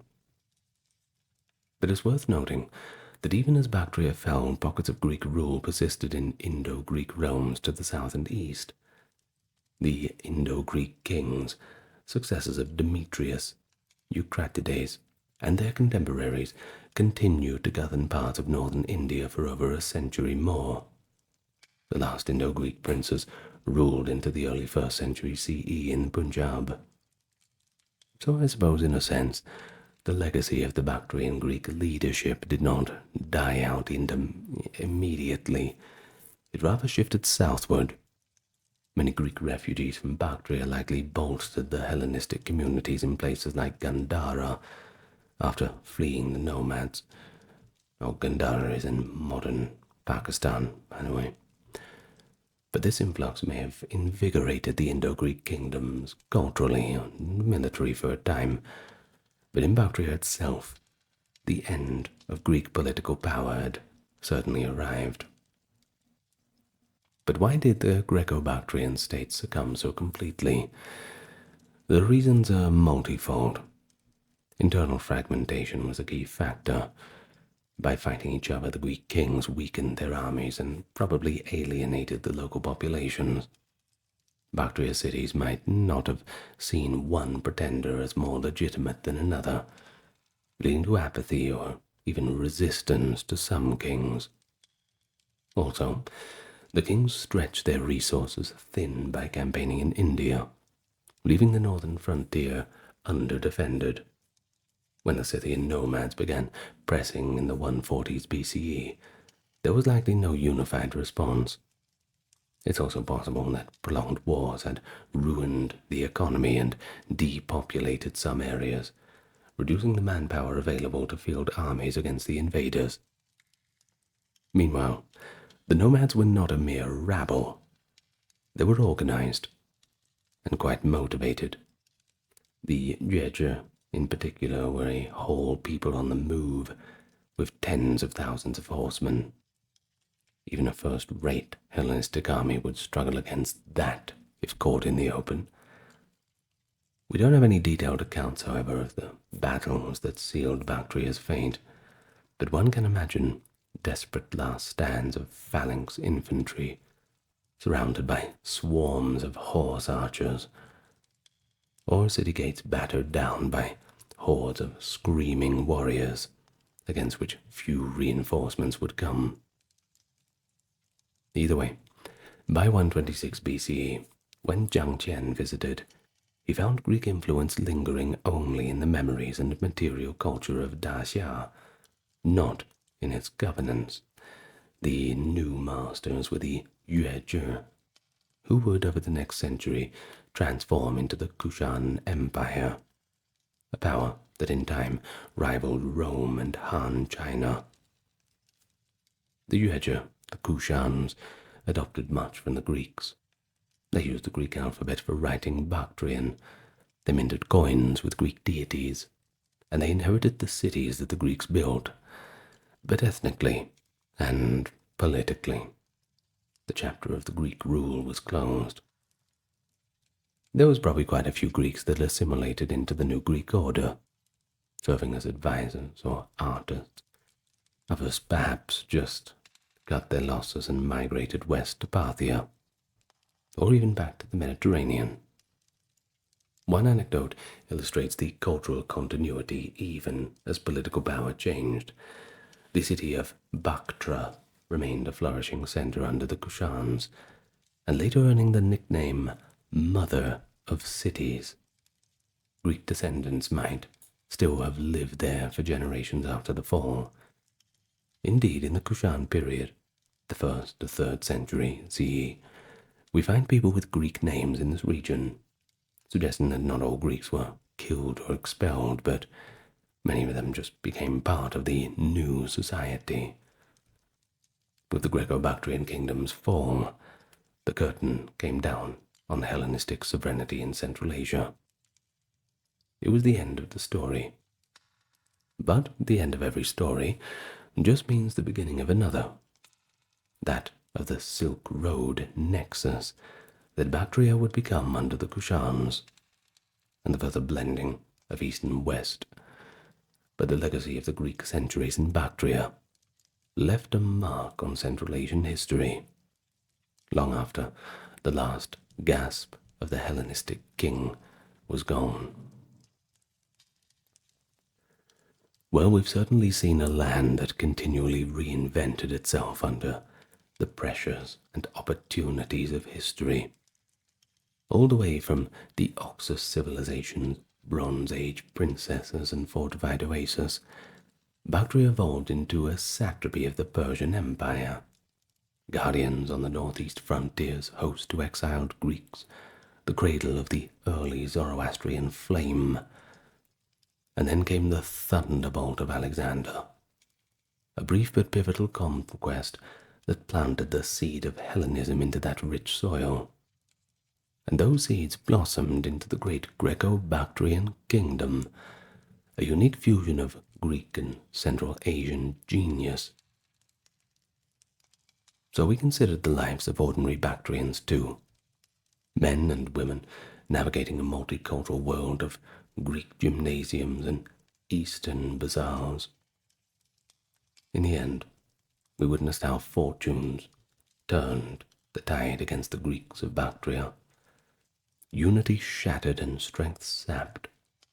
They couldn't withstand the fierce nomadic wave that swept over their fertile land around 130 BCE, and so they fell, but not to vanish without a trace. Its people, cities, art, and ideas, absorbed by the new rulers, and the cultural amalgam lived on. It stands in history is a testament to the dynamism of cultural exchange, a place where the Persian governors, Macedonian adventurers, and Scythian horsemen all played their part. A story from the earliest times to the fall of Greek rule, highlighting the resilience and adaptivity of civilizations right at the crossroads. Long after the last Greek words were spoken in Bactria's streets, the echoes of that extraordinary epic would be held in many languages still. Ancient Bactria's history is truly that saga of continuity amid change, a shining chapter in the human drama of the Silk Road lands, and one which I hope you have enjoyed. In the ancient world, the idea that demons, ghosts, or evil spirits could invade human lives was a widespread belief.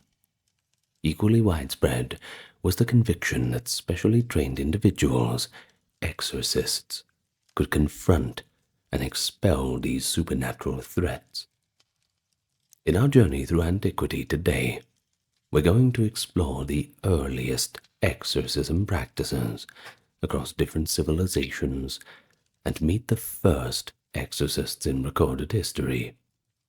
We're going to start in Mesopotamia, move on to Egypt, and the spiritual traditions of India and China, all the way to classical worlds of Greece and Rome, and we'll see how each culture banished the unseen.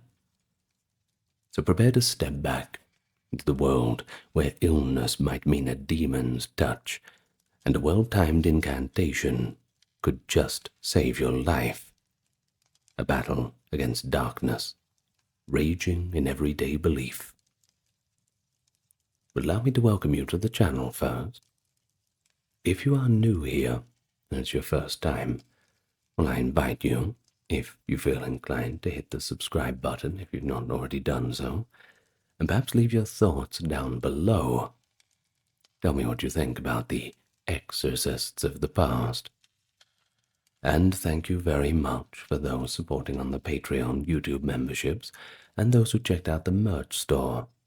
They're the reason why there's no ads in this video. And so without further ado, and all the customary thanks said, let's begin. And our journey must begin right here in Mesopotamia, the land between the two rivers, the Tigris and Euphrates, often called the cradle of civilization. And it is within this cradle that we find some of the earliest documented exorcism practices. As early as the 3rd millennium BCE, the people of Sumer, Akkad, Babylonia, and Assyria feared a host of demons and malicious spirits lurking in the shadows of their daily life. As far back as the pre-Sargonic era, 2500 BCE, Mesopotamian texts include incantations meant to protect against or expel these unseen forces.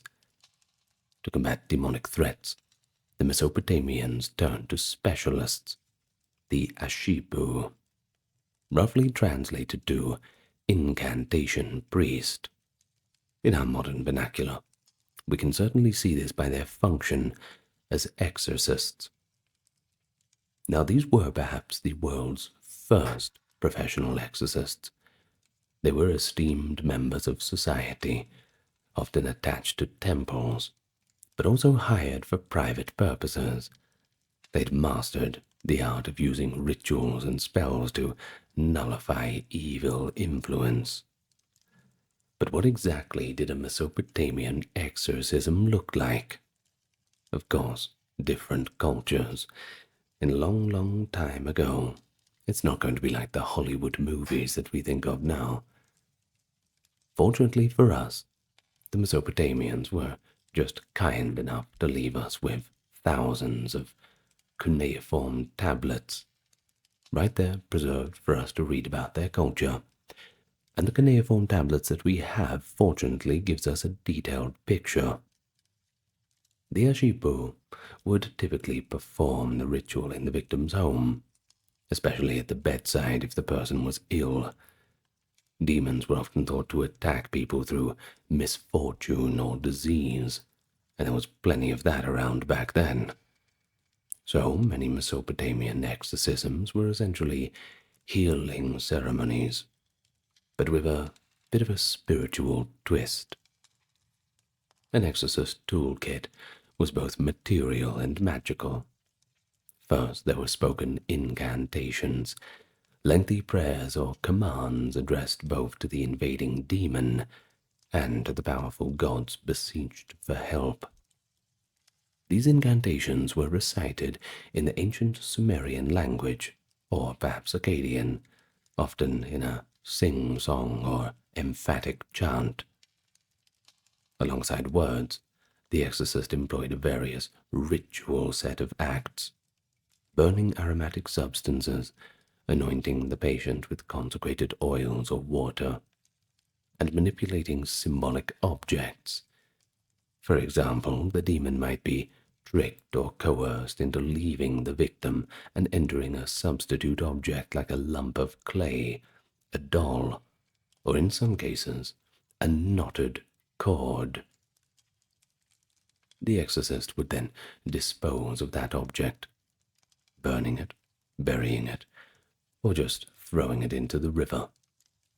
The idea was that this would be the final act in casting the evil away, trapped in that inanimate object prison. In fact, the idea of transferring the evil into an object to remove it from a living host was a hallmark of Mesopotamian practice, and from there other cultures would be influenced too, as we'll see in later sections. Of course, Mesopotamia has left us with one of the most elaborate exorcism ceremonies on record, the ritual series called Maklu, meaning burning. Maklu was a complex, all-night rite intended to combat witchcraft and demonic forces afflicting a person, dating to the first millennium BCE, with a famous performance recorded around 670 BCE in Assyria. Maklu reads like a dramatic form of theatre. It began late at night, with the exorcist invoking the gods of the night in a hushed atmosphere. Figurines representing the sources of evil, witches or demons, were made and placed before a roaring fire. As the ceremony reached its peak, the exorcist recited incantations while burning the figures one by one. An ancient tablet preserving this part of the ritual has the priest proclaim, quote, "I raise the torch and burn the images of the demon, the sorcerer, the ghost, and any evil that seizes mankind. Dissolve, melt, drip away. May your smoke rise to the sky." And it was with these words that the clay figures crackled in the flames, a tangible symbol of the unseen evil being destroyed. Through the night, the Ashipu and his assistants would continue with prayers and actions, drawing protective magic circles around the patient's bed, sprinkling purifying water, and positioning amulets at the doors and windows to bar the demon's return. At the first light of dawn, the doors were opened, symbolically letting in the sun god's purifying rays, and then they washed the patient, signifying the person's liberation. The careful timing, night for battling dark forces, and the dawn for victory, shows the thoughtfulness behind these rites. Everything had to be in its right place.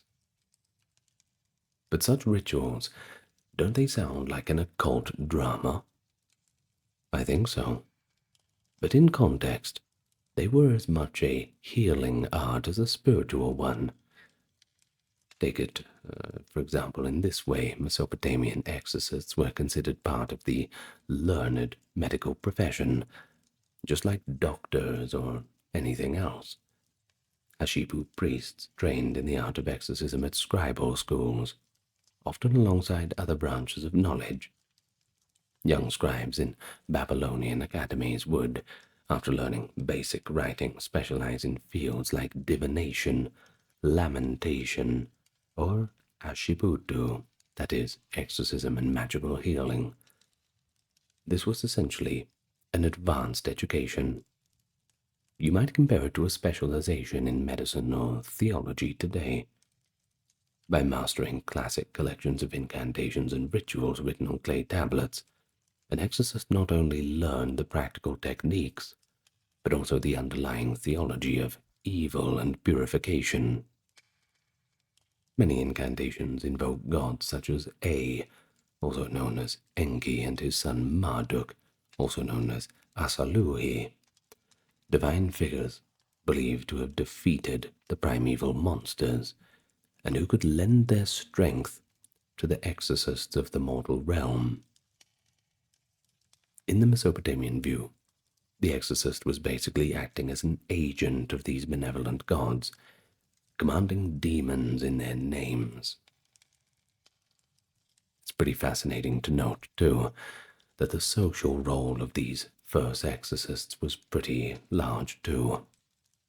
Far from being fringe sorcerers, called in only when times were so desperate, temple exorcists could rise to prominence and even sit on the advisory boards of kings. Letters from ancient archives reveal exorcists serving in royal courts. For example, in the 7th century BCE, the Assyrian king Esarhaddon had a personal exorcist named Adad Shumu Usur, a trusted confidant. His son, Arad Gula, also an exorcist, became the king's chief physician, rather.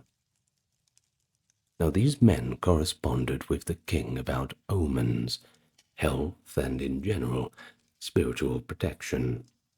And that shows that exorcists were effectively the learned doctors of both body and soul.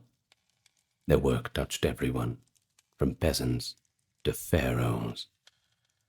In everyday life, if a Mesopotamian farmer fell mysteriously ill, or a mother feared a demon called Lamashtu was attacking her newborn, an Ashibu would be sought out. The exorcist might craft a small Pazuzu amulet. In fact, Pazuzu was a demon who, paradoxically, was invoked to scare off the more dangerous Lamashtu. And once she had crafted that, she would hang it around the child's neck, accompanied by prayers to protect the infant. Or perhaps consider someone tormented by nightmares, thought to be caused by a lurking Lilu or ghost. The exorcist would recite an incantation to make the evil go away, or place a bowl of water by the bedside to trap the entity. Thus, we can see that Mesopotamian exorcism was a blend of scholarly knowledge, spiritual authority, and practical healing. It was the first recorded system where humans systematically fought back against the invisible terrors that plagued them, and it laid a foundation for exorcistic practices in many years to come. Well, we turn now to ancient Egypt. I'm sure they have their share of magicians and priests and exorcists, of course. So as Mesopotamian exorcists were plying their trade between the Tigris and Euphrates, across the Fertile Crescent, another civilization was developing its own repertoire. In Egypt, religion and medicine were deeply intertwined. The Egyptians saw the world as infused with divine powers, both benevolent and hostile. Illness, misfortune, or inexplicable events could be attributed to angry gods, restless ghosts, or malevolent spirits, often called by terms like evil beings or mut. So, to combat these forces, the Egyptians relied on a class of priest/magicians who functioned very much like exorcists, even if the Egyptians didn't use a single word equivalent to exorcism. These were often referred to simply as Sao, protective magicians, or lector priests, priests who knew the sacred writings. They were experts in Heka, the Egyptian concept of magic, which was considered a legitimate force granted by the gods to humanity to ward off and control evil. One of the earliest evidences of Egyptian exorcistic practice comes from their medical papyri, the Immerse papyrus, from around 1550 BCE, no less, a comprehensive medical text that contains hundreds of remedies for ailments. Now interspersed among herbal remedies and surgical treatments are incantations to drive away the demons that were believed to cause disease. For example, to treat something like extreme fever or delirium, an Egyptian physician priest might recite a spell addressing the illness as if it were a malevolent entity, while giving the patient a concoction to drink. The combination of a spoken spell and physical remedy was pretty typical.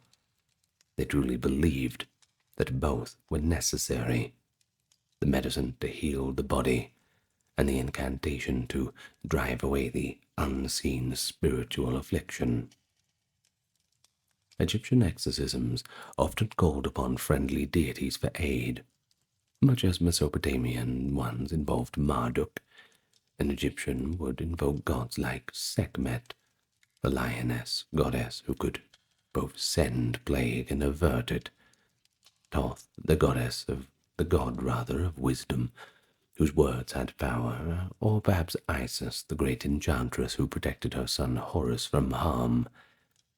An exorcist might draw upon a mythic precedent in a spell, for instance, recalling how young Horus was once poisoned by a serpent and then saved by Ra or Isis. By evoking that story, the magician priest tried to recreate the same divine rescue for the patient. We even find Egyptians addressing the demon or ghost directly, threatening it with the wrath of the gods if it clings on, or perhaps offering it appeasement to live in peace. No, it sounds almost like a spiritual hostage negotiation. Kind of like that. And so the tools of the Egyptian exorcist could also be quite dramatic.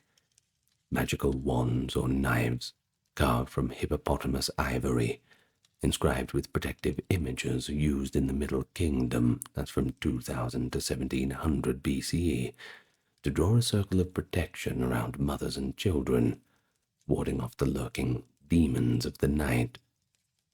These wands were covered in depictions of fierce protective deities like Bes, a dwarf-like god who scared evil away, or Taweret, a hippopotamus goddess protecting childbirth. In use, a priest might trace the wand around the baby's crib, while reciting, "No evil being, wandering dead soul shall enter this circle," something like that. It was a kind of proactive exorcism, ensuring that demons would not get in. Amulets, of course, were never stable. Eye of Horus charms against the evil eye, scarab beetles for general protection, or tiny images of gods to wear. Such objects, blessed with incantations, acted as constant guardians. Ancient Egyptian culture has left us a striking tale that illustrates the lengths to which they would go to expel a possessing, unwelcome spirit. The story is inscribed on the Bentresh stela, likely carved in the later Ptolemaic period, that is the 4th century BCE, though set in an earlier time. According to the story, during the reign of Pharaoh Ramesses II, the pharaoh's sister-in-law, a foreign princess named Bentres, fell gravely ill. No ordinary doctor could heal her, and after much deliberation it was determined that an evil spirit had taken root. Hearing of this, Ramesses II first sent his top scribe healer, Hutiemhub, to the distant land, identified as Baktan, perhaps in the Middle East, to treat Bentresh. Hutiemhub was learned in spells and medicine, but even he returned to the pharaoh with disappointing news. The princess was not merely ill, but actually possessed by a hostile spirit that simply refused to leave. The prince of that land then implored Pharaoh to send divine help. Ramesses II, in a bold move, dispatched a statue of the god Khonsu, a moon god associated with healing, to Baktan. The moment Khonsu's idol arrived and was placed before the ailing princess, the evil spirit shrieked. We imagine the terror of a demon confronted by a powerful god, and confessed itself vanquished. The spirit pleaded to be allowed to remain in that foreign land, but ultimately it was forced out.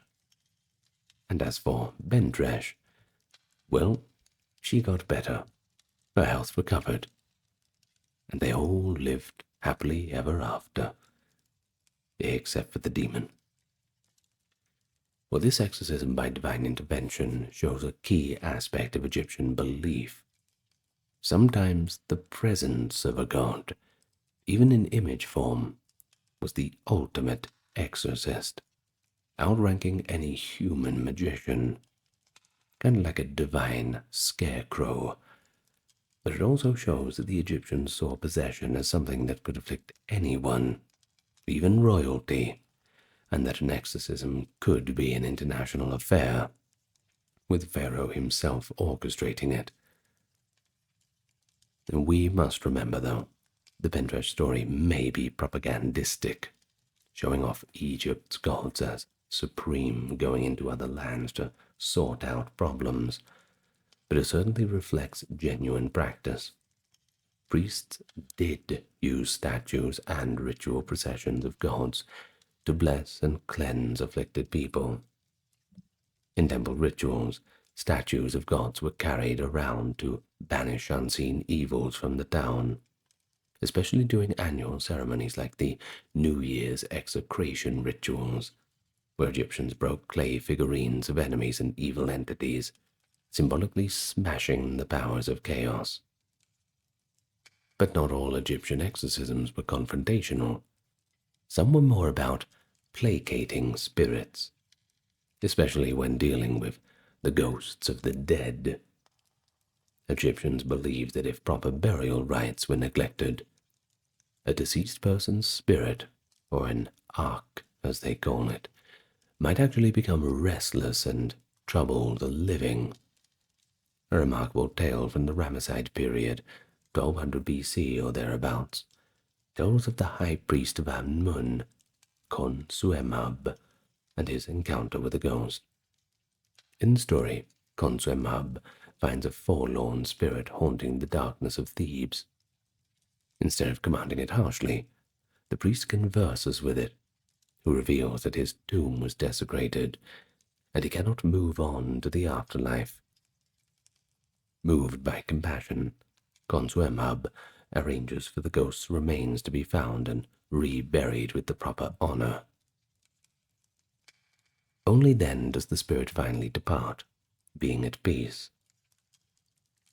And I suppose that if we are a little bit loose with definitions, this also counts as a kind of exorcism, by solving the case of a haunting, rather than by a forceful banishment.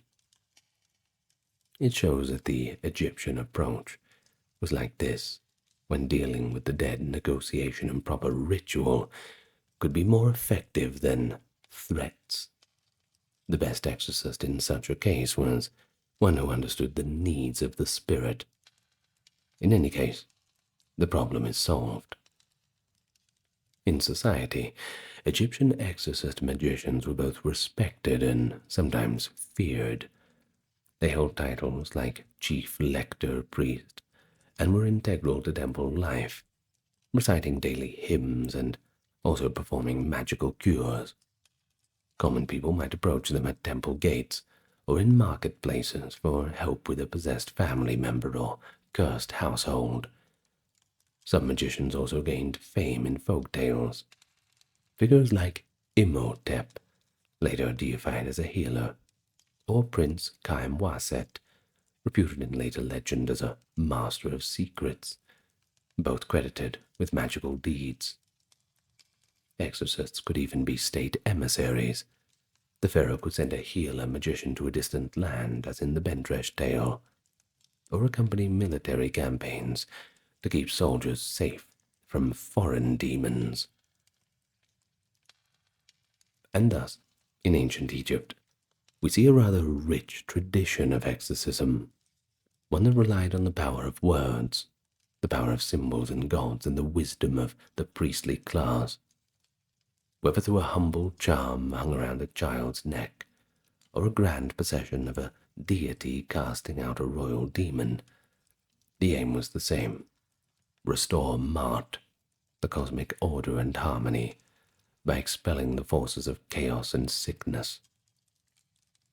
The Egyptian exorcist stood at the intersection of religion and medicine, an embodiment of the idea that healing the spirit was just as important as healing the body. So let's travel eastward and a little bit later in time, and we can look at the situation in Vedic India. Well, we are here roughly about 1500 to 500 BCE, in this 1,000-year period. Here, amid the chanting of Sanskrit hymns by the sacred fires, we find another early form of exorcism taking shape. The religious worldview of Vedic India was populated by a myriad of supernatural beings. Alongside the well-known gods of the Vedas, like Varuna, Agni, and Indra, the texts also speak of malevolent entities, asuras, rakshasas, as anti-gods, and bloodthirsty, shape-shifting demons of the night. We also have pisachas, ghoulish spirits that haunted cremation grounds and could possess humans, and a variety of bhutas, ghosts or restless spirits of the dead. These beings were blamed for everything from sudden illnesses to accidents to psychological disturbances, and so it's really no surprise that the Vedic people developed rituals and mantras to ward them off and expel the unseen threats. In Vedic India, the role of the exorcist was often fulfilled by a special class of priests, associated with the Atharva Veda. The Atharva Veda is one of the 4 Vedas, that is, the ancient holy scriptures of Hinduism, and it stands out because it contains numerous spells and charms for everyday problems, many of which involve protection against demons and sorcery. But unlike the more purely liturgical Rig Veda or Yajurveda, the Atharvaveda is rich with folk magic and healing rites. One could think of the Atharvan priests as the counterparts to Mesopotamia's Ashipu. They were ritual experts who knew how to use the spoken word and natural substances to combat invisible evil. These priests might come from families who passed down secret mantras and were respected as healers in the community. And so an exorcism in the Vedic context typically revolved around the chanting of those sacred hymns, the mantras, accompanied by offerings into a sacred fire or use of the medicinal herbs. For instance, if someone was believed to be possessed by a bhuta, or struck by a demon-induced disease, the priest might set up an altar with a fire, the hearth of Agni, god of fire, who carried prayers to the heavens. As ghee, that is clarified butter, fed the flames, the priest would recite specific Atharva Veda verses, calling upon divine forces to expel the malevolence. One Atharvaveda hymn addressing demons says, Agni, the fire god, shall smite the sorcerers and Yatudanas, that is the demons. Indra, with his mighty bolt, shall drive them far away. In this way, the exorcist invokes Agni and Indra, two powerful gods, Agni to burn the demon and Indra to hurl it away like he would smash an enemy. The language is combative and confident. The priest aligns himself with the cosmic warriors of light. Often the mantras are quite graphic in their demands too. For example, fever was personified as a demon named Takman. A priest treating a high fever might chant a hymn from the Atharva Veda that essentially tells Takman to leave the man and go distant to the wastelands far away from here. In one such charm, the fever demon is offered a kind of bribe or coaxing. The priest might sprinkle water or a cooling herbal potion while saying, "O fever, fly to the ridge of that distant hill. Leave this body and take yourself off to the wastelands where Yama rules, the god of death. There you belong, not here." At the same time, a physical medicine might be administered, like a paste of cooling herbs applied to the patient's forehead. This dual approach of mantra and medicine is very reminiscent of the Egyptian model we discussed, and indeed, I suppose many ancient cultures where there was no hard line between magic and medicine. But what were some of the other techniques of the early Indian exorcists? Herbal amulets and talismans were common too. Certain plants were believed to have power to repel evil beings. Nimba leaves, for example, or kusha grass were considered to be purifying. A priest might tie a bunch of sacred darba grass around the patient's arm or neck while reciting a formula to bind the demon. Sometimes the suspected object of the demon's attachment, a doll or some belonging of the victim, would be ritually discarded. I guess in more elaborate terms, we could say that they performed a kind of sacrifice, or at least an offering, specifically to drive away demons, called Bhuta Yana in their language. A small cake or rice ball might be cast into the darkness outside with chants, basically saying for the demon to accept the offering and be gone. It's also interesting to note that in later classical Indian medicine, a whole branch called Bhuta Vidya was devoted to spirit-caused ailments and their cure, and it of course has its root in the earlier Vedic traditions. But we also see how the power of sound and prayer was emphasized. The very recitation of certain Vedic verses was thought to create a sacred vibration that the demons could not tolerate. The ringing of a bell, the blowing of a conch shell, or the recitation of the Gayatri mantra, a highly revered verse, might be used at the end of a cleansing ritual to sanctify the space and ensure the spirit's departure. The family of the afflicted person would sit nearby, likely chanting responses or simply praying as the priest led the ceremony. The communal belief and focus generated a psychological effect too. Just as I suppose a modern listener might feel calmed by a hymn in a church, the ancient sufferer might find relief at hearing the familiar, authoritative verses and seeing the priest's confident performance. There are a few vivid anecdotes in reference to exorcism-like practices in later legendary accounts from India that likely echo these older Vedic traditions. For example, in the epic Ramayana, composed in the latter half of the first millennium BC, the hero Rama and his brother Lakshmana are taken by the sage Vishvamitra to protect a ritual sacrifice from demons. The demons, led by the fierce female demon Taraka, tried to disrupt the sacrificial fire with illusions and attacks. But Rama, armed with the divine weapons and mantras taught by the sage, drives them away, finally restoring peace to the right. Well, this is essentially a militarized mythic version of exorcism. Instead of a priest chanting at a sick bed, we have a prince literally shooting arrows at shape-shifting demons to guard a sacred ceremony. It certainly shows a cultural idea, though.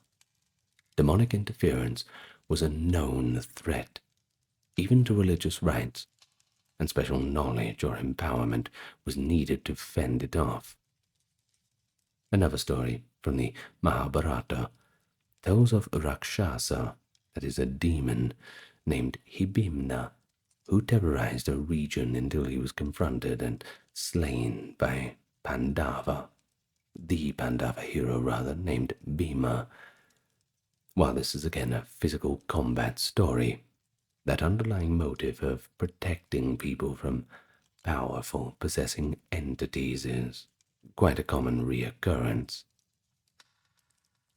But more directly, later Hindu and Buddhist texts from the early centuries AD mention mantrikas, or sorcerer exorcists who could summon and expel spirits. For example, Buddhist chronicles from Sri Lanka, which inherited a lot of the earlier Indian practices, describe monks who recited the Atanatya Sutta, that is the protective chant, to clear monasteries of troublesome spirits. In terms of a social role, exorcists/healers in Vedic and early classical India were often the same as the community's learned priests or Ayurvedic physicians. The line between religious healer and empirical healer was a little blurry. The same person who could set a broken bone or concoct a herbal remedy was expected to know the rites to appease a graha, for example, a seizing spirit, or perhaps counteract a witch's curse. Villagers might say that a person behaving erratically was seized by a bhuta, and they'd fetch the priest. The priest would chant over the person and sometimes use smelling salts or pungent smoke from burning chili peppers or mustard, say, to smoke out the entity.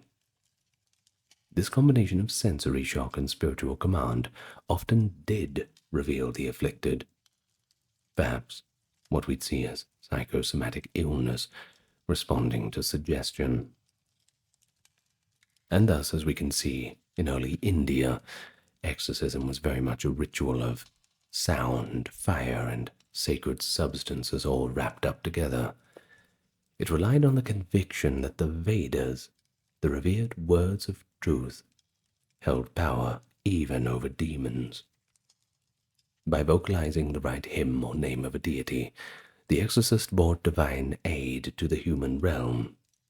Whether it was a simple two-line chant to chase away a nightmare, or a full-scale ceremony lasting hours, the goal remained: free the individual from the torment of the evil force. These practices in Vedic India would continue to evolve, of course, influencing later Hindu tantric rituals of spirit pacification, and even crossing into other religions like Buddhism and Jainism, which of course developed their own exorcistic rites. But the thread connecting them all was the ancient conviction that speaking holiness aloud could banish the horrors of the unseen. Well, let's now turn to our next section, ancient China. The beliefs about spirits and the practice of expelling them developed along a bit of a different path, influenced by shamanism and state ritual alike. In early Chinese thought, as seen from the Shang and Zhou dynasties onward, roughly the 2nd millennium to the 1st millennium BC, the world was teeming with invisible energies known as spirits or gui. Now some were the souls of ancestors that if neglected could become vengeful ghosts. See that in a few other cultures too. But others were nature demons or wandering malevolent entities that thrived on disorder. Much like other ancient cultures, the Chinese sought to protect themselves from the unseen. The earliest exorcists in China were not really priests in the religious sense, but often shamans, called in their language Wu, and ritual specialists attached to the royal court. During the Zhou dynasty, around 1000 to 256 BC, being taken over by the Qin dynasty somewhat short-lived, we have evidence of a formal role known as a fangxiangshi, a title that essentially means master of the four directions. Or perhaps we could interpret it too as an exorcist that sees in all directions. According to texts like the Zhou Li, the Rites of Zhou, a compendium of government and ritual officers, the fangxiangshi was an official charged with driving away harmful spirits during certain important ceremonies. During the Grand Noir, a year-end exorcism rite meant to dispel pestilence and evil influences from the community, the fangxiangshi led the charge. And he wore a fearsome costume too, traditionally described as donning a bear skin with a head or mask featuring 4 golden eyes, brandishing a spear or halberd no less, accompanied of course by a troop of 100 young men, often costumed in red or multicolored outfits and making loud noise. The exorcist would march around the perimeter or settlement or palace, and they would shout, beat drums, clash weapons, and symbolically chase out demons from every corner. Now this was both a purification of the space for the new year and a bit of public theatre. One can certainly imagine people watching in awe as the masked demon chaser pranced by, and people feeling a collective relief as the rite symbolically reset the spiritual cleanliness of the town. This Grand Noir ceremony persisted for centuries, with a few changes, that being said, and even influenced neighboring cultures like Japan.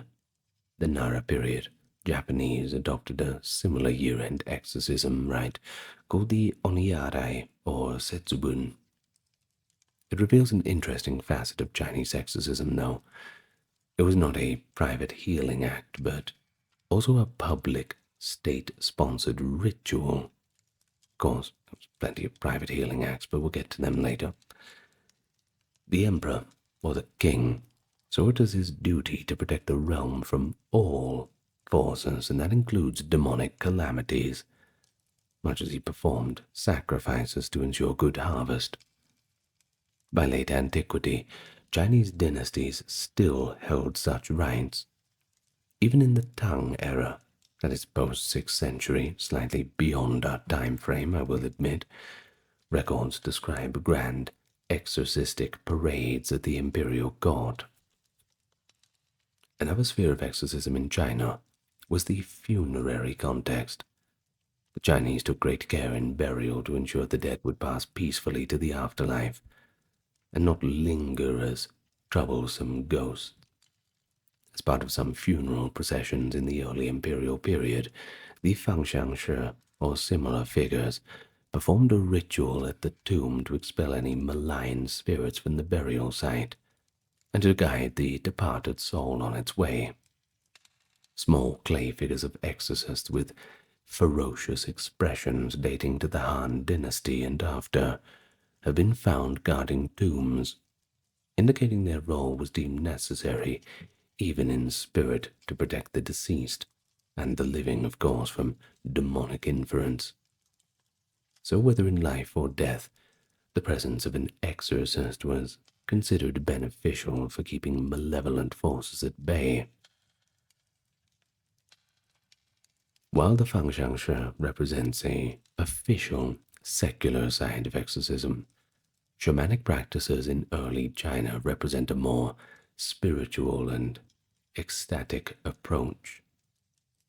In ancient Chinese, the character Wu denotes a shaman, somebody, often female in the earliest text, who could communicate with spirits, and sometimes by extension control or expel them.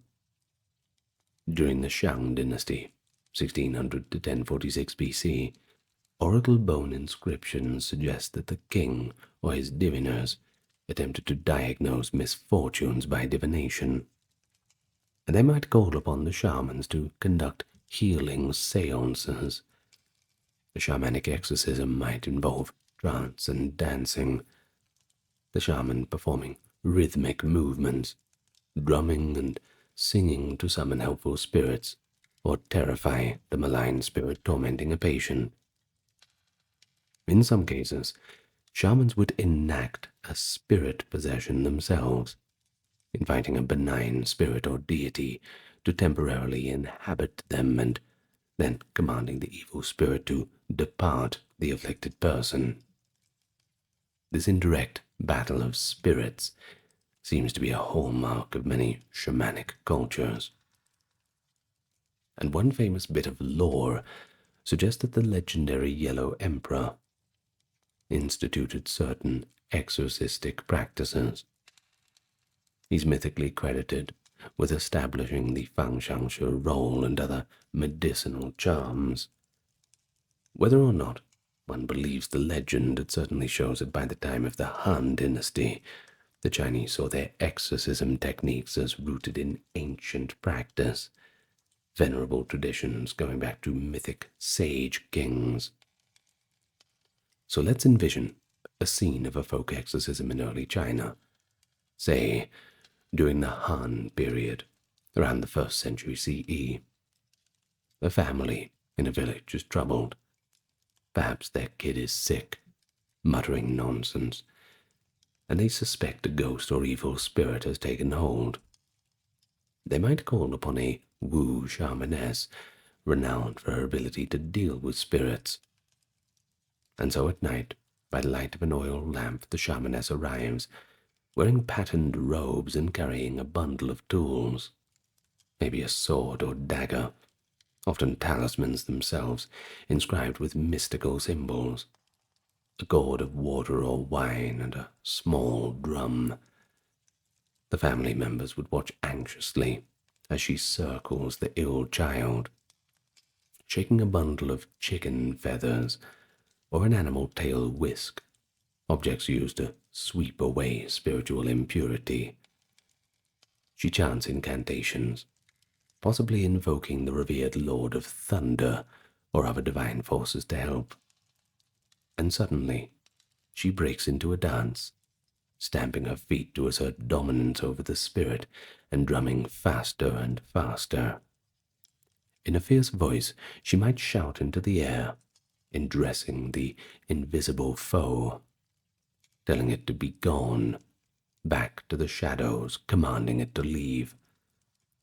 In some accounts, a shaman might then spit rice or spray water, symbolic ammunition against the demon, or even crack a whip. After an intense session, she collapses or stills, and then calmly would tell the family that it was done. The child, soothed by herbs or simply exhausted, finally sleeps peacefully. In such community exorcisms, you see a blend of theatrical drama, sincere spiritual invocation, and medicinal aids. For instance, the shamaness might have secretly slipped some calming herb into the child's drink. Another component of Chinese exorcistic tradition was the use of written talismans, which became more prominent by the end of our period, late antiquity, especially as Taoist religion developed. A priest or practitioner would write certain characters or diagrams on paper or wood. These were believed to carry the power to repel demons. Even in the earlier Zhou and Han times, we see the roots of this. Inscriptions on strips of wood or metal, buried at corners or properties, or worn on the body to ward off harm. One early example of the practice of the 5 thunder symbol is one of these, or perhaps writing on the name of the powerful deity and placing it above the door to keep ghosts out. If someone was possessed, a healer might draw a symbol of the Big Dipper constellation that is associated with divine authority in the tradition, and burn it, letting the ash mix in water for the patient to drink, thus drinking the exorcism charm. Socially, Chinese exorcists occupied a somewhat dual status. The court-appointed exorcists and ritual masters were part of the educated elite's world of rites. They were performing a duty for society, often not in response to a particular individual's possession, but to maintain cosmic and social order on a large scale. But on the other hand, the village shamans and healers operated on a more grassroots level. They might not have had official sanction. In fact, at times, especially in later centuries, states viewed some shamans with suspicion or banned their practices. But either way, they seem to have been beloved by the common folk who needed their help. This mirrors the dynamic in many cultures, the tension and complement between organized religion's methods and folk spirituality. In early Chinese literature, we also see philosophical debates about these practices. By the Han Dynasty, naturalist thinkers, like those of the Confucian tradition, sometimes criticized belief in spirits and exorcisms as superstition. The philosopher Wang Chang of the 1st century CE wrote skeptically about the claims of ghosts and miraculous healings, attributing how many supposed possessions to natural causes were just fraud. However, even he acknowledged the prevalence of the belief. Meanwhile, medical texts like the Huangdi Neijing, attributed to the Yellow Emperor, compiled about the 1st century BC, recommended a balanced approach. They advocated a herbal and perhaps acupuncture treatments for many ailments, but also recognized that if an illness seemed beyond the physical, one might try calling a Taoist practitioner to perform rituals, essentially an exorcism. And this certainly shows that even in the rational medicine of the day, everyone had to make space for some supernatural element. Alright, now, let's look at the situation in the Greco-Roman world. Of course, in the classical civilizations of Rome and Greece, beliefs about demons and exorcism were quite an eclectic mix.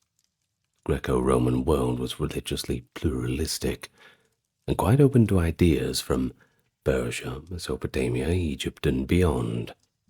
As a result of that, by the time the Roman Empire came about, an array of exorcists and wonder workers were roaming the Mediterranean, each claiming some special method to alleviate spiritual suffering.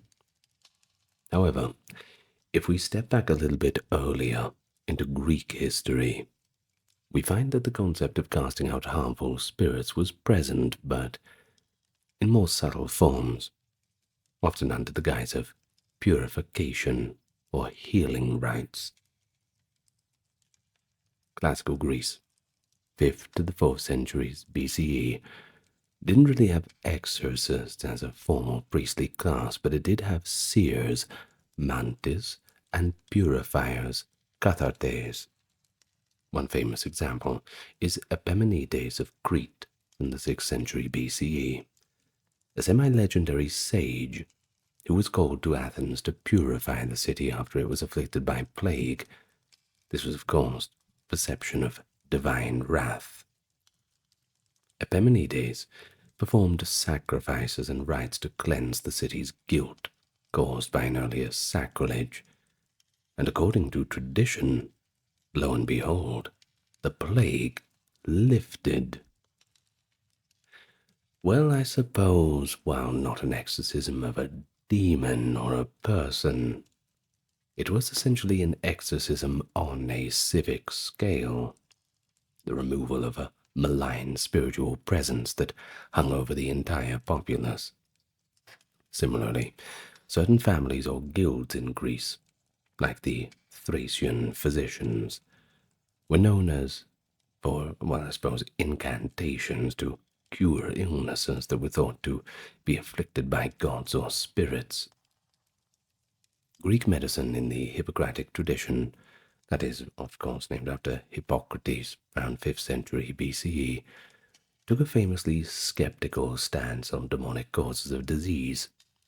Hippocrates, of course, in his treatise On the Sacred Disease, argued that epilepsy, often attributed to spirit possession, had natural causes in the brain, and it was not the direct whims of the gods. Pretty ahead of his time, I suppose. But this rational approach coexisted with popular practice. If one remedy failed, people were quite willing to try a temple healing or magical charm. The cult of Asclepius, the god of healing, can be seen as a parallel to the exorcistic practice in some cases. The sick would sleep in the temples, hoping for a dream where the god or his serpent would drive away the illness. In some inscriptions recording miraculous cures, individuals claimed that a god indeed cast out the source of illness from their body overnight. Essentially, through faith and ritual, a divine exorcism of disease had occurred.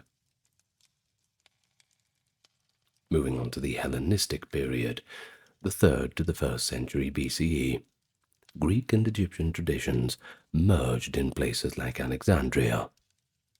Here, the line between priest and magician began to blur. The so-called Greek magical papyri, a collection of spells from around the 2nd century BC to the 5th century CE, give detailed recipes for expelling demons and ghosts. One such spell might instruct: take specific herbs, a dill or sulfur, burn them while reciting a long invocation, stringing together powerful names, Greek names of divine ones, barbarian foreign names, and commanding the restless spirit or accursed demon to depart the victim and never return. The instructions could be complex. Draw certain symbols, write a demon's name on a lead tablet and nail it shut, etc. These were the stock and trade of the freelance sorcerer. Many itinerant mage in the Roman Empire would carry such papyrus scrolls as their reference, and they offered services like removing curses, attracting love, and, yes, of course, exorcising hauntings or possessions. The existence of these papyri showed that there was a commercial aspect to exorcism in the Greco-Roman world. One could hire a specialist with an impressive foreign-sounding pedigree, who would perform the ritual, of course, but only if you had the money. However, let's not throw the baby out with the bathwater. It wasn't all charlatanism. Some philosophers also engaged with exorcism in a more high-minded way. Pythagoras, around the 6th century BC, and his followers believed in the musical harmony of the spheres. Legends say that he could use music to calm the mind, and even the spirit.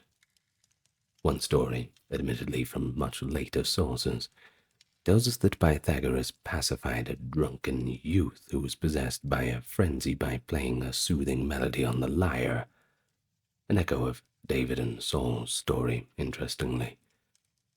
Plato, in his dialogue Laws, mentions that if someone suffers from visions or terrors, they should go to the temples and seek help implying that temple rituals and therapies were there for what might be seen as a spiritual affliction. But one of the most intriguing examples of a non-Christian exorcist in the Roman Empire is Apollonius of Tyana of the 1st century CE, a Neo-Pythagorean philosopher. Apollonius traveled widely, preaching piety and performing astonishing feats, as later recounted by his biographer Philostratus, written in the 3rd century CE. Among his miracles is an episode where he confronts a demon in the city of Ephesus. The city was plagued by a mysterious pestilence, and Apollonius gathered the Ephesians in the theatre, telling them to stone a certain beggar who wandered the streets. Well, this beggar, Apollonius declared, was no ordinary man, but actually a demon in disguise causing the plague.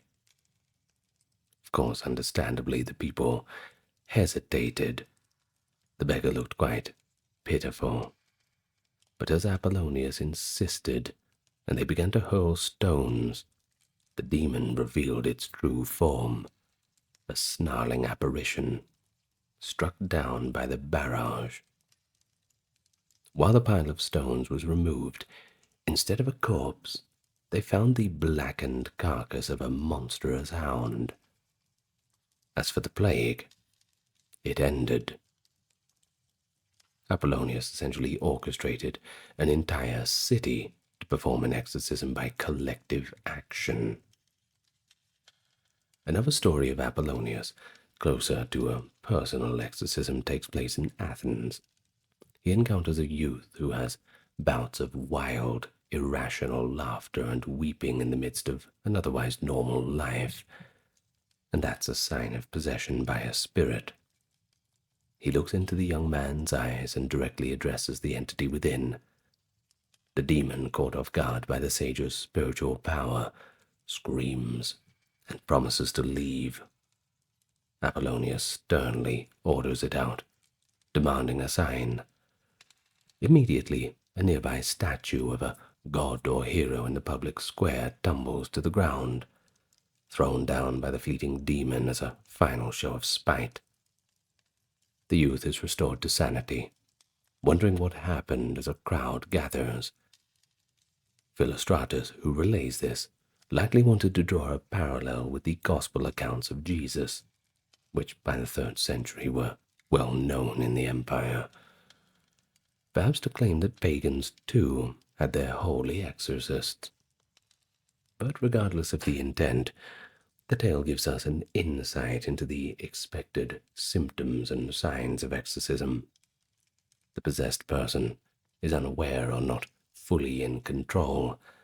The holy man engages in a verbal confrontation, and the demon departs with a loud crescendo. The person returns to normal, often with very little or no memory of the event at all. One interesting point is that Greeks and Romans did not conceptualize and organize force of the devil and his demons, at least not in the way that Christianity did. Their demons could either be good or bad, essentially spirits of an intermediate rank. A demon causing harm might just be a grumpy ghost or a minor underworld spirit, not part of some cosmic plan. Because of this, exorcism in the Greco-Roman sense was more often transactional or coercive. This spirit bothering this person, and we will have to deal with it individually. There wasn't this notion that all demonic activity was a coordinated attack on the forces of good, and this is why a variety of methods proliferated.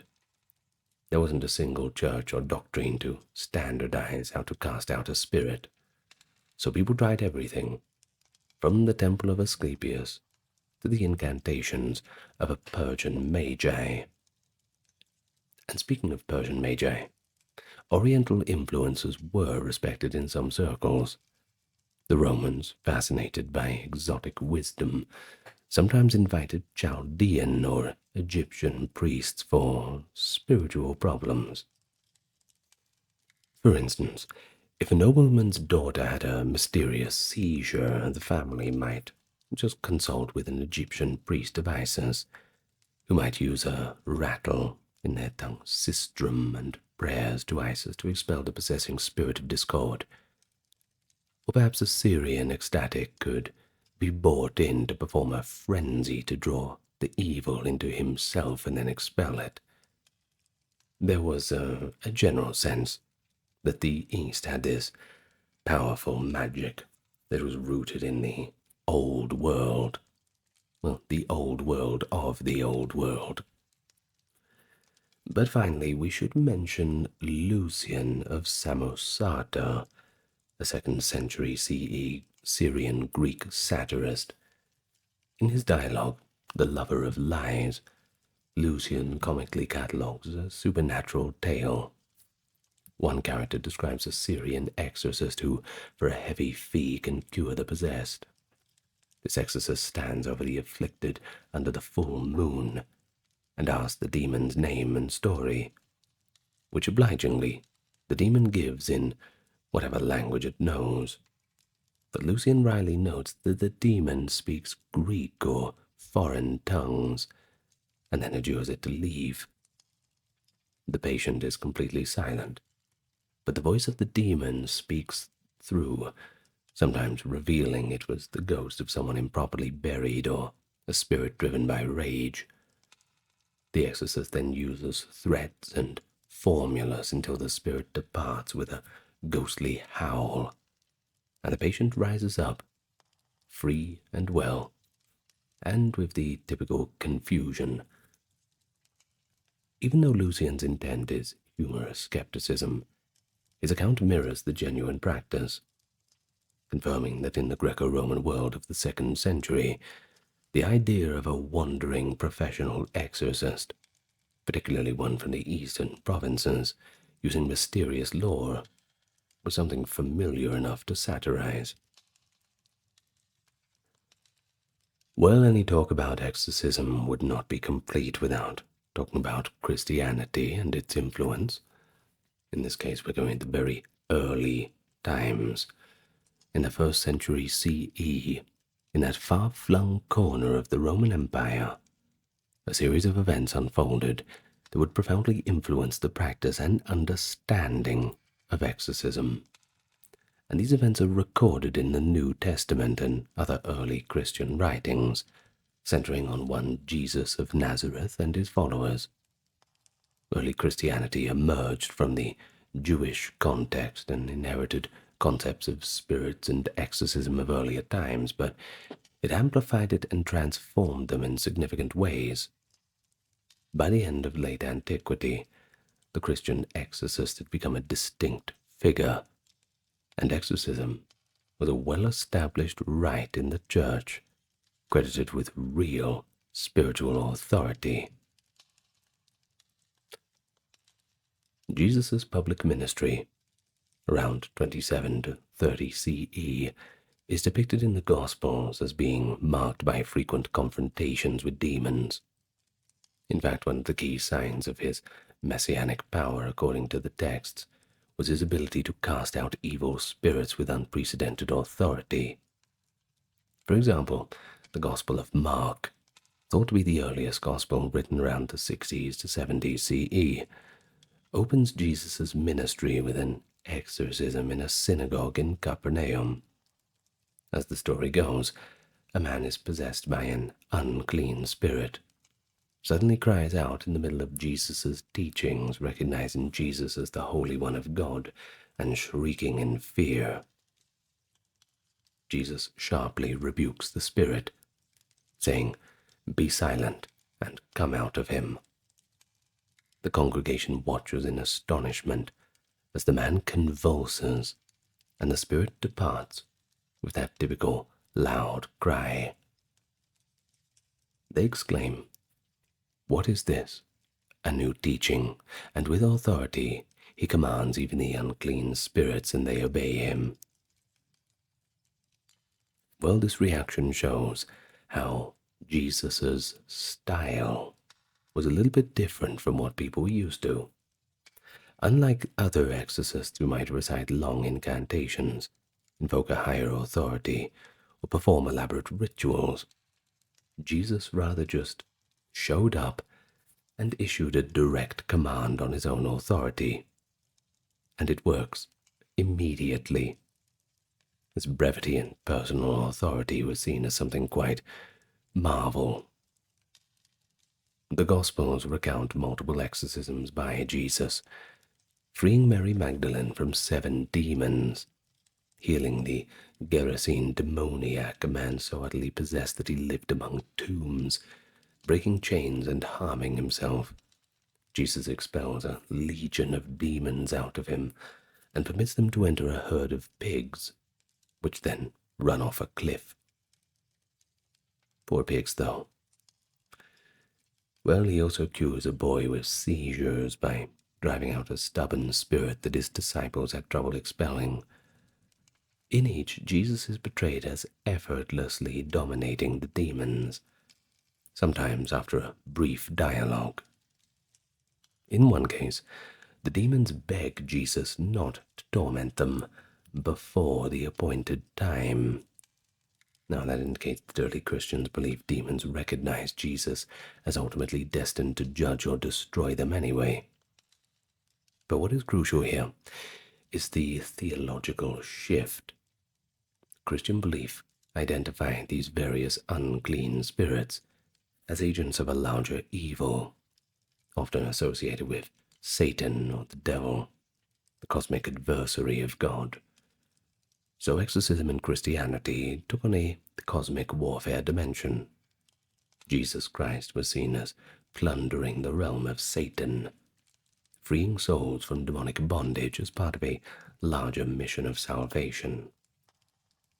He says in the Gospel of Matthew, "If I cast out demons by the Spirit of God, then the kingdom of God has come upon you." But his immediate followers also performed exorcisms.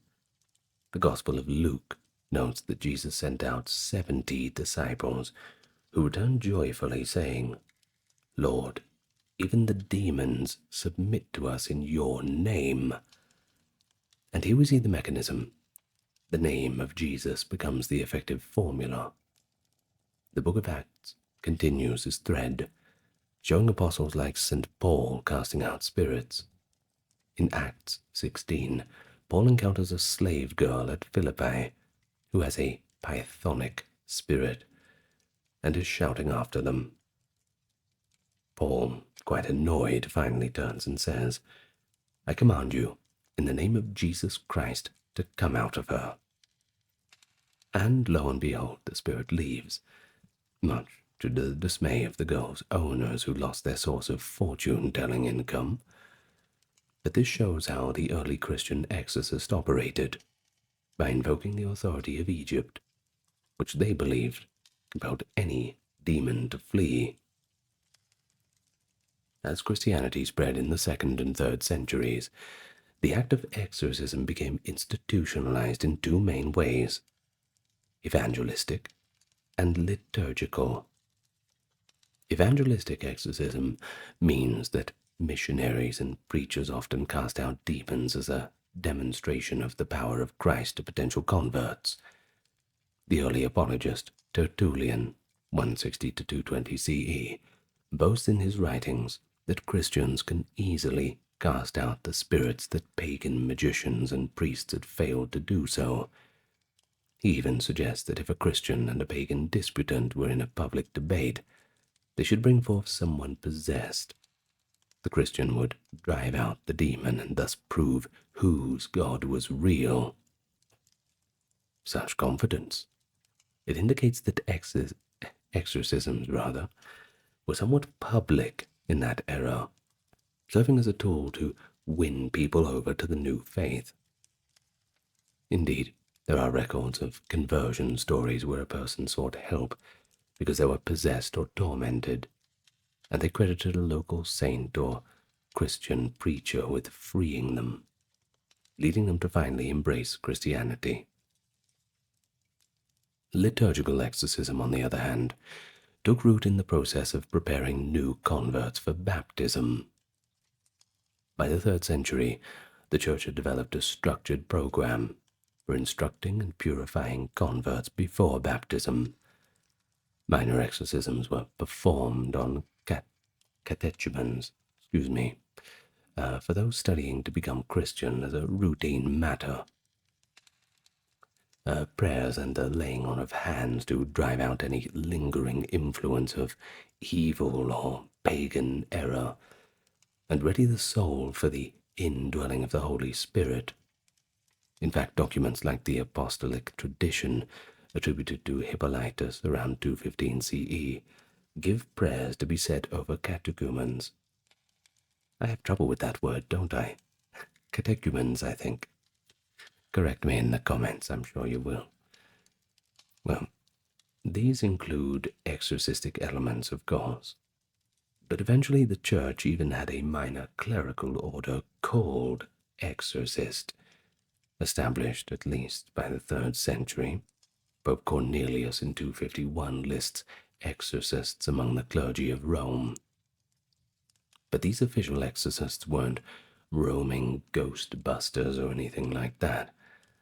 Rather, they were typically assigned to assist at baptisms and prayers over the possessed, acting under the bishop or priest's direction. But of course, we must not forget the monastic and saintly exorcists of the 4th and 5th centuries.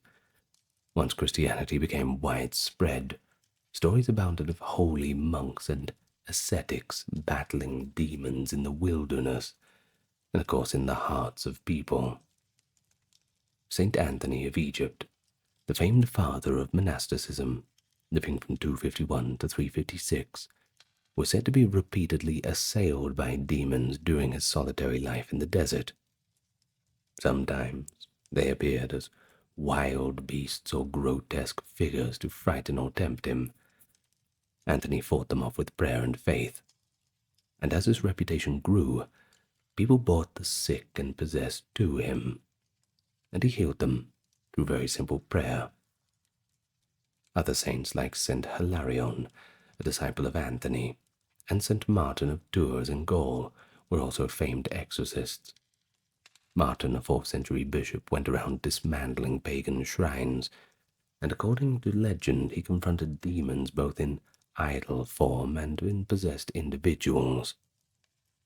For instance, one tale describes Martin casting a demon out of Emperor Maximus's daughter. These saints often use very minimalistic methods, making the sign of the cross, a short rebuke to the demon or a fervent prayer to Christ. Christian belief was that it was ultimately the power of God doing the work. The human exorcist was just an instrument. This was a notable difference from some pagan exorcists who claimed personal prowess or secret knowledge as the key. Christians always pointed away from themselves to God or Jesus as the source of the power. While it is important to note that early Christians didn't see exorcisms as magic, for them it was more a miracle granted by Christ's mercy. But they also emphasized moral goodness. One had to be in a state of faith and ideally grace to cast a demon out. And it aligns with the New Testament story of the sons of Sceva, who tried to use Jesus' name without actually being his followers. They weren't so lucky, overpowered by the demon, who, quote, leapt on them and subdued them. The lesson? The name of Jesus is not a magical spell for just anyone to exploit, but only works in the context of the faithful. And so, as we conclude our journey through the ancient world of exorcism, we see both a diversity but also a unity. Every culture had to wrestle with that question. What do we do when the unseen forces come for us? Mesopotamians burned images with incantations. The Egyptians had their gods and goddesses. Indians the sacred fire, the Chinese their shamans. The Greeks and Romans experimented with everything from pure reason to mystery magic, and the Christians took up the staff of faith in the name of Jesus. Depart. But each tradition had its own voice to answer that question, holding the future of the exorcist, part healer, priest, and protector. The first exorcists, whether anonymous temple practitioners or famous miracle workers, seem to have provided a profound service in their societies.